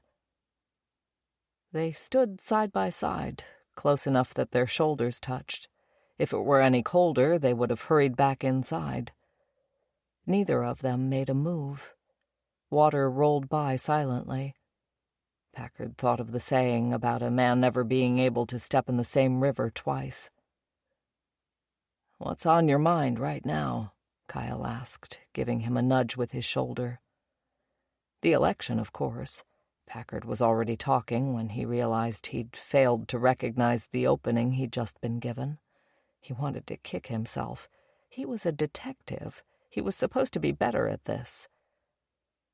"I'm glad the election is almost over. I'll be fine, whatever the outcome. I have a job to do, whether I'm a full-time sheriff or back to a full-time detective." "I think you're going to win. I think your crew in there thinks you're going to win." "I appreciate the vote of confidence," Packard said. "I don't think that article made one bit of difference." The article was a story in the Sandy Lake Gazette, penned by Ray Hansen, of course, where Carrie Gerlich accused Packard and the entire sheriff's department of unjustly persecuting her for suspicion of murder. She used a lot of legal-sounding words that didn't entirely make sense, when they already had the confessed killer behind bars. She also claimed there was a general sense among people she knew that crime was up in the county, and she blamed Packard for not doing his job, and the county commissioners for not appointing a more experienced person as acting sheriff. The only reason she was available to give such an interview was because a sympathetic judge granted her bail, given her close connections to the community and her role as the primary caregiver for her mother. DNA tests came back 2 weeks later showing skin from Carrie's hand had been abraded by the rough, lava-like exterior of the molcajete used to crush Sherry's skull. They also found Sherry's blood on Carrie's shoe and on a blouse that hadn't been laundered in a hamper at her mother's house. Packard and a county attorney went back to the judge with the new evidence, and Carrie's bail was revoked. She'd been in jail for the last 3 days. It was impossible to know if news of her arrest undid any of the damage done by the article. On the plus side, unless Carrie had remembered to mail in her ballot between all her murdering and newspaper posturing, there was 1 fewer vote for Shepard. "I think you're right about the article," Packard said. "Most people's minds were made up the second they heard who was running. It's been a waiting game since then." "I hope it goes your way," Kyle said. "For your sake, and Auntie Kelly's. She's not going to be happy working for the other guy." Packard tried to imagine Shepard giving direction to Kelly. It made him laugh. He'd better start training now if he's going to get in the ring with Kelly. She'll drop him on his head 6 times before he knows what's hit him. Back inside, Thielen was refreshing the Secretary of State's website on her phone every 10 seconds. Everyone was all smiles. Packard talked to his cousin Susan and her daughter Jenny, who'd done her part to rally 18-year-old high school seniors to his side. Jenny showed him how close she was to being able to make a fist again after the surgery to fix her hand that was wounded when she'd been shot by Emmett Burr. Music played from speakers high overhead. Taylor Swift and Alabama Shakes and the War on Drugs. Packard asked Kyle to play some Barry Manilow for Kelly, and a few minutes later, "Looks Like We Made It" came down from above like an angel choir on high. Kelly rolled her eyes, then suddenly whipped her head to one side and started lip-syncing into her nearly empty beer glass like it was a microphone. People cheered and clapped and sang along. It was a party for a bunch of people who weren't sure they had a reason to party. Packard got a text on his phone. "Good luck tonight from both of us." It came with a photo of Roger Freeman, the dairy farmer, and Bill's sister Wendy sitting side by side at an oak dining table. Wendy was holding a file folder that had the words "business plan" on the front. Roger was holding a check. Packard had to zoom in to see the check was made out to Roger in the amount of $10,000 and signed by Leon Chen. The memo line said reimbursement. Packard was happy to see that Leon had returned the money Bill had lost in the poker game at Leon's house. Sure, the first $10,000 Bill had taken from the shared account and lost at the game was the money he put into it, most of it actually coming from his sister Wendy. It was different than what Packard understood when he suggested Leon reimburse Roger. But this was one instance where he didn't feel the need to correct the record. Roger and Wendy recouped some of their money, and it didn't cost the very wealthy Leon Chen a thing in the grand scheme of things. Packard had had a separate conversation with Wendy after Carrie was arrested to let her know what he knew about Bill's life insurance.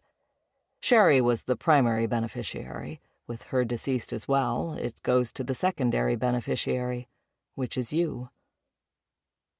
Wendy didn't know how to react. "It's a terrible way to cash in," she said. "I'd rather have my brother and Sherry still alive than get any amount of money." "I know you would," Packard said. But start thinking about what you might do with that money. You could always open the chicken wing restaurant that Bill was dreaming about. You and Roger both believed in it enough to give him your money.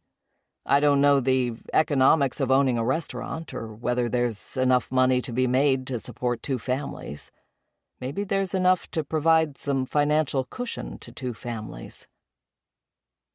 From the photo, it looked like Wendy and Roger were going to give it a shot.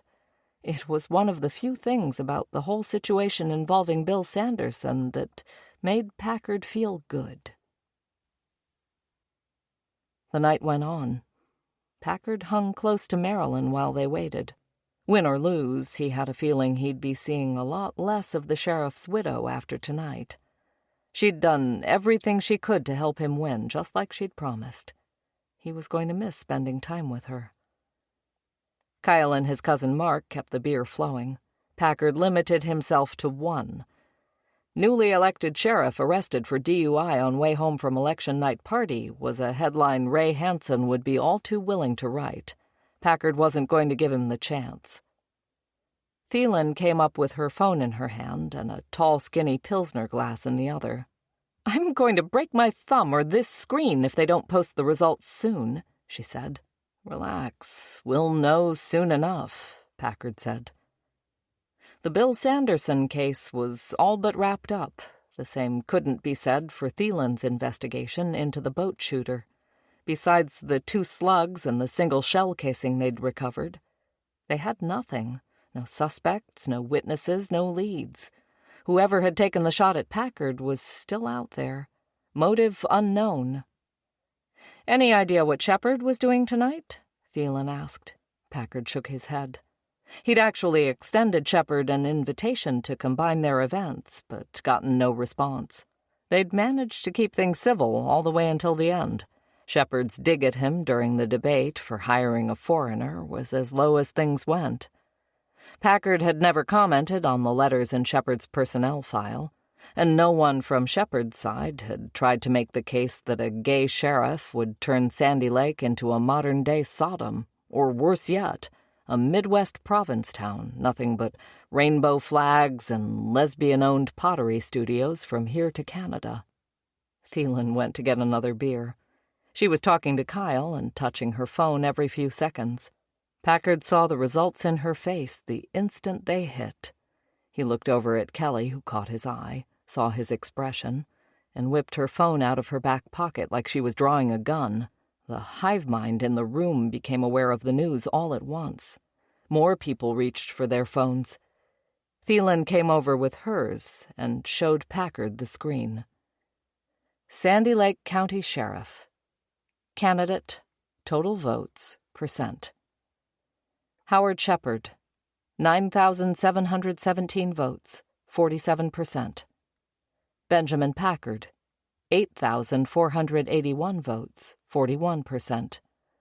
Alan Costas, 2,413 votes, 12%.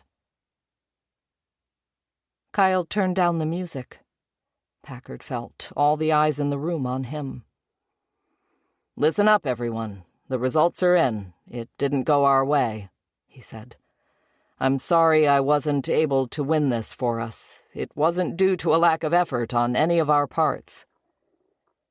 He said some more about being proud of the campaign they'd run and about continuing to work on behalf of everyone in the county as a detective. He couldn't really hear himself. He felt Marilyn squeeze his hand. He felt the weight of everyone's disappointment. In his mind, he was seeing the view from where he and Kyle stood earlier, and he was thinking of everything waiting for all of them once they left this place, things that the outcome of the election had no bearing on, family, friends, the holidays, a long winter, things that persisted even as they changed. Never the same river twice. Chapter 31. That same night, not far away. The shooter pushed open a sliding glass door dripping with condensation and stepped onto the deck of Jim Wolfe's house. It was too hot inside, too many people celebrating. The night air was cold, but felt good compared to the sauna building on the other side of the glass. Jim Wolfe stepped out a minute later and slid the door shut behind him. It was just the two of them. They clinked glasses. "Congrats on your candidate winning," the shooter said. "If I'd known that fat bastard was going to invite this many people, I never would have had the party here. It's like a herd of cattle in my house." The shooter smiled and drank. "I wonder how Deputy Packard is feeling right now." Wolfe grunted. "Fuck him. It's nice to see that son of a bitch taken down a notch for once. He was overdue for an ego check.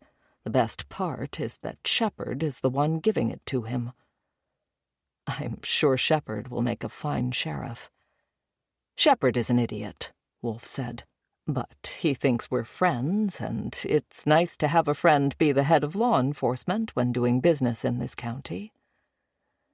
"I can understand how that would be true." The moon was nearly full and wrapped in a frozen nimbus, the only place colder than Minnesota in the winter. "I've been meaning to ask you something," Wolfe said. There was a chatter in his voice, like the cold was getting to him.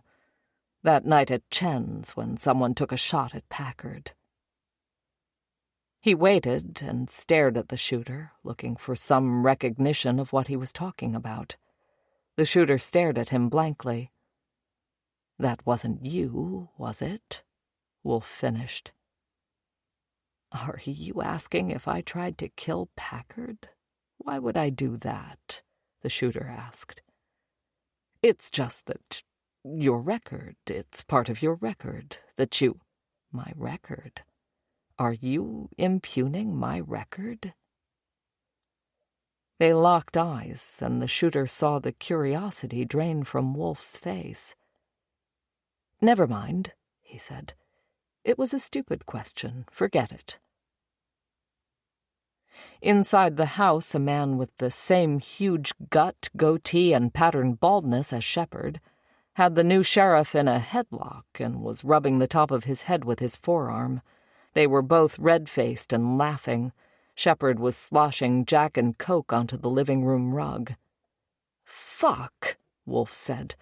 "I paid 30 grand for that rug. These goddamn morons." He went back inside. The shooter turned to stare at the black lake glittering with moonlight. Shepard winning the election was definitely good news, but it didn't solve every problem. Packard had deeper roots in the area than anyone realized. Wolfe would use his influence on Shepard to see that Packard suffered under the new leadership. If that didn't run him off, then at least he'd be too busy to sniff around where he shouldn't. All else failing, another long-range shot fired out of the dark would take care of Packard. Next time, there'd be no missing. Chapter 32. Mary Gerlich parked her truck in the driveway of her mother's house, a place she hadn't been for almost 30 years. The place loomed large in her memory, both in size and setting, but looked smaller in person. She wasn't the type to talk about trauma as if it were a proper noun, but she felt a small wave of nausea as she pushed through the front door without knocking. Inside, things weren't exactly as they'd been when she was a child, but they were close enough. Her mother was sitting in a recliner in the living room in front of the television. A woman from a company called Home Help was washing dishes. Mary smelled laundry soap and heard the rumble of clothes tumbling in the dryer. The woman from Home Help said hi and introduced herself as Janet. She was fat and smiley and wearing thick oval glasses that were too small for her face. Mary recognized her from the store, and they chatted for a bit about the baby book Janet was making for a friend. Mary took off her coat and sat on the end of the couch near her mother's chair. "What are you doing here?" Margaret asked. "Came to see how you were doing," Mary said. "Where's Carrie?" "Carrie's in jail, Mom." The last word felt dead in her mouth, like she'd bitten her tongue hard and couldn't feel it. People have been telling you that for a while now. I don't believe it. She was just here this morning.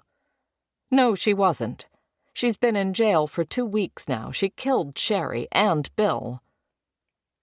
Margaret made a face like Mary was being ridiculous. She had an iPad in her lap. The screen was dark.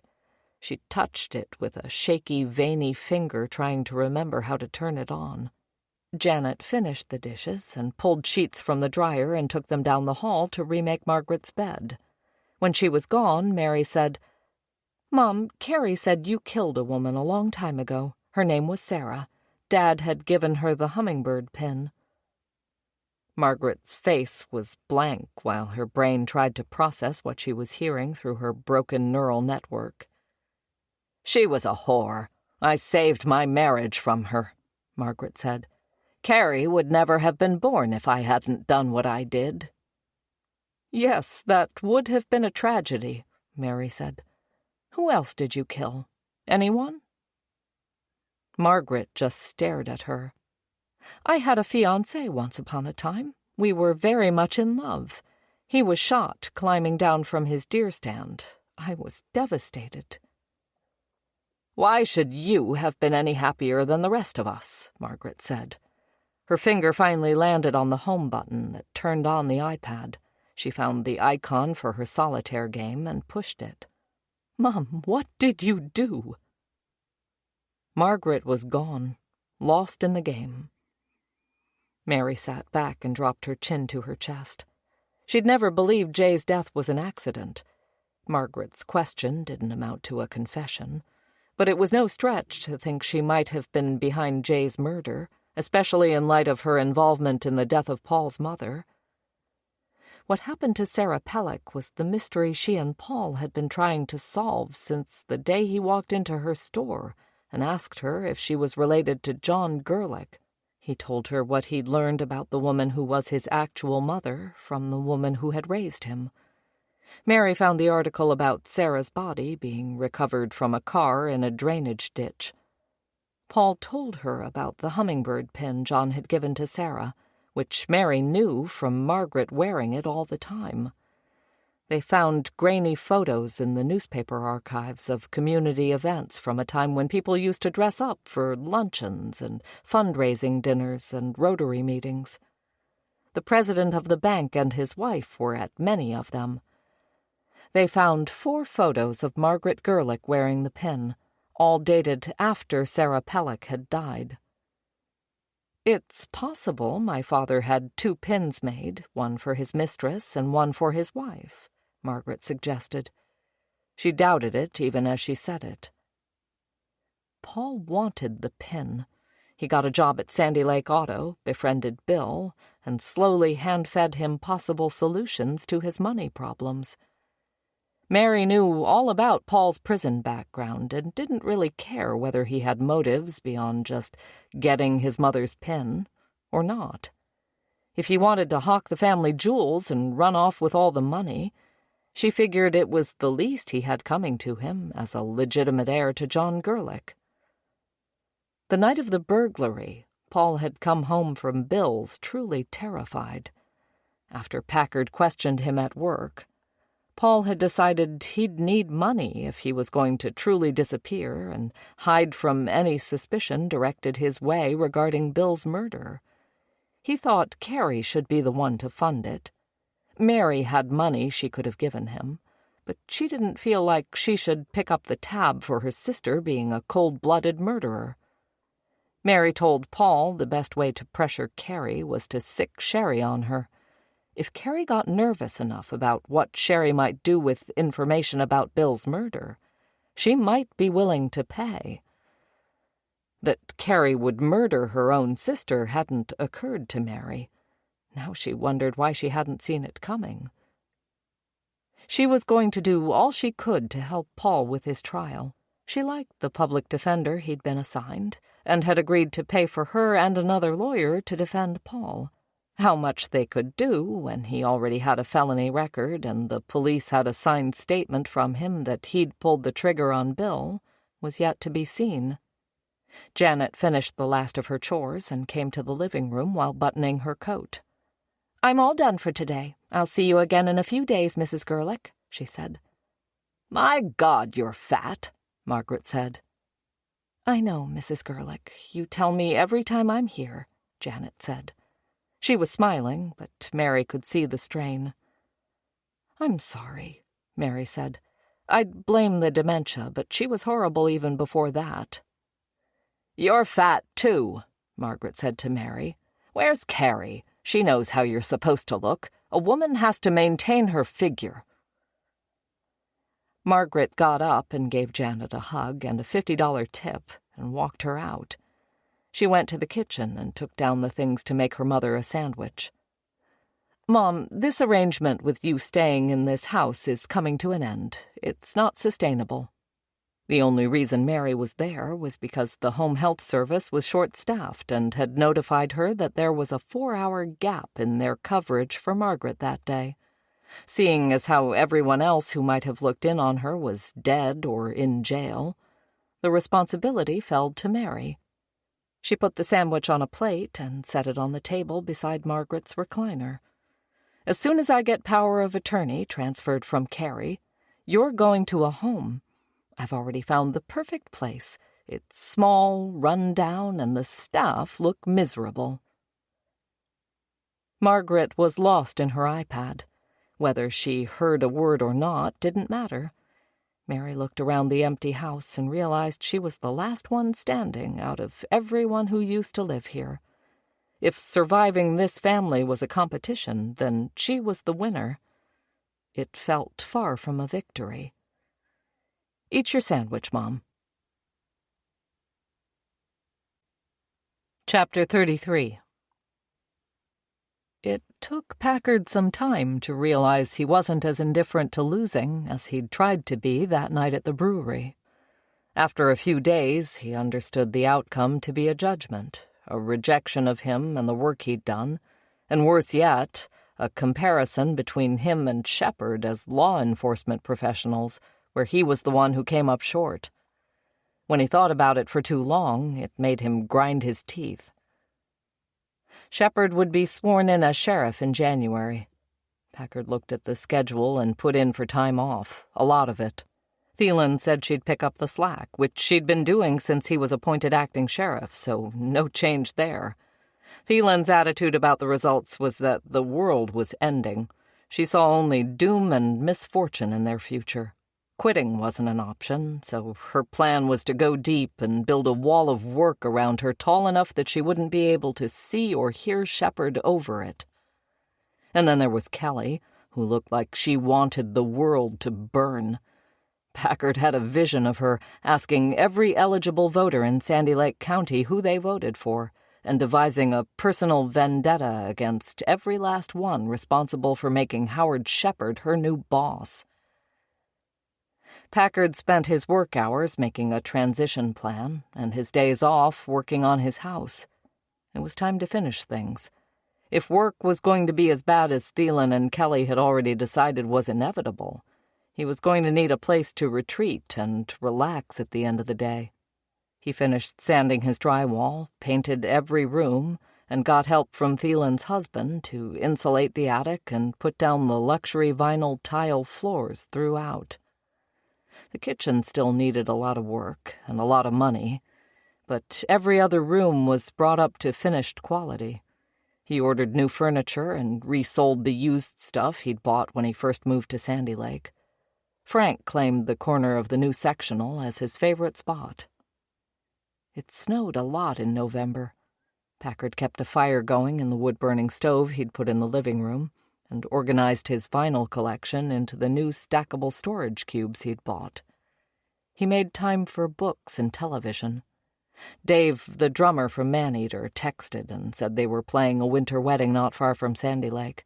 Packard told him to come over afterward, and they spent 36 hours twisted together like a pair of snakes. Frank lost his spot in the bed again, and then Dave went home, and Packard was grateful for the solitude. He spent Thanksgiving with Susan and Jenny, and drove to Wisconsin for Christmas at his sister's. His brother Joseph came from the Twin Cities with his family, and both of their parents were there too, his mom and her turquoise jewelry, and his dad with his second wife up from Florida. Everyone got along. The nieces and nephews were getting to the age where they were indifferent to most of the traditions outside of opening presents, and it was primarily his sister Anne's insistence that they should be enjoying each other's goddamn company that kept everyone from staring at their phones for 3 days. They played games and went snowshoeing and drank brandy slushies. His mom gave people neck massages and told them where in their bodies they were holding on to negative energy because that's who she was now, a crazy lady from Arizona. Everyone had a stocking with their name on it over the fireplace, including Nick, who had disappeared 2 days after Christmas, 29 years ago. The anniversary went by unremarked. What was there left to say after all this time? Packard could have told them about the box with the case files he'd gotten from Marilyn Shaw, but he didn't. He hadn't even opened it yet. The box had gone into the guest room closet during the campaign and stayed there through the remodel. Packard hadn't forgotten about it. He thought about it a lot, but every time he considered taking it out, he felt like someone was sitting on his chest, and the pressure would make him mentally turn away and think of something else instead. When he got home from Wisconsin, he decided he'd put it off long enough. Shepard was a week away from being sworn in as the new sheriff of Sandy Lake County. If ever Packard needed a distraction, now was the time. He put on Wilco's Sky Blue Sky album, opened a beer, and brought out the box and set it on the coffee table. Frank watched, disinterested, from his corner on the couch, until Packard took off the lid, and then Frank lifted his head because every box was potentially a box of treats. Not this one. Frank lowered his snout onto his single front paw and closed his eyes. Packard put the lid on the couch beside him and sat back before looking inside. It felt like he'd taken the lid off a coffin and let a ghost out. He drank his beer and scratched his beard. Jeff Tweedy sang about impossible Germany, unlikely Japan. When he looked inside, he was surprised how little there was, just a black 3-ring binder and a brown paper bag. When someone disappeared without a trace, there wasn't a lot of evidence to be collected. Packard pulled out the staples holding the bag shut and looked inside. It was the black winter glove with red stripes across the back they'd found near the hole in the ice they would eventually pull Nick's snowmobile from. Packard stared at the glove, waiting for a flood of memories or emotions. Nothing. He didn't remember or recognize it at all. He fought the urge to take the glove out of the bag, to put his hand inside it and press it to his forehead like a psychic trying to divine its secrets. It was the only thing of his brother's he could lay hands on, but it was still evidence. He left it alone. He took out the binder, set it in his lap, and opened the cover. The very first thing he saw was a plastic sleeve of photos the family had given the police. Nick's school photo from his junior year. His hair was longer, parted just off-center, and pushed back in arcs that curved around again near his temples. There were photos from that summer at the cabin of a young Benjamin with Nick and Joseph and Anne wearing wet swimsuits, eating ice cream sandwiches on the front porch, holding sparklers at the end of the driveway. Packard leaned forward, looked closely at Nick, looked closely at himself.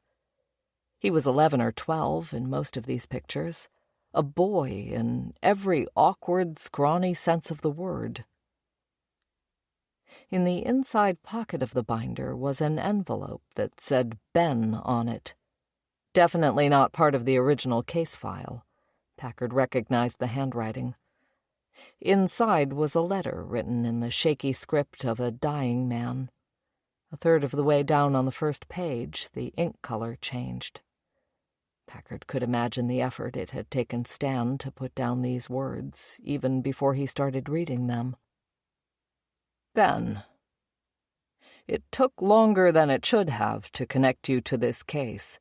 In my defense, it was a long time ago, and the drugs I'm on make things awful hazy. I wasn't on the drugs when we first met, so that's no excuse. I don't blame you for not bringing it up. There are things a man has the right to keep to himself. I remember this case. It was 2 years old when I joined the department as a deputy. The lead investigator felt like they'd had all the answers they were going to get. They found the glove and the sled. No body, but Lake Red Wing is wide and deep, and there are some things the water won't let go. Bullshit. I circled back on this every year or so for a few years, until it was shelved for good for a lack of new leads. I would check in with your parents and grandparents, check in with the people who had been interviewed before to see if they had remembered anything new, paw through the paperwork to see if anything had been missed. You know how it is with cold cases. There was one guy who would never return my calls. Every year I'd have to hunt him down in person, and every year I got the sense he was bracing himself for my return, that he knew he might spend the rest of his life answering questions about the missing Packard boy. His answers never changed. He didn't know anything, didn't see anything. His kids' answers were the same as their dad's. You know as well as I do that there are things you know, and then there are things you can prove. I had nothing but a gut feeling about this guy. He had no record, no previous encounters with police. We had no evidence to make a case against him. All of this came back as I read through the file again. I ran a search and found him still alive and still living in Minnesota. I called him, reminded him who I was, and we had a long chat spread out over several phone calls. We talked about getting old and being sick. We're both in bad shape, him possibly worse than me, if you can believe that. We talked about the things that keep us awake at night. We both agreed, looking back, that there were times when we vastly overestimated our ability to imagine a worst-case scenario. There were times when we had no idea how much worse things could get. We talked about his family and about another family who still didn't know what happened to their boy. I didn't get all the answers, but we made a deal. He'd give me a location to search in exchange for protection for his family. Otherwise, he was taking what he knew about your brother to his grave. You'll be angry at me for this, and I don't blame you. I had limited time and limited options. But I thought you would want this above all else. I'm sorry for what I've done, Sheriff. Stan. The last page of the letter was driving directions and a crudely drawn map, then latitude and longitude coordinates that Stan could have gotten by looking up the general location on Google Maps. Packard set aside the letter. In the binder, he turned over the plastic sleeve of photos. The first page behind it was an incident report form. Blank. The next page was blank, too. Packard fanned through a stack of paper 2 inches thick, every page blank. Stan had destroyed the case file. Every word, every detail, every name, every interview, all of it predating computers and backup files and only existing inside this box. Gone. Packard didn't know what to feel. He stared at the flames raging inside the wood-burning stove. Stan Shaw's last word ever to him, Sheriff, stung like a rebuke in light of the election. He'd failed the man who had done so much for him in that regard. But what Stan had done hurt, too. The importance Packard had assigned to this box, all the details collected about his brother's disappearance, the official record of the worst thing that had happened to his family, was gone. He'd dreaded reading through it, and now he was furious that it had been taken from him. He called Thielen, his heart pounding. He put on his coat and stepped into his boots while waiting for her to answer. "I need your help," he said when she picked up. "We need dogs, deputies. The snow is going to be deep in spots, so we'll need a plow. And lights." "Hey, slow down," Thielen said. "What are you talking about?" "There's a body," Packard said. "It's Nick. It's my brother."